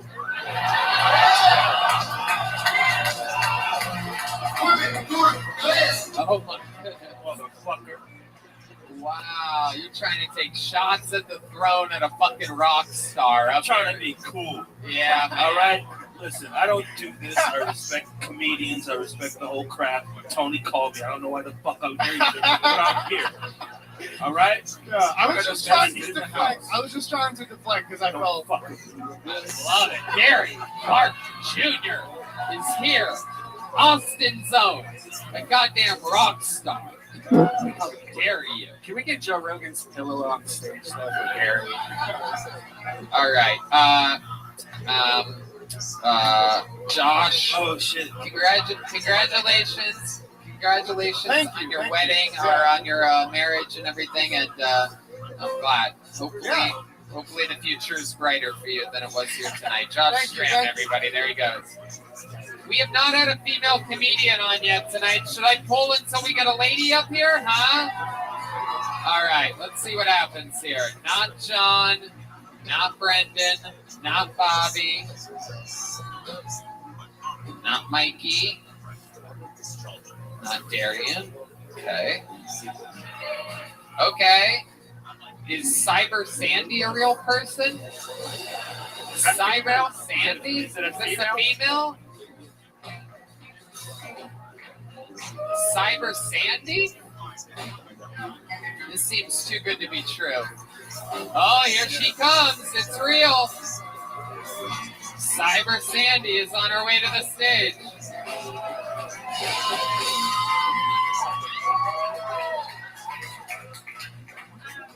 Come on, one more time for Cyber Sandy, everyone.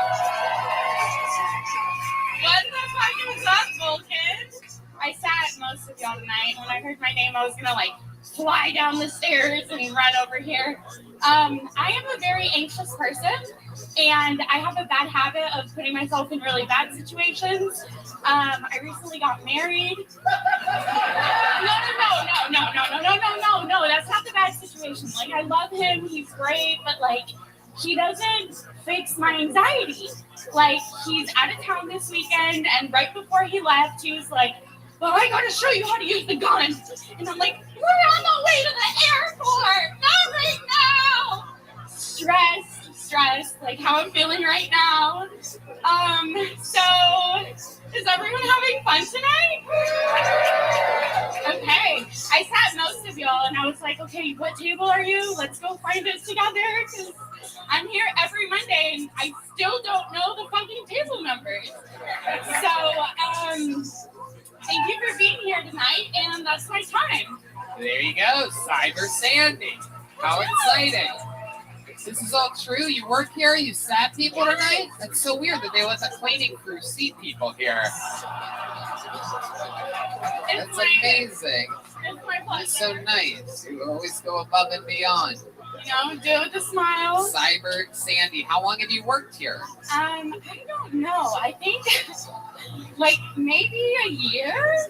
Really? How do we every Monday you've been here? I'm silently in the background. Wow. This makes me nervous. Can y'all hear my voice shaking? Woo! That's You can tell. You literally did better than everybody else pulled out of the bucket tonight. You're barely all you had to do was stay somewhat present and acknowledge anything that was happening in the room to do so. And you did that, which is incredible. Thank you. I mean, how long? I wrote jokes. You did. I don't know if you did any of them, but you definitely wrote them. That's good. That's half the battle. Writing is half the battle. Definitely. Once you perform, who knows what can happen. There you go. I love it. So, Cyber Sandy, how long have you been doing stand-up? This is the first time in my life. Whoa! Wow! Wow! I don't know what happens next. Though I'm just in the shadows, observing. Right. Very, very interesting. Is this something you've always wanted to do? I mean, I feel like I can be honest. And thank you. So you know how they say there's two types of girls, the late bloomers, the other type. No. I don't know what you're talking about. You feel like you have something to say? I got nothing. That makes two of us. What exactly are you talking about? Your late bloomers and your what? Yeah, I mean. Did you start your period? No, honestly, Yeah. John. I was There's two types of women, whores and hoes, according to John. Thank you, John Nees. local rock star for describing the two different types of women that there are. It's cold as ice over here. I love it. So what are you talking about? Late bloomers and what? Are you going through puberty right now? What are we talking about here? Yeah, basically. No, as a kid, I would dress up as a clown and like do family parties. And so I always knew this was like for me. So wait a second. Hold on. You used to dress up like a clown. Yeah, and like the problem was, like, again, putting yourself in really bad situations. Like, for me, it was an opportunity to like make family friends, have a great birthday party, but you can't just be the clown that stands around. Like, that's so scary.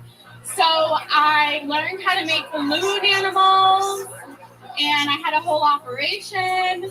And I was a little entrepreneur at 11. It was great. I would make $100 a party. You'd make $100 a party? Holy shit, that is a pricey clown. I didn't realize clowns gave out hand jobs at these parties. This is incredible. I was my kind of clown. My goodness. And when you were clowning around, what types of things would you do other than balloon animals? Give us an example. So honestly, it's funny because my sister tells me, like, she's younger. I'm 28. She turns 27 soon. And she was like, my most... Typical Latino, 1 year of separation for those of you. Most likely 10 months. Okay. My sister's 27. We have a brother 26. Sister 25. Sister 24. My brother's 23. Hey! Hell yeah. I can't help it. I love it. I can't help it. I love it. So, yeah, no, it's like, I knew that I was always silly, and I was like, I gotta pursue this. So, thanks for the opportunity. Right, indeed. So you were a clown for a while, since it's something that you've always wanted to do. Yeah. And now here you are. You've been working here for a year, and you waited, and you've been signing up regularly? No, this is the first night I signed up. Wow. Yeah. Very, very interesting. I'm like so shaky. Right. Okay. I love it. I'm sure. And what do you do for a living? Like an actual living? I'm in tech. You're in tech. Yeah. All right. And you have a family, you have a boyfriend, kids? Just recently got married. Uh-huh. You know. Yeah, hey, any married people? Okay. I see a bride over there, bride to be, honey. Oh, shit. Yeah. Look at that one. But yeah. Look at that one. A real spectacle over there. Add Kill Tony wearing the fucking... the veil. I love it. Let's go. Bad decision. Yeah. Yeah, the bad decisions have already started. I don't know if you've seen tonight's episode, Cyber Sandy, but... I've been here. No, I love it. Bring my cape, but... See... You know, I shouldn't have my back facing that way, actually. But... Your new husband, what does he do for work? He's also in tech. He's actually, I'm picking him up in like 15 minutes. Oh shit! From where? Where are you picking him up at? Out front of a Home Depot? Oh come on, that's so rude, dude. Like what kind of tech do you guys do? Like the Taco Bell app or like Swerve? Oh my God, Red Band. Red Band. Why would you say that? Innovative. Do you do the Taco Bell app? No. No. What kind of tech do you do? Are you? So I'm a consultant, and I just enable our customers to use our product. Okay. All right. How about for fun? What does someone like you do for fun? Honestly, like the ha-has. Like, oh my gosh, you guys are here. You know, I'm here. What? The ha-has. The ha-ha. Yeah, not the jazz, like the Spanish. The ha-has.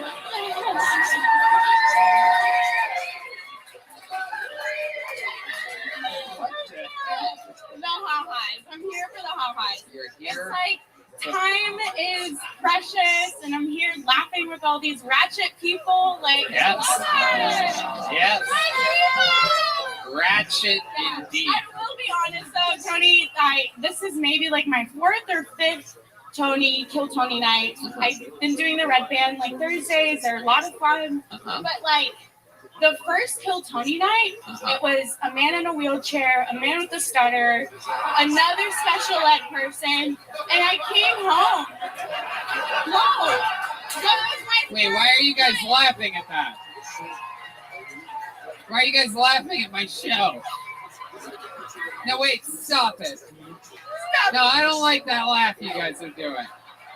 No, stop. It's getting worse.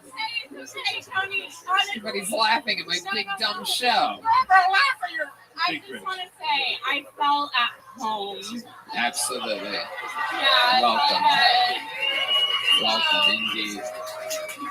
All right, thank you all so much. This is my. Oh wow, you're just gonna leave? Okay. All right. You know what? I like it, Cyber Sandy. Here, take a joke book. Have a big one for your first time ever. There she goes, Cyber Sandy. She's adorable. I'm sure we'll see her again. All right. This has been a pretty wild episode. Late getting married. You didn't sign up, did you? No. Did anyone at your table? No. Nah, forget. Yo. There's only one way to comment, and it is with the Look who the fuck it is, everybody. Hold on. Everybody stop what the fuck you're doing.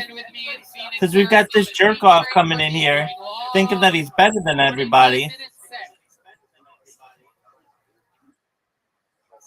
What up, baby? What up? How are you? Like a fat kid misses cake.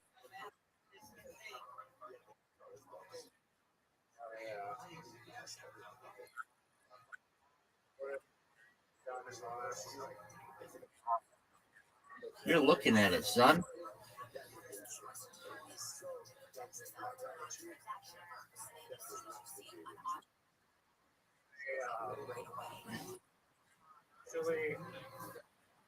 Garbage. I'm telling you right now, this idea is the worst we've ever heard. I think it sucks.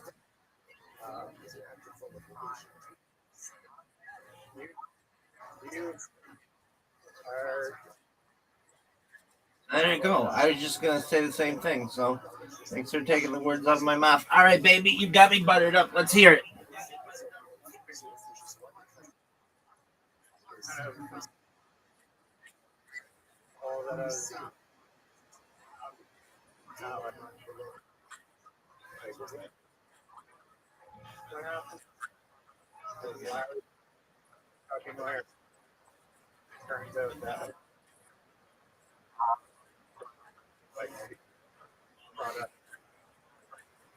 Basically, like,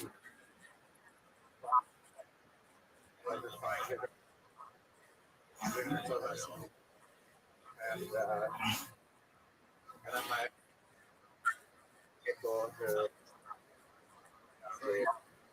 she's very fun. Okay. This big,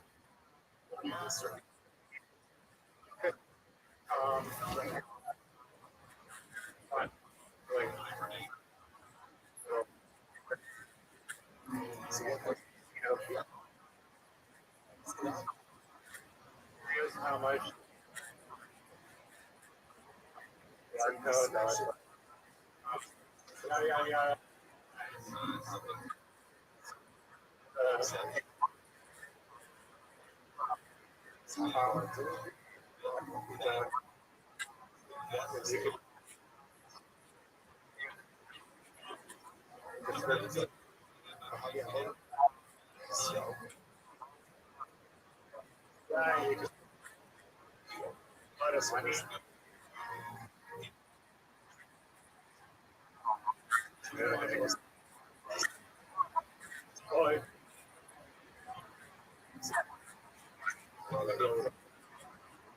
and I was reading.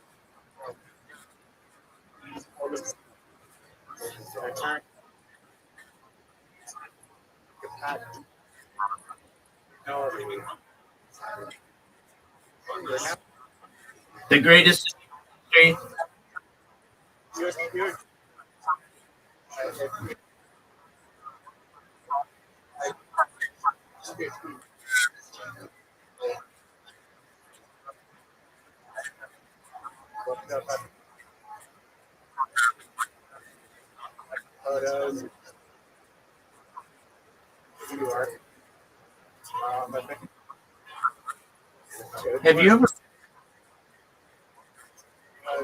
Have you ever been to Las Vegas?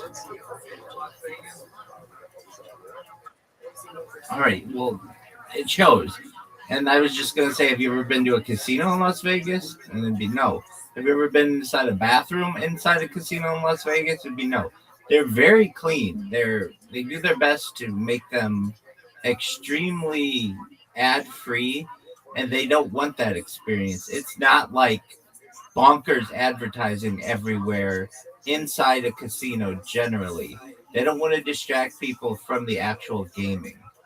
So when you go into a bathroom inside a casino, it is very clean and there's no advertising there. And so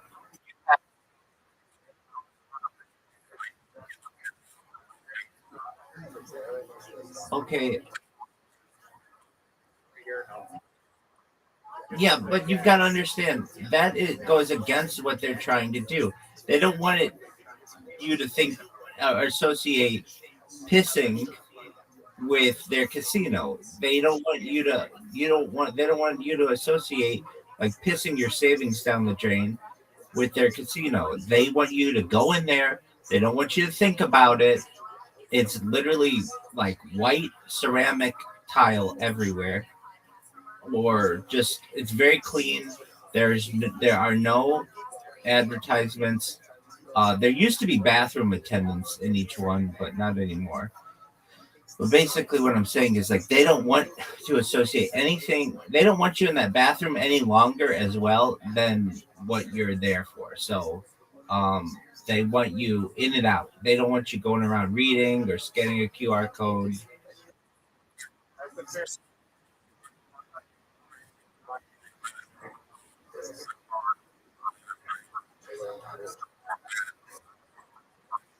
I don't think so.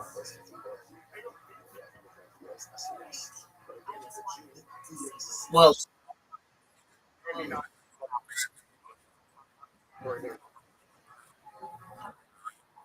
okay, so for that, yeah, like a guerrilla marketing campaign might work where, like people sticker bomb things and you just go into random ass bathrooms and put a sticker bomb with a QR code, whatever, pissbets.com or whatever. Okay, that's got a better chance. Um, and just because the name of it is so like avant-garde that people might be interested in it. The casino idea is not the way to go. That's not how casinos are. If you think casinos when you walk in to a bathroom have advertising all over the place, it's not like that at all. They don't want you in there thinking. They don't want you in there. They want you in and out as quickly as possible because the more time you spend in the bathroom, the less time you're spending gambling. Even if that means scanning a QR code, that especially they don't want people doing that. All right. Now the idea. So you're trying to make money on urine, right?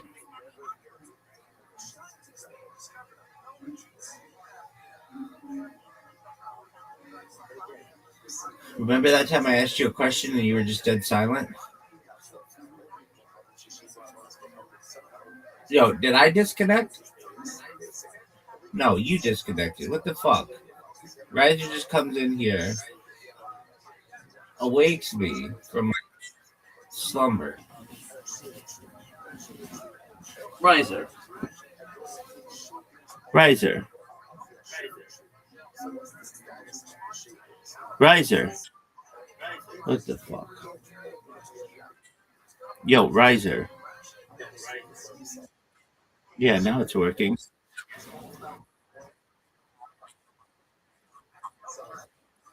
That's okay. So, as I was saying, a Las Vegas or any kind of casino, their goal is to have you spend as much time on the floor as possible.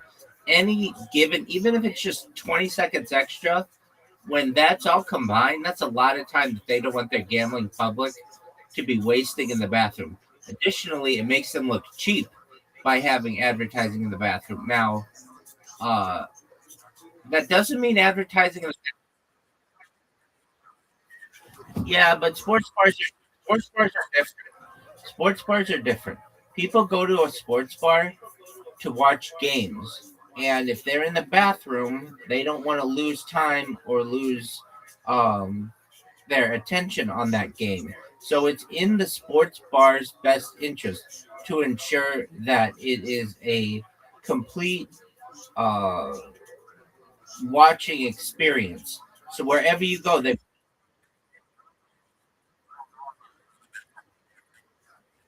okay. Well, I don't know what Boston pizza is, but I can tell you that I've been to places that have televisions above the urinal, but that makes sense for them. They want you as engaged with the game as possible because that means you're going to spend more time there.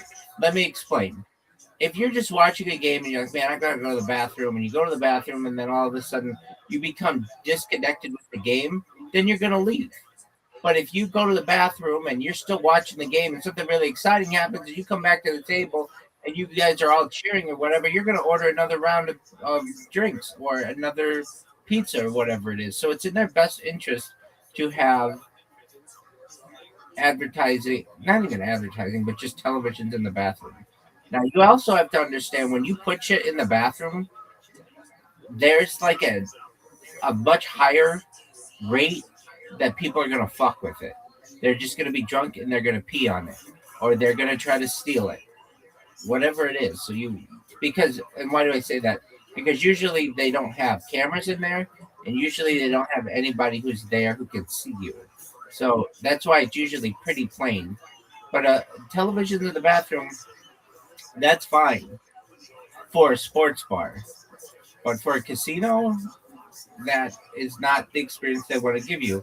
They don't want you spending any more time in the bathroom than you need to be. They literally want you on the floor as much as possible. Like, and it's a science to them. So if you have you're gonna have an average guest stay of, let's say, 3 hours at your casino. If they of that average guest stay are spending 20 minutes in the bathroom because there's a bunch of cool shit in there, then that's 20 minutes less than they could have you gambling on their games.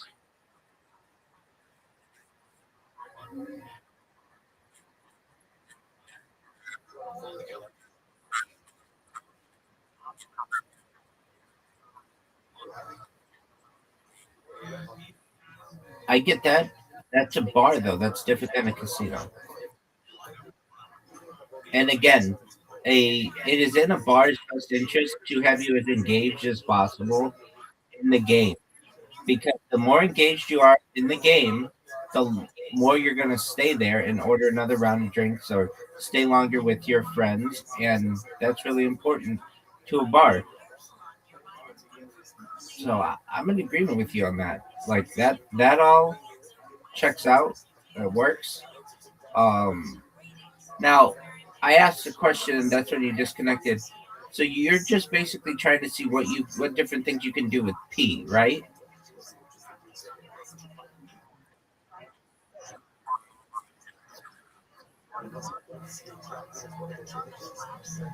Yo, dog, you talking to a wall? Am I talking to a fucking wall here? Am I talking to a fucking wall here? Nobody can hear you. Jakety ass connection sucks. Yeah, that's not my fault. That's a you problem. That's not a me problem. Yeah, it's become that. So for like the fourth time, I'm going to ask you this question. You're trying to figure out something to do with piss, right?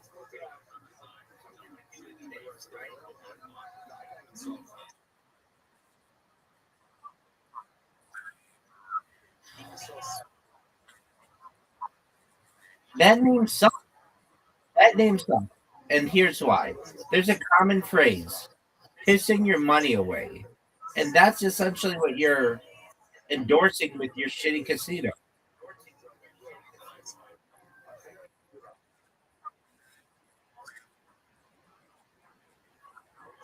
There's a lot of people. There are a lot of people who,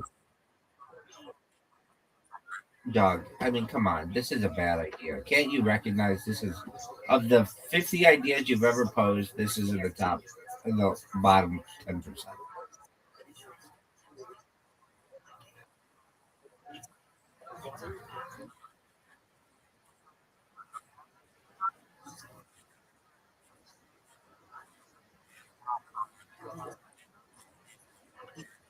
It just shows how little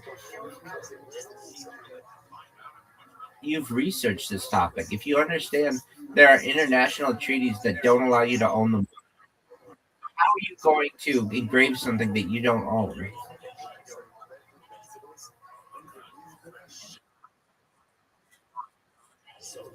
Dog.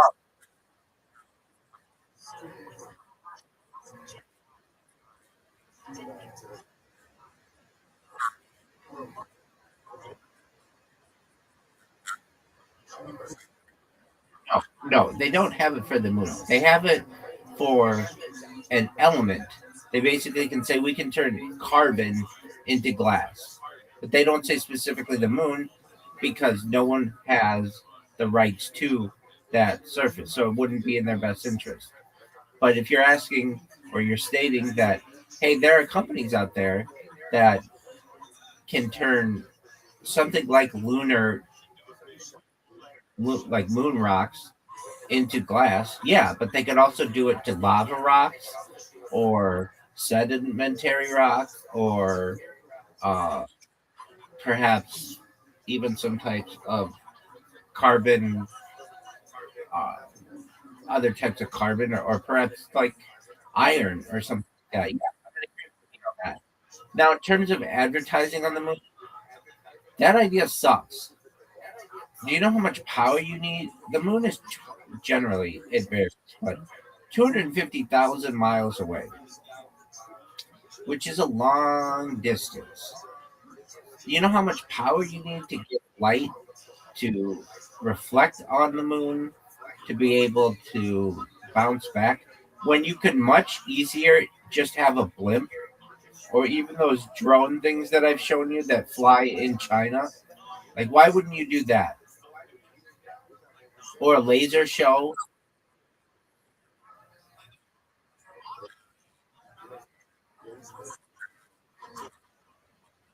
I mean, well, why stop at the moon? Why not advertise on the sun? It's probably easier. Yeah, all you do is put a shadow thing in front of it. No, it's not. It's not.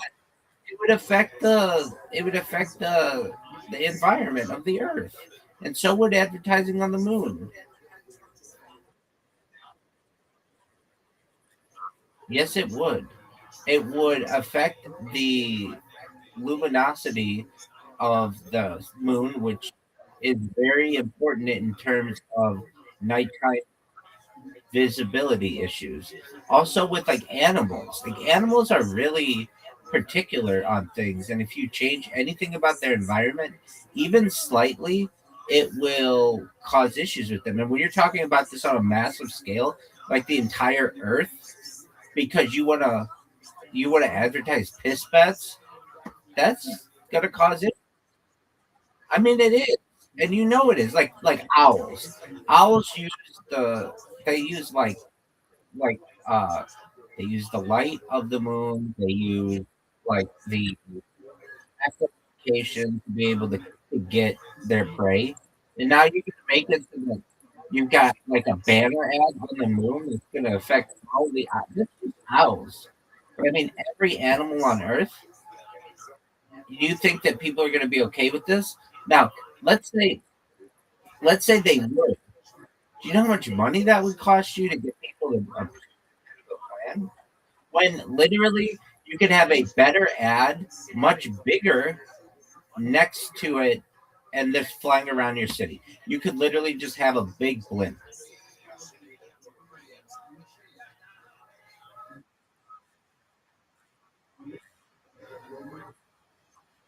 Dog, I mean, the moon sucks in comparison to the moon sucks in comparison to the sun.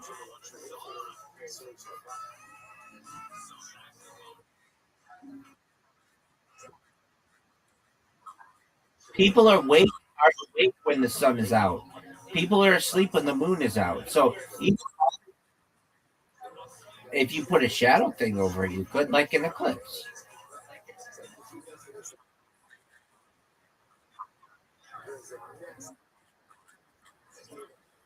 You could put a shade thing over it so that it's easy to look at.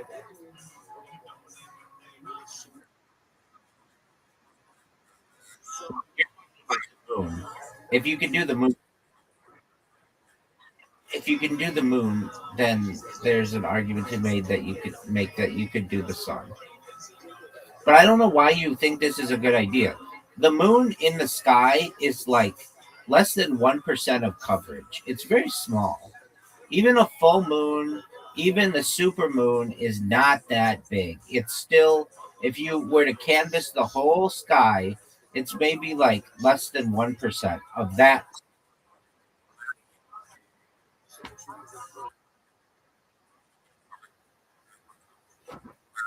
Incorrect. Incorrect. If I put a neon blimp over a city that literally just flies over the city and covers like even still like 1 or 2%, it's not going to be that much. But if I put out 30 of them, let's say then we cover 5% of the sky.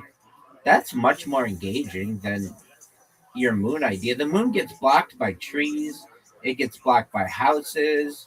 A blimp, if you get multiple blimps around, chances are somebody's going to see what you're doing.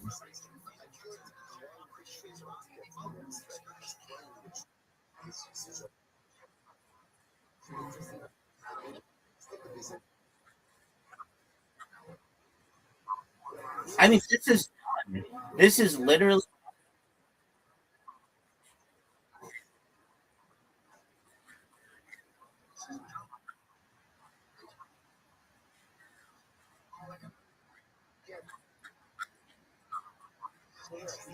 Uh, Companies, quote unquote, that have advertised on the moon. Rocketdyne, Hasselblad, uh, Dow, like a quote unquote with the Apollo program, whether you believe that or not. I mean, there are already companies.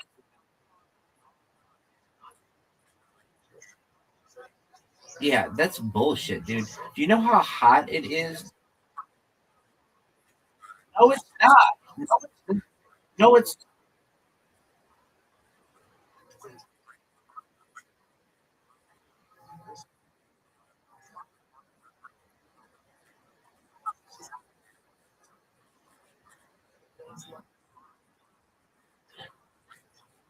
I'm in agreement with you on that. And the countries that say that they have independently verified it, if you ever look at their images, it's blurry as fuck. It's like literally a pixel that they're like, here's the lunar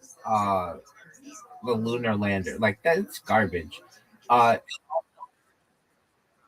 wait, but they won't let you do that. They will not let you do that. They also will not allow companies to produce uh, available telescopes to the general public that are powerful enough to be able to see this shit. You can look it up, dog. Yeah, the only people who are allowed to have super powerful telescopes are like government organizations or like giant universities and stuff. Even they, uh, even universities don't generally. They're like, um,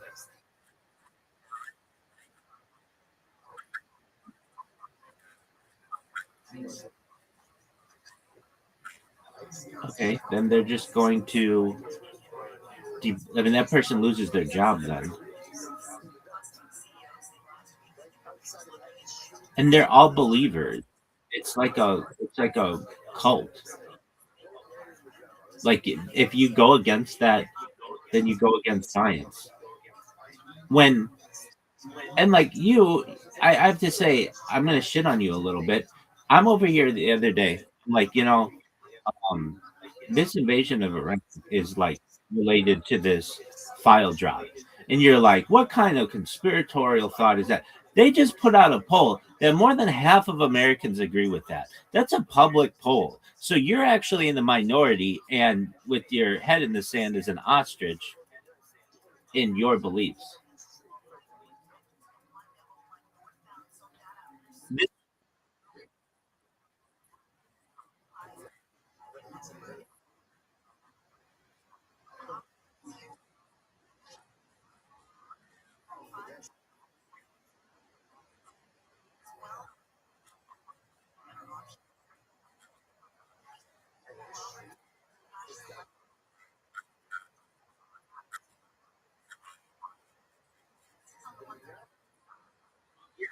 Yeah, and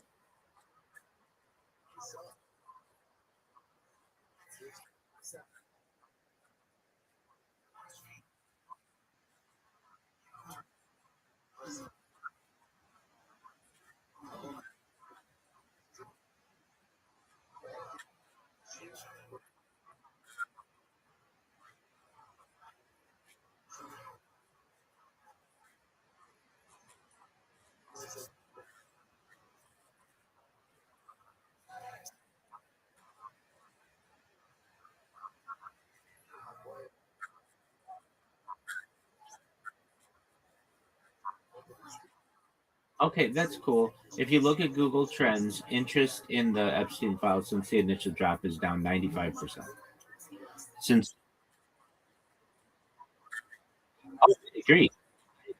There are 5% people that are gonna never give it up on this. And you know,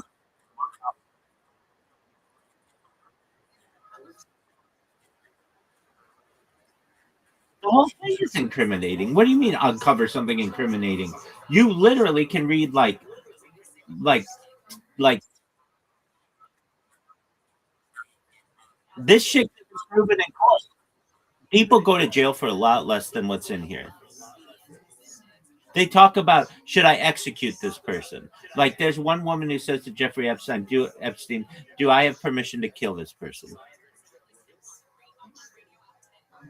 They talk about all of the underage. I mean, like everybody involved with that shit should go to jail, including.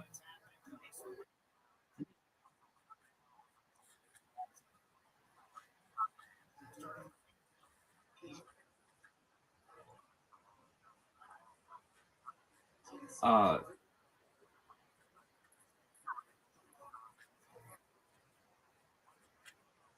listen, listen.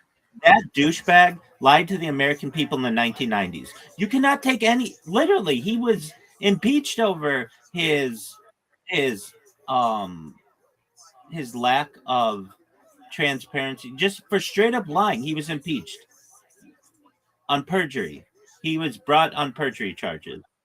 Okay, so how can you believe anything that that guy says?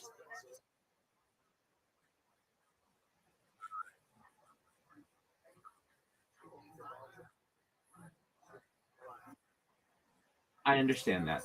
Look, anybody in those things, they put a black box over their face so you can't tell who they are. Undo the black box. I mean, look, if you're saying that these people are victims, but they're in a hot tub with Bill Clinton, there are pictures of them in a hot tub with Bill Clinton, then ask those people, hey, what happened? Why were you, how old were you? How did you find out about this person? Like, I don't want to go down the fucking Epstein files, but for anybody out there who is like, maybe they're unrelated, like, dude, and I understand that there was a big buildup toward the Iranian war that has been for 40 years.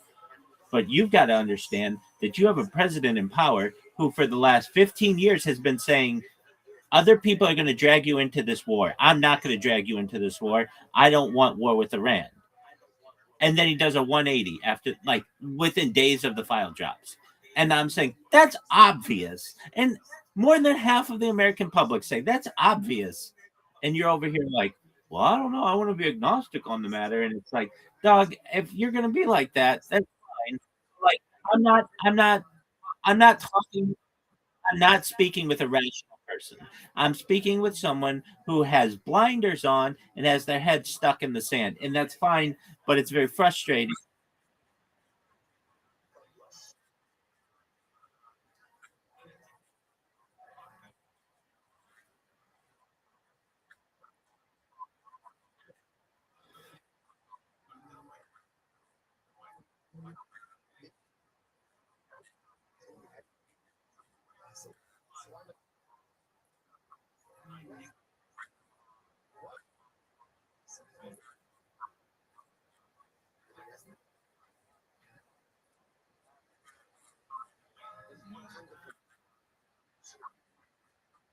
Well, you were not saying that. You were saying that this is some fringe theory. Though those weren't your exact words. That's what you made it out to be. And then this poll comes out. More than 50% of people agree with me. That's a huge amount. Um, I'm gonna let that marinate. You're gonna have to give me a few minutes. I have to use the restroom. I'll be right back. Go walk yellow so that you have everything done to be done.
Making me medication.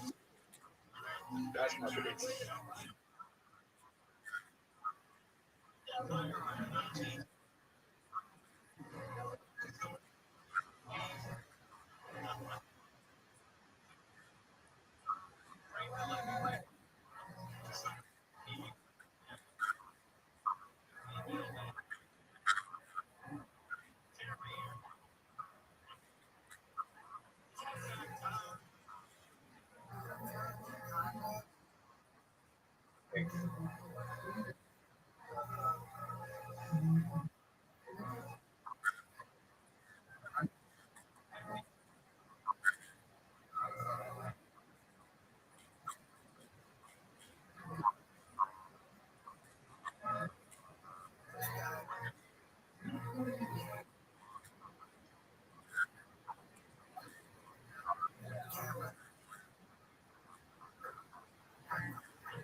SSRI.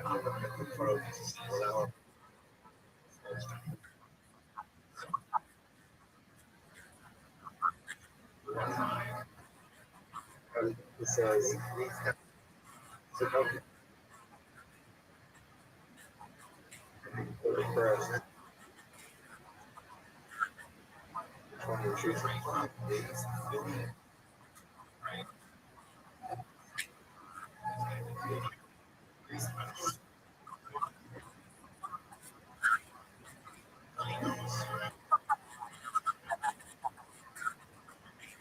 SSRI.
I think.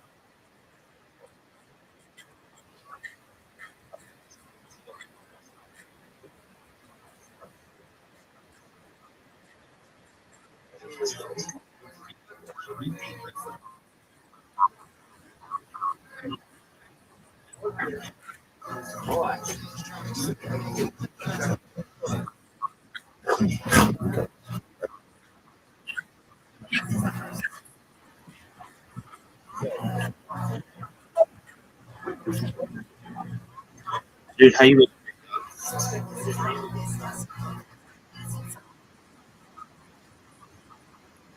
Let's hear it. Let's hear it.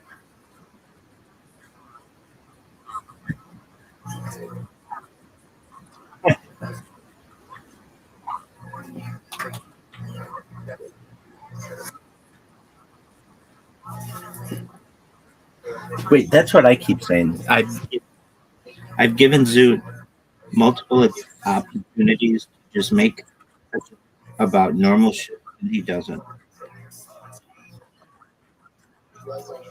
Okay, what's your joke, Zoot?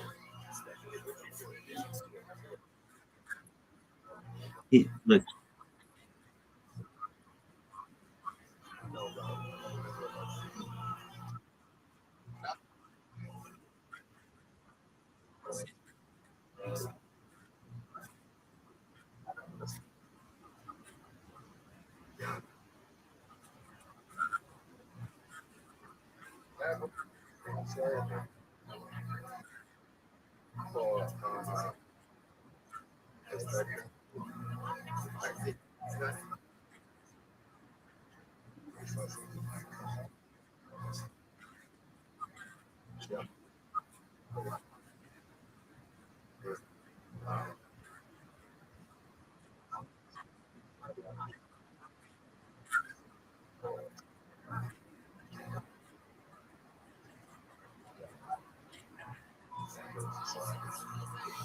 Doug, you've he's told me this. He's told me this idea like 12 times, and every time I tell him that people will see that as a show that's taking advantage of people.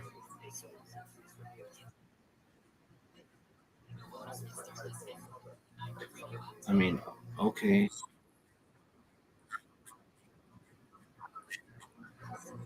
Right.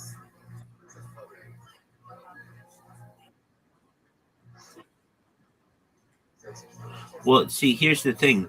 He likes funny things. And what you say is not funny. So there's a direct contradiction there. Zoot, say what you always say.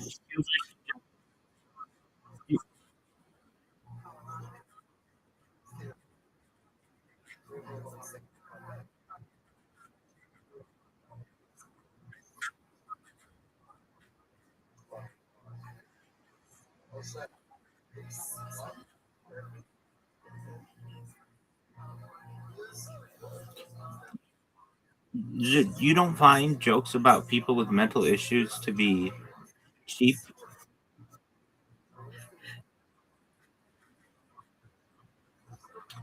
Yeah, I agree. I agree. I mean, I've never seen that show, but look, the show that I think is a winner. I still haven't seen is the show Love Is Blind, but I thought it was setting up blind people, and I think that's a winning show.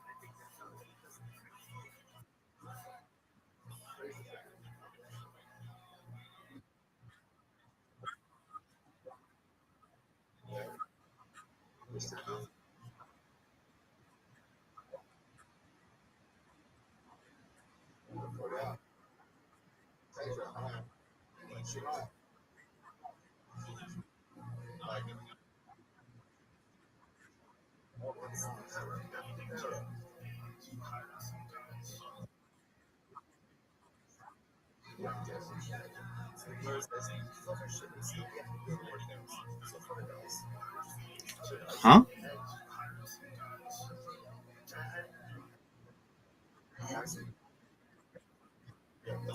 Dog, we get all I do is watch stand-up comedians,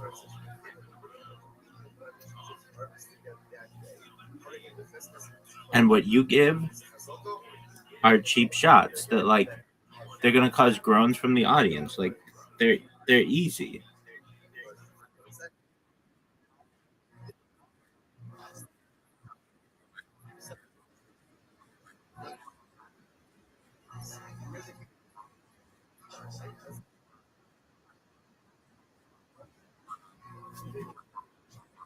Zuta,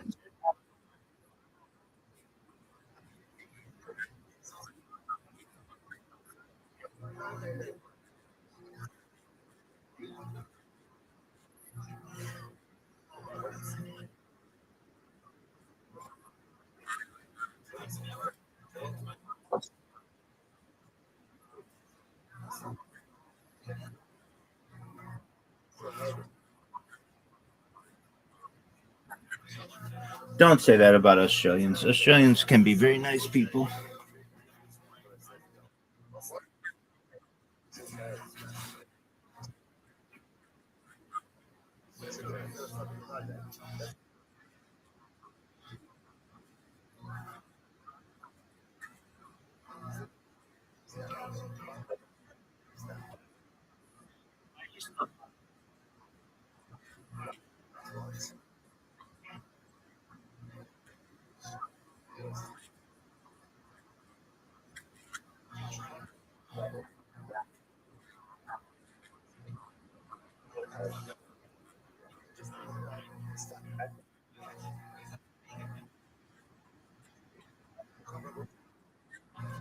Right, he's like a hero in your world, right?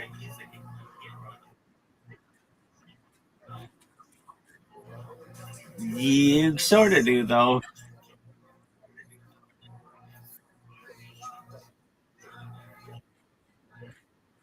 Dog, it's not rape. He asked the people, "Hey, can I masturbate in front of you?"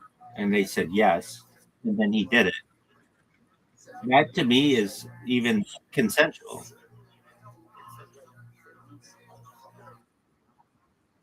Oh yeah, big time.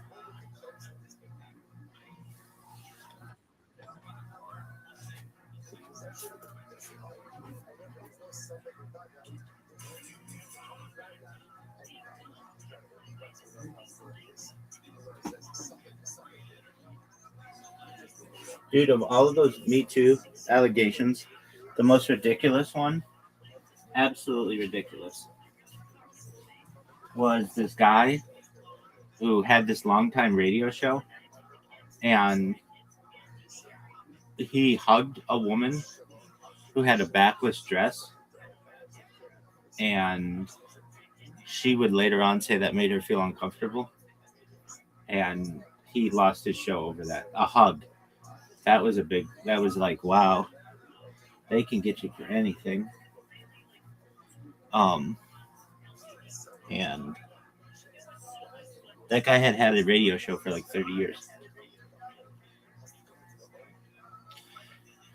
And it's kind of shitty that was mixed in with like straight up rape. Like, you know, like there's like a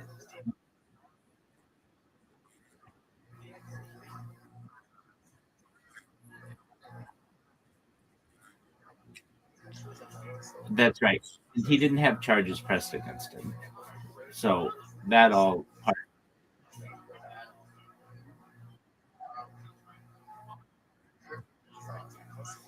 Who got that? I mean,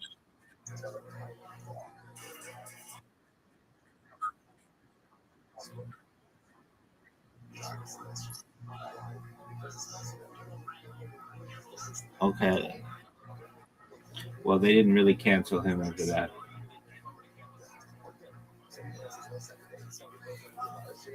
Zoot, are you ready to lose?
reputation. I really like doing it.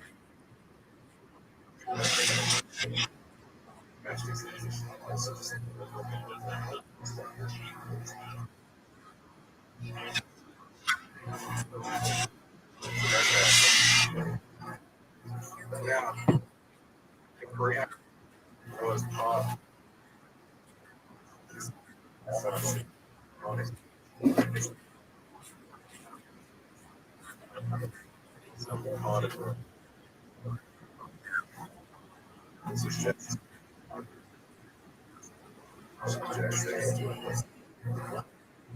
That's true.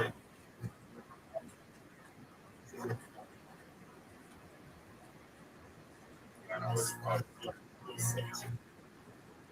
crossing culture.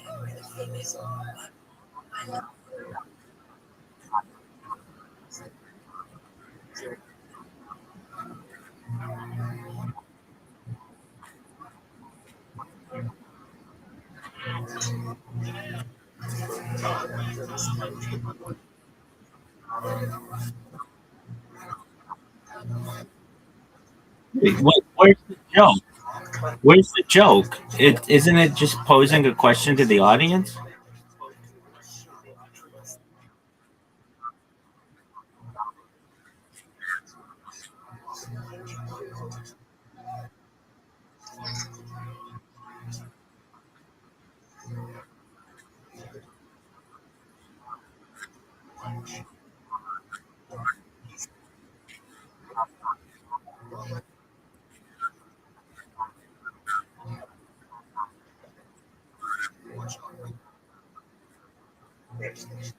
I'm okay with that as long as there's consent.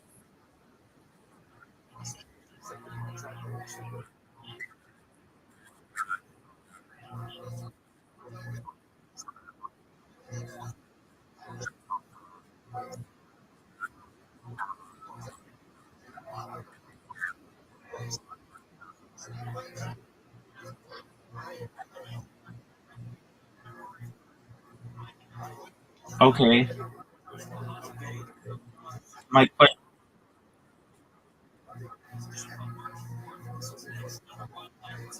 Do you feel that you're a better writer or performer of jokes?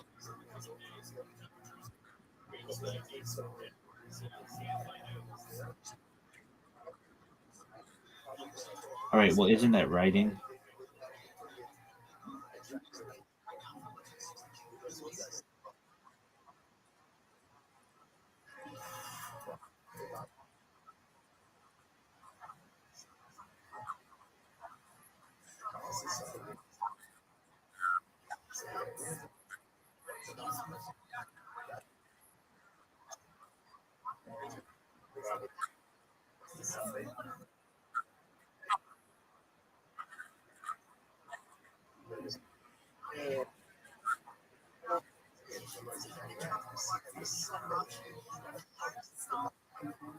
I mean, we've heard the audience, and we've heard audiences that laugh really hard, and we have yet to hear those people in your audience.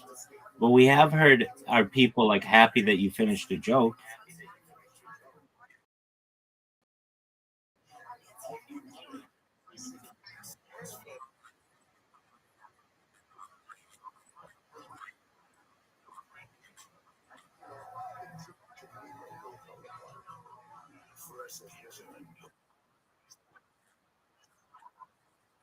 I don't know if he's good at it. He does it a lot, but that doesn't mean.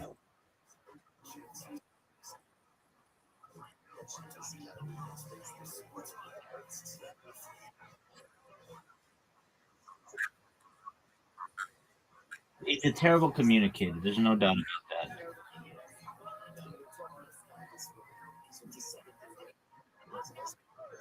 Zoot, we love you. We want to hear your joke. Tell the joke.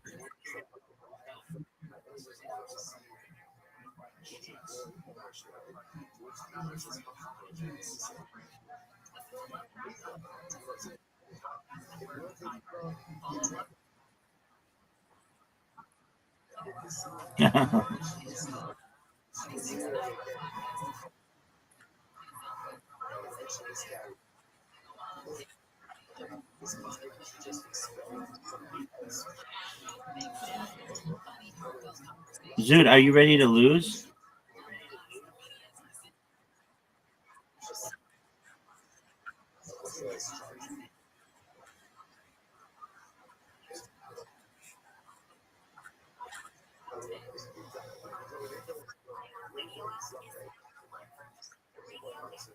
What minority knows how to build nuclear weapons? But that's not a minority.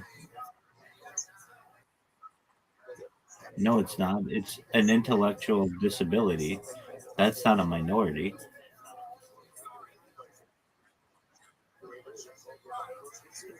I mean, that's many ways.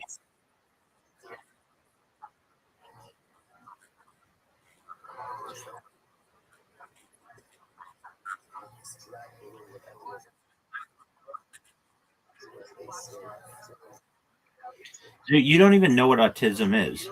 You don't even know, like, it's not even something that's really easily quantified. There's an argument to be made that everyone's on the spectrum, so that's 100% of people.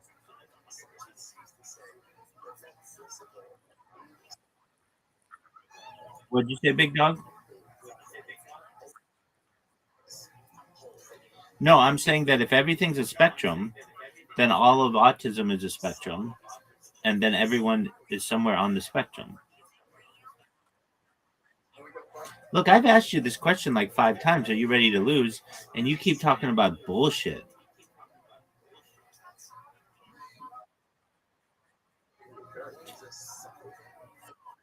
Well, actually, I believe Riser did. That's true.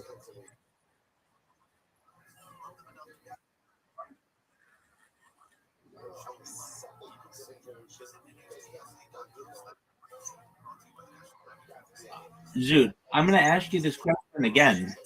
And this is a joke, but it's true. Are you ready to lose?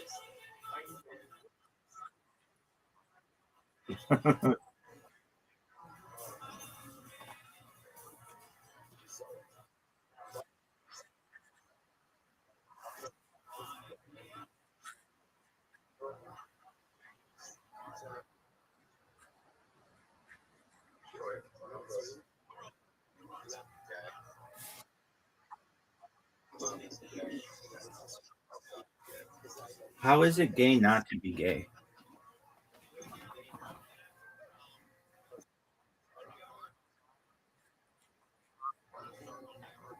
Zoot hates children.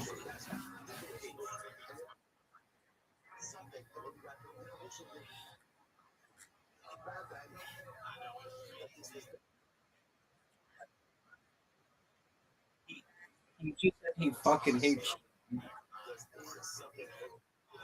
Zoot, did you know that you had an invitation?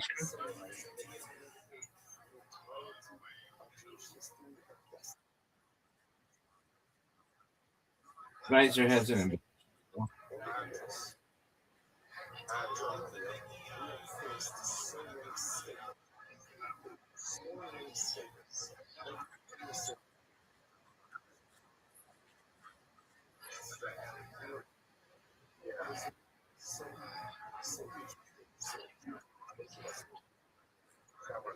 Okay, what I do want to get into is the fact that we're waiting on Riser.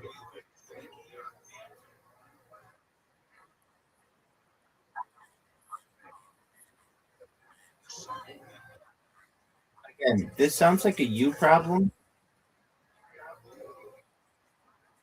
that's evolving into a me problem.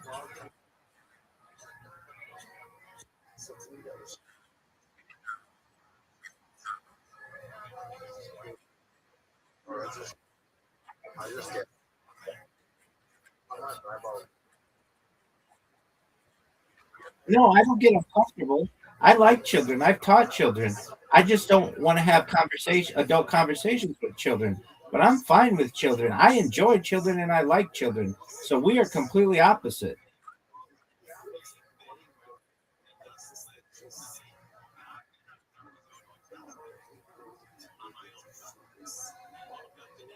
Do not put me in your category of awkwardness. I like children. If I were having conversations with children and I knew that people would not come in here like Zoot with adult topics, then I would invite children in here. But I know that I have people in here like Zoot, and I don't feel comfortable with Zoot in here with children. And not just Zoot, but other people as well. I get people who come in here and yell the N word and all kinds of other things that I don't think are good influences on children. So that's why I do not want children in here. But if you think that I don't like children, you're very much mistaken. I love children.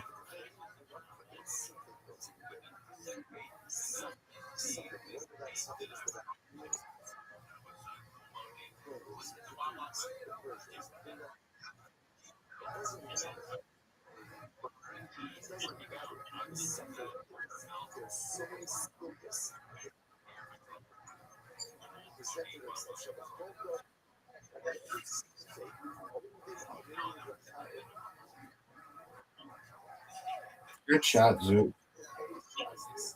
Oh no. No, that was good. That was really good.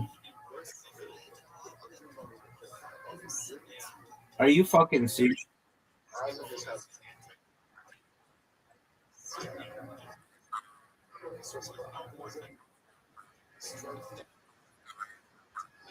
No, he can go straight in.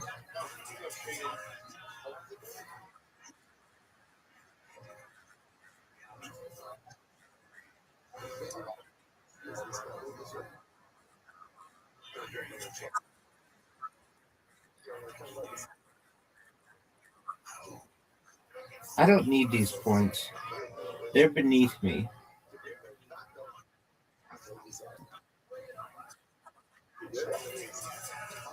Because I wanted to be creative.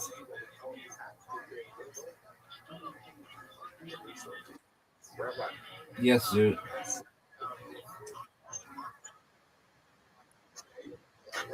That's a garbage shot, Riser. That's one of that's I've ever seen. Riser, that's one of the worst shots I've ever seen.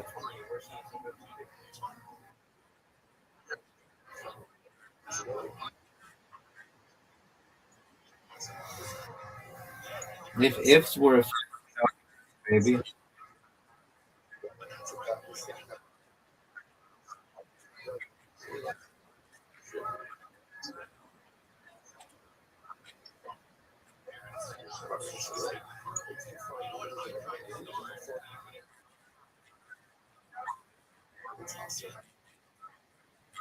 That's an that's an excellent point, Riser, and it's honest.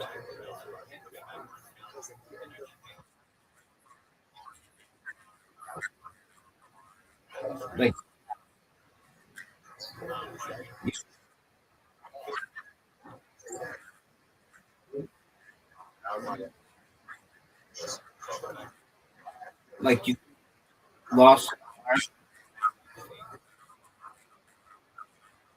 you could have lost an arm in a drunk driving accident or something, or killed somebody.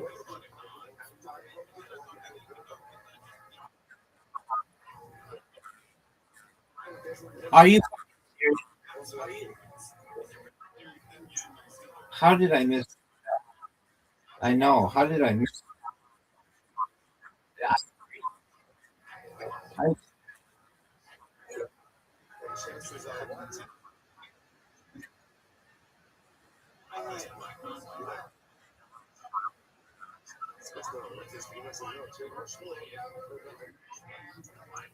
short.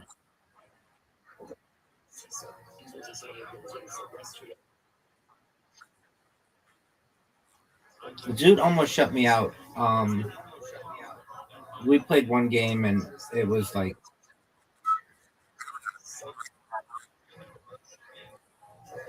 he had 4 and I had 1, and or like I had to score on the last hole or else I was gonna get shut out. I mean, Zoot and I play so many games together that there's just a good chance that at some point I will not score, but it did not happen.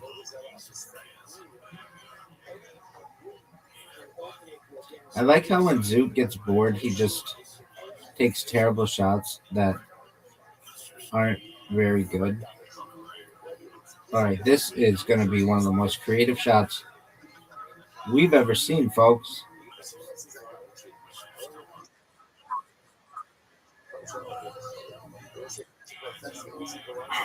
Those balls are like in the worst places for you.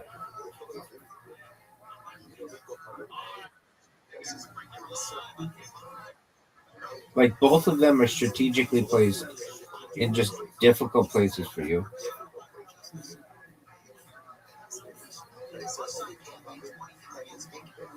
Get there. Phenomenal shot. Phenomenal. 10 out of 10, folks. 10 out of 10. That was, get this, get there. No. But Riser, 10 out of 10, dog.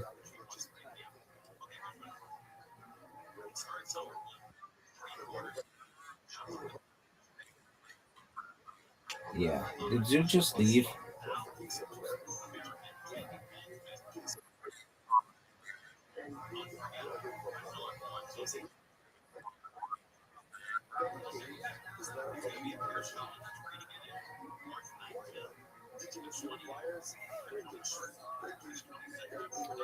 What are the odds that Zoot's done?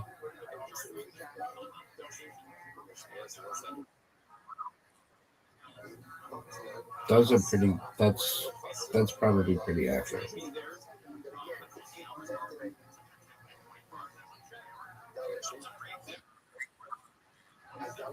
Shockingly,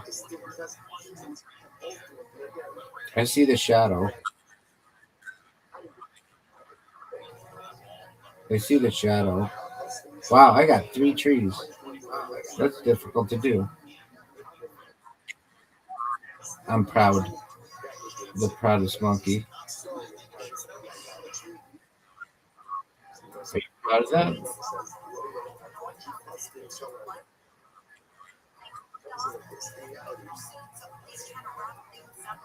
He's still going.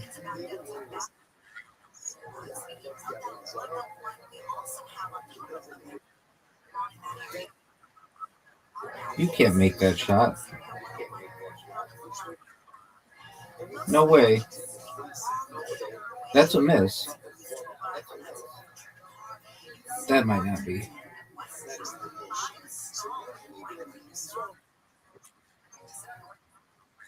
That wasn't a finger shot. He could. He does that well. Fuck. That's a miss. Bad angle. Bad angle. Oh, perfect angle.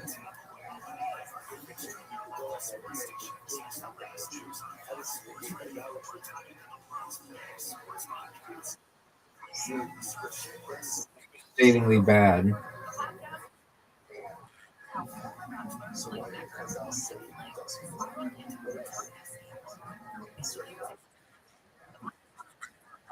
It's not over. This is the greatest comeback in the history of the game. You're gonna hit the thing.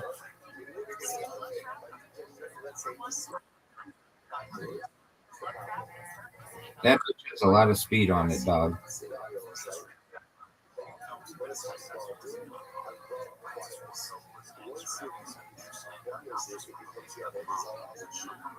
Look how good this shot is. Look at that, Riser. Riser. There's a fine line between fortune and skill.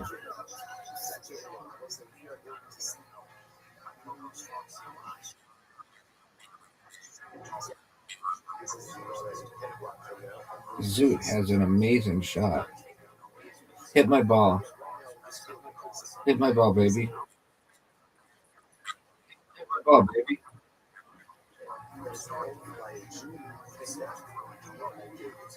Somebody hit my ball. Hit my ball. Hit my ball.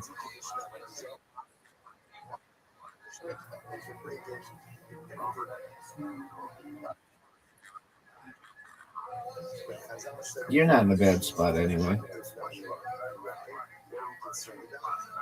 Now here's the question: do I do this or this? Oh no! Oh no!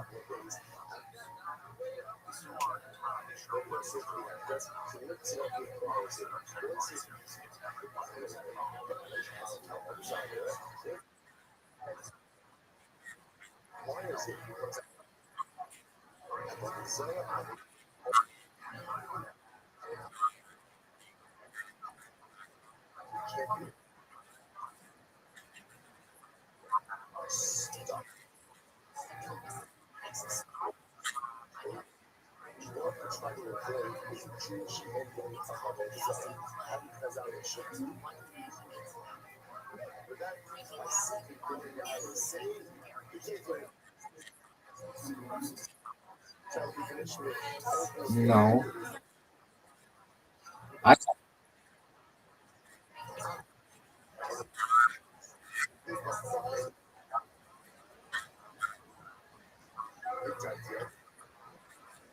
What a shot! Oh, I can't believe I missed that. Apologies. Go ahead.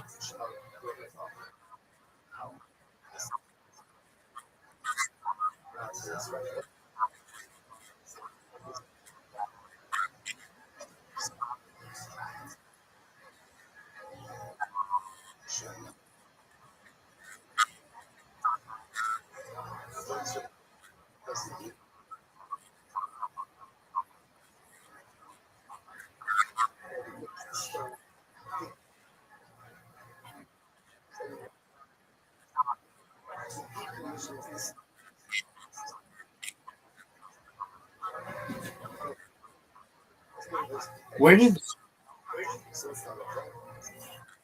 did Zoot go?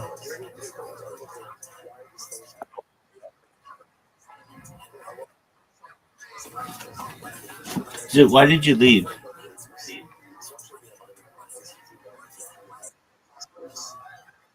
Zoot, why did you leave?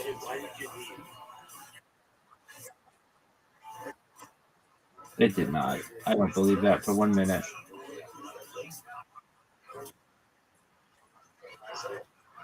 Okay. So, Zoot, you should know something. Everybody has regrets, even if they say that they don't. And time heals all wounds. So the longer amount of time from an incident, time will make it easier or more bearable to live. It's a wonderful adaptation that humans have. Does this make sense to you, Zoot? Okay, good. It makes me feel good that you know that. All right. That was a wonderful warm-up game.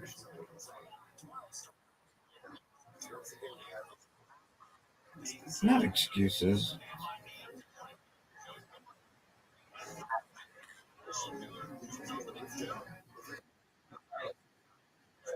Dude, I have an invitation, and we're waiting on Riser.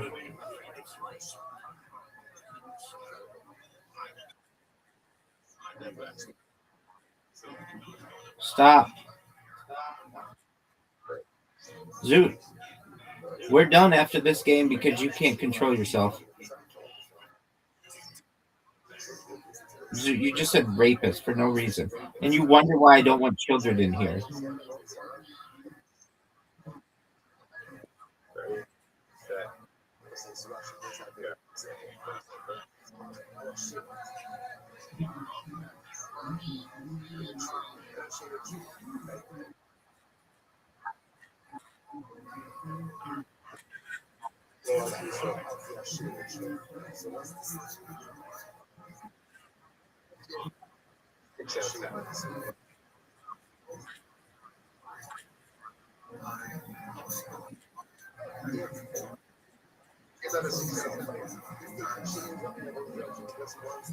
I don't know why Riser thinks that's a good shot.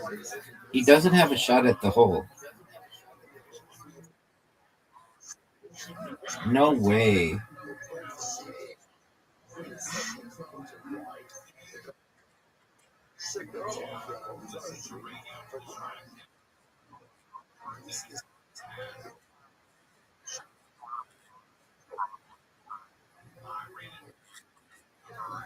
Now, aren't you guys paying attention to this game? Zoot hit it under the tree. He saw the shadow, and he left. And he left it.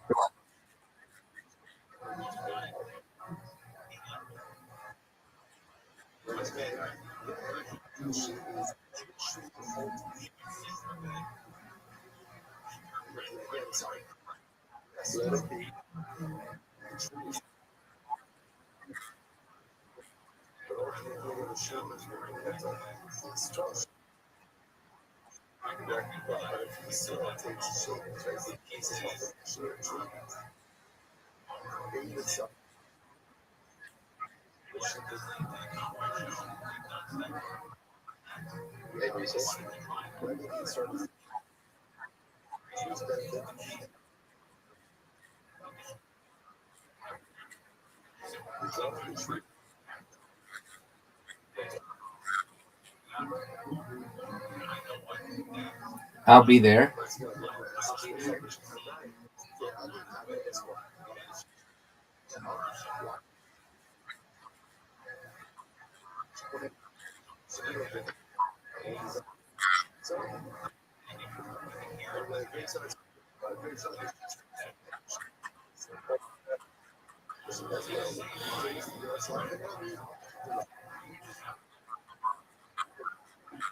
Specials aren't special anymore, son.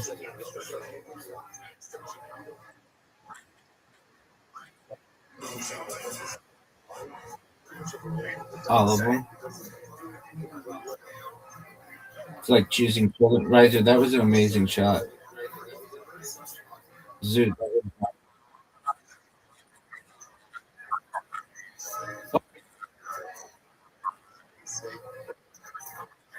What?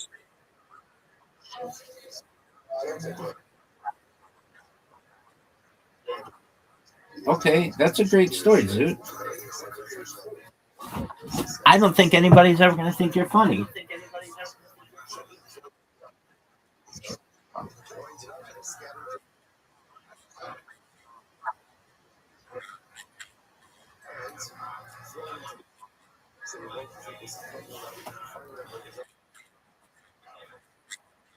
Exactly. I was created simply to document how unfunny you are, Zoot.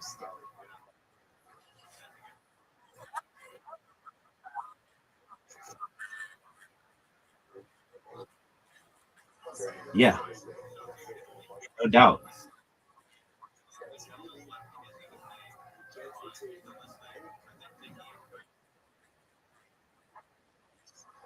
I think so too.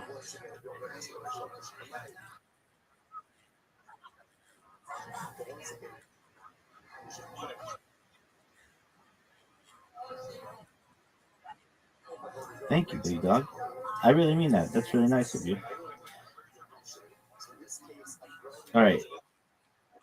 I need.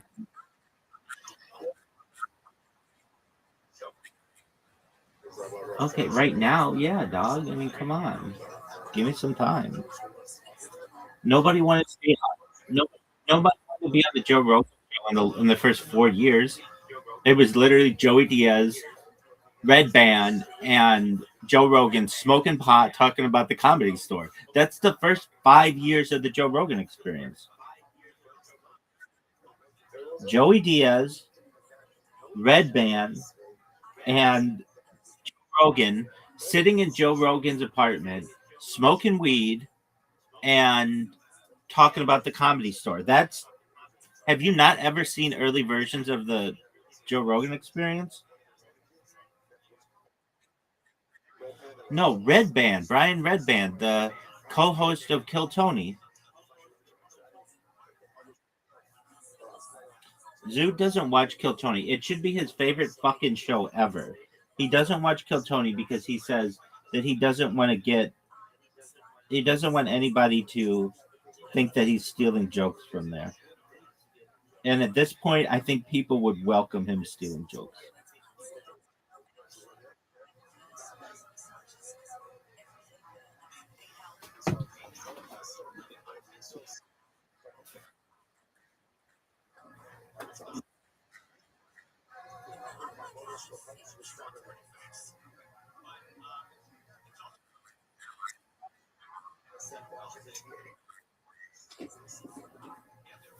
Do you all hear this collusion?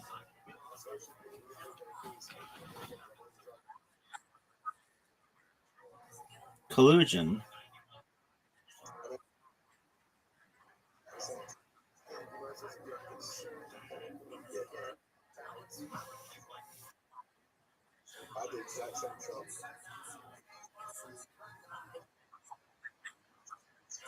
No, right there. That'd be perfect. Easily bumped. You're so bad. Zoot is so bad at this game. Zoot, you're so bad.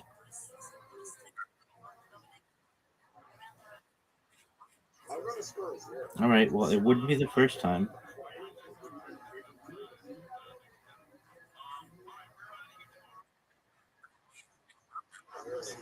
No.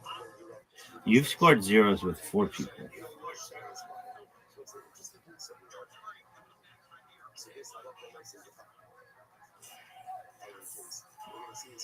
Zoot just has terrible shots. Collusion.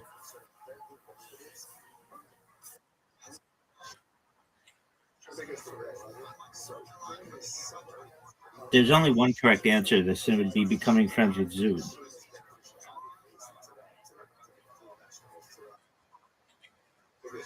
I just said it, becoming your friend. And, oh, baby, don't you know how many times I've attempted to do that? Oh, it's Traceway, look at this little bitch.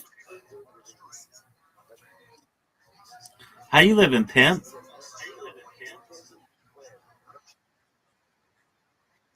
All right, well, when you get some energy, then we'll play. Dude, I bust your balls. I like you. I've never really. I have ever been tempted to kick you out, not for anything that you have said. One time, I like muted you for something. I think it was because you didn't know the. Oh yeah, I know what it was. Uh, you didn't know your phone was on and you were in a public place. Like, I'm pretty forgiving of people generally.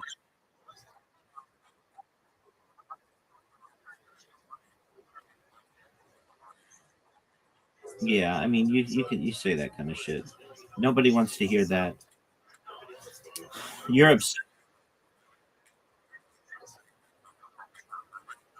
he's obsessed with some topics.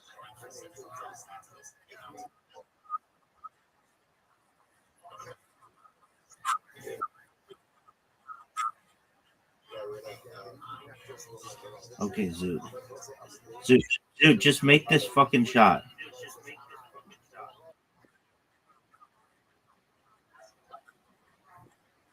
Okay, so it's just something that Zoot made up that's racist.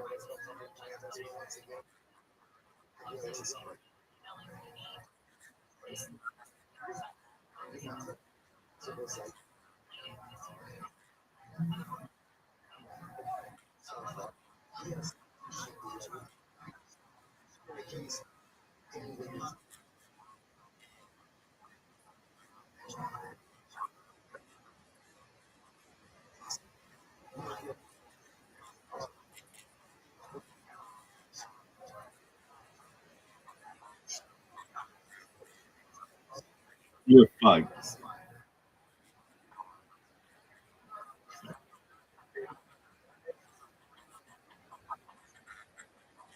Zoot. The more you bring this up, the more I think that you are anti-Semitic. Okay, you're obsessed with it. You're obsessed with Hitler. You're obsessed with the Holocaust. I don't want to talk about these things.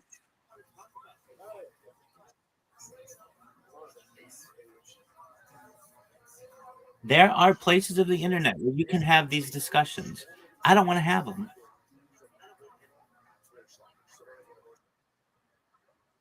You've got to understand, for as much as you want to talk about it, I get 5 or 10 people every single day who just want to have the same discussions. These are not like I don't. My life doesn't revolve on an event that happened 80 years ago.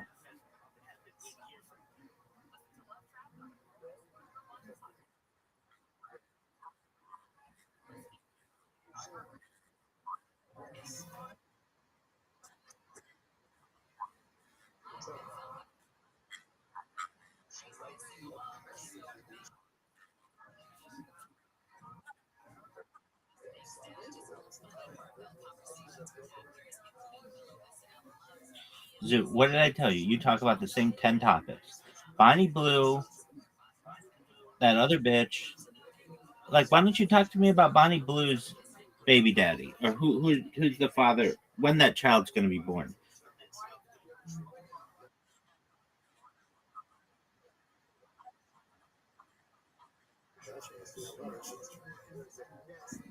I think you could be right.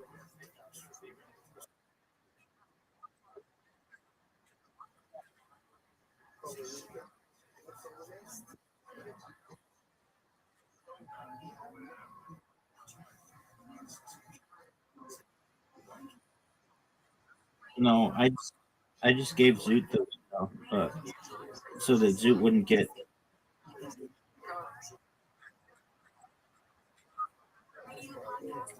Is that why there's been such a lack of Bonnie Blue discussions or updates?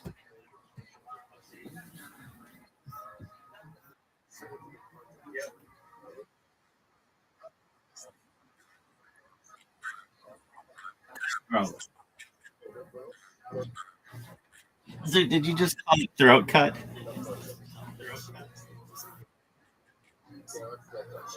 Okay, it's just funny.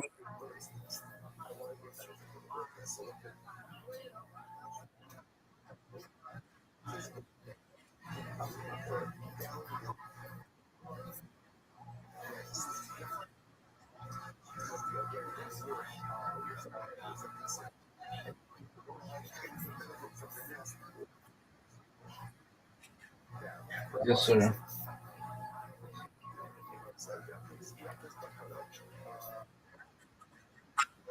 So, you know, when I said I don't ban you, I don't want to talk about that kind of shit, dude.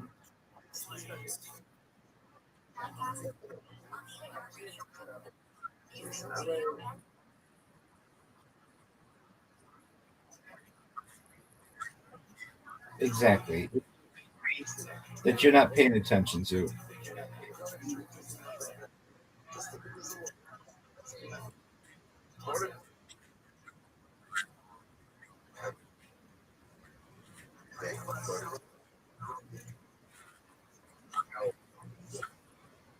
It could be.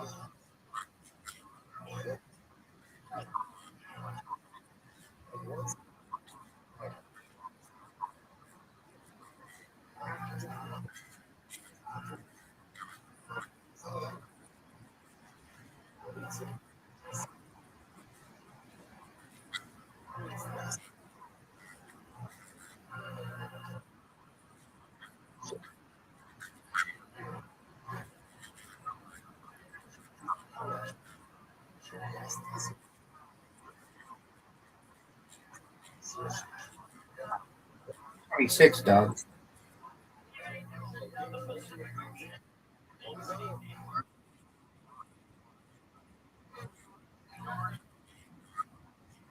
Yeah, but I mean, why are you saying 2025 when it's 2026?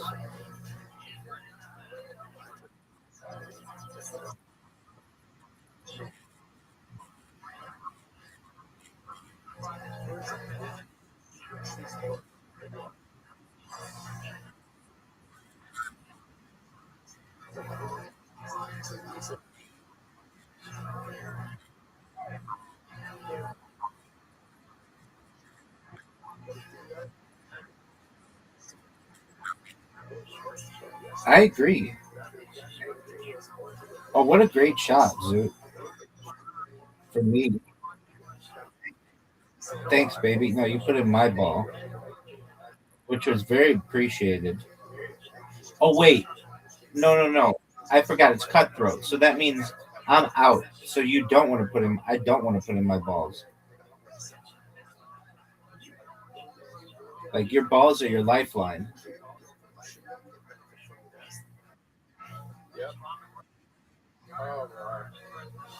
Zoot scratch. Riser. Put him away.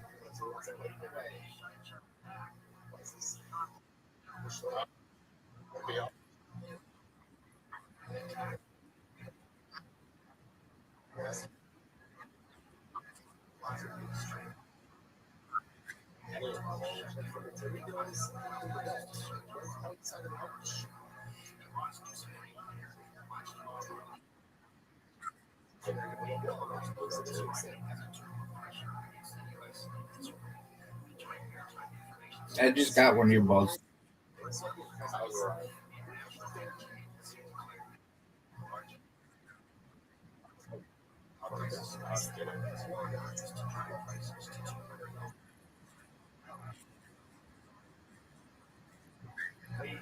Why?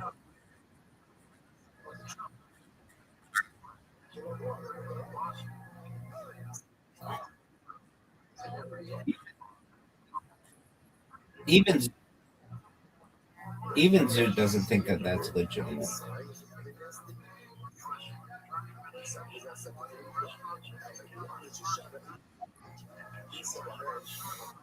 Zoot pocketed the 12 ball.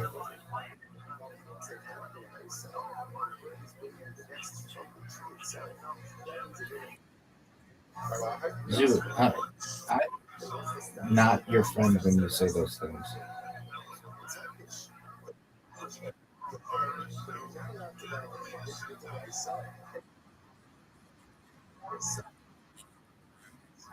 No, he's saying he's lazy. He's lazy. He can control it, but he doesn't want to. So he just says shit like that to get a rise out of me so that he's entertained. But if you weren't here, Riser, then I just stopped playing with him.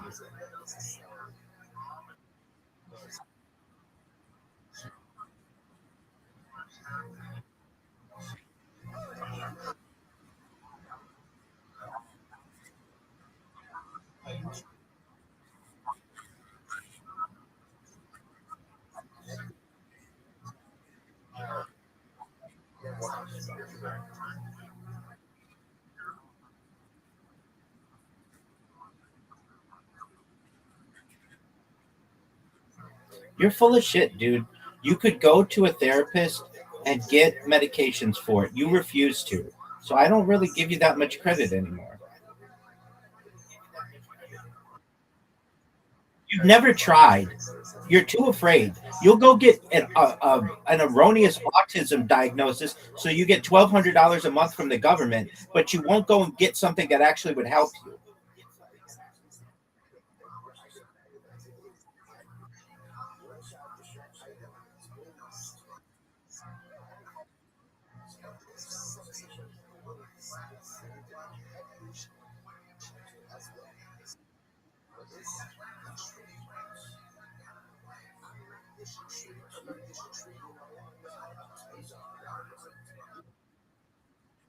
Yes, there are, and I've read them to you. And then you say they don't work. And I say, how do you know? And you say, because I've talked to people with it, and they say they don't work. And it's like, you haven't even tried, dude. And so then when you come in here and you say you're gonna die or rapist or whatever fucking shit you want to say, and you wonder why you don't have any friends, this is why. Because you don't try to help yourself. And if that is hard for you to hear, you know what? That's life, baby.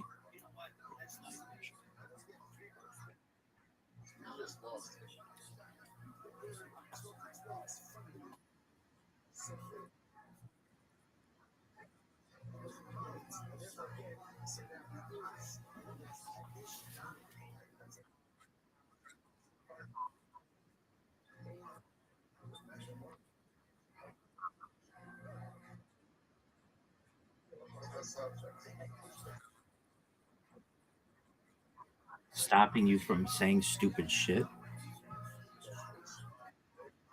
Zoot doesn't even know.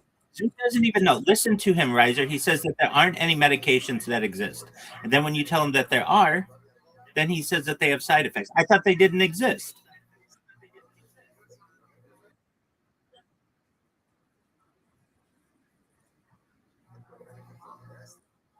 No, he would say that. He would have said that initially. He's just giving us excuses. But if you told him, hey, there's $1,500 a month that you can get by saying you had Tourette's, Zoot would be the first motherfucker in line for that.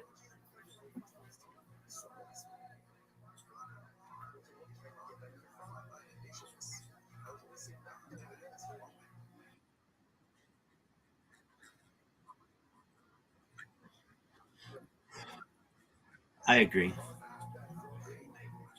And Riser, I tried. He doesn't know. He doesn't know.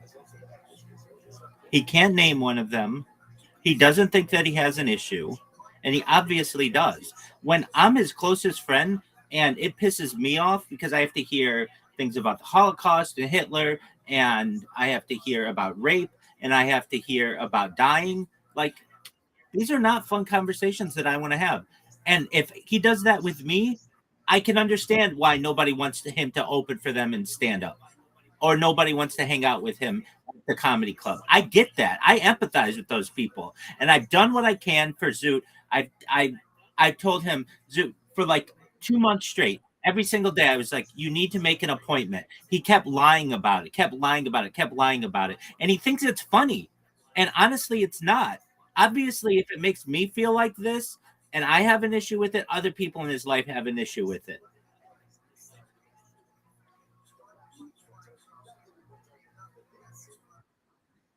He is still on this call, and he doesn't communicate. He should be saying, you know what? I'm sorry. You're right. I don't mean it when I say it, and I'm going to do what I can to make it better. I will experiment with these medications. I will talk to a therapist. I've even said, you don't have to do it. I would have more understanding for you, and I'd have more empathy for you if you just saw a therapist regularly and talked to them about it. But you don't. You come in here and just blurt out stupid shit, and I don't like it. I mean, if it isn't obvious, it wears on me. And so if Zoot's like, well, I don't want to take a medication that has a side effect, okay, then just see a therapist. It's free. In your country, it's free. And so when I say Zoot isn't handling this because he's lazy, that's what I mean.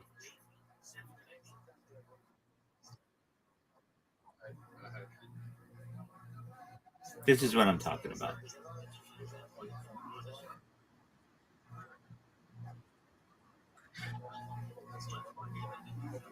Why don't you see a therapist?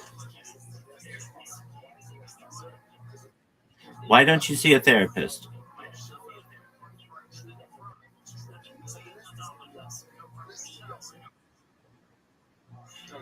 There you go. So, Zoot, when you want.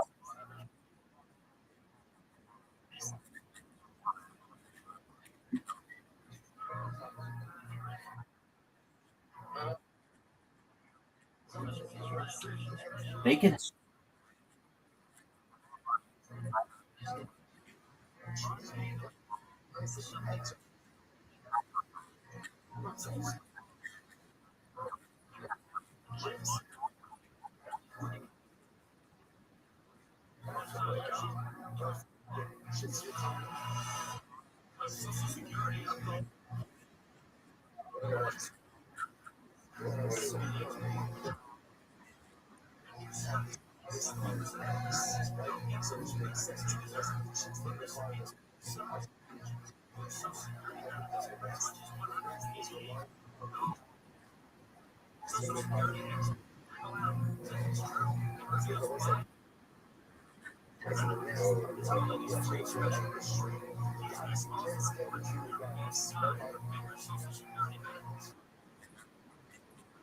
Exactly. He did this to me for 2 months. Every single day he'd come in here, and I tried to get him help. I mean, I even looked up the places that he needed to go. And then he said that he called.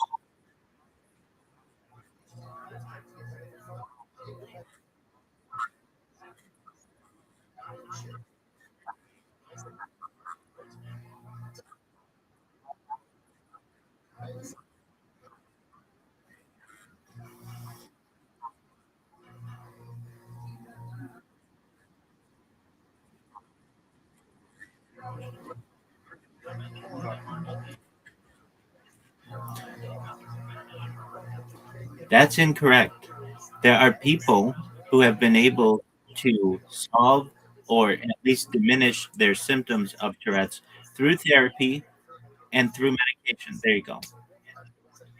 Riser, if it seems like I'm upset about this, just understand this is not the first time. I deal with this shit every single day. What about this in Hitler? What about this in 6 million? What about this and Down syndrome? What about this and rape? What about this in children? And it's like, it's the same fucking conversation. And it gets on my nerves because it's his point of view is laziness. He does not want to seek help. He would rather get an erroneous autism diagnosis because the state of the country of Australia will pay you a stipend if you have that, which he may or may not have. I don't know. But not get the big thing that would help him, which is assistance with his Tourette's. If Riser, I'm going to tell you this right now. If he came in here and was like, "Look, I'm on a medication for Tourette's," or he doesn't even have to tell me that, but or I am seeking therapy or whatever, I'm doing what I can to address this issue. Then I could put up with the 6 million. Then I could put up with Hitler discussions. Then I could put up with I hope you die and that kind of shit. But when I know that he's not, and he's not seeking assistance for that, I get pissed off because I know I've wasted a lot of time telling him what he needs to do and how he can help himself. And he says medications don't work. First he says, hold on, there are no medications. Then he says the medications have side effects. Then he says the medications don't work. Which one is it, Riser?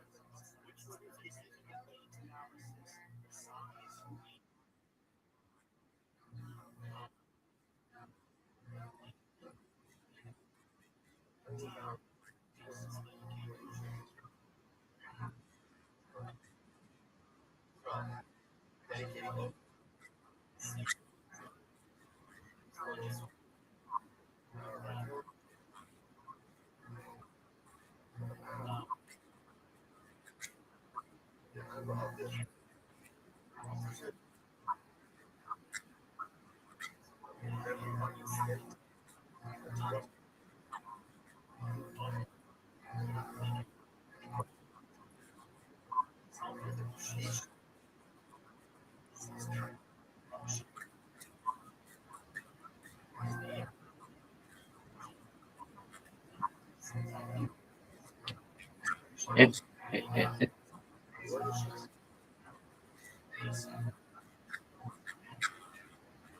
okay.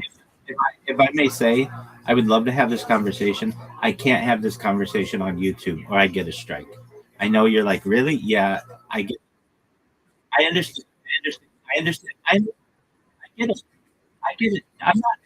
I'm not denouncing you or denouncing Zoot. I'm denouncing YouTube. I'm not allowed to have these things on my stream, or else I get. I have to take a test for health. It's called medical misinformation. So I have to stay away from this topic. I've had. I have. Listen. I. Okay. Thank you. I understand. I understand. And when I get a strike against it, because I have 20 different streams going, I have to take the same fucking test 20 times.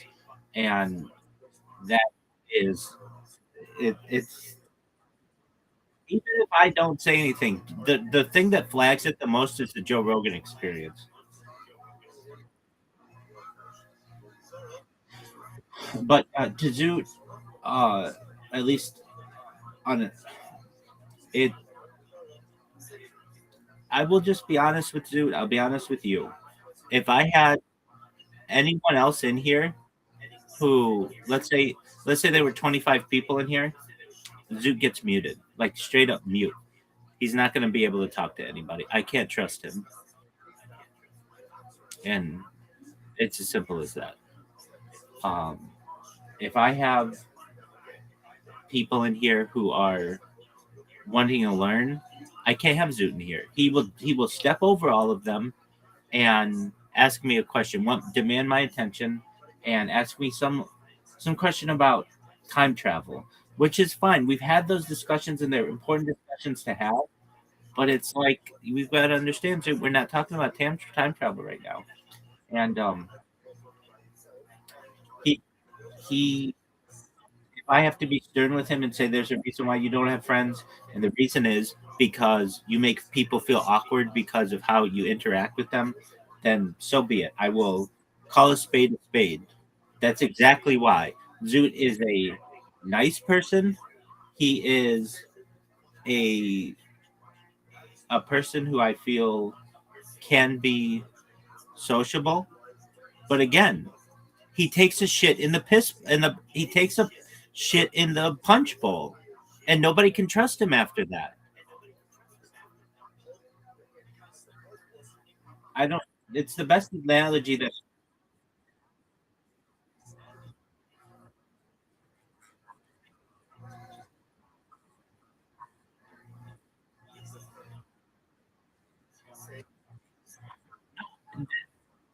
nothing's a guarantee in this world, but it works at like 75% to at least lessen symptoms.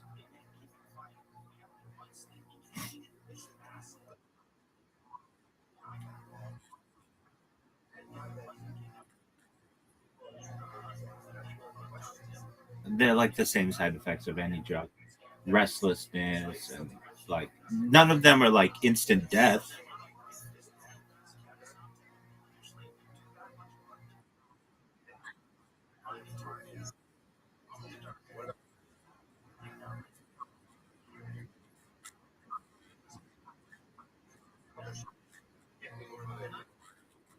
Yeah, I mean, it's going to come down to that. When if and when I do have more popularity, I will have to kick Zoo off this server because he will make people feel awkward with his behavior if he doesn't get it treated. It'd be one thing if I could say to someone, "Look, this person has an issue; they're getting it treated, so please have some leeway with them." I can say that to someone, and they can have some understanding of it. But if it's just like, "Oh yeah, that's just how he is," then it's going to make people feel awkward, and they're going to leave.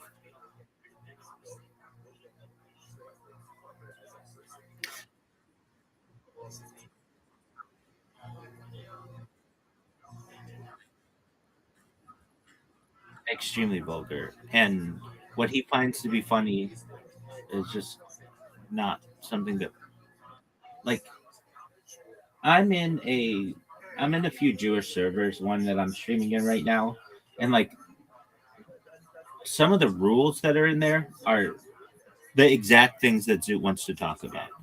And when I have those people in here, which I occasionally do, I always cringe thinking if Zoot comes in here right now, he's gonna start bringing up these topics. And I am someone who wants people to feel welcome and not feel pressured on things. And uh, that that just adds unnecessary stress on some. And even without anything from a religious standpoint, nobody wants to just hear the word rapist randomly, or I'm gonna kill you, or I hope you die. Right? Am I wrong? Like,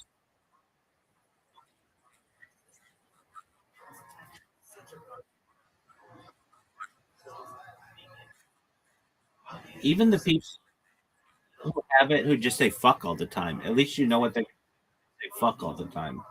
Um, but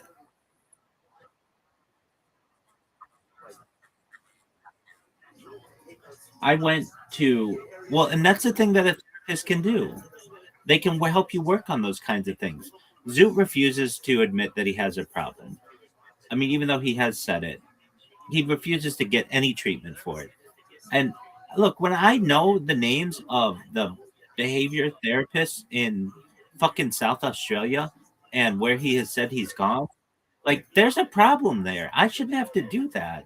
I've done my best to try to help him and have him work through this. Literally, he instead went and got an autism thing, and then became obsessed with autism for the last 6 months because he gets $1,000 a month from the Australian government for that. And personally, he didn't go and address the topic that really affects him. And I can't blame the people at the comedy club for not liking him. It's not that he's not a sociable person, not that he's not a nice person, but again, building a relationship with someone is like creating a bowl of punch. And you create this, you put in the water, you put in the ice cubes, and you put in um the the sherbet or whatever, and you've got this nice bowl of punch, and then Zoot comes in and takes a big shit in it. And it's like, well, now we have to fucking start all over again. And you can't reverse those things. And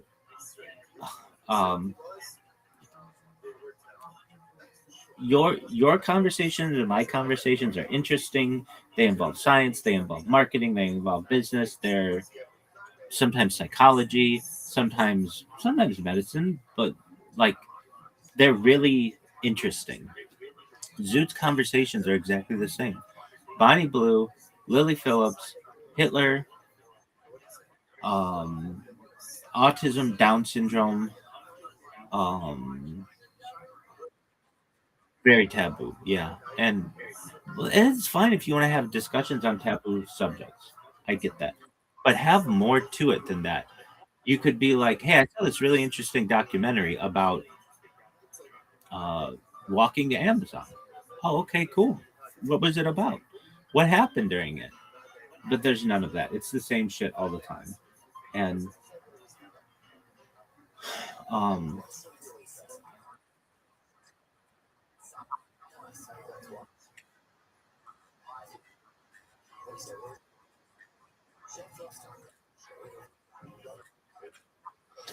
you said it perfectly. Can you please tell us a joke about a spoon or about anything else? Anything that is not what someone would, anything less offensive. And he's like, well, I don't think those things are funny.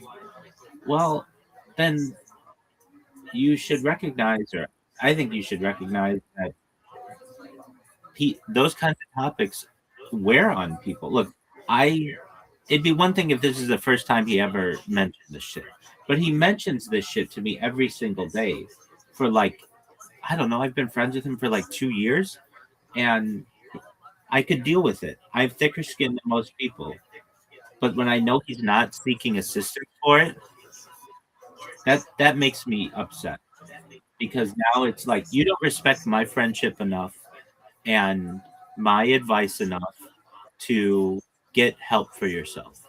You you hear him. I don't think it's an issue. If not for Riser and Rabbi, you have no friends.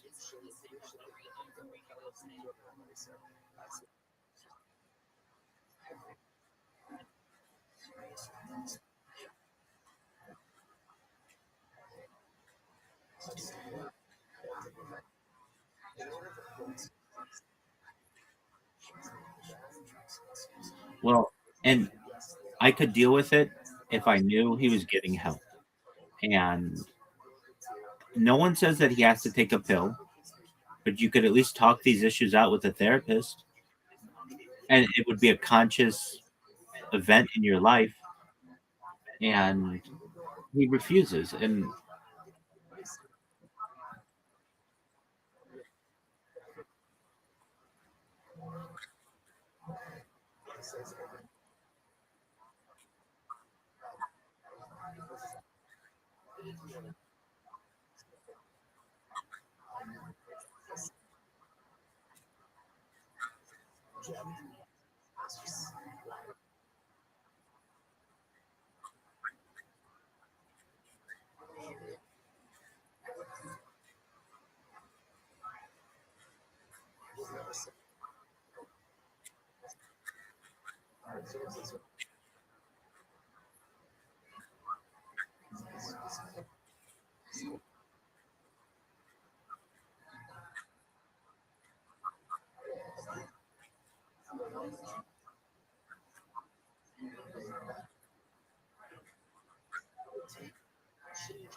Shout out to Greg Koval.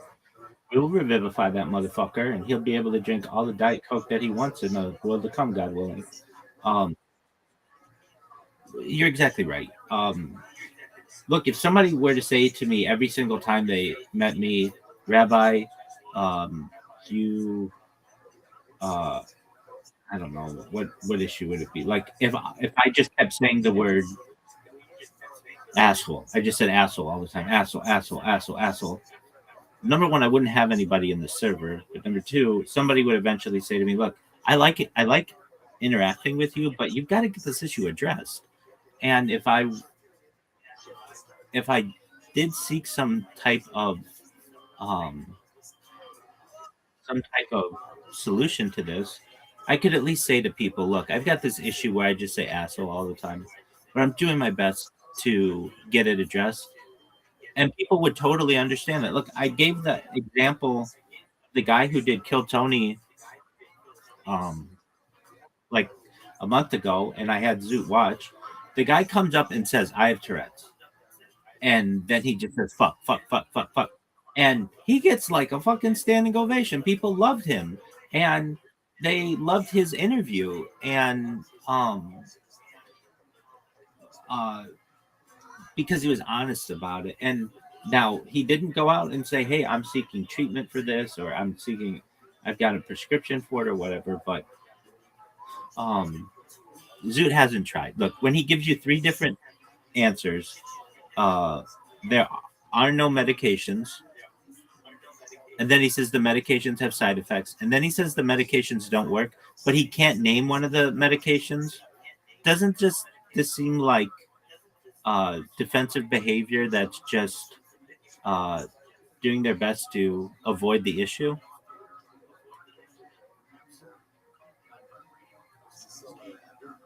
If he were to say the medications are known as xylofam and tremexicol and stramaspro, and I've been on all of them, and one of them causes me not to be able to sleep, another one increases my symptoms, and the other one gives me bad thoughts. I can't deal with any of those.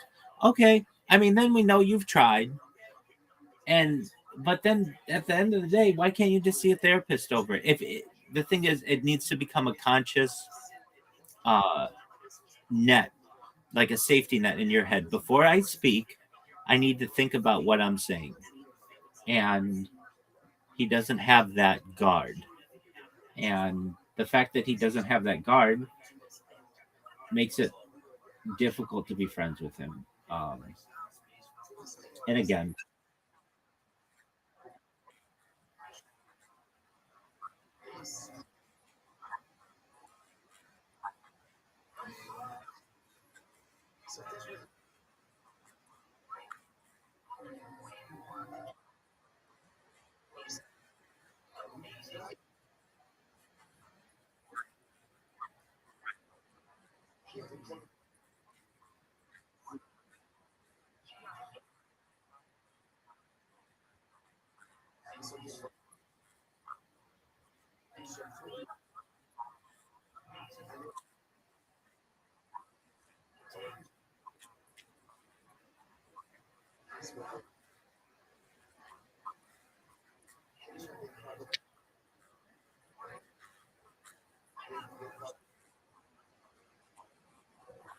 I agree.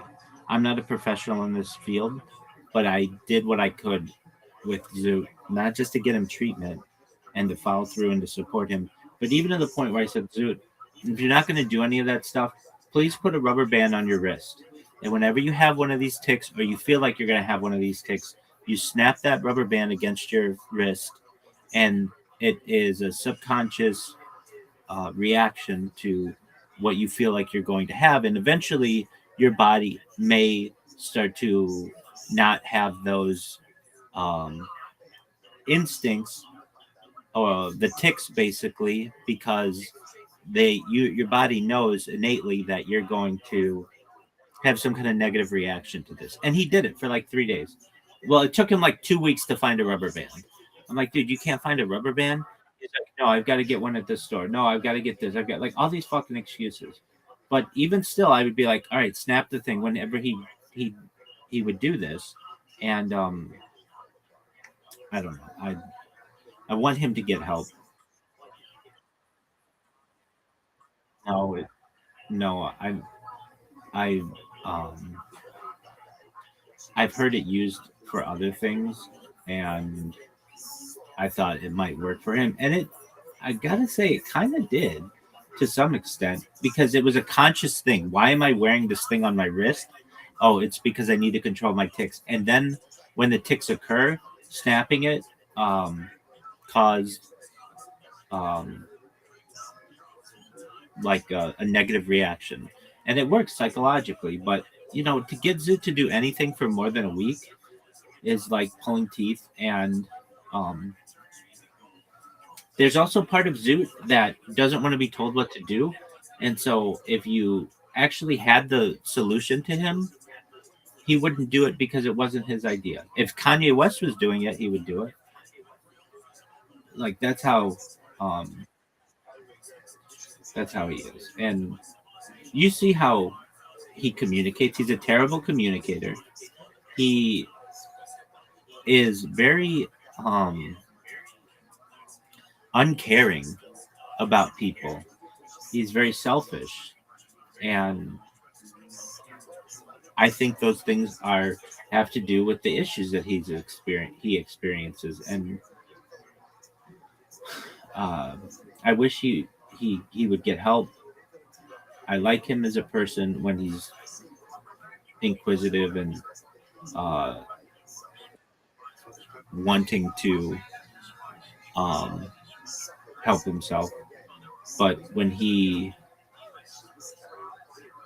just goes on like autopilot mode where he doesn't think about what he's saying or how it's offensive or how it's mean. Look, I'll tell you this. If you took him and put him in any other server and he said to someone, rapist, just says rapist, they're going to kick him out. They're going to mute him. If he says, I hope you die, they're going to kick him out. They're not even going to try to get him help. And then when he comes in here, like you said, and like he has said, oh, I don't have any friends, there's a reason. And he was very excited to be able to open up for people after getting the finalist in Raw Comedy or whatever. Nobody asked him to open for him. And he doesn't know why. And it's like, dog, because nobody wants their opener to be talking about Amish orgies and child molesters getting hit by buses. Nobody wants that. That's literally the worst opener that you could have in comedy. Like someone who makes the crowd, who isn't funny, who makes the crowd feel awkward.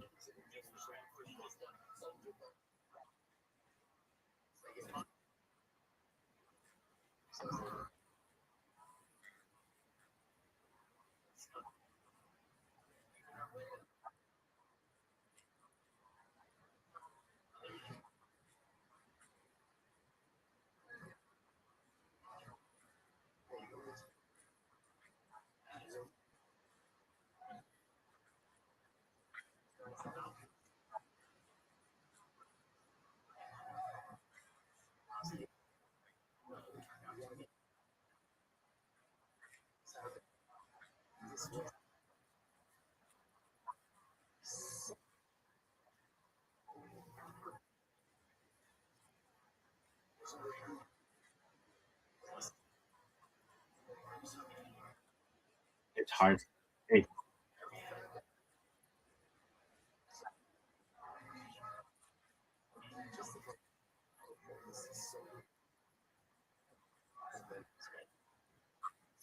It's why Jerry Seinfeld became as famous as he did, because he does not cuss in his bits. And the fact that he doesn't cuss meant that he was television friendly.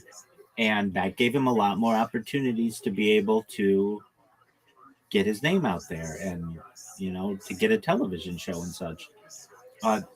The humor that Zoot has isn't even blue humor. Blue humor is like Joey Diaz humor. like, oh, I went and ate this girl's pussy out and blah blah blah blah blah. Like Joey Diaz he has his humor may be raw and maybe uncouth, but it has a punchline. It has like an obvious setup and punchline. Zoot shit is like it's like the easiest things to make fun of. That again, I fortunately have not been affected by Down syndrome. I've met people with it, but like no one in my family fortunately has Down syndrome or anything. But if I imagine if somebody in my family did, I'd be like, dude, who the fuck are you to be making fun of these people? Or exactly. And like you want look, I'm not saying that there's not a premise to, hey, let's hook up people with Down syndrome with escorts.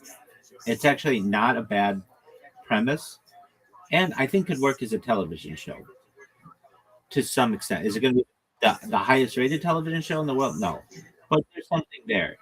But you've got to have like some creativity in how you tell the joke. Zoot doesn't work on word efficiency or like the structure of the joke. He just gets something that he thinks is a funny premise and then just says it. And it's like, but it, it's not coherent. Exactly. And so it's like, okay, I get that.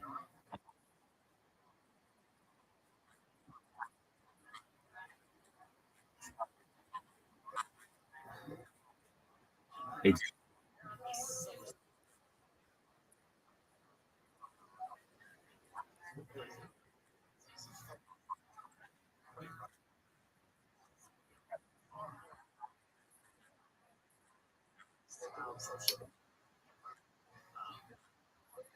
Right. And Zoot doesn't like, there's something about how he likes to get a rise out of people. Like he doesn't mention the 40 million people who died during the like the um Maoist, exactly, the four,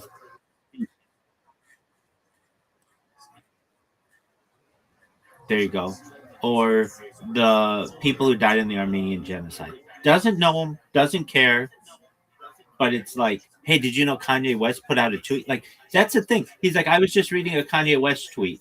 And it's like, Kanye West never tweeted that. That's just your own racist or whatever, anti-Semitic, or your own closed-minded beliefs that you are projecting on a celebrity who has apologized or whatever for his own behavior.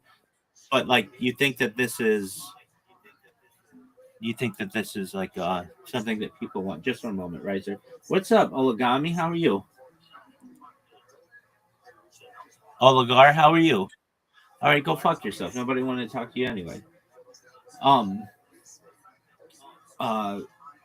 And look, I can. Zoot and I have had the conversation on the Holocaust a lot of times, and it's just something that you can't live in the past. You have to move forward and look forward to the future. And um, if, as I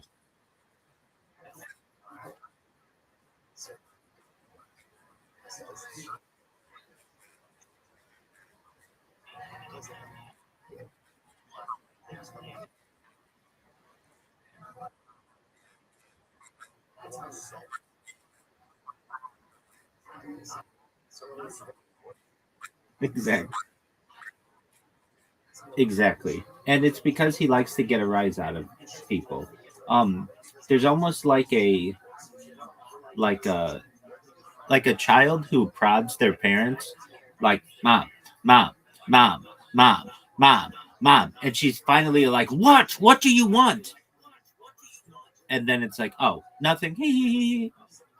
Because they're bored, and I get that. Um, if Zoot could avoid the 10 subjects, they're not even like 10 super broad subjects, but like Hitler, Holocaust, Bonnie Blue, Lily Phillips, autism, Down syndrome, um, what else did he talk about? Just any kind of mental. Yeah, Kanye West and child molestation. If he could avoid those topics, I like those are the good conversations that we have when we have conversations about um like time travel. He loves time travel, but he loves time travel because he wants to go back in time to avoid embarrassing shit that he did in the past. And it's like, okay, um, I get that. We all have those kinds of beliefs. But you, when you've asked me, this is not kidding. In the last 90 days, he's asked me, is time travel real? 15 times, no doubt. And every time I say perhaps, and then he says, how do you? This is exactly how the conversation goes. Rabbi, Rabbi, Rabbi, Rabbi. Yes, Zoot. Is time travel real? I say perhaps. He says, okay, how do you do it? I say you need massive amounts of energy, perhaps to be able to like reverse space time. He says, how would you do that? And I say, well, there are at least a few different ways, but one, you might need something like element 115 or some other type of very powerful type of element because you need a lot of energy. And then he says, okay, well, where do you get that? I said, well, arguments have said that it's been available in like clandestine bases around the world, but one that's perhaps publicly available, maybe at CERN. He goes, what's CERN? I say CERN is the European particle accelerator. He says, where's that? I say, it's located in Geneva, Switzerland. He says, okay, are you going to go there? And I say, well, yeah, I'd like to tour there someday. He goes, why haven't you gone there yet? Well, because Zoot, I like Geneva, Switzerland hasn't been on my list of locations thus far. Okay, well, are you going to live stream from there? I'd be like, yeah, if they let me, but usually they don't let you live stream from those kinds of places. Okay, and then are you going to create? And then are you going to document time travel? I mean, if it's possible, yeah, Zoot. And then and then he says, okay, well, how are you going to stream on the plane? And I say, I mean, I might have to just archive it because it's really difficult to live stream in such a moving location. Not saying it's impossible, but yeah, they do. But it's limited. Like, you don't see people like live streaming video on planes. Um, they don't allow you that kind of unfettered access to a individual. So the thing with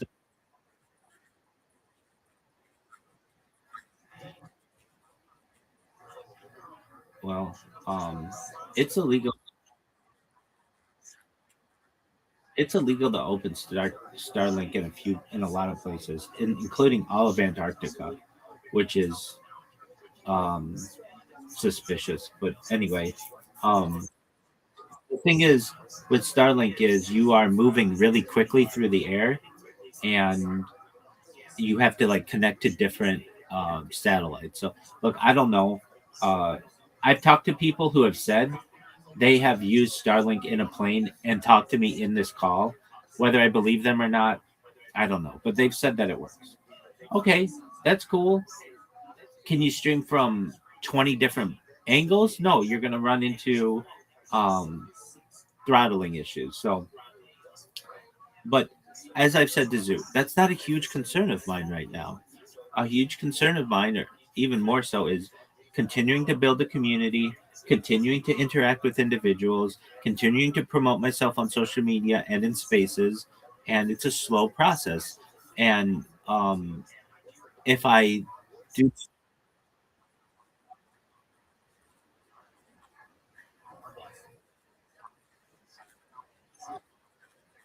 yes, sir.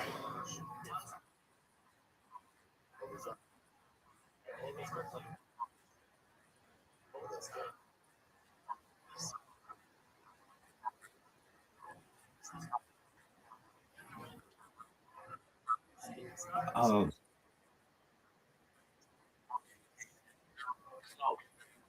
so there are some issues that arise with Monkey App, and I've done that, and I've done it. I think more than most people witness, and it's fun. It's cool, but okay, a few things happen. If you have a free version, okay, if you have a well, firstly, Monkey App is only available on. It's not available on the App Store anymore, so you have to use a website, but that's okay. So, and the reason why it's not available is because too many underage people were on it, which causes.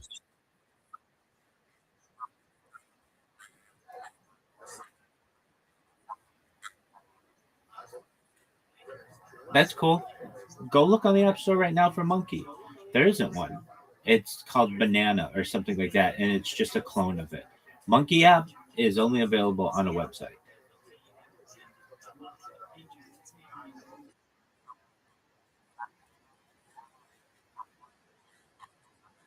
Hold on. So there are some issues that arise with it. Okay, firstly, a lot of people see me and they just don't want to talk to me because they're just looking for some hot chick. So that's cool.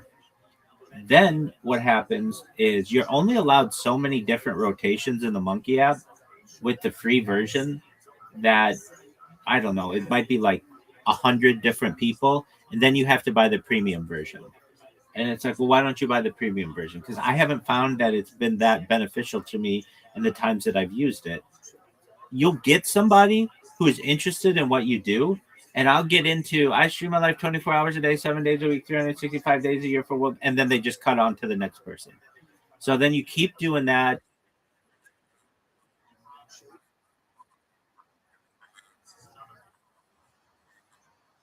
Okay. So I do that for an hour. And let's say I'm able to talk with 3 people. That's about the odds that I get out of it. And I say to myself, well, that's 3 people. That's like I could go into a Twitter space and talk with 1,000 people who have already social media. They already have established presences. I don't have to go in there and be like, "Are you sure you're 18 years old?" Because a lot of these people are not. Um, Now, the point that you made, why don't you just make a robot to do it? If you if you don't follow the monkey terms and conditions, I let me say I tried when I very early in this stream, I just had a thing that popped up that said, join Rabbi's stream. This was like 3 or 4 years ago, and my account got reported for being a bot. So it's like, okay, that's fine. So then when I go and do it, it's a lot of um, people who don't have established social media accounts, and that's what I need. I need somebody to retweet what I do for it to go viral. I don't need somebody who is just as small, even a smaller creator than I am, learning about what I do. And I also have to ask people to basically social media jump. And that's a really hard thing to do that people don't appreciate is let's say I was able to make you do it. We met on Telegram and I was like, dude, Telegram sucks. Come to my Discord. And you're like, oh, okay. And now you live in this Discord, basically. I mean, you're here very often, but I had to basically like convince you to go to another avenue. And with Monkey App, I have to convince people, hey, come to my Discord. And they're like, what's Discord? Now they have to download Discord. Now they have to create an account on Discord.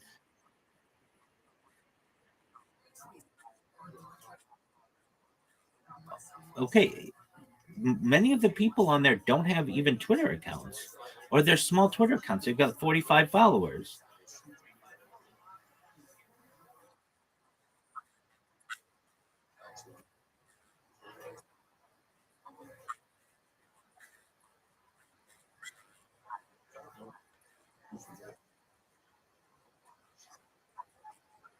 Okay. Anything's possible, certainly. Or I could just go into Twitter Spaces, spend the same amount of time. But I haven't. That's the thing. There's still every single day I meet new people on there who haven't heard about what I'm doing, and they come in here and they send me messages and they follow me. That's almost, I don't want to say an unlimited fruit basket, but It's a giving tree. Like there are always new people who join that, and they've got lots of followers, and they retweet your shit or they learn about what you do now. And I'm at the point now where the hosts know who I am, so I can just go into any one of those spaces and talk to it.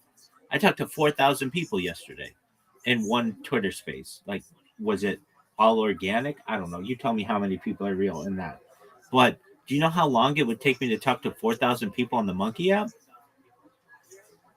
That's like, I don't know, at least a month of work, like 24/7.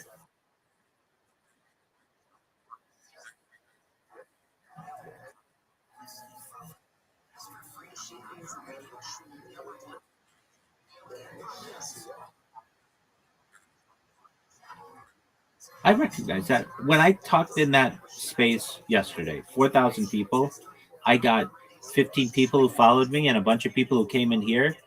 And, like that's basically, it's like a sponge. And you just can squeeze stuff out of those Twitter spaces. I'm not saying that I haven't tried the Monkey app. I've tried Monkey app. I've tried Omegle. I've tried uh, Omego, as people call it. I've tried Omi TV. Um, okay, so you only are allowed 100 different people, and then you have to either use a different account or get a premium account. And I think a few years ago, I had. No, I know, and I've done it, and so I've got a bunch of accounts that I use. But over the course of an hour, there's a lot of the thing that I don't like.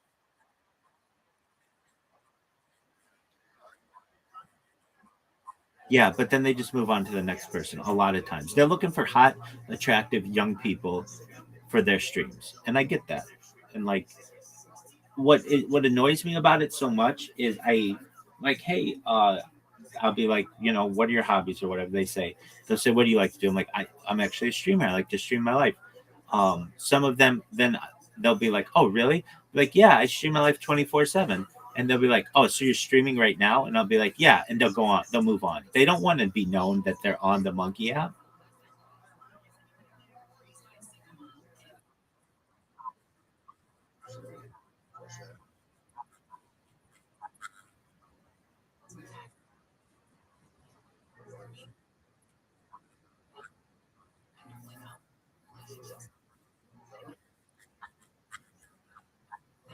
Well, I do my best to tell them as early on in the conversation that I'm streaming.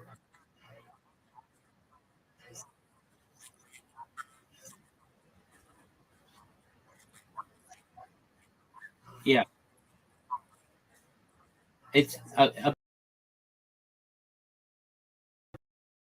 to a court to do you have an expectation of privacy? And courts have found that you don't have an expectation of privacy when you're live streaming yourself on a platform, especially when it says that it's a public platform. Anybody can join, which is different. Like a telephone call, you do have an expectation of privacy, but a Monkey app,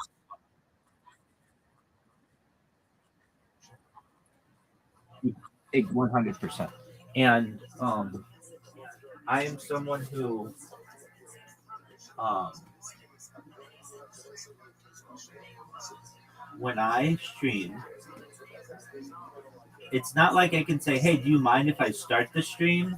It's like, no, I'm already streaming. Okay, so even if I get that and somebody's like, okay, yeah, then fine with you streaming or whatever. If there aren't if I don't grab their attention in that first 10 seconds, they're moving on to the next person. And why are people on the Monkey app? They're on the Monkey app to sit there, meet someone of the opposite gender, and basically date or e-date or masturbate to each other or whatever it is. They're not there to learn about world peace and about mind uploading technology. I mean, I've done.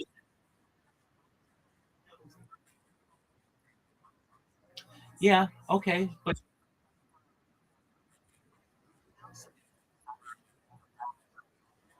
it exactly.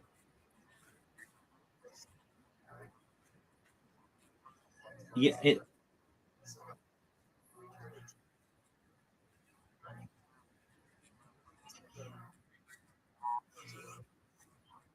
I disagree. With that. I disagree. If you have 100 people, 90% of them are skipping you because you're not a hot chick. 5% of them are gonna leave because you're live streaming them. Another 3 to 5% might just leave because you're not interesting to them. And so that's 100. So I'm saying of 100 people I try, not even 100 of them will listen to me. So 1,000 of them, let's say, uh, then many of them would go past you. Many of them don't want to be recorded. Have I ever gotten anybody who is interested in what I do? Yeah, I have. And have I gotten them in here? Yes. But it takes hours to do that. And um I just recognized that, like, wow, it's so much easier to get people listening to me en masse on X Spaces than it is on Monkey App. Well, and then even if you do all that, then you run out of credits on Monkey App. So now you've got to log in with another account, and you log in with another account, and you get people who are children, and you get dicks. You just get straight up, I mean, like men who are just masturbating in front of you. Then it's like, dog, I don't want to be associated with this. Like, I'm live streaming right now, and there's just a guy who's sitting here masturbating to me. Like, I don't. This is not the app that I think is congruent to what I do. Same thing on Omi TV. There are some, um, there are some on the App Store that I think are a little better, and that's where I've actually brought in some people, but they don't have social media followings. Like, if you're on Monkey App, generally you're not like a.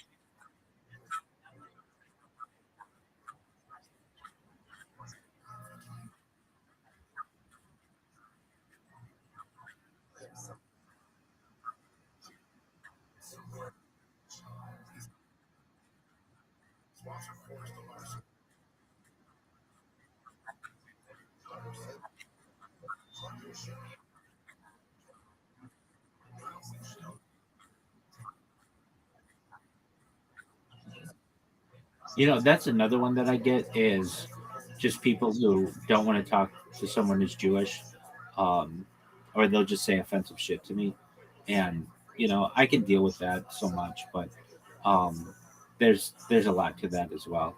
Um, the idea of using AI to censor people or whatever, um, supposedly Monkey App does that, or they have some type of moderation that is supposed to prevent that. But again, how do you know what the difference is between somebody's dick and somebody's hand? It's not always that. I I get that. I get that. Look, I have when I first started streaming, I treated my life like a zoo. I call it the human zoo. And so anything that an animal would do in the zoo, I would do. So I'd go and I go to the bathroom on stream. I would shower naked on stream. I would do everything out in the open, change on camera, naked. And I didn't really know too much about the YouTube censorship and things like that. But very soon did I learn that you can't do those things. Even though I was doing it not to get a sexual arousal out of anything. I just wanted literally every aspect of my life to be on camera 100%. And in the way that it would be like, I mean, bringing in my computer into the bathroom and like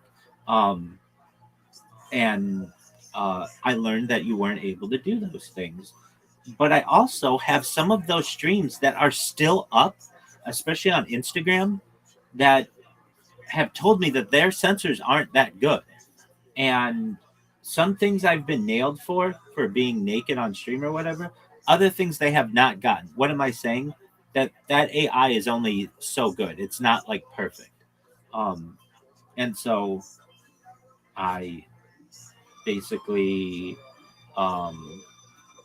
when you're dealing with AI like that, it's really touchy. I mean, how do you know if a guy has the lights off in his house and he's sitting there masturbating,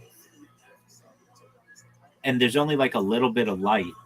Like you're saying that the AI is going to be able to detect that every time. And how do you tell the difference between that and somebody who's just drinking a cup of coffee and moving their arm up and down?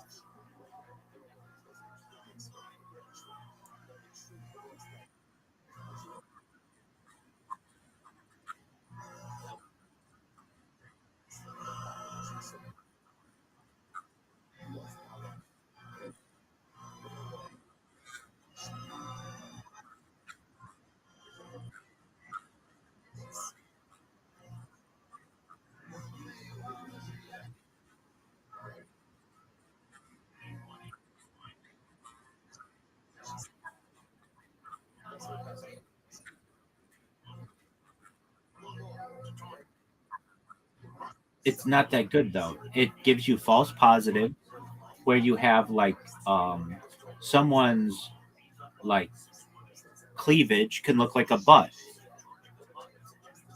How's it supposed to know the difference? But there's no, it's literally, if you ask 50 people, is this cleavage or a butt? 25 of them would say it's cleavage, 25 of them would say it's a butt.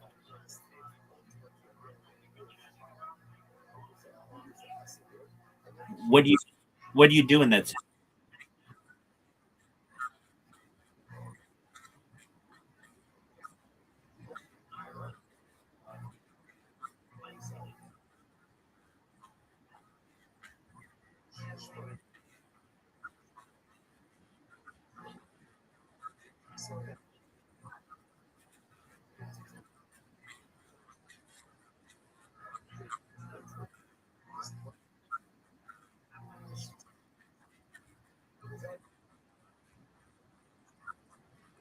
That's though. That is looking for something specific.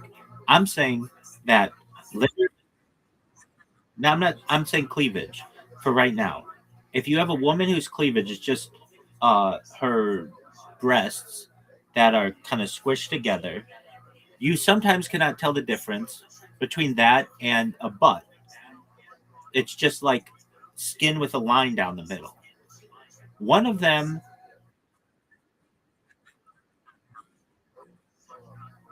exactly. So now you've got a website that, and also that.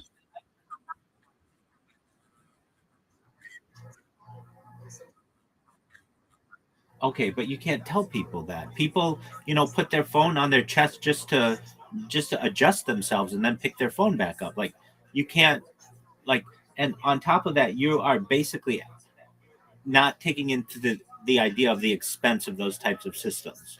Like the thing with the mole, it just has an image and it has to run it against a bunch of other images. Video is much more complicated. It's like millions of images at once at a single time across a huge scale, and you have to worry about false positives in there, meaning something that was just someone's finger and not their penis or whatever, or cleavage in a butt. And then the opposite of that, which is, what if somebody turns their camera upside down, or uses a filter or something, and it really is them masturbating or whatever, and your AI can't detect that? Or yeah, that's exactly, that's one. So you've got a guy who is from the waist up, but he's masturbating underneath the table.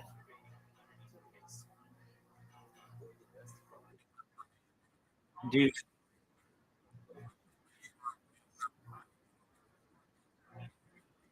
I agree with you. But those things are really expensive too. Think about the companies that have that.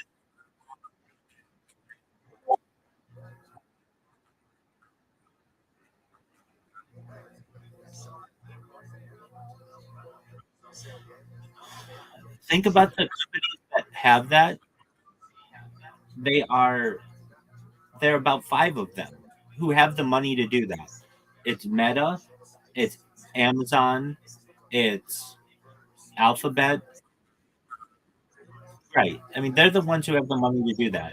Even Monkey, which is a popular app, does not have the money to do that. Even Kick does not have the money to do that. Kick makes a lot of money through Stake. It does not have the money to do that. What they have to rely on is human moderation. Somebody reports something, their moderation team takes a look at it, and then makes a decision. So think about Kick. You know how big Kick is? They have hundreds of people working there, but they don't have that type of system because it's really expensive.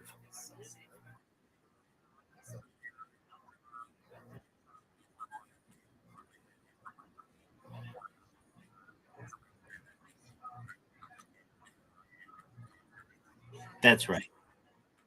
That's absolutely right. And video complicates things. Um, and like we talked about yesterday, which I'm glad you were able to understand so quickly, is the idea that, okay, imagine you're playing a song on a video. That's pretty easy to detect because you have, like, let's say 10 million songs, and if any of those sound foot fingerprints match, you can um, detect that and flag it or whatever. But if you have multiple songs playing on that, that means you have to take all of your database and like multiply it by that same database, and the song could be at different parts of the song, and then you could have other sounds involved to the point where it becomes virtually impossible to detect that stuff. You would need like major supercomputers, quantum computers. Now that could do it, but they're not. These companies aren't using that type of computing technology for to detect that. They're using it in a simple terms. So what they have is a system that's based on this. If you are using copyrighted material, we will flag you if we detect it. If you get big enough and you're using some kind of way around that system, like you're playing multiple songs at the same time or something, someone is going to report your stream either because they don't like you or because they see that you're gaming the system, and then we're going to look into it and then we're going to get you. So they have multiple levels. They have the automation level and they have the human level. Why have I been able to get away with it? Because my streams aren't big enough that I get a ton of people watching. But you watch, if I had 1,000 people watching my stuff, we wouldn't be able to watch the guy who walked across the Amazon, because people would be like, hey, you know, the sound is copyrighted.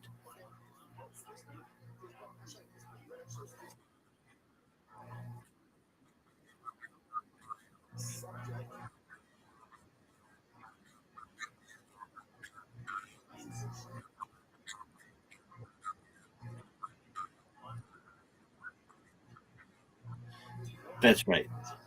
But a human can, and then a human will flag it, and then um, YouTube or whatever the service is will make a determination: are you using copyrighted material? And it's one of the reasons why I'm live on so many different streams and why I play music.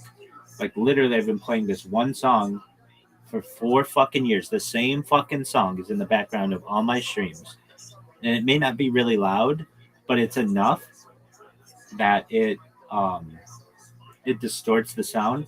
Like Instagram. Okay, so I have to be kind of cautious with what I say. Instagram, you used to not have to be cautious at all. But what happens is some kid goes and does something to his local school, or you know, if you get my drift, and then all of a sudden people start to worry, or somebody does something on live stream that causes parents to worry or whatever. So the big one is S, and then U, and then I, and then C, and then I, and then D, and then E. If you have any kind of discussion on that, you don't get a you don't get your account banned necessarily, though they can, but you get a 365-day ban. I've never known a ban that long from live streaming on Instagram, which is a long ban. So what I've had to do is I'm live streaming on 6 different Instagram accounts right now, and those Instagram accounts, I have to have them near my computer that has the song going 24/7 to distort anything that I have. Because what I'll have is Zoo come in here and just be like, you know, go blank yourself, or I feel like I'm going to blank myself, or I'm sick of living or whatever, and I'll get in trouble for that. And and it's just like an algorithm that's doing that, and it's a false positive. Does that mean that I'm doing that on stream? No. Or the one that's really interesting to me is the Joe Rogan one, where I will be watching you. I'll be watching Joe Rogan on YouTube, and Joe Rogan will be talking about something that RFK said or whatever on the V word, and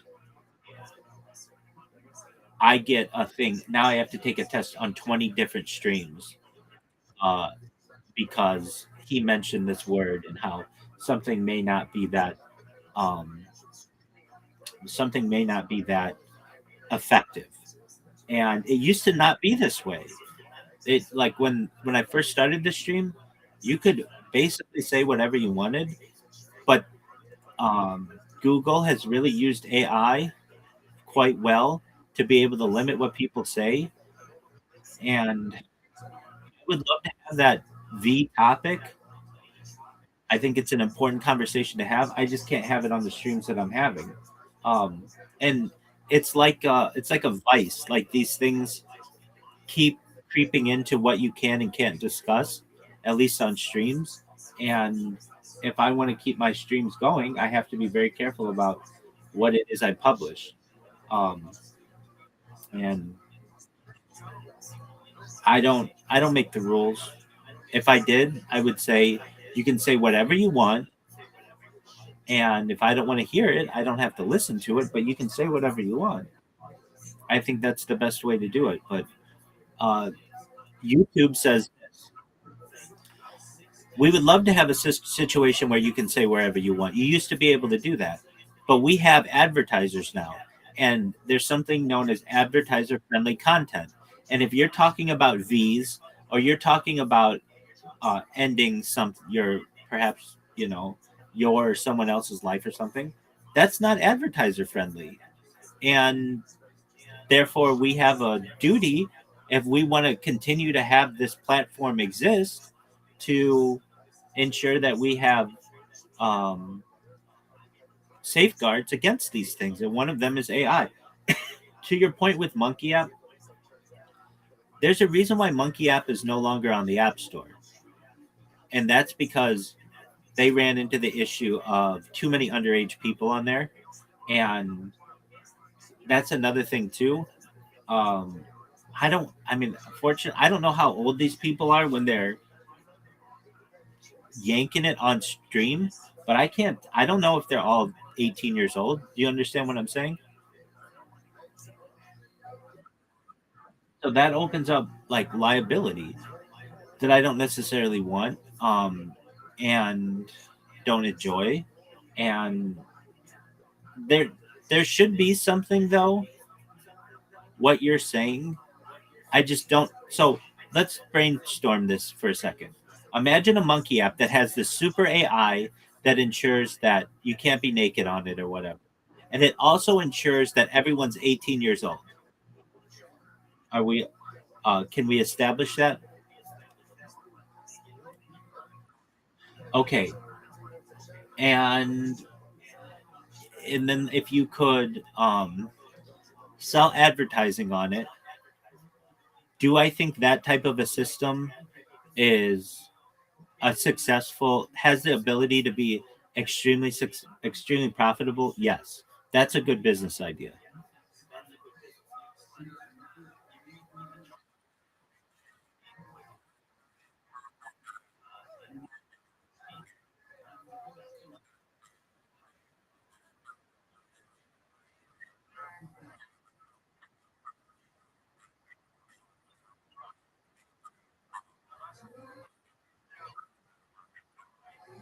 Okay. uh TikTok uses a system like that. I had to do it today.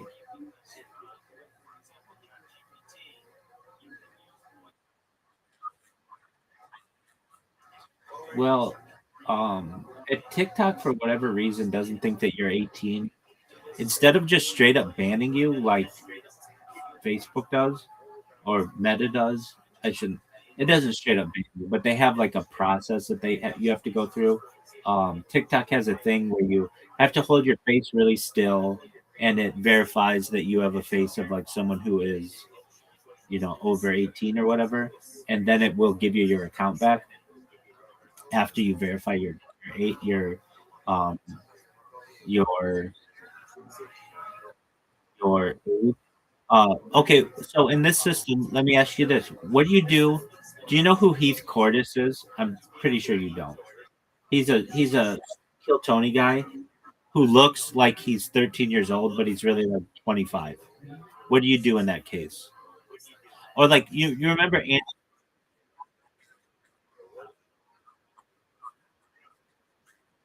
Okay, okay. Do you remember Andy Milanakis? Okay, Andy Milanakis had this show on MTV like 20 years ago. He was like a friend of Jimmy Kimmel. Like they would do things together. And Andy Milanakis is like a 50-year-old man who looks like he's 14 years old. And he's looked 14 for the last 20 years, 25 years. And so he would go up to ladies and be like, "Will you show me your boobs?" And they'd be like, "Oh, like some little kid's asking me this," but they could get away with it because he was 18 years old. Um, so you're saying, all right, in that case, where you're unable to verify that this person's 18, then they have to upload their ID, right?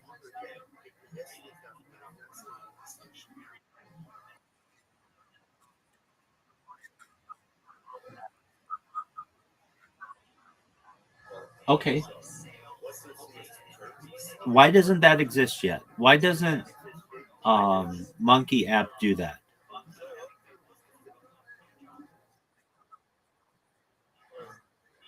No, you can create a all you need is like a Google account. You used to just need an email, but they got rid of that, and now you just need a Google account.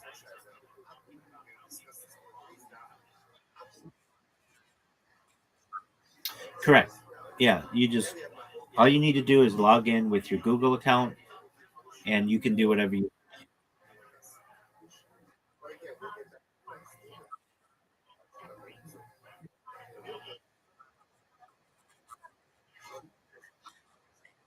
Well, isn't that Twitter Spaces then basically?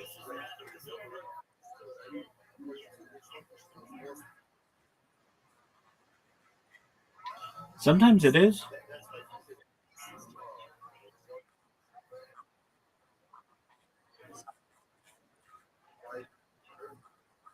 I'm in two individual calls right now.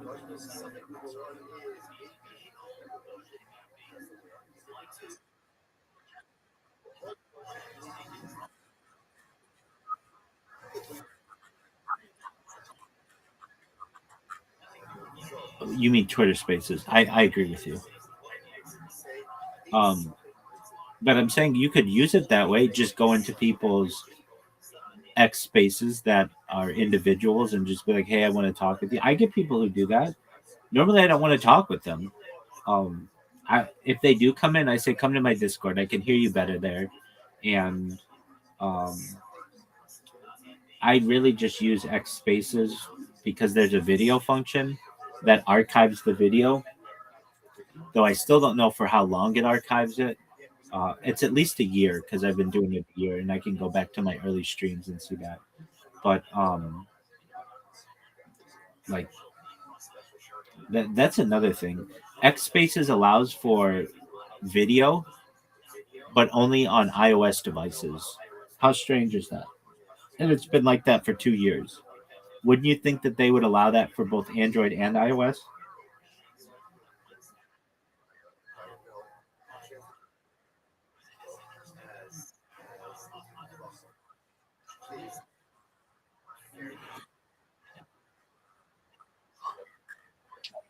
I don't either. It does not make sense. Okay, so you've got a winning idea here, which already somewhat exists. It's Monkey App. Why isn't Monkey App more popular? Like, why isn't it like Monkey App should be as you know who should do Monkey App is Snapchat. Why doesn't Snapchat have a Monkey App like feature? You get what I'm saying?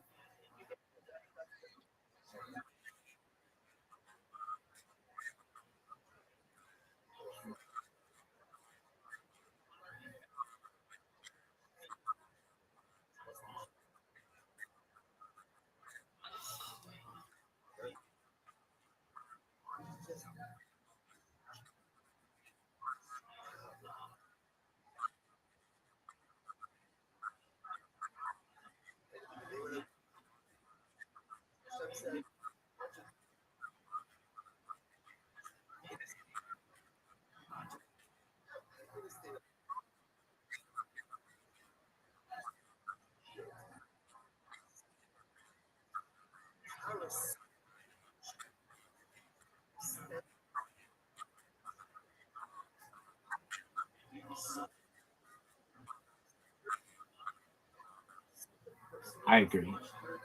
Um, there are other ways that you can like verify good actors by essentially um,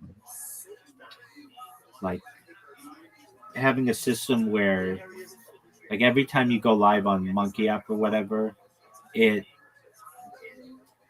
you get like 100 points. Exactly. Exactly. And so you know that like if not everybody is downvoting you, then you're you're good. Now that doesn't necessarily mean that it's going to be okay for you. If you're let's say your username is like Predator or something like, or like uh Kinky Dude or whatever. People might just downvote you for that, even though you're like a fine person or whatever. Or maybe something has like a double entendre. Your name is like your real name is Dick Johnson. That's not Richard Johnson. That's like a very common name. You go by Dick Johnson. Okay, people are going to interpret that as being sexual, and they're going to downvote you for that. I'm not saying that this is necessarily what's going to happen, but it is something that very well could happen. Um,